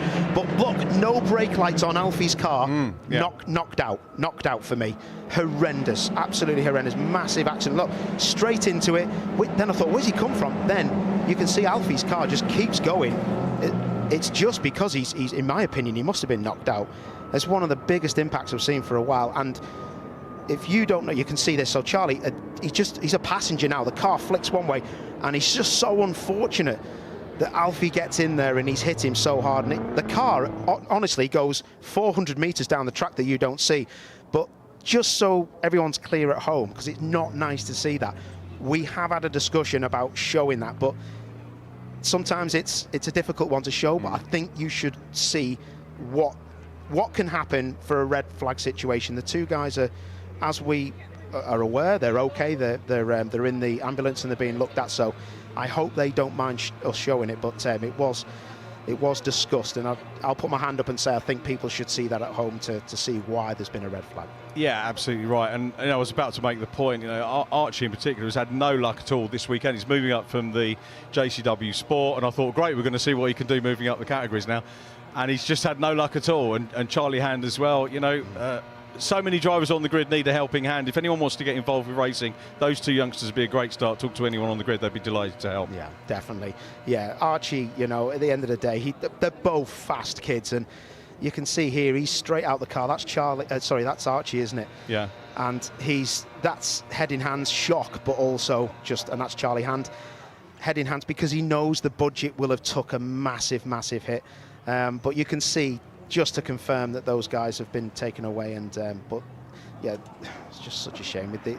When I know how hard it is to get money to do this, and when the car at the first round is, in my eyes, near enough written off. I'm not technically savvy enough to maybe confirm that, but that's just not nice. No, big numbers for sure. Yeah, and the one thing I will say is that I know the Mini paddock, and a lot of people will help out and try everything they can to get them back on. I mean, I was at Silverstone the other week, and people were loaning parts left, right and centre to get the Coopers back out, those that were struggling with problems. And there is a good camaraderie amongst, not just the Mini paddock, but all of them. Yeah, do you know, we've been, I'm sure I speak for a lot of fans, and I'm sure you've seen it, Richie. I don't know if you spend that much time on the internet that much anymore, but the amount of drivers that have only just got here, mate. Yeah. Hannah Chapman, for one. Yep. Last roll of the dice to get out there. A lot of the drivers will be going round. There's been a lot of last minute deals, haven't there? Yeah, it's been so difficult. And then actually in the Coopers we had a similar thing. A couple of drivers had from Gio Santora in the Coopers, and young Henry Foote in the Coopers had an issue at Silverstone, didn't get out for day two because they've had frustrations as well. We wish Gio and Henry the very best with the two lads here, that we'll get to see them out very soon as well. Yeah, I'm sure we will. And all these guys are all waiting for the action, and yeah, like you say, it's just difficult. It's difficult the best of times trying to get money to go racing, but yeah, I just hope that we can all try and help out if we do need to get these cars back on the grid. This is a great site. They will be re-gridded for a 10-minute race, I believe. So we will see. Clock's already running. We've got 15:50 on the clock by the look of it, and it's already ticking down. Or is it? Oh no, big pardon. That's the time. That's what I was clever, isn't it? It's just 10 minutes, little tick down. I looked at that. But how quickly has that been dealt with? Very quickly. That is, a remarkable job, and the circuit is pristine as well. Yeah, so they're very slow here with the safety car, unless a few cars have been left at the back, but they are stopping the cars all on the grid. Maybe they're just waiting for confirmation to the safety car to actually get going. Ah, there you go, that's why there was a few cars going. So waiting for them to finish the ice creams. Look at that. Hi, Mum. It's been a beautiful day, isn't it, today? We've been so lucky. Yeah, it's been a great start to the season. It's going to be a dry one rather than a wet season. We tend to get either or. Yeah, that's very true. Do you remember we've been hit? Do you remember we were here one time and we didn't start till about 3:30 in the afternoon because it was that wet? Yeah. He sent all the touring Lewis cars. Selby one, wasn't he? Went out on the tyres. I spoke to him before and I went, I bet you're hoping for rain, aren't you, for a tyre choice? And he went, well, don't say that, I just want to finish the races. Nice to see him in touring cars, isn't it, Lewis Selby? Coming through Mini. I mean, Mini, we've got this ladder, we've got Coopers, we've got JCW Sport, JCWs. We've got Power Maxed involved as well. Yeah. Yesterday we were having the conversation about the new Power Max Racing junior car, which I think is going to be launched soon. Yeah. Which we're really looking forward to. Really excited about that for next season. And Tom Ovender's excited because he's on for a hat-trick. Yeah, this will be a proper effort. I mean, I watched him yesterday. He just looked so good, so good. and that car really did look well. I've got to admit, it looked absolutely hooked up. So let's see what happens. So this is going to be a safety car restart, apparently.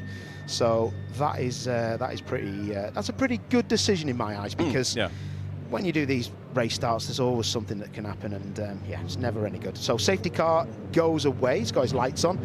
There'll be some big weaving, and hopefully we can get going ASAP, get this race in action. The clock is ticking down now, just as the safety car went across the line. There's a little bit of a mini factor which I've kind of spotted this year.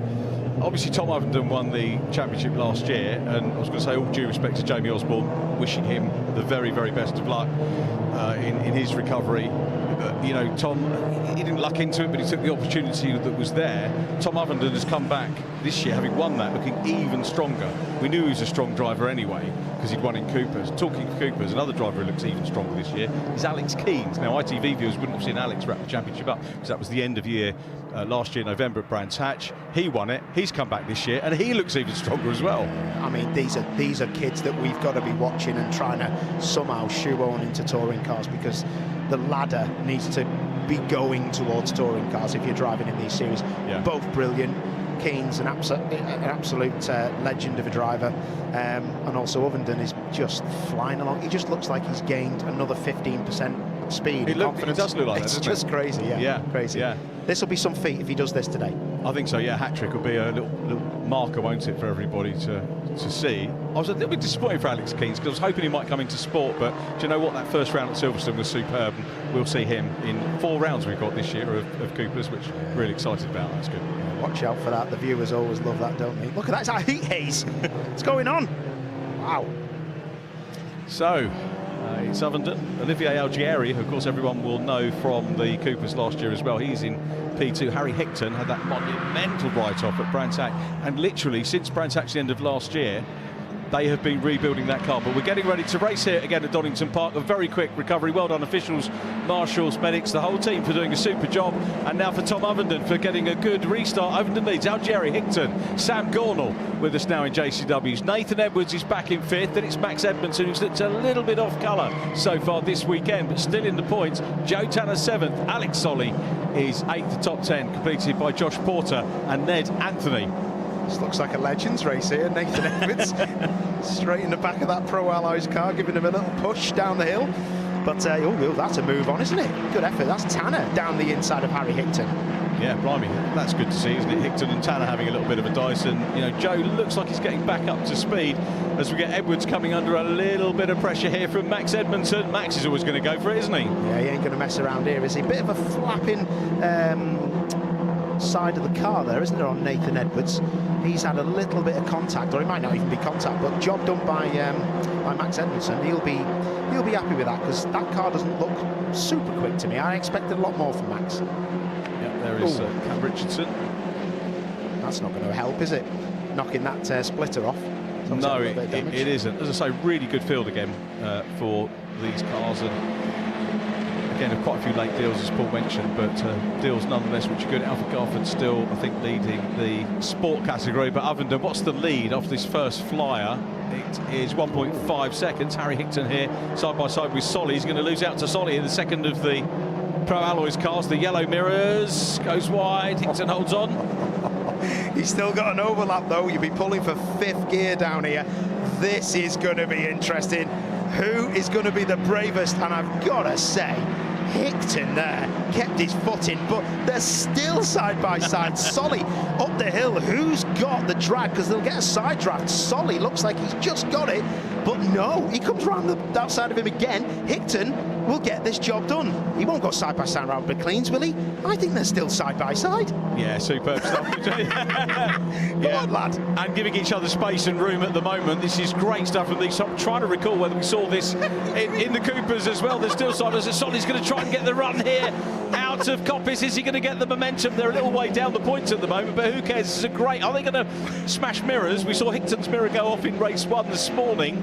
That was all okay. Ovenden coming through. Here they come. Still, it's virtually the whole lap side by side, but they do sort themselves out. Hickton over the dust there, but yeah, very nearly a whole lap. He's got a run now, Solly though, but look what's happening. Ned Anthony in that 32's, his teammate is behind him. Oh, Ned Anthony could be in a big position here in the 32 to just switch back. Oh, Synchronised oars as they go into Redgate. We're in awe of them. There's Ned Anthony. Tell you what, Ned Anthony's getting a bit cheeky now. He's getting confident. He's doing really well. And the car behind is Harry Campy, who started on the front row for the reverse grid race and had a really confident lead, only for a lap, but the first time he, I think, has led a JCW race. It was a really good lap from him and really held his nerve well. And we've got all of these guys dicing. It was his 7th place, is it this? Yeah, he's in 7th place. Sorry about that. Oh, sorry about that. Come on, Richie, you're better than that. Sorry really about that. Well, sorry about this, because Solly's down the inside. Go on, son. Here he comes side by side with Harry Hickton. Ned Anthony will keep a look watching brief as well. The Devonian is busy chasing, so too is Harry Campy, so too is Josh Porter at the back of that gaggle of cars. Up ahead of them, they've got Joe Tanner who's gone away. Nathan Edwards ahead of Joe Tanner at the moment. What a battle we've got now as they come through the chicane. And sadly, this is a little bit like the F4 race we had earlier on, a couple of stoppages, and then they absolutely went for it for the last 5 minutes, and these guys are doing just that. This is great stuff, isn't it? Absolutely great stuff. So Algeri having a look. Ooh, he backed out of that, didn't he? He did. Algeri working hard. He's down in 4th at the moment. Remember, this is only his first meeting in the JCWs for Algeri. Really good that he's got here. And Max Edmondson up ahead of him. 2nd position is James Gornall. And 2.6 seconds clear is Tom Ovenden. Who's got the concession on the wing mirrors on these? They're doing well. Someone's going to be making a fortune tonight, aren't they? Harry Campy's still running well. It's so competitive now. We were looking in race 1 earlier on that any of the top 10 probably could have won the first race, aside from Ovenden's extra pace that we've got seemingly this weekend. Campy trying to close up again on Ned Anthony. Ned's best result. I had a 6th last year, but he had another one in a bigger field. I think this weekend 6th place was better for Ned because it's a bigger field. Yeah, I'm looking at Algeri here in this battle, the 3rd car, that black and white car there, because Max Edmondson is going to make his teammate in front of him defend in a minute, and I've got a feeling that Ned is going to pick up the pieces. Oh, sorry, Algeri will pick up the pieces. Look at this then. So Edmondson round the outside of Gornall. These two are fast pedalers. Look at Algeri. In that 38, he's lining it up wide as you can and then cut to the inside. You're going to get one of them, are you? Are you going to get one of them? Well, you're going to be down the inside for an overlap. Brilliant driving. Nathan Edwards is looking at this as well. Yeah, Nathan's just having that watching brief, isn't he? Could pick up a podium here if things work out right. Possibly a P2. Ovenden away clear. We're looking at the battle for 2nd position. It's the red hot wing mirrors of Gornall, but Max Edmondson goes for the send down the inside, saw the opportunity. They're still side by side, and we might get a few more corners of this. They trade again. Gornall's coming back in. He's going to grab the inside line now as they come up into Schwartz. He goes through, and coming up is Algeri looking to get that position. He's been looking, but here comes Edwards as well. Edwards in the mix, tries to put the 11-11 car down the inside and move up a place, but a 4-way scrap for P2. Manna from heaven for Tom Ovenden out front, who will continue to pull away from these scrappers. Wow, he's going to be well up the road, but look at this, Edmondson again down the inside. There is super respectful racing between the teammates, but yeah, this is going to be going to the end. But Edmondson must think he has the faster car because he wants to get gone from these lot. Brilliant racing though, and minimal damage, which is good to see. Oh no, Max Bird, development car. Yeah, that's a shame. Big shame for Max. I think he's one off. A top GT racer these days is Max Bird. Lovely to have him in the championship. Oh, Nathan Edwards has got a flappy front end again. That'll sound horrendous, and I'll tell you what looks horrendous is that Max Edmondson just locked up a front right, and it gave the opportunity then for his teammate to get into him. But instead of that, Algeri is looking like a proper fast car in here, and he's going to be battling and getting past Gornall pretty soon if he makes any more mistakes. Gornall and Algeri have just slotted into this like they've been doing it for ages, haven't they? Yeah, absolutely brilliant stuff. Good to see. Nathan Edwards will wonder what on earth that noise is at the front of his number 31 car, I think he is, isn't he? So yeah, 21, Nathan. 21, sorry. Yeah, no, that's all right. And here we come then. So yeah, I'll tell you what, Edmondson's done well here, and we'll lead this battle. Ovenden 4 seconds clear. Fastest lap again. Complete clean sweep on the cards here for Tom Ovenden. As we look a little bit further back, the JCW Sport runners still running well and headed by Alfie Garford, who I think is going to repeat what Ovenden has done, Garford, with 3 wins out of 3 in the Wera Tools car, so he's had a very good weekend as well, and mixing it with some of the tail enders in the JCW, so he's punching above his weight there and enjoying a bit of racing as well. That's the one thing you can do by being in sport. Yeah, exactly, mate. Good to see they're out running, and getting some good experience. But this man, Tom Ovenden, he has been unbelievable, hasn't he? This looks a bit naughty. What's going on here? Hold your breath. Harry Campy at the head of this lot. Josh Porter in the mix. Josh was 5th in the championship last year. Ned Anthony ahead of him. As you say, Ned really, I think, relishing the fact that he's with other drivers now. He was in a one-car team last year, but now he can share ideas. They can share data, and they can share a bit of bodywork as well as he tries to go through on the inside of Harry Campy. Harry's got the momentum, but look at this. Here comes Porter. Porter's going to power his way through. Is he going to be able to go through? Right into the back end. This could end in tears. No! Owen Hillman gets tagged and... I'm so glad that Ned's not been in there. Anthony in the gravel, and Owen Hillman made the most. I'll tell you what, Owen Hillman's been running well in this one because he's been up with his teammates, so probably the best race of the weekend for him. But last few corners for the race leader, it's going to be Tom Ovenden, who will come across the line, take the checker flag. 3 out of 3 fastest laps, 2 pole positions. Perfect weekend for Ovenden. Who's going to get second? It is Max Edmondson, who, do you know what, doesn't really seem to have damage. Right base. He's got damage front left, front right. He's got damage. He's going to get took out. Oh, Harry Campy, what a shame. He's managed to get across the line, or has he? No, he hasn't yet. Everyone's going past him.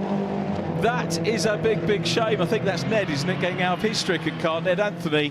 Where did Harry Campy finish in the end? Did he get across the line? He did in 14th. That was a shame. He was on for a good score. What happened here? So Porter around the outside in the 94. Bit of contact between them. Watch Owen Hillman in the 70, down the inside, but he has contact with Campy, and that puts him into Ned. Ned comes across. Oh my word, Josh Porter was in first gear on the handbrake trying to get out of that. Ned Anthony, I'm not liking the look of this replay. Is he going to be absolutely fuming? Because I think I would be. Let's see. I think he's going to slam this door, and he's just annoyed. Good to see no massive reaction. No. Ned's a great lad. His parents are fantastic people to chat to as well, and you know he will take that on the chin and move on and be back. But here's Tom Ovenden. Absolutely word perfect weekend from him. Yeah, he would have probably looked in his mirror and thought, oh my word, what is going on behind me? So that would have been an interesting one. But Tom Ovenden, my man, you have been absolutely brilliant, and you deserve all the plaudits you get, because that was textbook, absolutely textbook. Fair play, boy. Absolutely brilliant stuff, isn't it? You know, to come back as defending champion when there are ladders, you know, I mean, it might be he's here because he hasn't got the touring car budget, but to come back, reputation on the line and intact.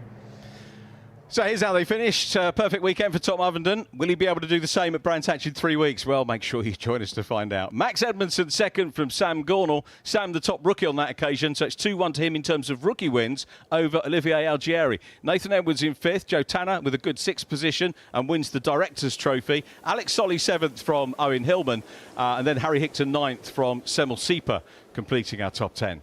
11th goes to Josh Porter, with Cam Richardson next up from Will Crooks. Harry Campy recovered after those last couple of corners to get 14th on the grass. 15th was Chase Fernandez. Hardly mentioned Chase. We'll do that in later races. Alfie Garford wins the sport category again ahead of Chris McKenzie. So 3 seconds for Chris and 3 wins for Alfie. Anthony Sullivan gets a finish, as does Brent Bowie. Murray Richardson 3rd in the sport category. And another finish for Eden Spanswick. Problems for Ned Anthony, as we saw, along with Max Bird, Archie Johnson and Charlie Hand, who we wish well. So, provisional championship standings as we head to Brands Hatch, and it's Tom Ovenden who has a 47-point lead over Max Edmondson and Sam Gornall. Olivier Algieri in 4th from Alex Solly. The rookies, headed by Gornall, ahead of Algieri, with Will Crooks ahead of Semel Sieper and Chase Fernandez. JCW Sport headed by Alfie Garford, as we would expect from Chris McKenzie, and Murray Richardson currently in 3rd, and the JCW rookies, Alfie Garford heading that from Murray Richardson, with Eden Spanswick in 3rd in the rookies. Cars coming down to pit lane to Parc Ferme. We're going to take a quick break, but we'll have a word with the winner in just a few moments.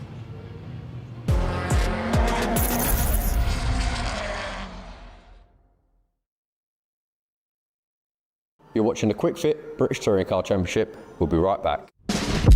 So I'm Alex Watts, Managing Director here at Laser Tools Racing with MB Motorsport. We're here today in Shoreditch in London at the bike shed, not for a bike launch, but for our car launch for the new chapter with 2 new Toyota Corollas. 3, 2, 1.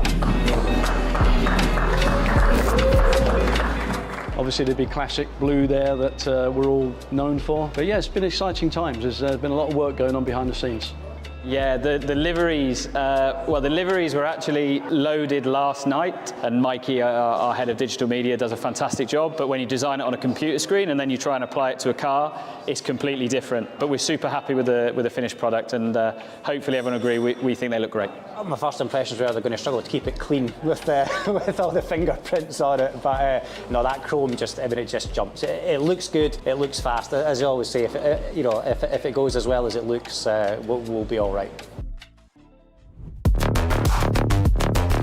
Hello everybody, welcome along to the Team Vertu livery reveal. We have loads of people down here. It's going to be a great event. The cars are behind me. Tom and I will be revealing the new cars ahead of the 2026 season, and we can't wait to get going.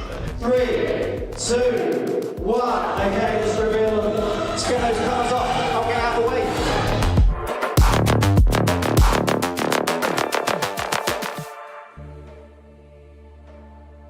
To a fan, they'll be like, it looks like your car's the same, but underneath the bodywork, we've done a lot of work.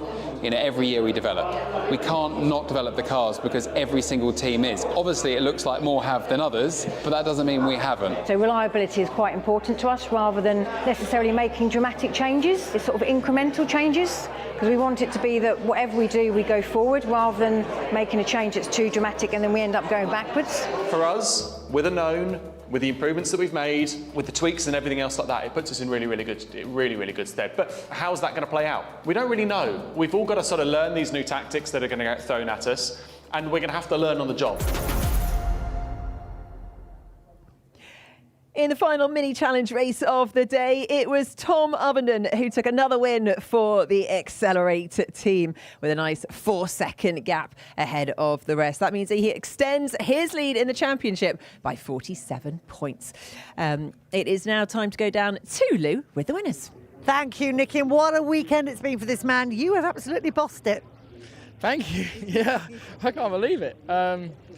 It's weird, isn't it? Some weekends you're trying so hard to pull results out and you're just struggling all the way through, but this weekend has just been an absolute dream. Car's been amazing. Massive thank you to Accelerate Motorsport. They give me an absolute rocket ship. It's been on rails and we've just managed to execute every race, and yeah, I can't believe it, really. Paul was talking about the fact sometimes it's difficult when to come back into the championship again and try and do it all over again, but it's certainly started out the way you would have wanted it to, hasn't it? It really has, and yeah, there has been a bit of that over the winter, kind of return to the championship knowing that I won it last year with a little bit of pressure on myself, I suppose, but without my amazing partners, Hungry Fluid Power, Untitled Works, Sim Motorsport, only on the grid again this year, so it's been a dream start to the year, that's for sure. And a pretty smooth sailing of that race. I mean, obviously we had the long delay, but how much did that impact you?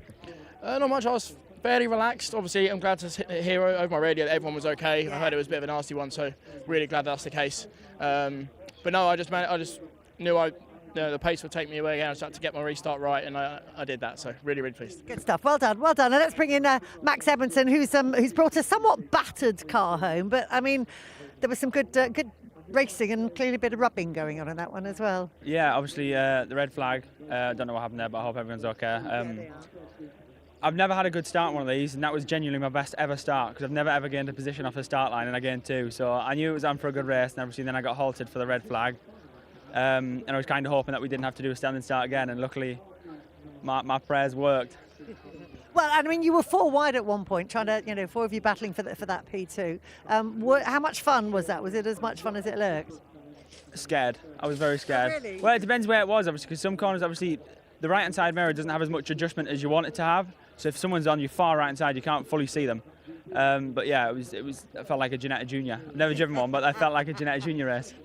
And let's bring in your teammate here, because it was the 2 of you battling against each other. Do you have to be, well, yeah, you do have to be a little bit mindful in that situation, don't you? Yeah, we get in trouble if we take each other out. You never want to take your teammate out. So what was it like, the battle between the 2 of you? It was a hard, fair battle. This time Max came out on top, but no, it was a very good race. Managed to get second quite early on, and then I didn't quite have the pace at the end to keep Max behind me. It has been a good weekend overall for you, though, hasn't it, Tom? Yeah, it's been a massive massive jump up. That's the word, from what I've previously done, and yeah, I'm still getting used to it all, but it's all coming together now. I just want to say a massive thank you to my sponsors, Pete Marquis, Bronze Glow and Oats Koi Farm, because they've helped me massively to get on the grid this year. Well, and you're repaying them. I mean, not just an overall podium, but the rookie win there too. Is that your aim for this season, the rookie title, or are you aiming much higher? Rookie titles are the aim, but anything else is a bonus. Good stuff. Well done. Congratulations. Right, we have got some Formula 4 action coming up now. So, and joining Richard in the commentary box for this one, it's Phil Glue. Over to you guys.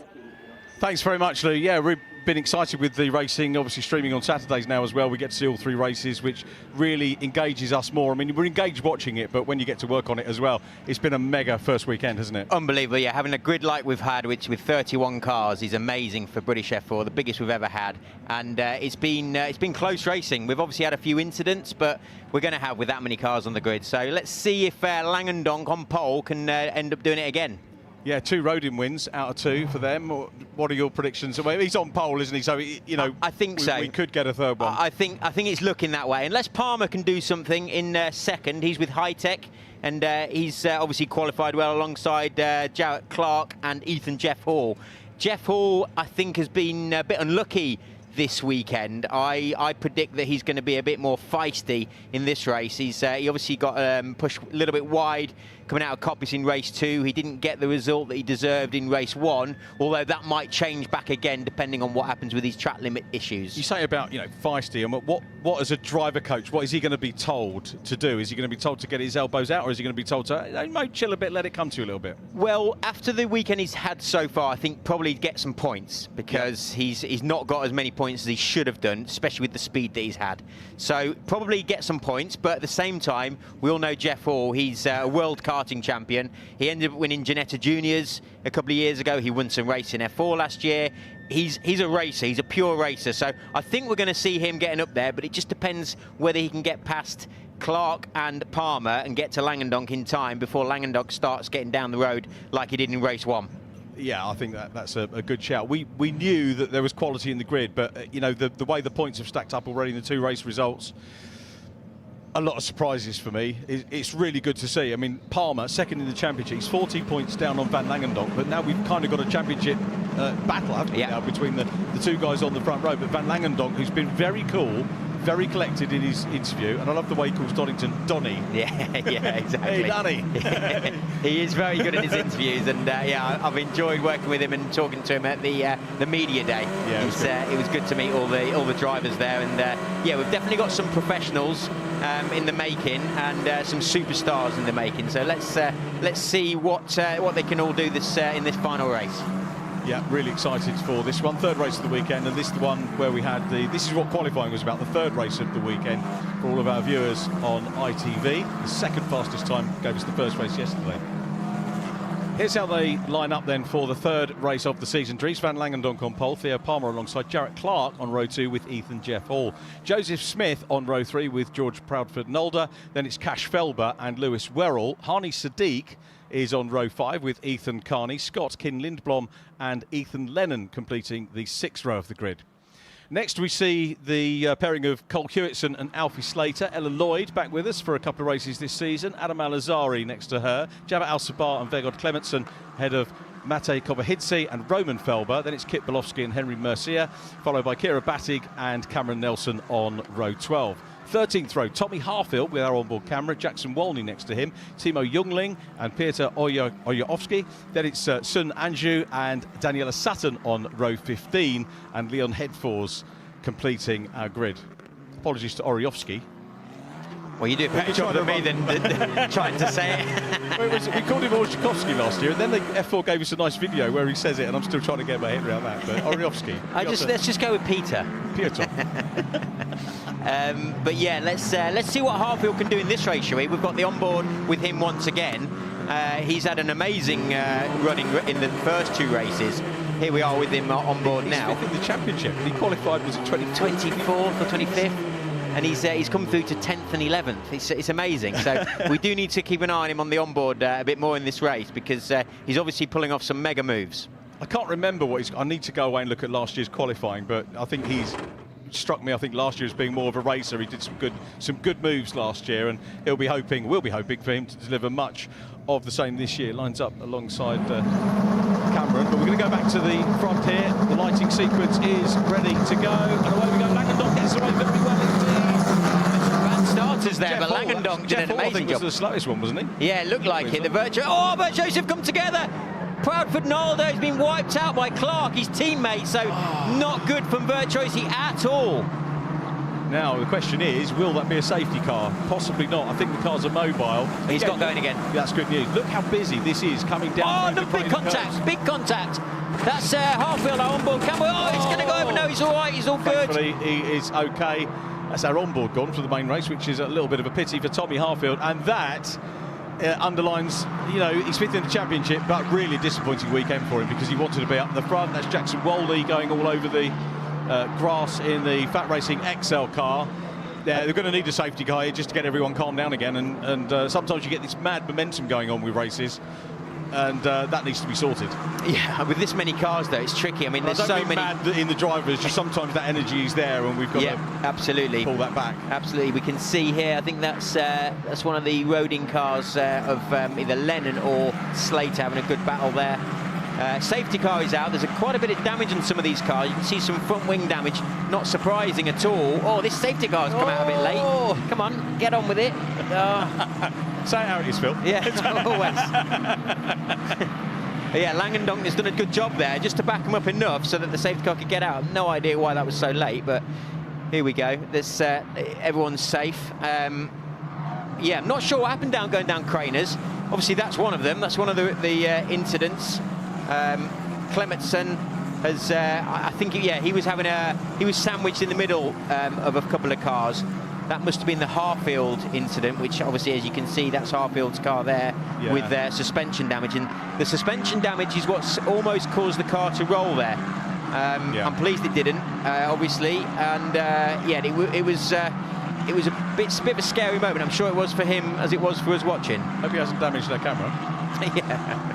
I am joking, Tommy. He's a great lad, Tommy. He's 17 years of age, as we ascertained when he came to media, and not actually learning to drive. A lot of the drivers, as soon as they get to age 17, want to do that. But let's have another look at the start. So let's see. Jarrett Clark got a bad start. Proudfoot Naldo got a good one. His teammate, as you can see, with the yellow helmet, he's now just unfortunately come across Clark. Clark did keep pretty straight, to be fair.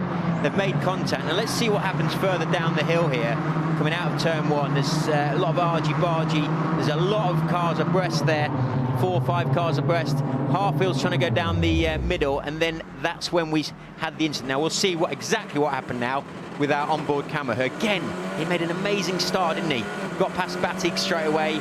There's got past Belovsky as well in the Fortec car. He's just seeing what's going on ahead of him, as a lot of people are locking up into T1. He's trying to stay out of trouble. He doesn't do the track limits on lap 1. He's got his teammate, one of his teammates, in further ahead. And big contact there, and he's actually hit his teammate as well, which I think was Mercier. And yeah, you can see how close that was, just to tipping over. Yeah, not ideal, not the start we were hoping for. Let's see again. Oh yeah, they're just 3 into 1 there. It's got a bit of a pinch point as they all start turning in for the first part of Craners. They'll all argue they had the line. Well, they will, yeah. Unfortunately, they do all have mirrors as well. Yeah. So you're right. You have to feel for Tommy a little bit, but it comes back to qualifying, because if you're not that far back, then you haven't got the urgency necessarily on the start to try and get through as many places. And it's the best time, isn't it, at the start of the race, to try and go through. Belovsky having some effective repairs done by the Fortec team to get him back out on track as quickly as possible. Don't know whether he will have. He probably won't have lost a lap, but he's lost a lot of time. And it's the top 10. I mean, with the smaller grids we've had in years gone by, it's not been easy to get into the points, but it's been easier to get into them. But true. Now you have a problem. You're stuffed for points now. You are. You're out. Yeah. I mean, we thought that with Hartfield, though, not getting any points, but he's been proven us wrong by making such good starts. So, that's Clementson, isn't it? Yeah, they've got Clementson. He's not had a great weekend.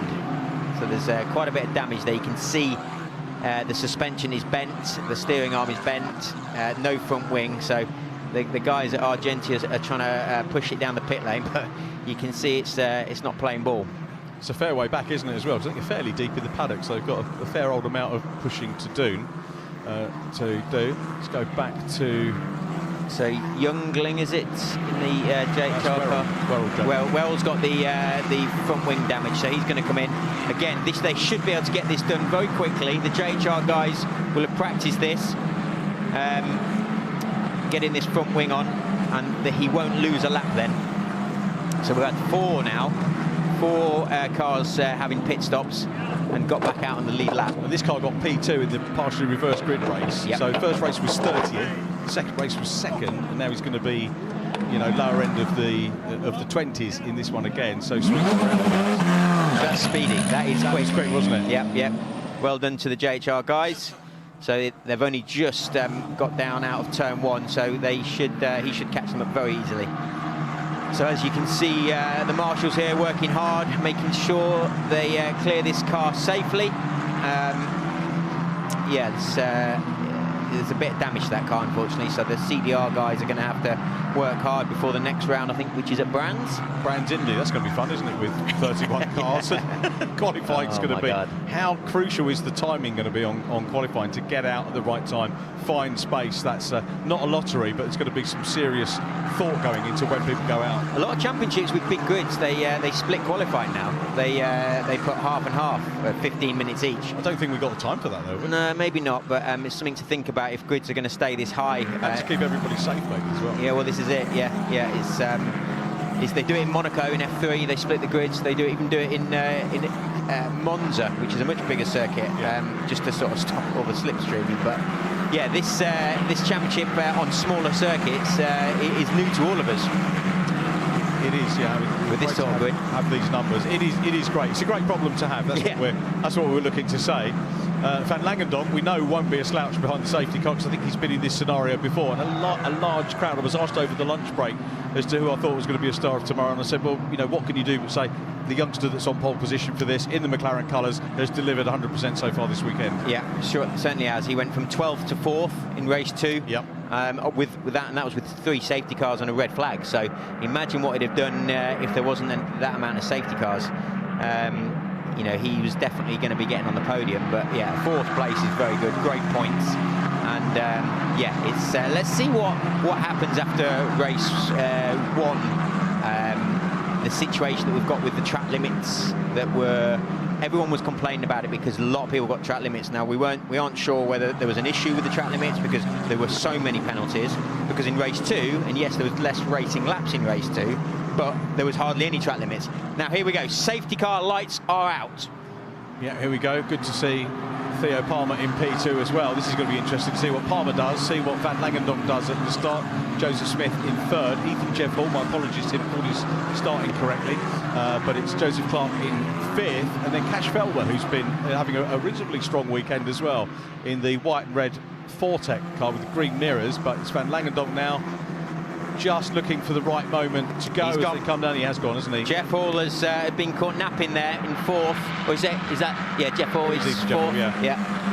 Oh, someone's run very wide. There's a few run very wide there.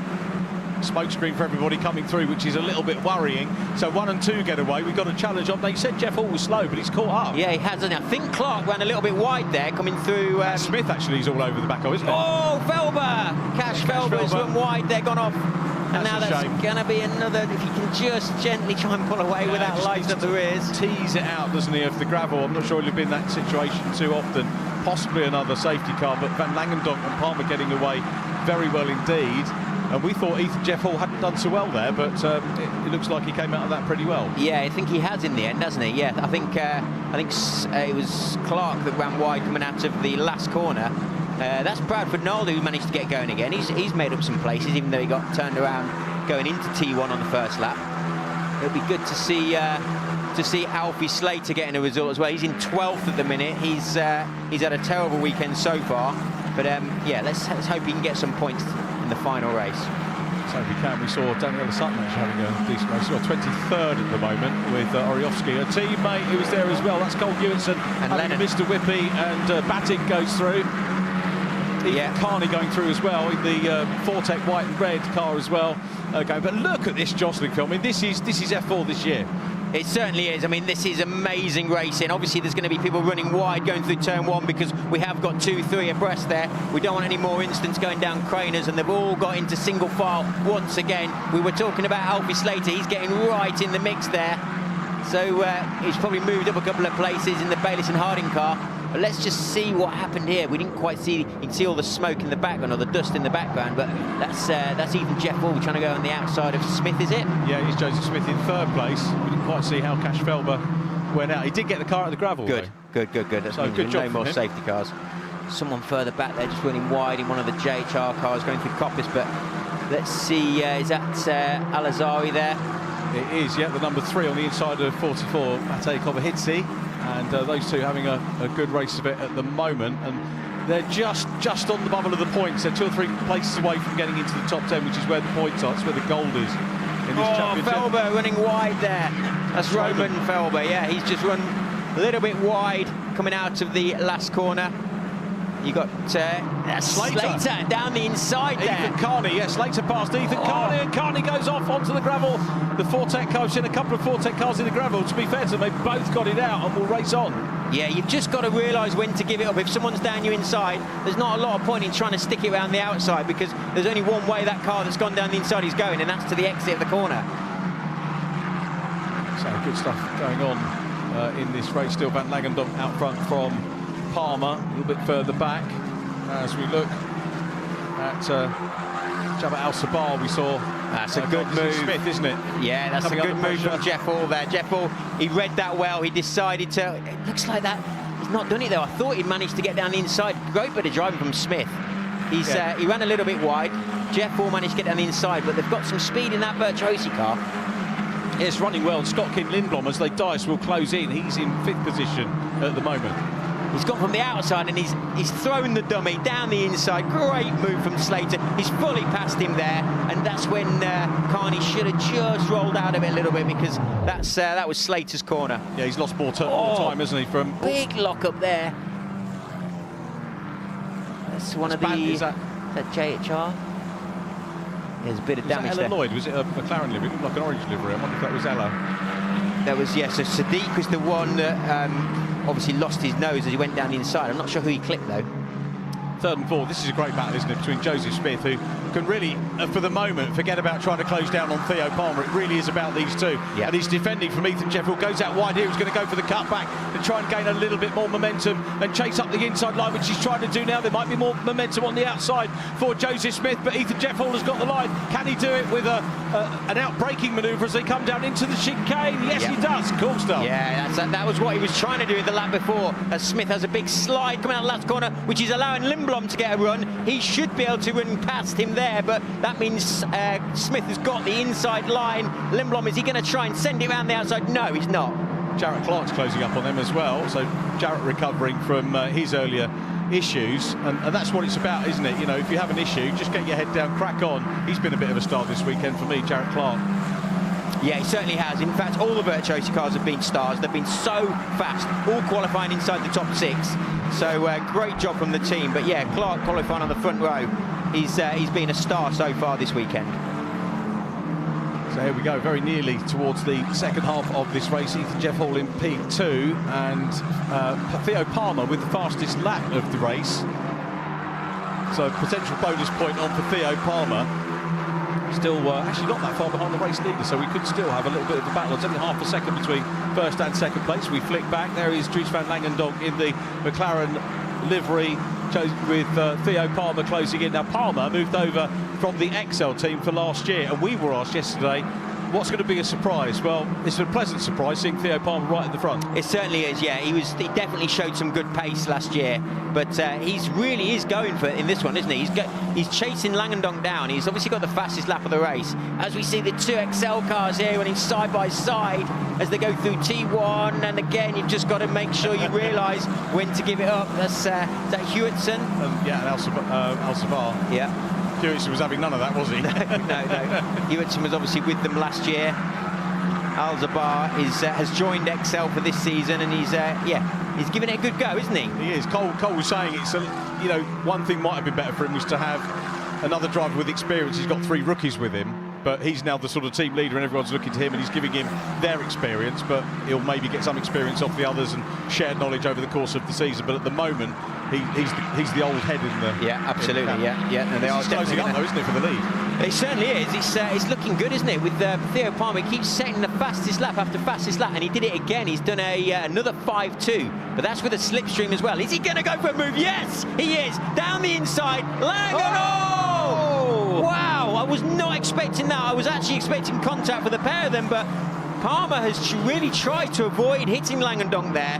Langendock just kept his position. I honestly thought he was going to take them both out, but fair play to Langendock for just holding position. But unfortunately, we do see that now and again. The car that goes down the inside ends up spinning, but he's just tried to nip the corner too much. It's a bit of a late move. I'm surprised he didn't lock up actually. And then I don't think they even made contact, did they?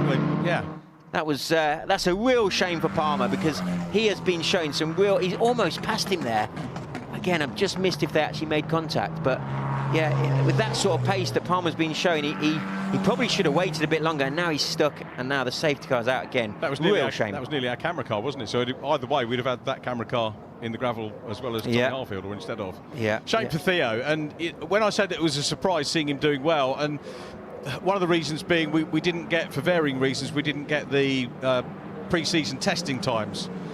For F4, and I'm not going to go into the reasons for all that, but normally I like to follow the sessions and see who's where. So would have perhaps known where he was, but certainly Kwik, and it's going to be that's going to be not a drop score, but it's one he's going to have to put down to experience now. Yeah, he certainly is. It's that's a shame. Well, I think we were going to head for a pretty exciting finish there for the lead. But saying that, there's these two that I said would be racing hard all year, didn't I? But they've got Leon Headforce in between them. Oh yes, they have. Yeah. So Headforce, who I think he's been in for a mechanical. Yeah. I saw the black and orange flag for him. So yeah, he's had a front nose cone change. So Headforce, yeah, you're right. He's in the way, isn't he? So. Yeah, we'll have to see how that pans out. But yeah, Jeff Hall is going to have to very quickly get past his teammate, actually. So Headforce, being Jeff Hall's teammate, he's probably going to be told, let him through the first opportunity you can get. But also make sure you get a run on Langendock. So Headforce needs to go with Langendock at the restart so that at least Jeff Hall can go with him. So there is Theo Palmer's car. Theo, you might remember, you won't remember the coverage because it wasn't ITV coverage, but joined us at Silverstone GP, which was that the second event last year or the third event? I can't quite remember, but it was early in the year because he wasn't of age to race. And in fact, he couldn't race on the Saturday, but raced on the Sunday or day two rather than day one. You can qualify. So he didn't even do a full season last year, Theo Palmer, but so not as much experience as the other second-year drivers. But yeah, good impressive stuff from him. And we know team to team, circuit to circuit, things will Is that Sadiq? I think it might be. Yeah, it's a JHR, isn't it? Yeah, that's another JHR. It's a rookie because it's yellow plate, but they're all rookies, aren't they? So, which doesn't particularly help. I think it might be Harney Sadiq. Yeah, black helmet. Yeah, that does. I think that is Sadiq. That's two JHR cars out now. Cameron Nelson as well. So they're not having the best of the final race of the weekend. But look at Slater. I was talking about him earlier. He's up to P8 now. So he's done a great job. I think it was his birthday yesterday. Oh, was it? Yeah, oh, or maybe the day before. I can't remember. But yeah, he's just turned 16. There he is. And yeah. I was chatting to one of his engineers last weekend about, can you give us some stories about Alfie? And Steph Saw, who ran him in juniors. Yeah, that's right. And she was saying, actually, really great lad. Yeah. Two stories she gave me. One was to do with he had a brand new crash helmet, state-of-the-art crash helmet or something. He was told to look after it, left it in his car unattended, so they hid it. Oh, did they? And she said, yes, I remember actually. He had to use the billy lid for a while. The plain one. Yeah. No paint job. To teach him the lesson, apparently. But also she said, no, he's a terrific lad. And like when she worked under the car, he would be there with her, chatting to her. And getting involved, and that's I love that about the youngsters that do make the effort to work with their engineers. Yeah, no, exactly. He's a very funny lad. He's a bit of a joker in the paddock, and but he takes his racing very seriously. Let's see what he can do in P8. But that's a good start from Langendock, and you've got Headforce who moves over. Yeah, he's moving over. Oh, he's coming to the pits. Late, though. No, yeah, that's not helped his teammate at all, really, has it? No, not really. Lindblom taking a different line, and Jeff Hall's coming under pressure from Josie Smith, who sweeps to the outside. All to no avail at the moment. So I tell you what, Jeff Hall could probably do without the hassle of this, because he wants to try and close down on Van Langendonk. From Van Langendonck's point of view, I know it's early days to talk about. We won't talk about this for the moment. Smith's still side by side. Smith's done it. Smith's got the inside line, so that was an absolute disaster for Jeff Hall. That's not what he needed whatsoever. Now he's going to have to try and repass Smith, but great driving from Smith, by the way. That was superb to time that perfectly, so that he's got the inside going into Old Hairpin. Now Lindblom's in this race. Do you remember Smith telling us he got his tractor licence last September? Oh, yeah. It was so great, wasn't it? Yeah, he works on the farm with his parents. Any driving is great driving, isn't it? Exactly, yeah. That was superb stuff from him. Great youngster, really, really good lad. He goes fishing as well, doesn't he? Yes, yeah. He's a very old man in a young body there. He'll thank you for that. So let's see, we got the Red Bull car of Lindblom trying to get past the Mercedes driver of Jeff Hall. That was going to be a late move, but he thought better of it, but now that's put him all under pressure and allowing Smith to get away. So now Jeff Hall is defending again. Is Lindblom going to try and go for the undercut coming out of T1? It looks like Jeff Hall's got this one covered, but he's lost a lot of time to Smith. Ethan Lennon's coming up with this group as well, and obviously having scored well in the reverse grid race with that win. So he's on for some handy points here as well. Lennon in 6th place. The other point scorer wasn't Ella Lloyd. Apologies to Ella. Ella is in 7th. A good drive from Ella Lloyd here in 7th place. Alfie Slater, you said, in 8th. 9th is Cole Hewitson. 10th is Adam Alazari. I thought we'd see more of Adam in this one. There is Ella Lloyd. I think possibly, they're talking about, her mum was telling me yesterday 3 events of the championship to kind of keep her sharp for the Formula 1 Academy this year. Yeah, that's good. Yeah, it's nice to see the F1 Academy girls coming over and doing a few rounds in the local championships. So, her teammate in F1 Academy is Ella Stevens, who is she's just joined McLaren for the F1 Academy this year. So I think they get 2 or maybe 3 years in F1 Academy now. Oh, we've got the XL. Oh, running wide, going down the last corner. That's like overhits it, and there's a chain reaction almost, isn't there? Yes, it's very bumpy out there as well, which... unfortunately, you get very airborne, and that doesn't do the underfloor any good whatsoever, and even can do some damage to the tub. So, that's not going to help. Al Sabar with Alazari there. Al Sabar on the right of shot as we look at the back end of the car. Meanwhile, we go Jarrett Clark. Very in contact with Ethan Lennon, and Clark's going to recover. Thankfully, okay, and not colliding with anyone, but that could have been nasty. Ella Lloyd gets the run as well, and she's going to get past her teammate, and Slater's there as well. So Lloyd moves. This is the 3 Rodin cars here, all fighting for, I think it's 5th place here. Yeah, Rodin are getting some serious checkpoints here. Is it the top 2 cars that score in the constructors? It is, yeah. So they only get points for the top 2, but a very strong showing. So in terms of the race winners at the moment, we're just going to see Rodin. Yeah. Sounds like Rawhide theme tune, doesn't it? The others have got a Rawhide after this weekend, I'll tell you. But Van Langendonk away. What's the gap? 1.4 seconds at the moment. Joseph Smith 2nd, Ethan Jeff Hall 3rd, and here's a replay. Yeah, you can see just running wide there, and that's a big hit. And he'll feel that. He'll feel that big time. It's not nice because you're sat literally on the floor of the cockpit. So yeah, we can see this is a replay of Ella Lloyd. And we got Roman Felber there running wide in the Vortec car out of turn 1. And you can see Lloyd's got away a little bit there. That's now Lennon and Slater who are fighting for 6th. Alazari there. And Al Sabar. Yeah. Oh, it's very close, isn't it? Youngling up in the mix. It's nice to see Youngling going well after his problems in race 2. So Timo Youngling in the number 2 car. Meanwhile, back we've got Cole Hewitson in the 33 getting stuck in as well, trying to have a go here at Alfie Slater. He himself is under a little bit of pressure from Joseph Clark. It's just action everywhere, isn't there, in this? It certainly is, yeah. That was a big moment there for Youngling as he went through Coppice, but he's still got the run. And Alazari, as you can see, is this Slater there. Yeah, Slater's now under a little bit of pressure from behind. He's lost his teammate a little bit because he's having to defend from Clark and Hewitson. Al Sabar at the back of this one, and we've got Jarrett Clark looking to try and make the outside run here on Cole Hewitson, who's got the place that he wants to be at the moment. Forces the other car out a little bit wide. They're still side by side, but we've got Clark just very slightly ahead here as they come down through the crane and curves. Is he going to be able to pull this off? Cole Hewitson won't give him any room, and he's going to get the line, isn't he, into the old hairpin? Yeah, but he's not giving up. Oh, he squeezed him wide. Yeah, that's a real shame for Clark. as he was running side by side for many corners there with Hewitson. But and look how that momentum's gone, isn't it? And he loses about 3-4 places. Yeah, it's a real shame for Clark. He was fighting well there and managing to keep it on the circuit just about. But yeah, there's not long left of this race now. So Langendonk is only 9 tenths ahead of Smith. But look at this further back. You can see we've got the 2 Fortec cars. Look how crowded this is. Belovski's just put his team out on the grass. Wow. One more lap again. Van Langendonk, the way he's timed it, he's got to do another lap. He's there from Smith. Al Sabah is on for his first point, championship point here, Phil. And he'll be pleased to go away with the point. He's in 9th position. No, he's in 8th position at the moment, Al Sabah, in this great gaggle of cars where they're fighting over points. Oh! Job to know where to look, isn't it? Proudfoot Nolde having a look there at Lindblom. Yeah, Proudfoot Nolde, he's... I beg your pardon, it's Batting, not Lindblom that he was going for. Proudfoot Nolde, though, he's come back up to 15th after getting wiped out at the, into turn 1, do you remember? Yeah. Oh, big moment there as we come down the corner curves.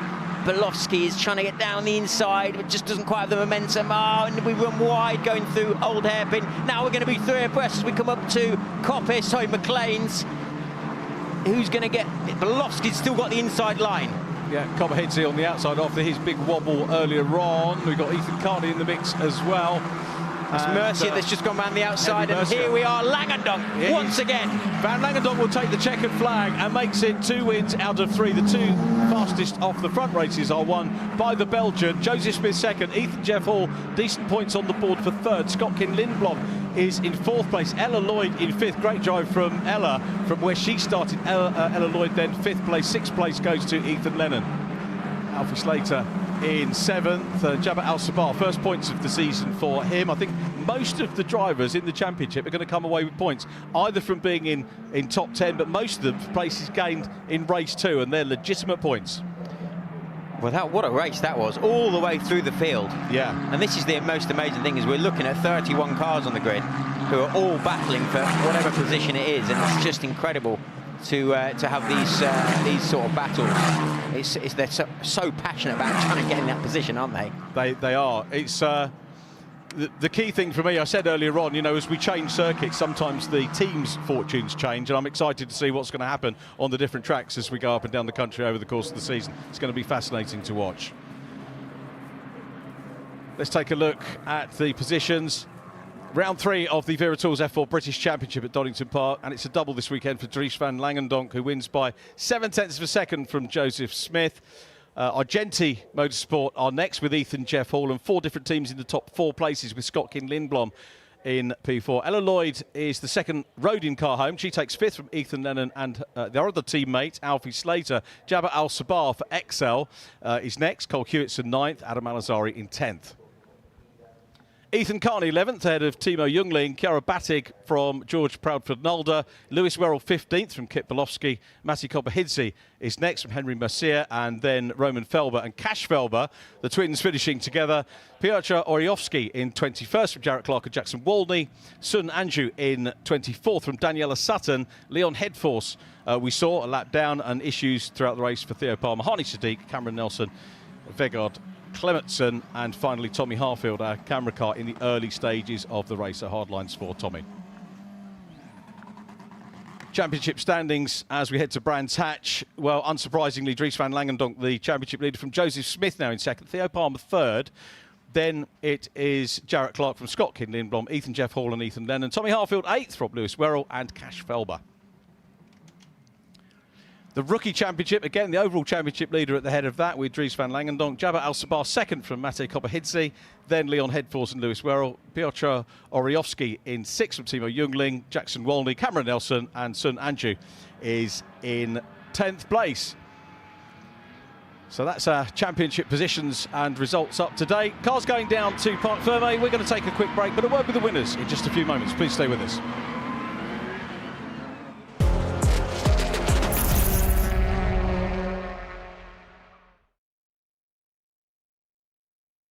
You're watching the Kwik Fit British Touring Car Championship. We'll be right back.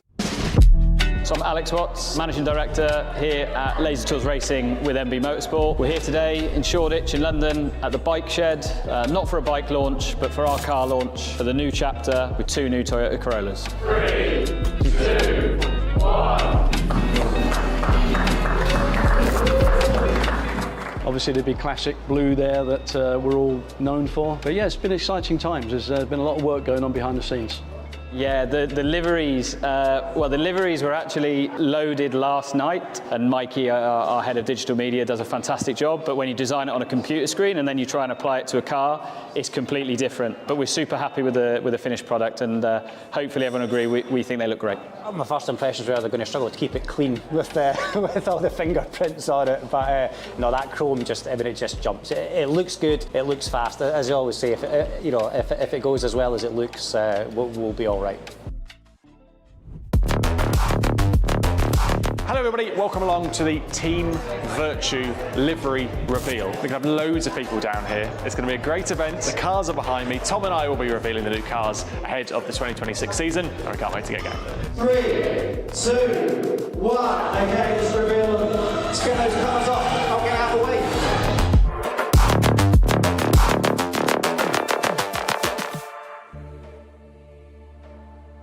To a fan, they'll be like, it looks like your car's the same, but underneath the bodywork, we've done a lot of work.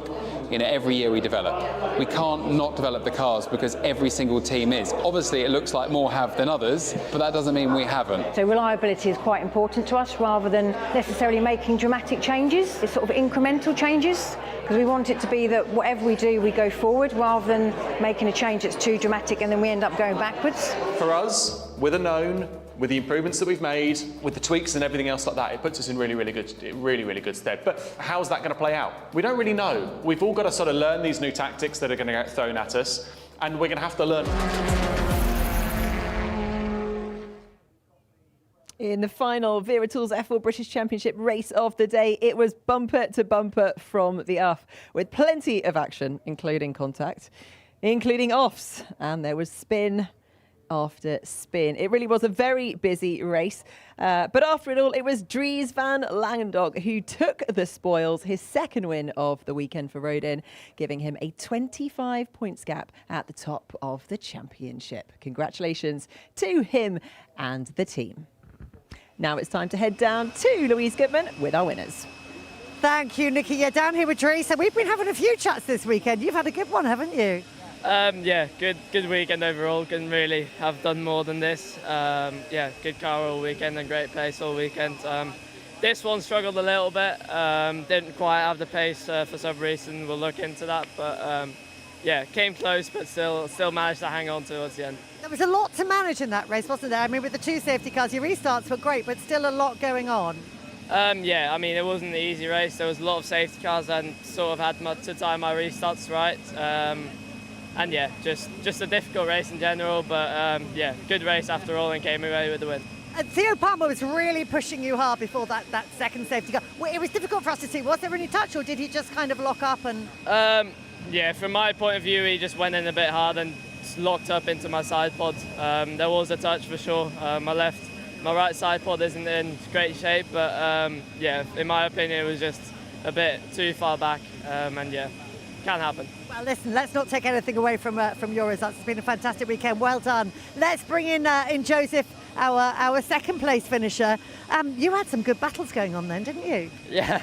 Oh, what a race. It was, I mean, I made a few mistakes on my side, but at the end, the pace was really good, so I'm really happy with how it turned out. I was watching you have a fantastic battle with Ethan.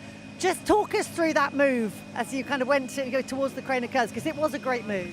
Yeah, I mean, I set him up at the chicane and I felt, right, I've got to run here. So I kind of defended and I just set him up quite nicely. And yeah, that was that. So P4 in the first race, obviously a podium finish in this one. How would you sum up your weekend? Yeah, I mean, it's a bit annoying in the second race. I got took out of nothing I could do. But apart from that, amazing weekend. So second in the championship, I think. So dream start so far. Well done, congratulations. And let's grab a quick word with Ethan here. I mean, how are you going to sum up your weekend? It's great when it ends on a podium. Yeah, I mean, it's been a really tricky weekend. We've had the pace, you know, we got fastest lap in the first race, struggled a little bit in qualifying. But yeah, I think it's been really unlucky, if I'm being honest. We got done for track limits in race one, which when reviewing the footage wasn't actually track limits. So I think we have that reinstated, which is good now. But yeah, crashing in the second race dropped us down the order. Obviously we got up to P4 and then contact dropped us down to P9. So yeah, that was a bit unlucky. And then last race, it's nice to end on a podium. Got up to second in the middle part, but it was kind of a bit tricky with my teammate in front of me who was a lap down, and then obviously bit of confusion as he was coming in the pits, and you're not allowed to overlap before the timing line. So obviously I slowed down to avoid getting a penalty, but in doing so I got overtaken from behind. But yeah, it's been a positive weekend apart from the bad luck. But yeah, it's nice to get 2 podiums and yeah, keep this pace up, and hopefully that's our bad luck out of the way. Well done. We will see you at the next one. Meanwhile, I can hear the Porsches out on track, so let's go straight over to Tim and to David to talk us through this one. Thanks, Louise. So cars on track. It is the second race of the day, the second round of Porsche Carwow Carrera Cup GB. 30 minutes or 24 laps are ahead of us. It was an interesting first race with a first win for newcomer Callum Voisin, and for the semi-reverse grid, Ollie Jackson will start on pole position. There was a penalty applied in race 1 for Jack Sherwood, and this is how they're going to line up. Ollie Jackson is on pole for the second round of the championship. Isaac Phelps, newcomer to the championship, with him at the front ahead of Max Coates and Will Jenkins. The round 1 winner, Callum Voisin, will start 5th, and Stephen Jelly rounds out the top 6 on the grid. Another newcomer is Archie Clark, and he's 7th ahead of Sid Smith, who got roughed up a bit early on in race 1. But the man who did the roughing up is Jack Sherwood, and he's been penalised, put behind Sid Smith, and therefore is on row 5 with Ollie Meadows for company. Jonathan Moore is next. Then Jacob Tofts, who retired on lap 1 of race 1. The Masters winner Henry Dawes is ahead of Carl Cavers on row 7. And Michael Keohane, who also ended in the race 1 gravel, rounds out the grid. So the cars make their way up to the grid, the 1x1 stagger. Ollie Jackson, touring car race winner, regular in Carrera Cup, on and off over the years. Dips in and out, but really likes these cars. And that's Michael Keohane with a repaired car, back in racing. Michael has not raced for getting on for about 22 years. The Irish driver raced in British Formula 3 for many a season, raced in international single-seaters. Great to have him on the grid, great to have him back racing. So we are ready to go. 24 laps are ahead of us. The yellow livery is that of Ollie Jackson. Isaac Phelps with him at the front, those red and white colours. Max Coates 3rd. 5 red lights will be on. Lights out, blast off. Good getaway this time around by Ollie Jackson to lead, and a good start by Max Coates as well, who gets ahead there of Isaac Phelps, who is better off the line this time than in race 1, but he locks up going into Redgate, and he's going to go wide. He's going to understeer way off the racetrack, and now he needs momentum to get out the other side. He's gone from 2nd place to last if he can rejoin, but hopefully he's got the momentum to come out of the gravel. I think he has, looking in the distance in the background. So Jackson leads Coates, leads Jenkins as they get to the old hairpin, and Phelps is in the race, but a long way back. Yeah, absolute disaster for Isaac Phelps. Little bit of inexperience with the cold front tyres. It's hard to heat the front tyres up on these Porsches with just the formation laps. Another lock up, and it's something you just have to get used to. But he went in deep into Redgate on the outside. Fortunately, he's still in the race, but we'll need a safety car to help him close up the pack. Yeah, he's charging along, isn't he? As Ollie Jackson then leads the way, coming out of Coppice on this opening lap. Ollie Jackson for JTR, Nick Tandy's team, Porsche factory driver, Le Mans winner, Nick Tandy. And Ollie Jackson has quite a bit of a gap already over Max Coates 2nd, Will Jenkins 3rd, and then it's going to be Callum Voisin 4th as they come out of the chicane, heading up towards the stripe for the first time. Jackson will lead them through. And there's a big battle on for 2nd place. Jenkins crawling all over the back there of Max Coates' car as they come down towards Redgate. Coates on the inside line. Jenkins will perhaps be able to attack on exit. There's a gap. Has he got the drive off the corner? The answer is yes. He's up the inside for Hollywood, and Will Jenkins gets his nose in front. This is for 2nd, but it's also for the lead of the pro class. Jenkins goes through, and look, next in the queue, the 3rd of those cars, that is Callum Voisin, and he's on his toes looking to get through as well. Yeah, storming first lap by Ollie Jackson, but I really think that Max Coates did. Oh, we got problems for Michael Keohane. He's got a puncture on the right rear, possibly some contact there. There's a little bit of a scuff on the sill. Yeah, there we go. Oh, got attacked going into the corner, didn't he? Yes, he did indeed. I think that was Jonathan Moore that did the attacking. So Michael Keohane's had a pretty rotten day. Even if he can rejoin, he's going to drop a lap as the leaders come storming down towards the chicane. So welcome back to racing, Michael. It can only improve from here on in. Over the timing line they will come. Ollie Jackson is the race leader. Then it's Jenkins, Coates, Voisin, 2nd, 3rd, 4th as they come by. And that lead gap is 8/10. Jenkins sets the fastest lap of the race. Yeah, I was saying that Jackson was done a favour by Max Coates holding up Will Jenkins, but Jenkins, as soon as he's through, is on a charge now, and it'll be interesting to see how quickly, if he can, Voisin gets past Coates to continue the chase. Indeed so. This is Sid Smith battling with Stephen Jelly, tries the outside line, but Sid hangs on to position, so Smith goes through. That puts him up into 6th, although Stephen Jelly has not given up. This is Pro versus Pro-Am. Stephen Jelly, who got as far as GP2 in its day, the sub-Formula 1 level. He's a Pro-Am, and he's having to go at the Pro, young gun Sid Smith. Yes, I think it's purely age-related. We've got Ollie Jackson and Stephen Jelly, both BTCC winners in the Pro-Am class. Here we go down the craner. Sid Smith, very brave, goes right to the inside, just clips that bollard, but he's making sure he gets through on Jelly, and Michael Keohane rejoining. Yeah, but unfortunately now a lap down as the race leader, Ollie Jackson, goes over the timing line. Jenkins has done another fastest lap as he now brings the margin down to 7/10. In fact, another lap loss for Keohane. He's still in pit lane, look. 3rd is Coates, 4th is Voisin. Jack Sherwood's going nicely up into 5th place ahead of Smith. And there, look, is Stephen Jelly involved in another big battle, this time with Archie Clark, the grandson of rallying legend Roger. Down through the crane as they go. Oh, that was somebody's splitter, went flying there. Behind the pair, you've got Jacob Toft, who retired from race 1. Now, Isaac Phelps, after his dreadful first corner, fastest man on the racetrack. Yeah, amazing what a bit of anger does for you, isn't it? And a bit of clear track. We'll just see, I think the splitter was already on the track, or did it go underneath? No, it went underneath the car. And that was Stephen Jelly's car. So it's going to be less than perfect, that's guaranteed, as Jackson leads down towards the chicane. Jenkins has not caught him yet. He might be chipping away, he might be lapping quickly, but he's not got there yet. That is Jack Sherwood riding the curve.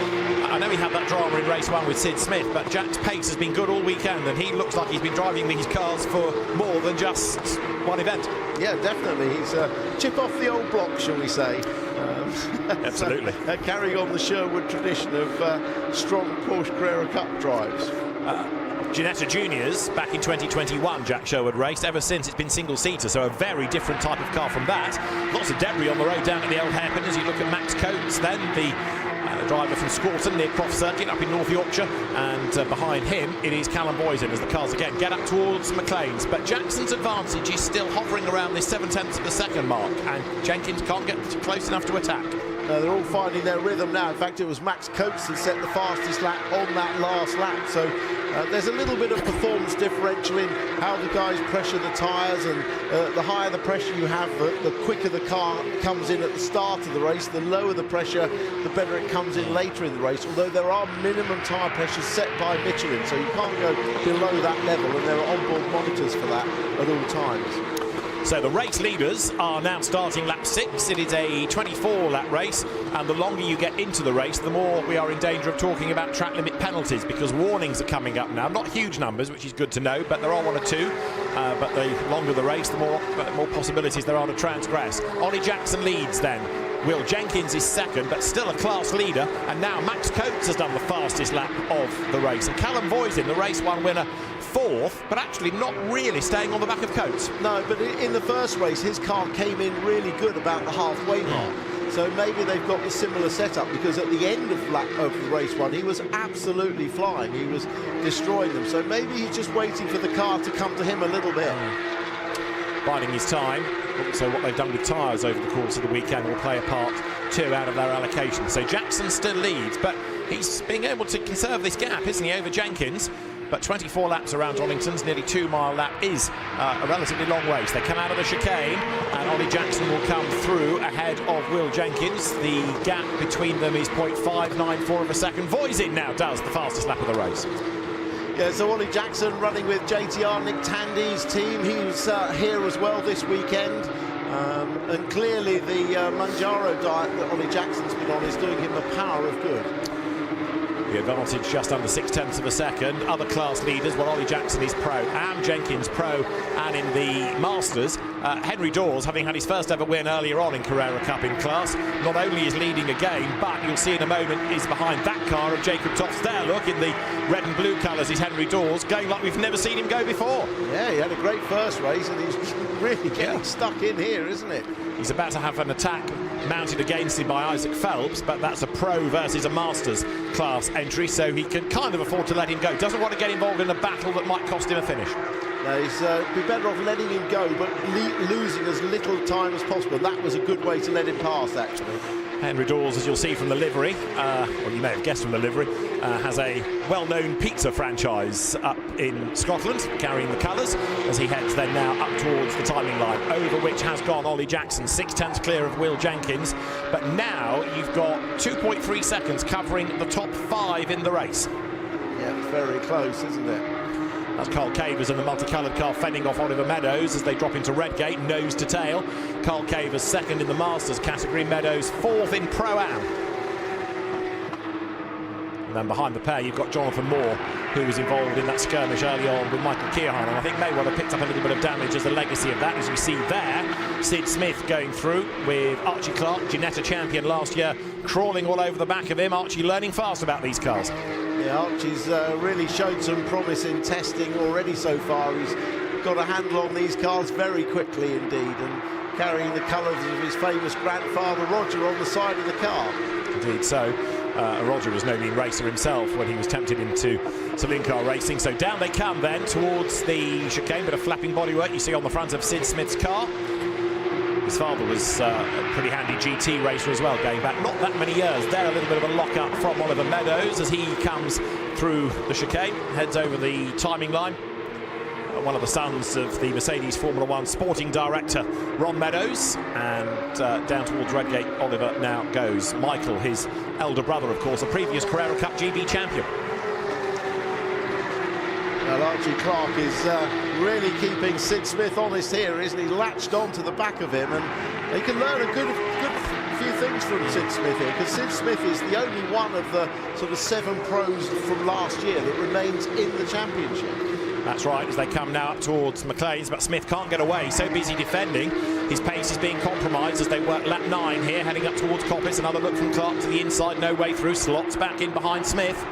99 is Smith there, the silver car number 43 is that of Archie Clark. He's one of the young drivers in the talent pool that looks after the young drivers and helps nurture their careers, more of the support that Porsche gives, and he is second in that talent pool contest right now to Jack Sherwood, and a huge lock-up coming into the chicane, and Smith loses momentum and loses the place. Yeah, perfect timing by Archie Clark. He saw that coming with the lock-up, knew he was going to overshoot the entry to the chicane, and he timed it perfectly to get the cut back on the exit. It's a big lock-up, this is, and it's whilst the car's in a dead straight line as well, which is the most stable it can be on the brakes. So watch Archie Clark, turns in a bit tighter and then is able to nail the exit. Has Smith got a problem? Look, he's hemorrhaging place. He's coming down through the crane of curves, because not only has Clark gone by, but so has Jelly, so has Phelps, so has Toft, so has Dawes, so has Meadows. Sid Smith has a problem. Well, it's either a massive flat spot or even potentially a slow puncture. And another place change again for Isaac Phelps through to get ahead of Stephen Jelly, so that's for 8th place. Isaac Phelps is going to be one to watch this year, isn't he, on this evidence, once he's got the launch sorted out, because that was his problem in race 1, and well, they made a good start in race 2. He made that error at the start, but in terms of pace and racecraft, he's not wanting. No question, it's a fine recovery, because he was a long way back, wasn't he, at the start. I do think both he and Archie Clark are ones to watch, apart from Cohen Boysen, of course, who's already won a race. And I would add Jack Sherwood to that list, and he's done the fastest lap of the race, so Jack Sherwood going very strongly as well. Will Jenkins might say, what about me, because I'm leading the pro class in this race, so watch me and watch we do as he comes into the old hairpin. Still ahead of Max Coates, and that is Sid Smith into the pit lane, and one rather fears that could be the end. Let's see, the team goes to work.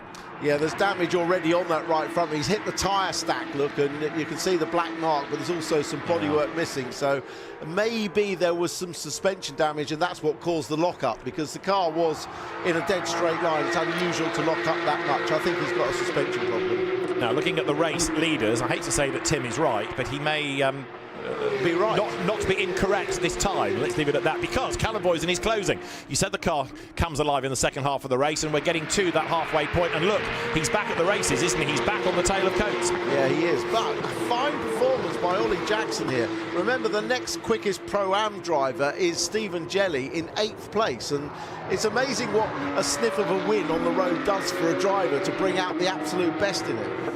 So Jackson leads, lots of experience inside that car as Will Jenkins tries to defend from Max Coates, who in turn is being caught by Callum Voisin, and Jack Sherwood is nearly with them as well as they drop down through the Craner curves. But Voisin's intelligent enough here to realise that he doesn't need to stick his nose in and risk an incident. If an opportunity presents, then he'll have a go, but he's already thinking about how to win a championship and banking points, as you see Jacob Toft then in that yellow and blue livery all over the back of Stephen Jelly. They're both in the Pro-Am class, and it's the fight for second in class here.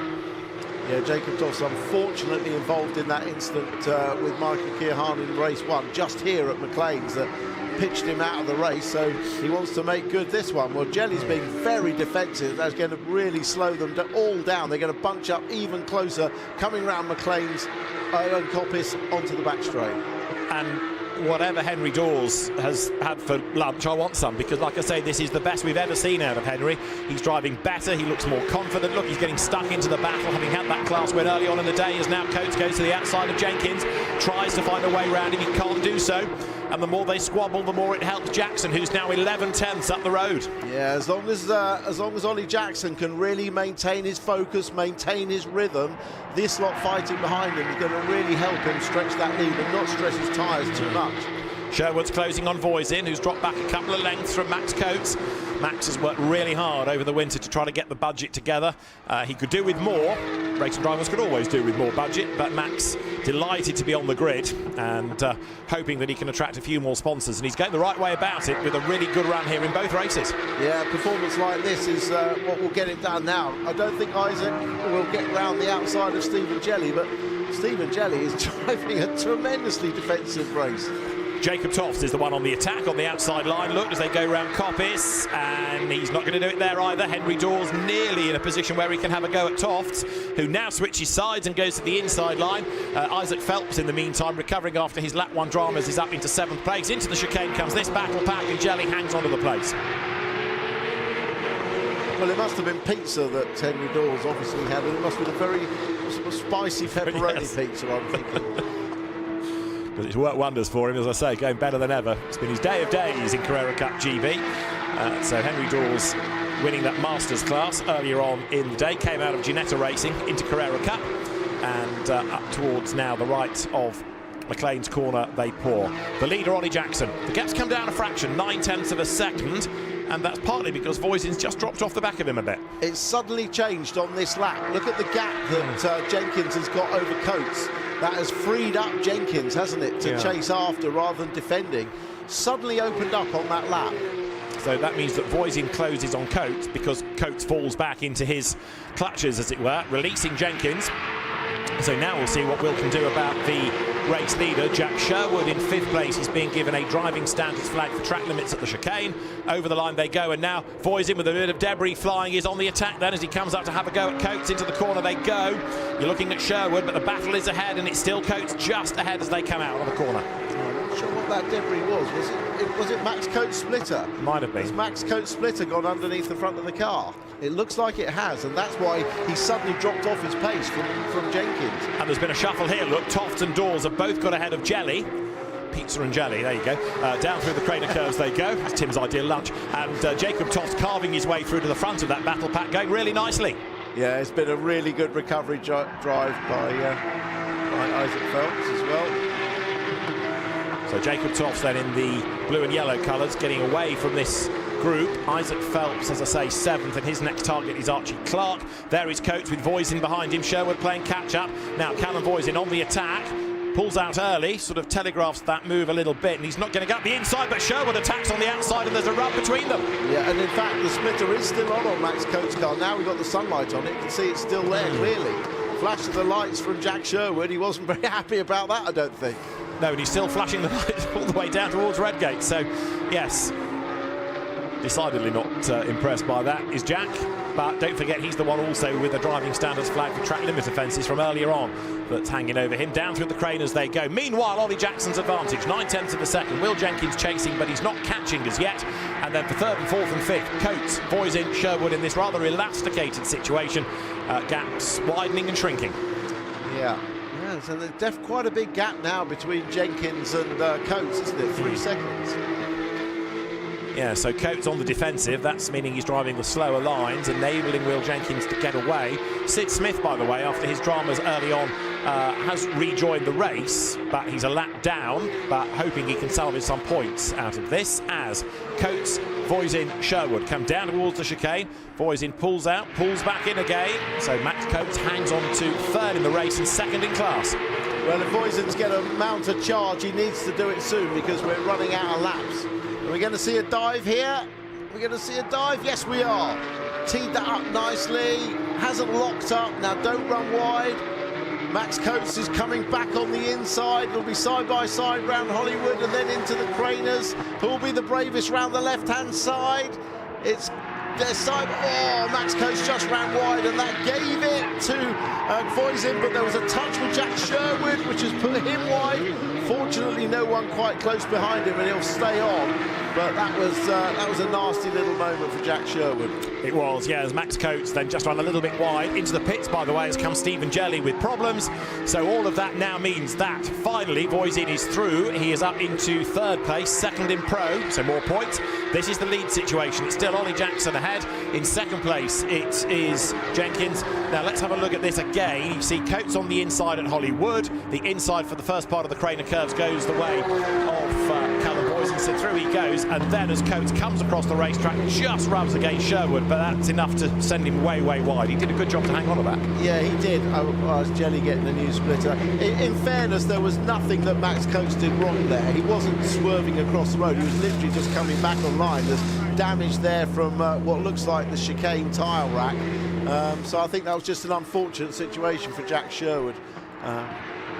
So Stephen Jelly is in the pits. Masters leader Henry Dawes rounds Redgate, aiming for 2 out of 2 in class. He's also up to 9th overall now as he heads down through the Craners once more. And meanwhile, Voisin is now setting off in pursuit of Jenkins. There is Sid Smith. I said he was back in the race, but he's down in 14th place. That's about to become 13th with Stephen Jelly in the pit lane. If he can get his lap back, through he will go. So Smith goes by and now should be able to be ahead as he goes into Redgate. So here are the leaders. The gap last time was 9/10. To the eye, it looks a little bit less than that, but Will Jenkins doesn't need to necessarily go through. He's quite content to be ahead in class. Yeah, well, you're a very good judge of distance and speed, but it's still 0.97 of a gap. So last time around, the faster of the laps by thousandths went the way of Jackson. So he was just able to extend it by, as I say, thousandths of a second. It hasn't come down therefore, and Jenkins has to do it all over again, unless he is content just to sit there and take the class winner's points. He has, though, got 3 seconds in hand over Voisin. Yeah, who was fractionally quicker, but only by 1/10 of a second. And as I thought, that gap was just too big, I think, for him to close up, unless something happens at the front. But yeah, especially if he's only 1/10 quicker. But this is a fine drive by Ollie Jackson. I'm really pleased to see this. It looks fantastic. He's really controlled it and not made too many mistakes. It's been absolutely imperious so far. Don't let me down, Ollie. So to the chicane he comes, and just to illustrate how dominant he has been, not only has he led all the way overall, but his next class opposition in Pro-Am is only 8th, and that's Jacob Toft. So even if he were to lose out to Jenkins, he would still be a class winner, but he does not want to lose out. The gap's gone up again, in fact, so it's now just over a second as they come across the timing line. Voisin in third. I think he's going to have to settle for that. They start lap 20 out of 24, and Ollie Jackson then plunges down through the Craner curves. His Carrera Cup career goes back to 2008, but he was a Pro-Am champion in 2010. So, as we say, he's been a regular Porsche racer over the years. He's also, of course, been in the British Touring Car Championship. He's raced Ginettas for a time as well, and a happy home back in Porsches a few seasons back. Up now to McLean's he goes. Jenkins chasing after him. Yeah, and of course, Ollie Jackson has never won overall a Porsche Carrera Cup race. In fact, Sid Smith is the only one on the grid who has won overall the race. So it's a great moment for Ollie Jackson. I think there is one other, which is Stephen Jelly, who's won overall Has in he? the past. I thought he had. But as the cars come then now up to the end of the lap, Ollie Jackson comes by, and over the timing line he will go. So through once more, and as they go over the timing line, it is Jackson from Jenkins, and then Callum Voisin in third place. A second between the top two, 3 seconds between second and third.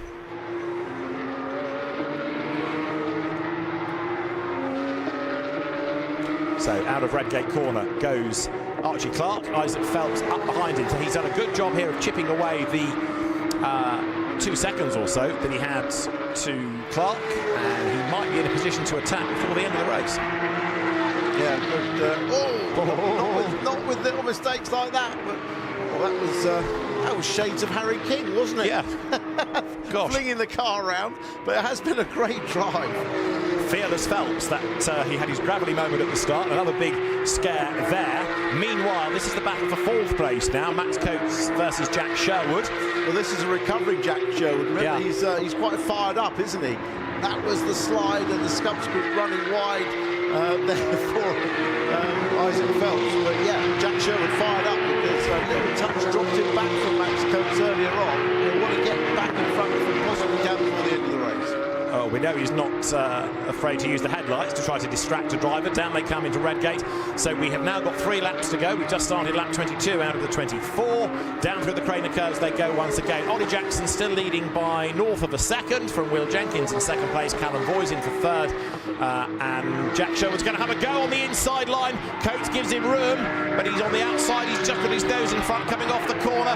Coates will have the inside up towards Schwartz Curve. Sherwood will have the inside from McLean's if he can stand his ground. Absolutely side by side, and Jack Sherwood should be able to go through. Yes, he does. Coates tries to get the undercut, but he gets a face full of Sherwood. Jack's got the place. Look at Jack Sherwood looking in his mirrors, looking all round. Where is he? Where is he?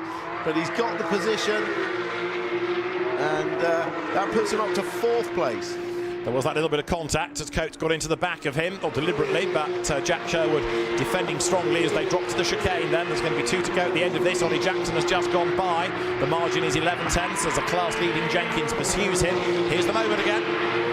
Yeah, all the work was done at the old hairpin by getting alongside on the brakes, giving each other racing room coming off the corner. But of course that gave the inside into McLean's for Jack Sherwood. But what a fine drive this is by Ollie Jackson.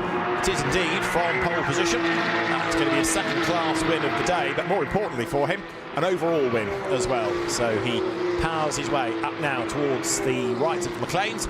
Will Jenkins there in second place. Jack Sherwood then up to fourth. As we saw, he has done the fastest lap of the race. So there's an awful lot of optimism we can take away from this weekend in terms of the new drivers coming in, and Callum Voisin hasn't run away with the whole weekend as some people thought he might. Yeah, but then it's difficult in the reverse grid race. It's for less points, but it is difficult to get through and to dominate in the way you'd expect. But certainly his first race performance was fantastic. So Jenkins over the line, goes through. Voisin trying to get onto terms with Jenkins as we start the last lap of the race. And down they head into Redgate corner. What's been quite encouraging about this, we've only had 5 track limit warnings. So by Porsche standards, that's been really, really good. Very good indeed, yeah. I think touring cars could learn a thing or two from this, because this is a longer race than the touring cars. True, yes. So Jenkins then on for a pro class win, but Ollie Jackson is set to win Pro-Am and to win overall. There he is, up through Schwartz Curve. A very experienced driver, Will Jenkins, in his second year. He was in Pro-Am last year, steps up to Pro this season, another graduate of the School of Hard Knocks, the Ginetta Junior ranks. Then he had a go in Ginetta GT5s and then the Porsche Cayman Series, Porsche Sprint Challenge. So Will Jenkins, another graduate of that Porsche Pyramid. He comes out of Coppice. He's on the lights trying to distract Ollie Jackson. Good luck with that as Ollie heads to the chicane for the last time. Checker flag is at the ready. It is the second round of Porsche Carrera Cup GB. It is a win for Ollie Jackson, his first outright win as he comes up towards the line. Ollie Jackson wins at Donington, second across the line, Will Jenkins, and he wins pro. Callum Voisin is going to be third, Jack Sherwood fourth, and fifth Max Coates. This is for sixth. It is Archie Clark just ahead of Isaac Phelps, who's having a go to the line, but Clark just hangs on ahead by 0.113 of a second. That's Jacob Toffs finishing second in Pro-Am, and it's 2 out of 2 in the Masters class for Henry Dawes as he comes across the line to finish 10th overall. Great drive by Ollie Jackson. Did not put a wheel wrong, did he? No, really good. He maintained a good focus for a long period. Didn't make mistakes, and JTR team celebrating. Very pleased with that. But yeah, that was a really good race. That will buoy him up something for the rest of the year. It will indeed. As Ollie Jackson, door open, gets some air into the car, but also he can wave both to trackside fans and the marshals as he makes his way round to the pit lane. Will Jenkins, a class winner in second spot overall. Yeah, I think the flash of lights from Will Jenkins was actually in a sort of nod of appreciation. He wasn't close enough to challenge. I think that was, yeah, well done, mate. That was a good drive. And Henry Dawes, as we've been saying, his day of days looking really strong to take 2 out of 2 in the Masters class. So Ollie Jackson wins round 2 of Porsche Carrera Cup Great Britain. Will Jenkins takes second and Callum Voisin third, and Jenkins' runners-up position is still a class win in Pro. Jackson, your Pro-Am winner. After the top 3, Jack Sherwood was 4th and Max Coates 5th. Archie Clark was 6th ahead of Isaac Phelps, who was in the gravel at turn 1, recovered well to be ahead of Jacob Toft, Oliver Meadows and Henry Dawes 10th, the winner of the Masters class. Then Jonathan Moore ahead of Carl Cavers. Sid Smith had dramas and went a lap down. Stephen Jelly also had to pit, and Michael Keohane eventually was a retirement. So 2 races done in our Porsche Carrera Cup GB season, and a good effort by Ollie Jackson to take 2 out of 2 in the Pro-Am competition. Down the pit lane they come. Marshals and teams applaud their drivers' efforts. And Ollie Jackson will be a very happy man indeed. Class wins are one thing, an outright win is quite another. In the championship then, Will Jenkins has a 1-point advantage over Callum Voisin in Pro. Max Coates third ahead of Isaac Phelps and Archie Clark. Then in Pro-Am, Ollie Jackson is 6 clear of Stephen Jelly. Oliver Meadows third ahead of Jonathan Moore and Jacob Toft, who retired from race 1. In Masters, it's all about Henry Dawes, 6 clear of Carl Cavers.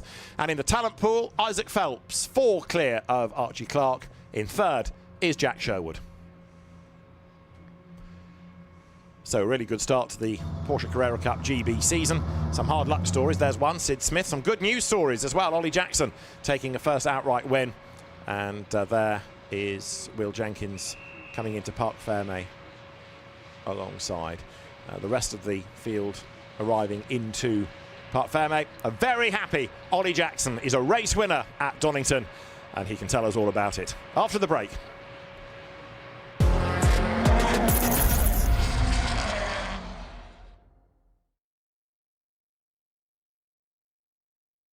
You're watching the Kwik Fit British Touring Car Championship. We'll be right back. So I'm Alex Watts, Managing Director here at Laser Tools Racing with MB Motorsport. We're here today in Shoreditch in London at the bike shed, not for a bike launch, but for our car launch for the new chapter with 2 new Toyota Corollas. 3, 2, 1. Obviously the big classic blue there that we're all known for. But yeah, it's been exciting times. There's been a lot of work going on behind the scenes.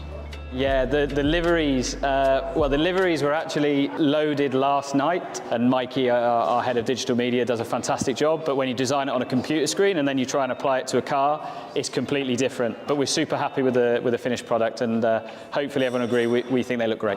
My first impressions were they're going to struggle to keep it clean with with all the fingerprints on it, but no, that chrome just, I mean, it just jumps. It looks good, it looks fast. As I always say, if it goes as well as it looks, we'll be all right.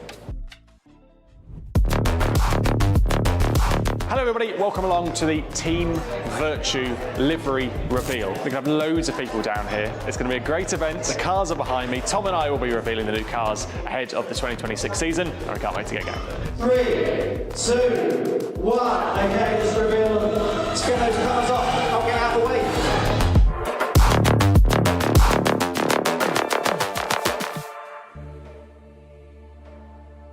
To a fan, they'll be like, it looks like your car's the same, but underneath the bodywork, we've done a lot of work. Every year we develop. We can't not develop the cars because every single team is. Obviously, it looks like more have than others, but that doesn't mean we haven't. So reliability is quite important to us rather than necessarily making dramatic changes. It's sort of incremental changes because we want it to be that whatever we do, we go forward rather than making a change that's too dramatic and then we end up going backwards. For us, with a known, with the improvements that we've made, with the tweaks and everything else like that, it puts us in really good stead. But how's that going to play out? We don't really know. We've all got to sort of learn these new tactics that are going to get thrown at us. Going live, myself.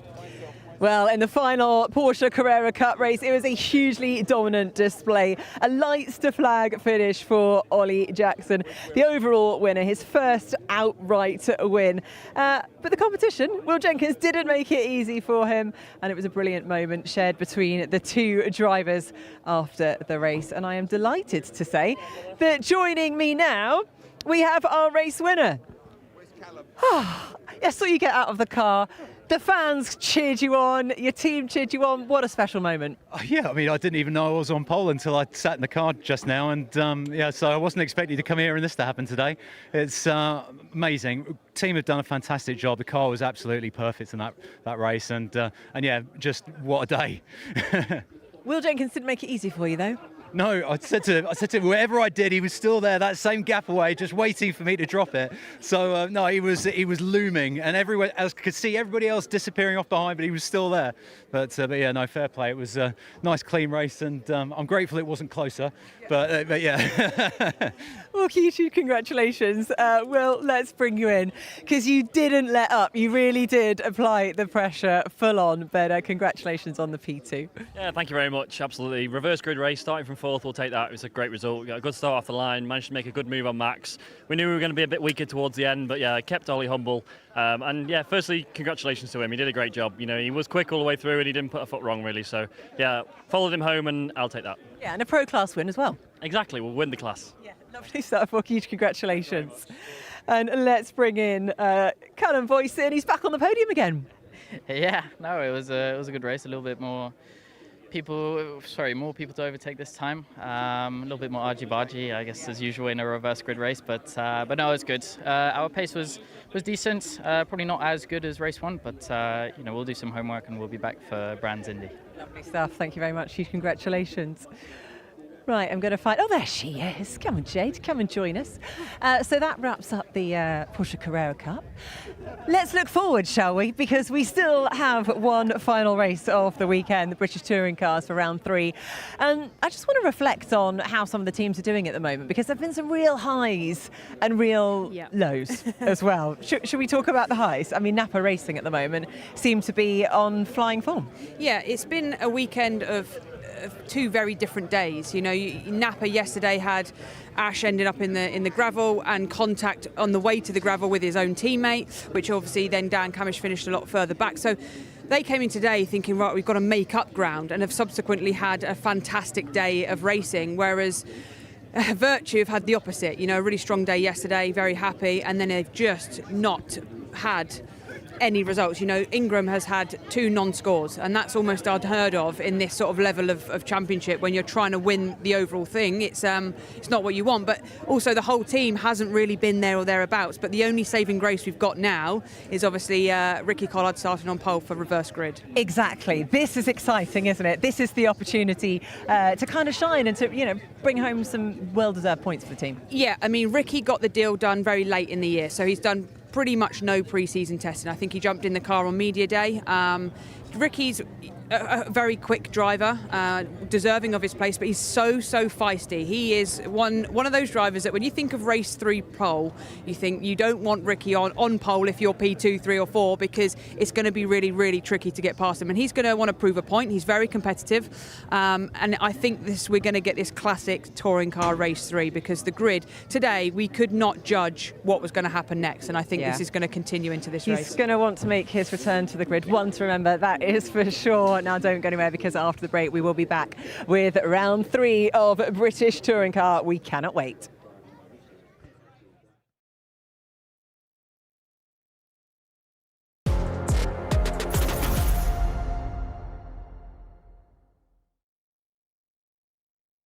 You're watching the Kwik Fit British Touring Car Championship. We'll be right back. So I'm Alex Watts, Managing Director here at Laser Tools Racing with MB Motorsport. We're here today in Shoreditch in London at the bike shed, not for a bike launch, but for our car launch for the new chapter with 2 new Toyota Corollas. 3, 2, 1. Obviously the big classic blue there that we're all known for. But yeah, it's been exciting times. There's been a lot of work going on behind the scenes. Yeah, the liveries, the liveries were actually loaded last night, and Mikey, our head of digital media, does a fantastic job, but when you design it on a computer screen and then you try and apply it to a car, it's completely different. But we're super happy with the finished product, and hopefully everyone will agree, we think they look great. My first impressions were they're going to struggle to keep it clean with with all the fingerprints on it, but no, that chrome it just jumps. It looks good, it looks fast. As I always say, if it goes as well as it looks, we'll be all right. Hello everybody, welcome along to the Team Vertu livery reveal. We're going to have loads of people down here. It's going to be a great event. The cars are behind me. Tom and I will be revealing the new cars ahead of the 2026 season, and we can't wait to get going. 3, 2, 1. Okay, just reveal them. Let's get those cars off. I'll get out of the way.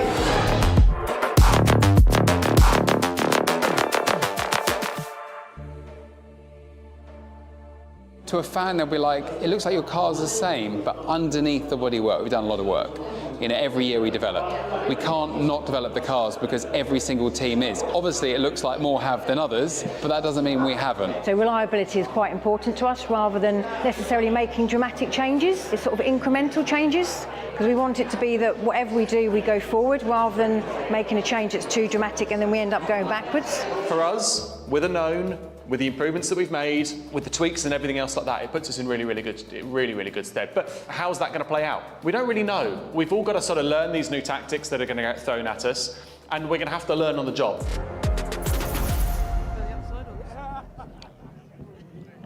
Well, welcome back to the final chapter of the opening round here at Donington Park. Exciting times, I think, going into round 3. I want to talk about West Surrey Racing for a bit, because we've seen some pretty solid results. Charles Rainford finished 3rd and 6th so far, and he's going to be starting in 3rd, and his teammate just behind in 4th, Darryl de Leon. So this is a real opportunity for them, isn't it? Yeah, Charles has been there or thereabouts all day, as you've said, so he's been quick across the first 2 races, and he's been treated well with this reverse grid, which means he's still in contention. The rear-wheel drives get off the line very well compared to the front-wheel drive cars, so I would expect Charles to maybe even lead into turn 1, depending on the start that the 2 front-wheel drive cars get. I do think we need to keep an eye on Dexter Patterson. Soft tyre, the car is fast. He's a very quick driver, but not necessarily had the machinery underneath him the whole time. So this is his first opportunity to really prove to everyone what he's capable of. What about Aidan Moffat? He's going to be starting from P5. Yeah, we always need to watch out for Aidan. He's in a quick car. He's got a new lease of life. He's got new fire in his belly, and he's a pure racer. He loves this new format on a Saturday because it's an extra race for him, and that's where he thrives. So Aidan is always one to watch, no matter where he is on the grid. And if we look at the championship results so far, we've basically got Sutton and Camish on 40 points and 32. Shedden is in 4th, Rainford 3rd, Shedden's in 4th. So this could be, again, like a bit of a critical moment. It'd be nice to walk away from the weekend, wouldn't it? leading the pack. Absolutely, and the thing is with Gordon is he's been around for so long now. He's been successful in his own right. He knows how to play the game in touring cars. I spoke to him between race 2 and now, and I said, well done. And he said, well, you know, it sort of came to me a little bit, and he's under no pretenses that it was just outright pace. But he knows how to play the game. He knows how to race, and he knows how to keep his nose clean to score the well-earned points. I mean, starting from P6 for him, do you think a win is possible? For Gordon, maybe not a win. Another podium would be great, but it'll all depend on how this first couple of laps plays out. You've got some feisty names around you, and they all want that win. Ricky himself doesn't know how to play it tame, so he just wants that win for sure. Well, we've seen plenty of drama in the opening laps of the first 2 rounds. Who knows what's going to happen in the third? Let's go down to Lou for the grid walk. Thank you, Nikki. I'm loving that line, Jade. Ricky doesn't know how to play it tame. Do you know, he said virtually the same thing to me earlier on, so I think you're spot on there. Back in the British Touring Car Championship. Last time we saw you here was 2023. How does it feel to be back, and has much changed? Well, first of all, it's good to be back in British Touring Cars, and only my second ever day in this car. What a return. I just want to get stuck in, and I've definitely been stuck in today. Feels very, very different from obviously going away, winning British GT with a rear-wheel drive Lamborghini, now to front-wheel drive British Touring Car. It's the racing in this championship though, it's special. It's very, very, very unique, and I think what the fans get is an unbelievable experience. So that's the main reason for coming back, is this place is where I want to be, it's where I want to continue to grow my career. But currently, Louise, as it sits at the moment, I'm only in for the first half of the season. So I might not even be on the grid for the entire year. But look, if I can go out and get some good results, then fingers crossed we can stay in this. Well, Jade was just saying in our build-up that you don't really know how to play it tame, and you pretty much said as much to me when we were chatting ahead of this race, didn't you? You're going all out for this race. Yeah, I see Sam Ritchie's is here. Yeah, look, you know, touring cars seemed a little bit quiet, so I'm here to bring a bit of fire and a bit of flame back. And look, I am so, I've got to be careful what I say, determined to deliver this win for myself, my family, the team, and yeah, I'm gonna give it everything I have out here today. Well, as you say, Sam Richards, who's the technical delegate from BTCC, standing out in front with a close eye on you. But make no mistake, there's going to be a few drivers behind with a close eye on you as well. Yeah, look, Louise, it's really interesting coming away from the championship for so many years. There's new names in this championship that I've not seen. And look, I don't know how to really play it. All I know is I'm not letting anyone or anybody take this away from me, and I'm going to give it everything I can. So, yeah, I just did a Demon's Collard start, and my starts have been, you know, really strong. I'm sat here right now. I've only done obviously the qualifying race to pole start, the start in race 1 and the start in race 2. So, a little bit like what Plato's finding with his team, I'm not overly sure on how we're going to get this thing off the line. But if I could get through this first lap, I'm sure we'll be in a really good position.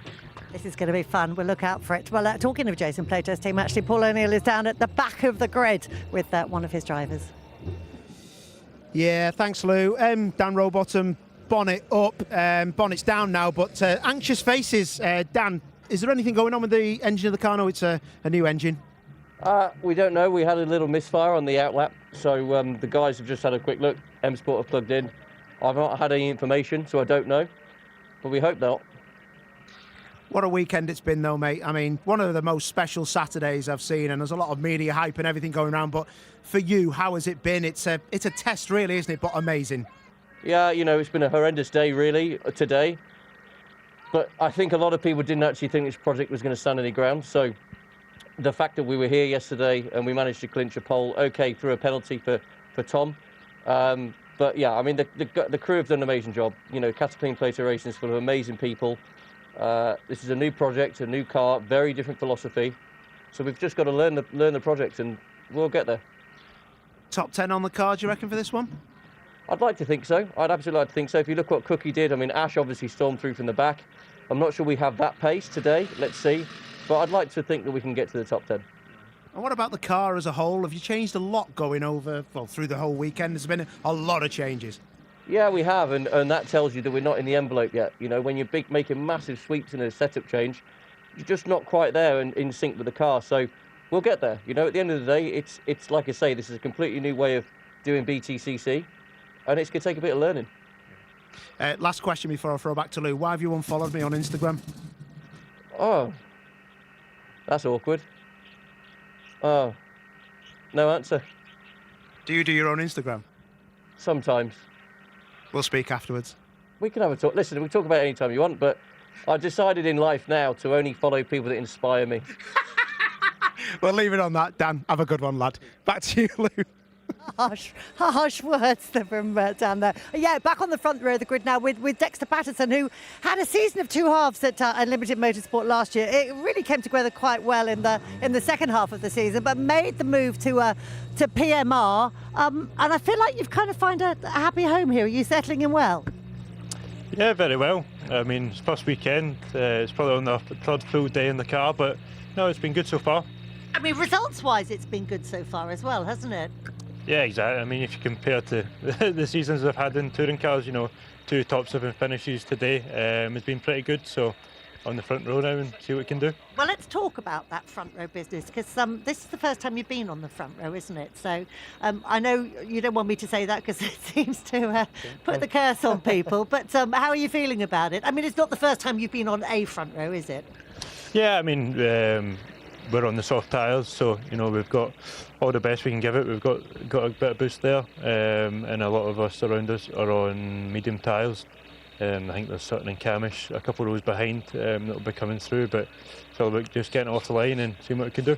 Well, what's your feeling? What can you do you think, and what would be a good result for you at the end of this race? You know, realistically speaking, what are your expectations?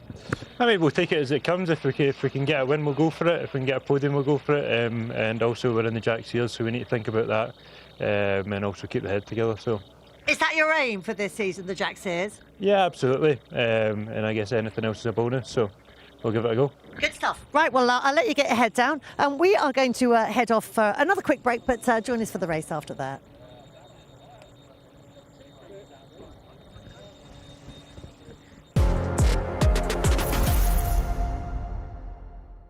You're watching the Kwik Fit British Touring Car Championship. We'll be right back. So I'm Alex Watts, Managing Director here at Laser Tools Racing with MB Motorsport. We're here today in Shoreditch in London at the bike shed, not for a bike launch, but for our car launch for the new chapter with 2 new Toyota Corollas. 3, 2, 1. Obviously the big classic blue there that we're all known for. But yeah, it's been exciting times. There's been a lot of work going on behind the scenes. Yeah, the liveries, the liveries were actually loaded last night, and Mikey, our head of digital media, does a fantastic job, but when you design it on a computer screen and then you try and apply it to a car, it's completely different. But we're super happy with the finished product, and hopefully everyone will agree, we think they look great. My first impressions were they're going to struggle to keep it clean with all the fingerprints on it, but no, that chrome just, I mean, it just jumps. It looks good, it looks fast. As I always say, if it goes as well as it looks, we'll be all right. Hello everybody, welcome along to the Team Vertu livery reveal. We're going to have loads of people down here. It's going to be a great event. The cars are behind me. Tom and I will be revealing the new cars ahead of the 2026 season, and I can't wait to get going. 3, 2, 1. Okay, just reveal them. Let's get those cars off. I'll get out of the way.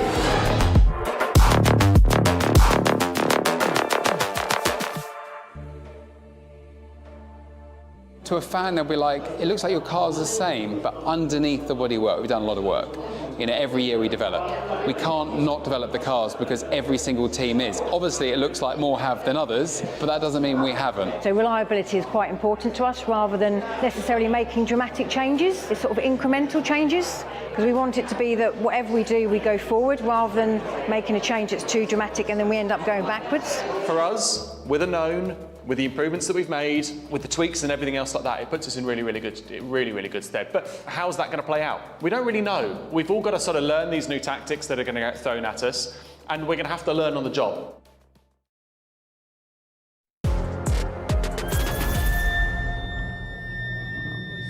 Might be On his return to the BTCC grid, it's a pole for Ricky Collard for round 3. The question is, can he bring his team, the Napa team, the results so far missing from the weekend? It's time for the final race of the weekend of the Kwik Fit British Touring Car Championship. Let's go down to our commentary duo of David Addison and Tim Harvey.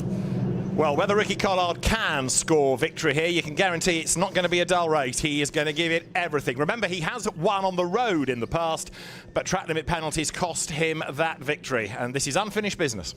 It certainly is. And as if the day couldn't get any more exciting, we've got a reverse grid race with Ricky Collard on pole. That promises to be a humdinger. Mixed tyres as well, which we'll get on to. The fellow front row starter, Dexter Patterson, the first car on the soft tyre.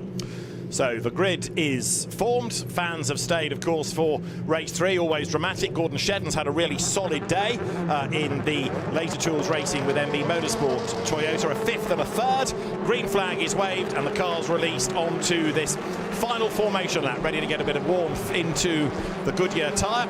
Last race also for you to have a think about your driver of the day. It's a fan vote these days for the Goodyear Wingfoot Award. One car starting from the pit lane. It's out of Team Vertu. And that might be Nicholas Hamilton's car, just looking at it, but we'll double check in a second as the cars then now turn their way onto the top of the Craner curves. Let's try and grab a word with Gordon Shedden before we go racing. Gordon, it's been a pretty solid day, hasn't it? Yeah, it's been a good day so far. I think from where we qualified yesterday to get on the podium in race 2 was just absolutely fantastic. This is going to be a bit of a tougher affair though. I think, yeah, could be a long 18 laps for me now. You have said, and Josh Cook has said as well, this isn't really the ideal circuit for the shape of the Corolla, but, you know, you've had good pace. Exactly, you know, we're trying hard. You know, we're just trying to tweak it every time we go out to see where we can end up, so yeah. It's been good so far.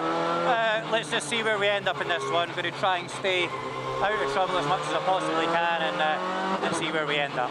It's going to be worth watching. Good luck. So Gordon Shedden then makes his way around to the grid, and it is going to be Ricky Collard, as you've been hearing, on pole position. Dexter Patterson with him at the front, and Charles Rainford starting 3rd with his teammate alongside. Ricky Collard on pole for race 3. Dexter Patterson 2nd on the 1x1 stagger. Then you've got Charles Rainford and his teammate Daryl DeLeon with Dexter Patterson on the soft tyre, the first of the softs on the grid. Aidan Moffat, Gordon Shedden have a all-Scottish 3rd row. Teammates Dan Camish and Ash Sutton have an all Napa Racing UK 4th row, ahead of Adam Morgan and then Josh Cook, both of whom have had solid days in terms of pace. Aaron Taylor-Smith starts 11th, ahead of Chris Smiley. His main aim just to get up the order as much as he can, he said. Tom Chilton is next, then the race 1 winner, Mikey Doble, for 14th on the grid. Balance issues upset the apple cart in the earlier race. Lewis Selby is 15th. Then you've got Sam Osborne, his teammate, starting alongside. James Dorlin is next, ahead of Max Buxton.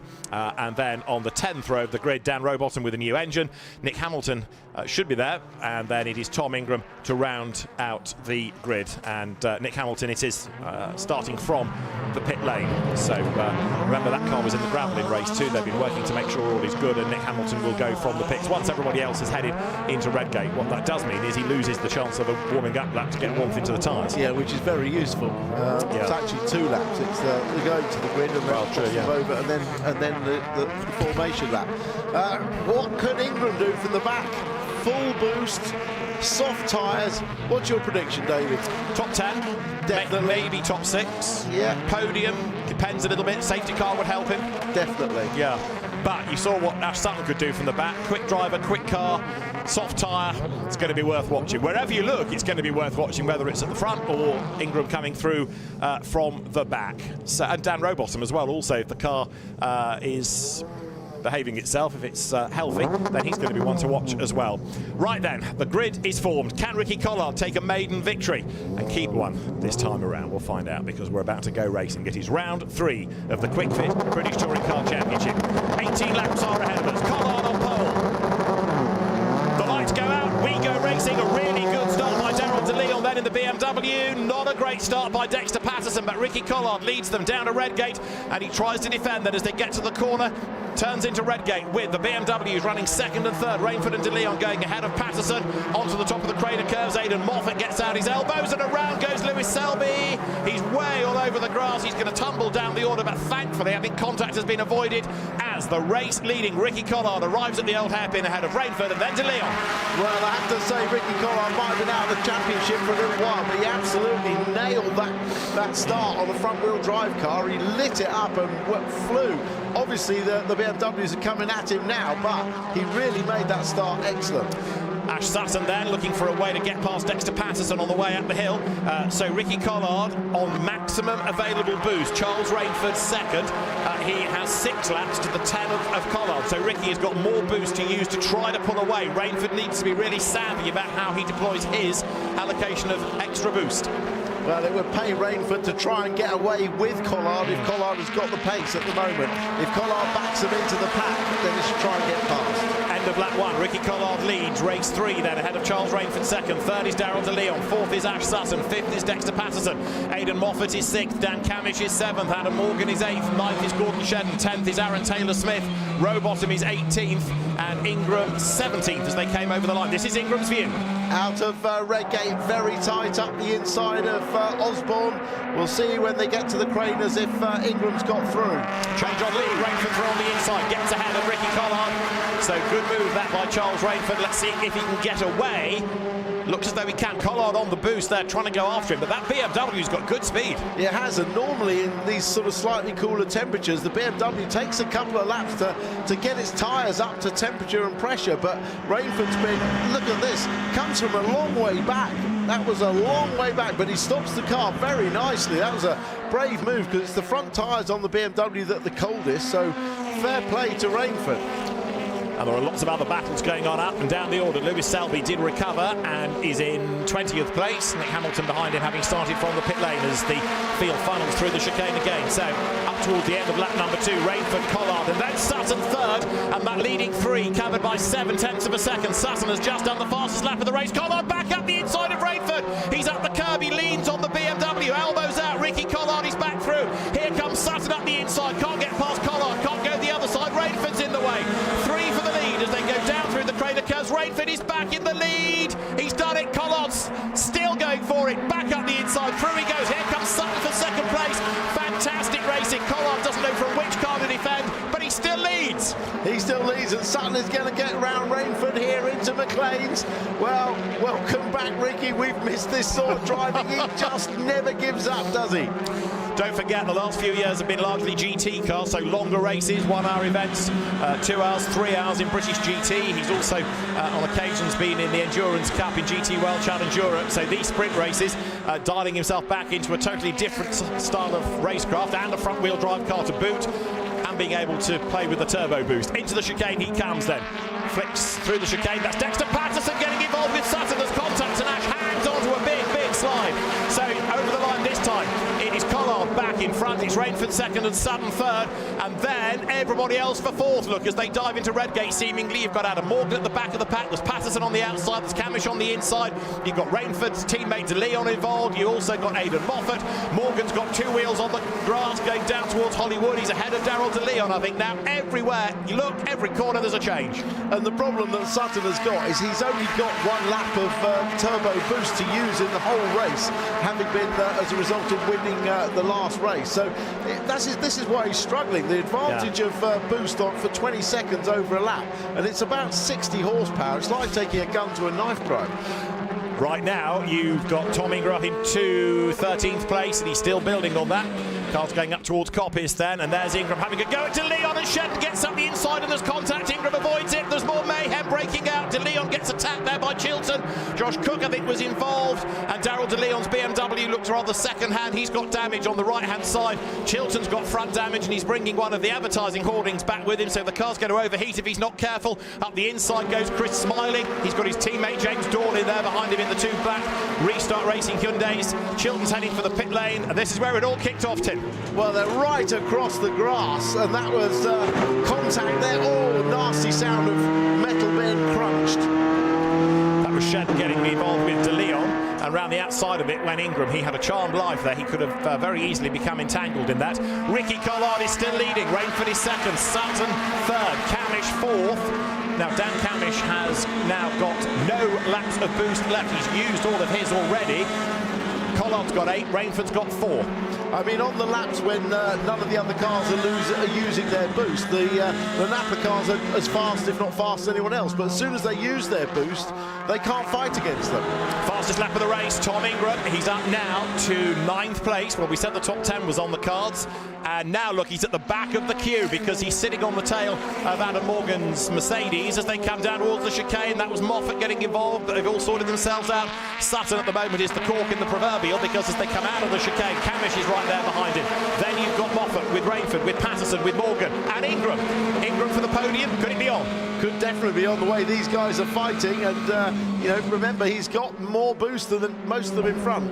So they round Redgate Corner to the top of the Craner curves once more. This is Tom Ingram's view. That's Adam Morgan ahead of him. Hyundai chases Mercedes. Up front, Collard is now 2.5 to the good. Yeah, Ingram has 6 laps of boost left, and no one else in front of him has more than 4. And in fact, Camish and Moffat have none. And that was Dexter Patterson having a look to get past his teammates. On board with Ingram. It is, and Morgan is level with Rainford. Bit of hip and shoulder between the two of them. Ingram is looking to try to send it up the inside at the first opportunity. Morgan needs to get past the BMW first. The run up towards Coppis now. They're still side by side. You can tell it's race 3, can't you? All the little biffs and bangs that go on between them. They're still side by side. It's like a rolling start, this. They come through Coppis. Ingram now possibly to use the boost down to the chicane. Rainford is on the boost. Look, he checks out and gets back ahead of Morgan. There, demonstrably, is how much the boost works. I mean, that was a clear example of the difference it can make. You can't fight against that as a driver. It's just massive. Morgan comes up towards the timing line. Lewis Selby, by the way, has done the fastest lap of the race. He's had a pit stop. He's in clear air. That's Mikey Doble rejoining. Topsy-turvy day for him as well, isn't it, as the leaders go to Redgate. Lead gaps come down. Collard's only 6/10 up the road now. Sutton might be having to fend them all off, but it's spurring him on. Yeah, look at Ingram. He must be on the boost to go around the outside of Morgan at that point of Hollywood. So this is a lap he's using it. He'll want to get past Rainford as well on this lap to make use of it.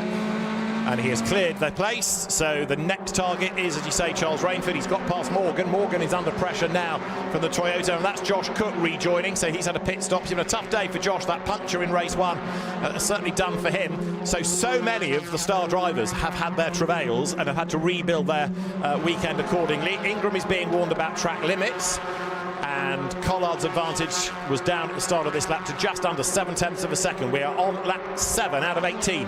But Collard's got massive 8 laps of boost left. Yeah. He's only used it on a couple laps, so he's got loads left to defend. Don't forget, this is the first time Ricky has been at an event where the extra boost, rather than the hybrid of years past, is, though he's probably forgotten what to do with it all. Down they come towards Redgate Corner, and the gap is certainly coming down, 6/10 now. Yeah, and that was Ingram getting past Rainford into the chicane, and in that track, Morgan's got through as well on the exit. Rowbottom, in the meantime, is 12th in the other Mercedes. This is Rainford's view. He's had a strong day, hasn't he, Charles Rainford as well? Down through the Craner curves they go. Behind Rainford is the Taylor Smith Shedden Toyota Battle Pack, and then Sam Osborne in 11th place. That's Shedden's view. Teammate ahead, and Chilton's woes continue because there's now bodywork fouling a tyre, and he's heading for the pit lane once again. Yeah, I think that'll probably be retirement this time. Right, we're on for the lead battle. Look, Sutton may not have got very much boost. He's used 1 lap, but he's doing this on pure pace, and he's about to have a go at Collard, even though Ricky has got 7 laps worth of boost left. Look at the natural pace of that Ford. Yeah, and that's what I said. On equal basis, that Ford is as quick, if not quicker, than anything else. To the chicane they come, then into the braking zone, nose to tail. So it's Hyundai leading. There's another one. Chilton's comes down the pit lane, incidentally. Out of the chicane they come. In the background, look, you can see Aidan Moffat, who's had a good day as well. Really solid races all the way through the day. From Aidan, a 6th, a 4th in the earlier races. He's running 4th now. Leaders into Redgate. Sutton looking to attack Collard. A tighter line. Collard goes wide. Sutton leads. Coming out of the corner. Ash Sutton leads. Race 3 at Donington. Well, it's not over yet because Ricky has a lot of boost to use. But Camish, if he can get up and attack Collard for second place, that will release Sutton, because Collard's going to have to defend. So right now, as far as Napa Racing UK are concerned, for Sutton to have a win, Camish is their big secret weapon. It is their secret weapon, and I hate to keep going on about the boost, but it's such a factor in the race. But Camish has no boost left. This is true, but if he's got the same pace in the car as Sutton had, can he therefore catch Collard? We're about to find out. Ricky is right back on the tail of Ash, isn't he? Looking now to try to use the boost to get back into the lead as they come down Starkey Straight. Behind Dexter Patterson is Tom Ingram, and the Team Vertu Hyundai looking strong. He's close enough, not quite close enough, to have a go as they drop to the chicane. And nor can Collard have a go at Sutton there on the run into the braking zone. No, look at the way that Hyundai flicks through the chicane. The change of direction on that car is absolutely fantastic, and Ingram is alongside Patterson almost before they're out the corner. And a little bit of hip and shoulder in the background. Looked like Sam Osborne getting involved with Aaron Taylor-Smith. Sam having got himself ahead of Gordon Shedden. Remember that Sutton is on that soft tyre, and that's another reason perhaps why he is quick. Collard is on the medium, and the softer tyres now perhaps just proving to be the stronger, with Camish there as well looking for a way round. Yeah, good observation. But Collard is he's still doing a fantastic job. He's still only 0.3 behind as they cross the line. Now this is Gordon Shedden's view, looking at the back of his teammate Aaron Taylor-Smith. The fastest lap is still Lewis Selby's, incidentally, so Lewis could well be on for the bonus point here as Shedden closes on the ATS going up towards McLean's corner. Aaron Taylor-Smith hangs on to 9th place. Into the braking zone they go. Sorry, 10th place now, because Osborne's wriggled past him. Another slide by Gordon Shedden. Yeah, and that's just not what he wanted at all. Smiley's now got through on the inside. Swap back to the outside of Aaron Taylor-Smith. And a touch as they get in the braking area. Shedden will try and cut back. Through the gravel goes Smiley. He'll be slow off the corner. Life is never dull when Chris Smiley is involved in a battle. Over the timing line he goes, the Northern Irish driver looking to try to fight back as Sutton leads. The light flashing Ricky Collard in second place. Tom Ingram's now done the fastest lap of the race as he tries to catch Aidan Moffat. Look in the background, there they are for 4th. Look, the Hyundai almost up with the Audi of Aidan Moffat. So Ingram, quickest man in the race right now, and we are currently on lap 11 of 18. Yeah, not surprising for Ingram. Very fast car, soft tyres, lots of boost, clear track in front of him. Chris Smiley ahead of Aaron Taylor-Smith now, so Northern Irish driver ahead of the driver from Wera, heading up towards Coppice. They will go shortly, but meanwhile Ingram, having got himself further up the order on the attack, the next target is Moffat for 4th place, and remember he's doing this from 21st on the grid. To the braking zone they come then. The race leader is Ash Sutton. He's got a tiny margin over Collard, but it is a margin. And Ricky, 5 laps of boost. Ash still has 1 to use at the very end if he needs it. This is Ingram lining up to have a go against Moffat, who makes that Audi very wide, but Ingram keeps on coming. This, remember, for 4th place. Up the inside goes the Hyundai, and for Team Vertu, Tom Ingram goes ahead of the LKQ Power Maxed Audi. Right, up to 4th place goes Ingram. Now he wants a podium, although Moffat is fighting back, but I think who's going to be bravest? It's definitely Ingram. Big chunk of the inside of trainers, but the car has enough grip and stability to hang on. Does indeed then, as they again make that run towards McLean's corner. Now look at this, Sutton's got a bit of an advantage because Collard is having to go defensive against Camish. That means he's taking the slower lines. That enables Ash to escape. This is exactly what Napa Racing wanted. Yeah, very much so. I'm not sure. I mean, Ricky has got more laps of boost, but he maybe should have used it as while he was still on the back of Sutton to try and get back past him. Now he's going to have to use it to defend from Sutton, and that's going to clear the path for Sutton to take another victory. Yeah, he had one earlier on in the day, remember, to make it a 48th in his career. We've had first victories for the Mercedes yesterday, for the new Audi, for the new booted Focus. We were looking for another first, and maybe Ricky Collard could have delivered that by having his first win. It doesn't look as though it's going to happen, as Camish, right there behind him, helps him around Redgate, and now goes to the inside. Dan on a mission. Another very, very fast driver in the British Touring Car Championship is Dan Camish. Rarely makes a mistake, and he's about to make that move for second. Nicely done. They're going toe-to-toe with Ricky Collard down the curves. He's always high in the mouth stuff. Look how Ricky cuts back He's on the boost this lap. Camish hasn't got any boost to use himself, and it won't be over because I think Ricky will have an absolute stonking speed down the next straight. But while they're playing, look what's happening behind. Here comes Tom Ingram. He's almost with them. Camish up the inside, and if they're not careful, he's going to get up the inside and have a go for second place on the way to the chicane. Ingram is fourth. He's nearly third. Here they come. Three of them for second place. It's Camish versus Collard. Ricky goes back ahead. Ingram tries to work out which way to go into the braking zone. He doesn't chance his arm around the outside of Camish there, but it's game on down to Redgate. Ingram on the power, on the boost, level with Camish, who's stuck behind Collard. Over the line they come. Collard is still second, as now Sutton's got 3 seconds in hand up front. Ingram to the outside line into the corner, tries to go all the way around the outside of Dan Cam, goes a little bit wide. Camish comes up the inside of Collard. Fantastic racing. Oh, this is brilliant, so close. Camish is really fighting hard with zero boost to use, but some great battles and some good placement of the cars by all three drivers. And Ricky looks like he's not been away. So despite the fact it's been a couple of seasons away in GT racing since we last had him in touring cars, he is doing a great job. And now Ingram is up into third place. Well, we talked about the podium. He's there because he's ahead of Dan Camish. And now Ricky Collard, his teammate, is the next target. Well, it's just, I mean, honestly, the boost is so powerful. Ingram nearly drove into the back of Camish, then had to drive across the grass rallycross style to find the room to get past. So 4 laps of boost each to Collard and Ingram.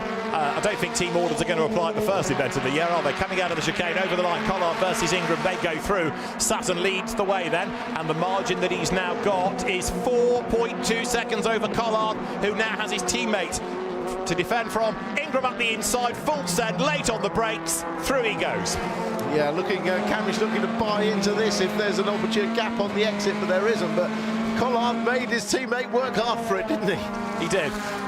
Well, we knew it was going to be lively with Ricky Collard up front. Could we still have him for the podium in third place? He's there at the moment. Now, Ingram is on his last warning for track limits at turn 1 at Redgate Corner. So Tom now needs to wind it back in. He's getting a driving standards flag. He's on a final warning. So Spencer Aldridge needs to be on the radio and say to Tom, right, OK, you're up to second, now chill. Yeah, because he's not going to probably catch catch Sutton for the win. He certainly doesn't want to risk it by getting an exclusion. Absolutely right. So Ash Sutton looks as though he's going to win races 2 and 3 the way that he's going. And what a far cry from yesterday's race to pole, sitting in the gravel. There's second, there's third, there's fourth, there's fifth. Aidan Moffat fifth. A really good day for Aidan. In 6th place, Dexter Patterson, who's been another star of the day. Then you've got Charles Rainford. Adam Morgan is 8th. That's Chris Smiley, and he's in the top 10 as they come over the line. So Sutton the leader, Ingram second, 4 seconds between them, 3 laps to go. Yeah. And, well, it didn't look like Ingram was taking it easy. His line into Redgate was halfway across the pit exit to widen the entrance there. So he's absolutely on the limit, but he can't afford, as you say, another track limit infringement. Somebody else that's on a last warning is Darryl De Leon, but he got roughed up early on and is down in 15th place. Adam Morgan's coming under attack here from Sam Osborne. This is for 8th place. Sam, another driver who's got so much better with all the time he's had in the championship, winner at Silverstone last year. Chris Smiley up behind the pair of them, and Smiley is not done yet either. Chris having a go. Yeah, he's in the fight here, definitely. I mean, Morgan, Osborne and Smiley have all got the soft tyre on, so they're very equal in terms of tyre performance, and Smiley gets his nose inside. Don't forget Ricky Collard on that medium, Dan Camish on soft as they come into the chicane. So Ricky hanging on well on that harder tyre. Here comes Camish then. He's got no boost. This is on pure pace over the line, and he's just done it to go ahead. Dan Camish up to 3rd place. That was a very good move. Yeah, Ricky was a little bit wild going into the chicane and just lost a bit of momentum. It was only momentum that got Camish past on the exit. So through Redgate comes Dexter Patterson, and Dexter 6th, ahead of Charles Rainford in 7th place. Dexter's under the radar a little bit today, but he's had a brilliant day. He really has. I think all 3 Audis and the whole Paramax crew could give themselves a big pat on the back for their performances this weekend. Through abreast! James Dorlin, Aaron Taylor-Smith, Gordon Shedden. James Dorlin's off the road, he's back on. Can he hang on to it? Just about. That could have been a whole lot worse. Oh, this is a typical race 3, isn't it? It is. It's absolutely great. If you love touring car racing, this is great. That was a scary moment for James Dorlin, but he's not giving up and he's fending off Darrell de Leon. So the white BMW there behind the brown trouser James Dorlin after a very scary moment, and it all began coming out of Redgate. Yeah, on board, look, forcing the little gap. There's 3 wide. Poor James Dorlin's right in the middle, the worst place you could be. There's a touch there, that's what puts him wide. Dan Camish, 10-second penalty for track limit offences. Dan Camish, despite all the effort he's put in, is going to tumble down the field. We start the last lap of the race. There's confirmation. Dan Camish has a 10-second time penalty. Well, at the end of the day, it's self-induced. The drivers know exactly where the cameras are, where they can and they can't go wide. They get warnings. They've got radios from their engineers. So this is very unfortunate from Point's point of view from Camish, because he's driven a fine race. But unfortunately, rules is rules. Well, he will be very nonplussed about it. That's going to give Ricky Collard a podium finish. It's going to help Aidan Moffat to get 4th as well. A little bit further back, just to update from the other car that started near the back, Dan Rowbottom 12th. Gordon Shedden's had a tough race on that medium tyre, 13th. But career win 49 beckons for Ash Sutton as he comes then now down towards the chicane. And what a start to the season it has turned out to be for him. Round 3 of the Kwik Fit British Touring Car Championship is another Sutton success. Ash Sutton wins at Donington. Tom Ingram from 21st on the grid to 2nd, and 3rd is Dan Camish, but the penalty will drop him down behind Ricky Collard, behind Aidan Moffat, who takes 4th, Charles Rainford, who is 5th, and what about 6th? Dexter Patterson is going to go through. Chris Smiley will be 7th, Adam Morgan 8th, Sam Osborne 9th, and Dan Camish 10th. Ugh. Well, that was a great race from a spectacle point of view, really was. Fighting race, some great performances throughout. I mean, in actual fact, Sutton never even used his Toka Turbo Boost. He had 1 lap to use, he never even needed it. That's impressive stuff, isn't it? So, on the evidence of today, I think we're in for a pretty good season, don't you? Definitely. Lots of fast cars and fast drivers and great overtaking. The boost is proving to be a huge factor in the overtaking, but it's making for exciting racing. And I can't wait to see how the race to pole pans out at Brands Hatch when that boost is incorporated into qualifying and that race to pole and race 1, of course, because it'll be the same across all those 3 sessions on track. Well, I think it's safe to say everyone's had a good day at Donington in terms of watching the action. Some hard luck stories as ever. Ash Sutton, 2 wins in the 3 championship rounds ahead of Tom Ingram in 2nd place, Ricky Collard 3rd, 4th to Aidan Moffat, the winning independent, so more silverware for LKQ Euro Car Parts with Power Max Racing. Charles Rainford 5th ahead of Dexter Patterson 6th. Good drive by Chris Smiley for 7th ahead of Adam Morgan, Sam Osborne, and with his penalty Dan Camish 10th ahead of Dan Rowbottom, Gordon Shedden and Aaron Taylor-Smith. Those 2 cars have been inseparable all day. Darrell de Leon 14th, and James Dorlin takes the last point ahead of Max Buxton, then Lewis Selby and Nick Hamilton from the pits. Mikey Doble had problems, there was a lap down. We lost Josh Cook and we also lost Tom Chilton. So, what does all that do to the championship? Answer, Ash Sutton. 18 points clear at the end of the day from Charles Rainford, and Aidan Moffat 3rd ahead of Dan Camish and Gordon Shedden. Dexter Patterson 6th. Mikey Doble, a race winner, 7th. Tom Ingram's tough day nets 8th ahead of Ricky Collard, and 10th is Adam Morgan. So the drivers will make their way down the pit lane. Of course, the relevant cars make their way to the technical area. Lots of applause for Ash Sutton. The ride height's going to be checked, the weight of the car will be checked, and then he'll be released down to the team. Roller goes under OK, and the Napa Racing UK squad, you kind of think, well, so they should win because they're experienced, they've won races, won titles, but this is a new car. They're still learning about how that different shape and the aero of the booted Focus is going to work. Yeah, the different aero, the weight distribution, it affects the way the car grips up. When the cars grip up more at the rear, it means that they get more understeer at the front. That wears the tyres quicker. It makes their performance over the race distance harder. The degradation is greater. So there's a lot to change, a lot to learn. You don't just inherit again without any compromise. So they've had to find the best way forward, but they've had an intensive test program of Napa racing. They've done a lot of work, but a lot of that's in fairly cold conditions, and as soon as the temperature comes up, it changes the balance again. Well, there is Ash Sutton, 49 career wins. Now, that 50th surely cannot be that far away as he arrives in the Parc Fermé area. The team there with the blower to get the engine temperature down. Mickey Butler from Goodyear is there to sort out the data on the tyre pressure as a delighted Ash Sutton gets out of the car, and maybe he is the fan favourite driver of the day for that Goodyear Wingfoot Award. He's going to have a lot to say for himself, that is for certain, about how he's turned around the weekend, and that conversation's going to start after the break.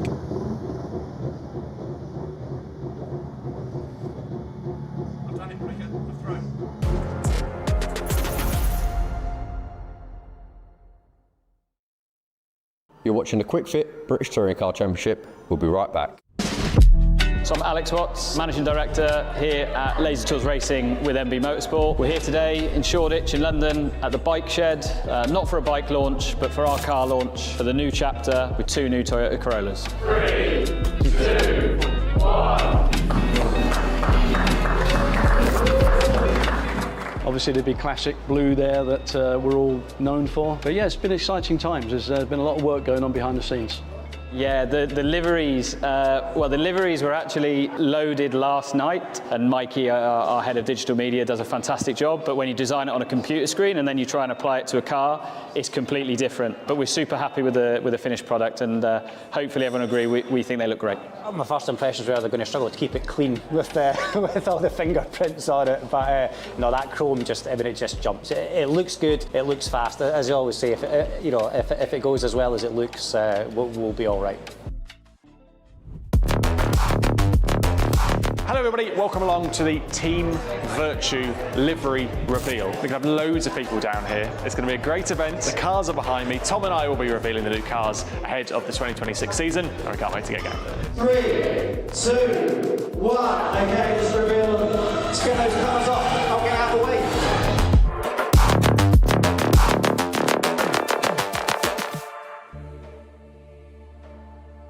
To a fan, they'll be like, it looks like your car's the same, but underneath the bodywork, we've done a lot of work. You know, every year we develop. We can't not develop the cars because every single team is. Obviously, it looks like more have than others, but that doesn't mean we haven't. So reliability is quite important to us rather than necessarily making dramatic changes. It's sort of incremental changes, because we want it to be that whatever we do, we go forward rather than making a change that's too dramatic and then we end up going backwards. For us, with a known, with the improvements that we've made, with the tweaks and everything else like that, it puts us in really good stead. But how's that going to play out? We don't really know. We've all got to sort of learn these new tactics that are going to get thrown at us, and we're going to have to learn on the job.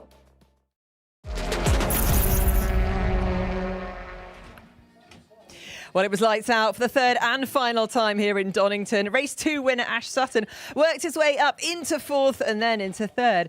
But the action between Rainford and Collard, they just continued to trade places, followed by an intense fight between Collard, Camish and Ingram. Ingram, though, managed to use that boost to push himself into 2nd. But it was a stunning start to the season, with Sutton taking his 49th career win for Napa Racing. And for Team Vertu, it was Ingram from 21st up to 2nd, and Ricky Collard on his return in 3rd. Let's go down to Louise now for a chat with the winners.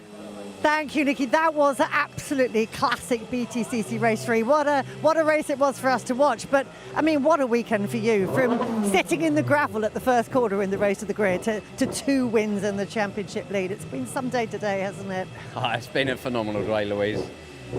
Yeah, to turn it around like we have it is obscene. The race 1 was obviously where we did all the work. Race 2, we just had to chip away. We knew we had the car under us. A bit more of a level playing field when it gets to the TTB.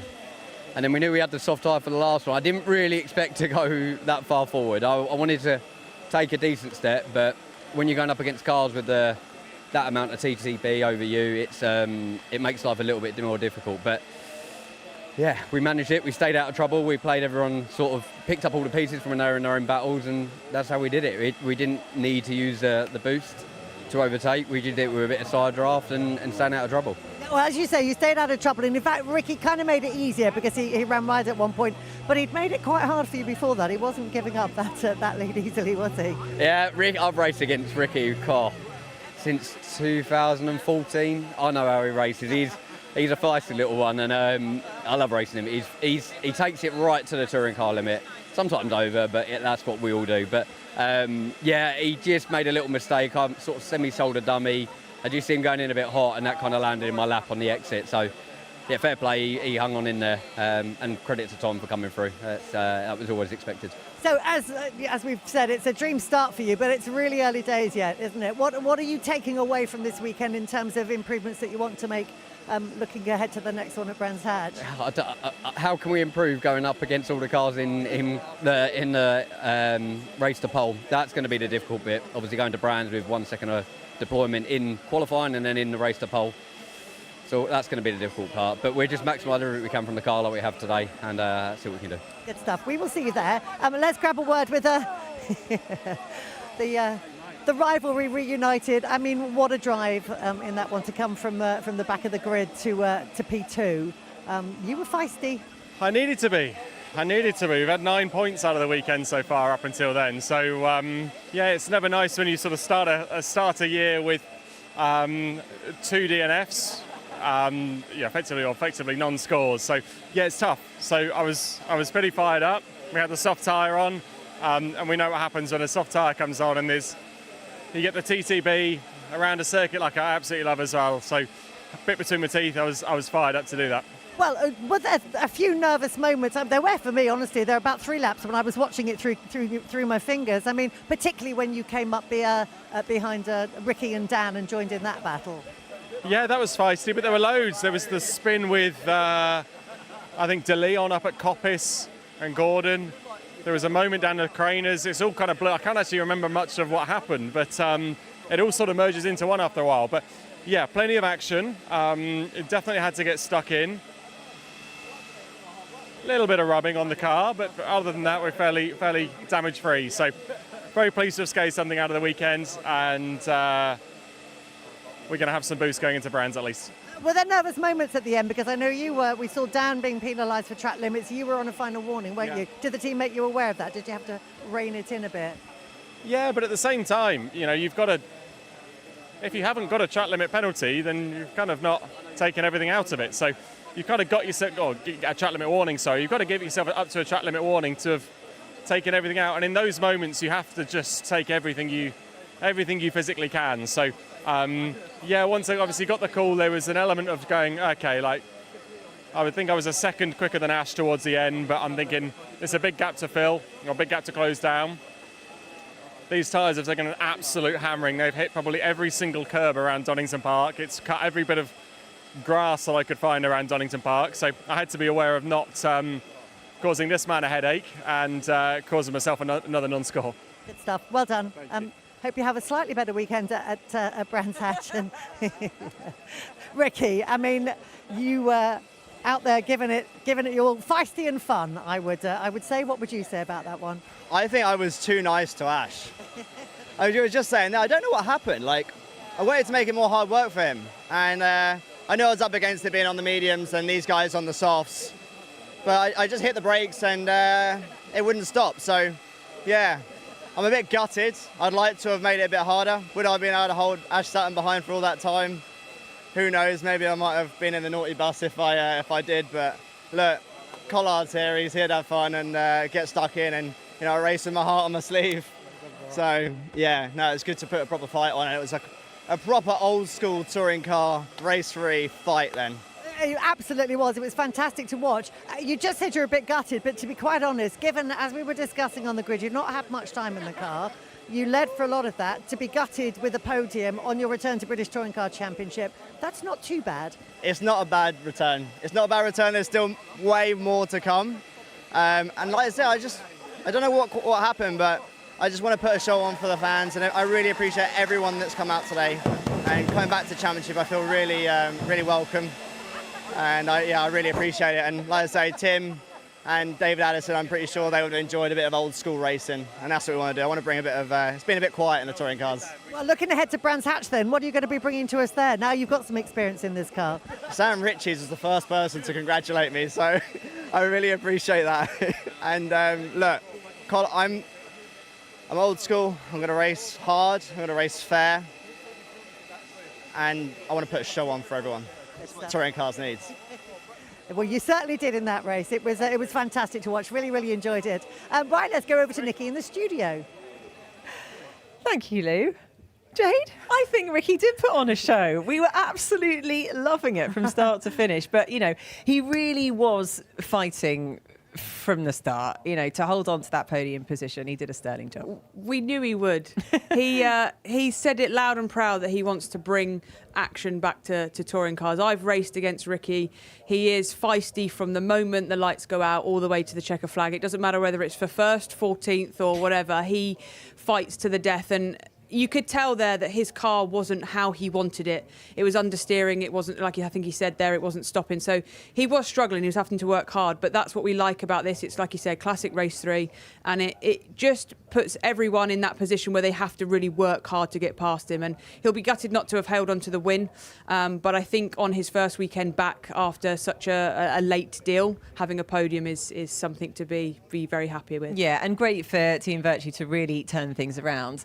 Particularly, unbelievably, with Tom Ingram. I mean, coming again from 21st, he did have, you know, the full allocation of the boost, but still, to be second in the race. Yeah, phenomenal. he had soft tyres on, full allocation boost, but you still got to drive the thing through the pack. And there was a lot of action. It's been very scrappy on track today. There's been action throughout, and every car's probably got some form of damage. But he knows how to keep the nose clean and just pick off drivers. He'll know exactly how certain drivers defend and whether to do it right there and then or to give it a lap. Whatever. He is a professional. He's a reigning champion, and that's what we see today in this race 3, where he sort of proves his worth here. Yeah, huge congratulations to the Vertu team. And then again, Ash Sutton on absolutely flying form. You know, from 8th, he kind of carved his way up into P1, and that was that, really. Yeah, Ash is very happy with his day. I said a little bit earlier that he had a much different day yesterday, and he's just alluded there that Brands will be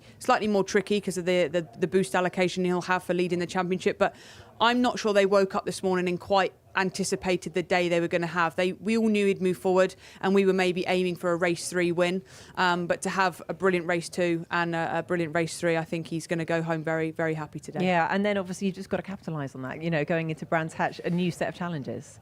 Yeah, and that is where we're going to see the new regulations really come into play. Obviously, they all qualified yesterday and did the qualifying race with full allocation because that's how we start the year. This is where it's going to start coming into play, and those that don't have it, I think, are really going to notice that, and that's what the championship needs. I think what we're trying to see is those that are leading don't get it easy, and then that slowly just brings in other cars and other drivers into play. Yeah, brilliant stuff. Well, we will be doing a bit more analysis later, but now it is time to go racing once again with the Legends Cars Elite Cup, guiding you through all the action, of course, of the commentators, Paul O'Neill and Richard John Neal. Over to you guys. Thanks very much, Nikki. Let's get straight in and give you a grid because they're already on the green flag lap here. So 19 cars here, and pole position goes to David Bonser and Ben Mahoney. We'll get the graphic up in a minute for you. Here it pops. There you go. Told you, David Bonser and Ben Mahoney. Mark Reed and Graham Butler next up from Mike Schlupp and Daniel Pooley, row 3. 4th row, Nick Price and Ollie Schlupp from Nathan Williams and John Mickle. Matt Knight and Ross Marshall on row 6. Row 7, Peter Barrable and Luke Simmons. Marcus Pett and Chris Needham next up from Aaron Cook. Today's points leader is Tyler Reid on row 9 at the back. New driver to the championship, Mark Ridout, who is a guest driver. He has to start as a rookie, all of them at the back. Be nice if we can see him. Want to say congratulations to Mark and Sarah, engaged, get married in 5 weeks' time. We wish them all the very, very best for their nuptials and hope that Mark's enjoyed his taste of legends and comes in and races again. Yeah, top man is Mark. I wanted to just have a little word about him because I remember him being on Nissan's GT Academy on a different channel, and I was hosting it, and I was the driver coach and the one of the guys who was looking out for the best driver there. And in my opinion, he was the best driver, and I'm so glad he's making the grid for this. So, yeah, let's see how he gets on. But this looks like it's going to be a real beauty. The sun's glistening. Let's see what we got. Yeah, we should have some good legends stuff. And a reminder, Mark starting at the back as a new driver, you have to do that for 6 starts in Legends Cars Racing. It gives you an opportunity to suss out the rest of the field. Otherwise, this third race grid is the points from races 1 and 2 added together with the guys that have scored the least number of points. Opportunity here to have a good run. Graham Butler in the number 8 is the only air-cooled car. The rest of them are the new water-cooled MT-09 890cc 3-cylinder engines. We're about to get underway here. It's a quick start from Butler, who moves out. David Bonser, though, has got the race lead as they head down into Redgate for the first time. Mark Reed in the number 5 is coming through as well, as Mike Schlupp goes up to second place. Ben Mahoney in 17 goes round his outside. I think that's is that David Bonser, I think, heading off onto the dirt possibly. Apologies if we've called that wrong. John Mickle round the outside in the Kwik Seal car, but a good start here from David Bonser. Yeah. Oh, Butler! Let's make sure we don't have contact. Mickle just driving straight back into the middle of the pack.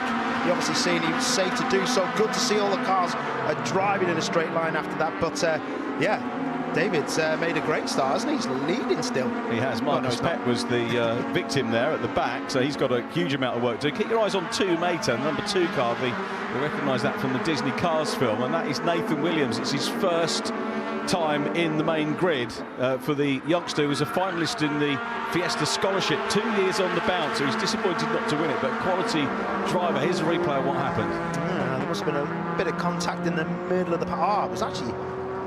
Oh, that was right across the bows of everyone. Graham Butler. Yeah.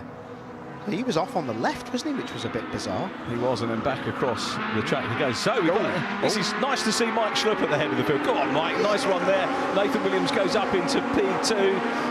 Then we've got Ollie Schlupp, which is Mike's son. But yeah, lovely to see Mike out front of a Legends car. So deserves a decent result here as his son now pops up the inside. So too does Nathan Williams. We've got 2 young thrusters at the front now, and Tyler Reed coming through from the back. He's in the red number 1, the reigning champion. Nick Price in 34 is going well too. The ex-Grand Prix midget short oval racer having a good go. But it's Ollie Schlupp now up the front. So Ollie from Nathan Williams. I said to Nathan, he got the fastest lap in the previous race. Coupe Cup champion for BARC last year. Moves into Legends this year. Fastest lap in the last race. He said, now you've done that, you're in the mix. Fastest lap, next thing, podium or win. Yeah, well, he's right up there, isn't he? He's right in the tracks of that lead car. So, yeah, Ollie Schlupp having a right old run of it this weekend. And, yeah, and here he is. Tyler Reed's in the back there, isn't he, for 3rd? Tyler is, and looking back, seeing where Aaron Cook is at the moment, and we'd normally expect Aaron's only 12th on that last lap as 34 goes inside 33. Mike Schlupp is past. Mark Reed, the Scottish driver, having his first time in Legends for a couple of seasons, raced with the Scottish Championship for a little while, and he's going to do some runs in the team car. Change for second place. Tyler Reed slots down the inside of Nathan Williams. Williams still on for a potential podium at the moment as they come out of the chicane. So it's Reed now chasing Ollie Schlupp. You get mixed up with the qualifying race of touring cars here, aren't you? Here we come. Here's the change for the lead. Tyler's making this look easy, isn't he? I think Ollie's let him through there, isn't he? It's going to be a bump and a draft. As you can see, the two exhausts, the 2 bumpers connecting front and rear. He's pushing him down that hill now. So yeah, Mickle in the middle of the pack still. These 2 boys will be holding the breath as they go straight down into the left kink of Crane Curves. I see Mark Reed out working his way through the field, so making really good progress in the 57 car. Normally see Will Gibson in that. Will now running the championship, as I mentioned in earlier coverage. His dad Adrian watching at home and hopefully enjoying the coverage as Ollie and Tyler continued to battle it out. I asked Chris Needham earlier on, what was in terms of the tactics? You were in front for that long. He said, no, I wanted to be. And he tried to just back up Tyler Reed so that he didn't get the run, but it didn't quite work for him for that one that he won earlier on. Yeah, it's a difficult one, isn't it? It's just picking that moment, then the margins are so tight. And well, look at this. I mean, they're just trying to get away. The people will say, why isn't he having a go at him? He's just trying to push him down the track so they can get on with it and fight later. You're just trying to get to that last lap, aren't you, Rich? And make sure that you're not going to bring anyone else into the battle. But it's a difficult one because you've got to get through and not make any mistakes, because as soon as you're in a mistake, you're in someone else's toe. And there we go. You're away. Here comes Ollie Schlupp down the inside. Now, the good thing here is if Nathan Williams in that 3rd place car could get on with them, and Nathan is brand new to the championship, and he said that at the moment, because he's been running off the back, being a rookie, hasn't had many drafting partners or bump drafting partners to work with. So he's kind of looking for that. He's looking for people to recognise that he's quick enough to be able to do that with and pick up some new friends in the paddock if it wasn't work with it. So he could really do with catching up with these top 2. Definitely. I think he'll do that. It's an interesting point though, Richard, because the bump drafting thing is, and like you're looking for someone to do it, it's so difficult to trust racing drivers to bump you in the right place and not knock you off. And some mistakes happen, but yeah, it's a really difficult a really difficult skill, but it's one that I love about this championship. There's Marcus Pett in 79 chasing Mark Ridout at the moment. Pett, I think, did have the fastest lap. That's now gone to the front guys who are using the draft well. 1:19.543 for Tyler Reid. Pett goes past Ridout. He's the driver that went over the grass. Already caught Nick Price, actually, not too far away from Nick. Back with the race leaders. Approaching half distance now. And Tyler Reid and Ollie, they're just going to play cat and mouse for the rest of this one. And I guess they're quite happy to see Nathan Williams in the mirror. They'll probably be weighing up Nathan a little bit as a newcomer. They won't really know what he's capable of. There's Ross Marshall, still quick in the number 3, two-time Scottish champion. Done a bit of rally driving up in Scotland as well. I think raced in the Scottish Classics, if memory serves well too. And now it's Chris Needham in black coming through on the inside with Luke Simmons in 25 coming through. And there's Aaron Cook. Cook making his move down the inside. Remember that fantastic win that we saw Aaron pull off earlier on. The 96 car now on the inside of the Beatson's machine, which gets a little bit drifty. And Aaron trying to pick his way through and stay in touch points-wise of Tyler Reid. That is the way to go, isn't it? And Williams is in a bit of no man's land. What we got here is this. So a bit of an overtake there. Is that going to be on 2? Chris Needham. Yeah, Chris Needham from earlier on today. He was right at the front, wasn't he? It was a good old move. He was, yeah. Chris is, great guy. Very, very. So many good drivers in this championship that get used to racing with each other. But it's Schlupp from Reid at the moment. Quick shout out for Andy Bird. Andy won yesterday's championship round. The first time he's won an overall round of 3 races. But then had an incident getting hooked up with Tyler in race 1 this morning, and it wrote his car off very sadly. Andy's okay, the car isn't. Sorry to hear that. Andy, wish you and your dad Steve all the very best. Hope you're on track again very, very soon, because it was a very quick performance yesterday. I'd have a watch out for Aaron Cook, like you were saying, because... Oh, Marcus Pett over the dirt. Oh, he's done well to get away with that. And a spin as well, because obviously the not the best if you're throwing gravel all over the place, but yeah. Anyway, safe and away. But Aaron Cook, I'd watch out for him. He's got a lot going on, as there is here. Yeah, fastest lap and up into 6th place at the end of the last turn. Nick Price now in 34, dicing with his old short circuit sparring partner Daniel Pooley. Daniel's car driven yesterday by Alex Forster, another youngster who came through, actually did a Legends eSports series before he came into this race. His MGs for real, and he acquitted himself really well yesterday. Nathan Williams, I think, is coming under a bit of pressure. Yeah, Chris Needham past Nathan Williams now. Luke Simmons goes past. Aaron Cook's going to slot through on the inside in the white top car with the big stripes on it. He's through. And yeah, Nathan Williams, all about building experience now. It's only his second Legends Cars, full Legends Cars meeting here. So he's doing well. He's come through pretty well. And I think the next outing for Legends is Brands Hatch GP. Only the second time I think they've been on the GP circuit. Yeah. Are you kidding me? No. Good luck with reverse that. grids. Oh my! Why don't they just reverse the track as well? And my word, are you joking? No, it's 2 weeks' time. Sports car meeting. I'm going to that. Yeah, great. Should we go? Yeah, I got my ticket already. Me and you are going. So yeah, that'll be good as Chris Needham. Look at that, 3 cars, one behind the other. You can barely see the third car, but now you can. It breaks ranks, looks down the inside, and this is just a great overtake, but pretty much regular stuff in terms of what the Legends do. Ollie Schlupp's still up front. Ollie is due a win, I've got to say. Tyler Reid's not going to necessarily sympathise with that. He's going to hound him all the way to the flag, and Ollie very quick on his day. Needham now with the fastest lap. Schlupp out front. Tyler Reid may be biding his time if Tyler takes this one. In fact, I think where he is now, he's on for the round win, and the round win is the big trophy goes to the driver. Most points over the 3 races rather than winning this longer race. This is interesting. We're getting down to the business end here. 96 Cook, and Chris Needham's got the fastest lap now. But I reckon they're gonna now start. These lot are gonna start getting in a high-speed train and pushing each other down the straight to catch up to the guys in front. This ain't over. Watch out for this. Luke Simmons has been pretty handy this weekend. I'll tell you what, guys, you're going to have to watch Luke Simmons over the next couple of rounds. Used to this motor now. He sat out a couple of rounds last year after ditching the air-cooled one. Got the water-cooled motor in now, and he's come back this year. Looks pretty relaxed, and he's quite handy here. He's watching the guys in front do a little bit of work, and he might come. Let's see if Tyler Reid could go back in front, though. Look at this. This is it. Look at it. He's pushing him. He's getting on with it. I told you, these lot want to be involved in that battle at the front.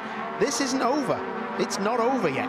Let's see whether Chris Needham can close in. That's certainly a quality group, a quality trio. We've got chasing 2 quality drivers out front at the moment. Could be a 5-way finish. We've got Ross Marshall in 6th, Nathan Williams still 7th. Then it's Peter Barrable. I don't think there's enough time for him to close in. I don't know, mate. I don't know. You never know. So, that's car 32. Daniel Pooley. Daniel Pooley. So he's a bit down, isn't he? So. He said, can you mention my sponsor? I said, if we can see it on the car, we can call it. But I haven't seen it on the car yet. But our eyes are bad, aren't they? A bit old. Here right. we go. So, this is game on, mate. I'm telling you now. Right, our director thinks they're closing in. They are definitely closing in. But it's lap 8 of 10. Just going back here to... most of the cars are a 34 Coupe. I can't remember the name of that shape, but that's like the Anthill mob, isn't it, from the Wacky Races? Do you remember that? I don't think anyone... Nobody watching that old watches that, mate. All right. But the others I know what you're on about. It's a great shape. You normally see Nathan Anthony in the Savans. He's got a blanked off version of that. He's here today, Nathan. He's watching, but doing a lot of business work at the moment, so unable to commit to racing. Are they going to close in? 2 left? Right, here we go. Nathan. Aaron Cook. They need to... Aaron looks like he just wants to get on with it on his own, but he needs some help to get to the back of him because he won't do it on his own. No. Do you fancy bump drafting in one of these down the Craner curves? See that then? That was a big bump draft. Yeah. I actually, to answer your question, no, thank you. You're all right, mate. Yeah, I think it's going to be tight, this, but they're getting on with it. I mean, like, Aaron is flying now in that 96. But Simmons is going to need to help him. He is. The time is running out for the chasing trio. Tyler Reid is just hounding here. He's like, hello, mate, I'm here. I'm going to come through in a minute. Last lap, I'll be through. You watch it. Yeah. But that's the thing. What do you want to do? Do you want the win, or the thing is he cannot like start blocking him and things. Otherwise, they're on him. It's going to be a last lap. It's going to be a last lap 5-way. See Needham's hand out the window, banging the roof. He said, come on, let's all get together.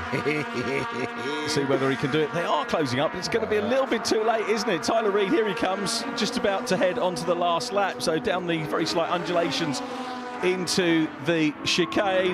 Ben Mahoney. Hard lines, Ben. Started the weekend with a spin, finishes with a spin in the gravel as well. Back to the leaders. Here we come. Across the line, they will go onto the last lap of the weekend here at Donington Park. And watch, when is Tyler Reid going to make the move? Well, he's going to probably... Well, he's got to be careful because there'll be yellows down at the old hairpin, I think. That's where that car was off. So there is yellows. Yeah, so he's only going to be... he's locked it up. He locked the rears up on the downshift. So the rear wheels have locked and then it's just been out of control.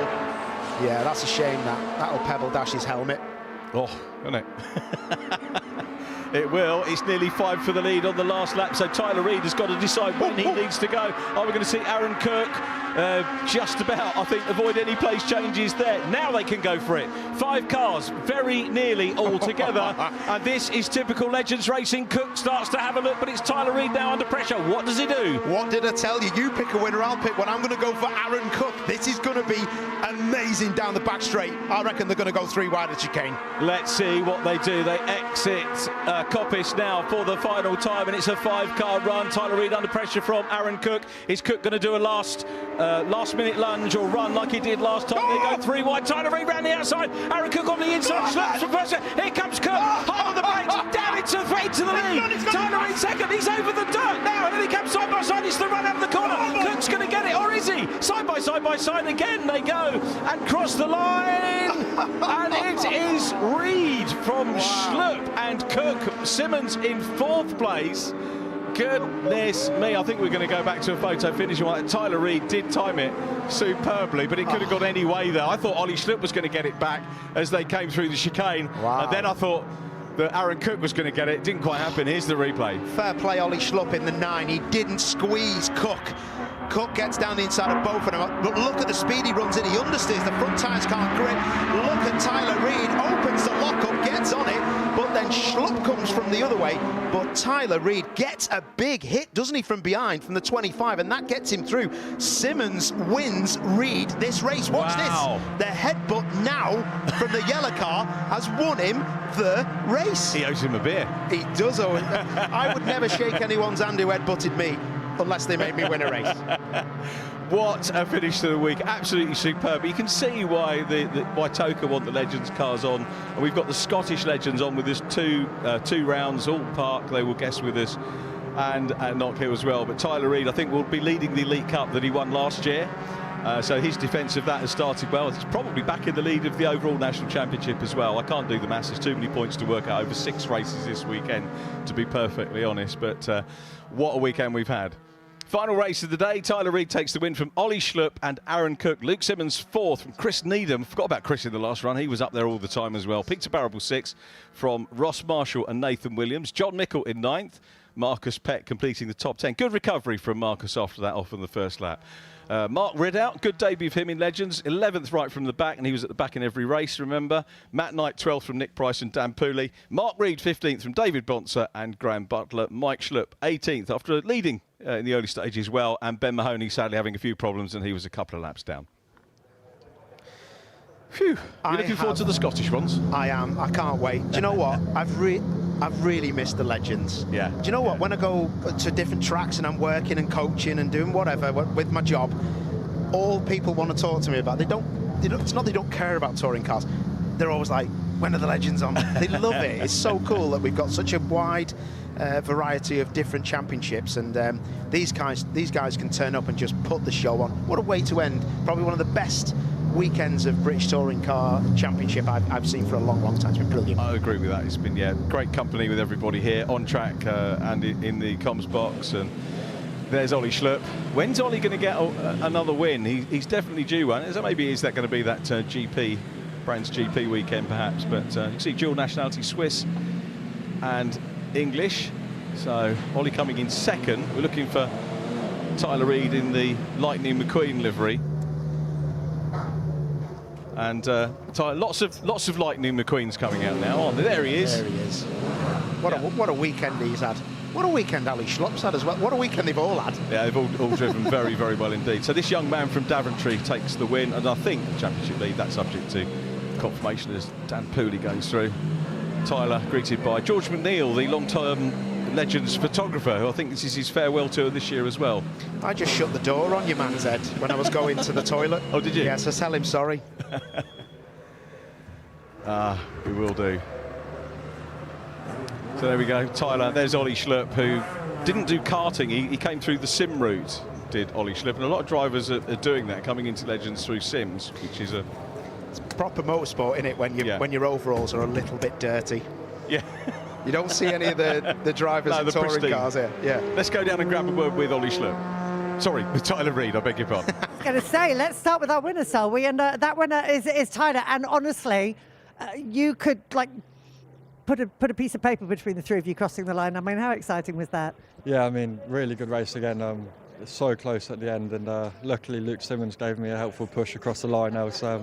Yeah, I think I would have been in 3rd. So yeah, thanks to Luke. Yeah, I think Paul called that the best headbutt ever. But I mean, it was so close, wasn't it? I mean, prior to that, you'd just been biding your time. It really was about picking the moment to push and take the lead, wasn't it? But actually, in a way, it was kind of taken out of your hands. Yeah, I mean, I pushed Ollie around and just trying to keep the temperature cool on the car, because obviously being so close to him, there's no way of getting to the engine. So yeah, I was pulling out every now and then to sort of try keep it cool, but also not let the boys behind catch up, which they did just on the last lap, which I thought they would. It's always the way. So yeah, I mean, really happy with the result. How aware were you of the others coming up behind you? Yeah, I could see him sort of. We had a big gap at one point, and then I saw him getting closer and closer, and it's just always the way that they catch up on the last lap. So I knew it'd be a bit scrappy through the last corner, but yeah, I mean, amazing race. It was great fun, great fun. Let's bring in Ollie, the man who you were glued to throughout most of that race. And to be fair, Ollie, I mean, that was so close. You had to say to him when you got out the car who won. I mean, it was a fantastic event for us to watch. What was it like for you to be out there driving in? Well, it was good that me and Tyler got out in front at the start, and I was going to push him but had some overheating, so I went out in front. And I thought we were away. I couldn't see behind. I didn't know there was a whole pack catching up to us. But yeah, it was just a really good race. I thought I might have had it on the line, but yeah, so close between all of us. Let me ask you the question I just asked Tyler. Were you aware of the guys coming up behind you as well? No, I mean, all I can see is a Lightning McQueen in my mirror, so I was just hoping that we were driving away, but yeah, suddenly they all came out of nowhere. I was watching Tyler on the last lap, and Cook comes up the inside, and it was just chaos, but brilliant racing. Well, I was going to say fun chaos. I mean, just sum up your weekend as a whole. Well, to be honest, we've had quite a few gremlins this weekend, but that final race, the car felt perfect. All the Daves back at the factory had done an amazing job. So at the end of the day, it's a good weekend. Well done, well done. And let's bring in Aaron. I mean, again, same as these guys. It was so close at the end. Thought you might have it for a while there, but not quite. Yeah, I thought I might have had it. I thought I'll brake super late, just try and cover off the whole corner. But in one of these, you can't cover off the whole corner. So they all come out, swamped us, and I was banking on hopefully having some friends in that last corner, but obviously didn't have any. They chose everyone else and went around me. So no, it is what it is. Great racing.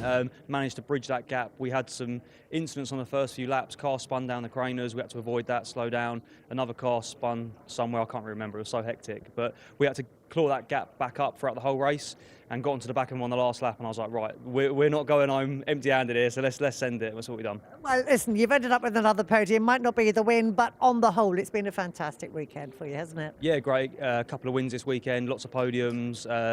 We're still leading the championship, which is all we want to do, really. Just try and stay out front, stay close to our main rivals, and yeah, get the job done with no damage. Good stuff. Well done. Well done. What a great day of racing we've had. Back to you, Nikki, for some final thoughts.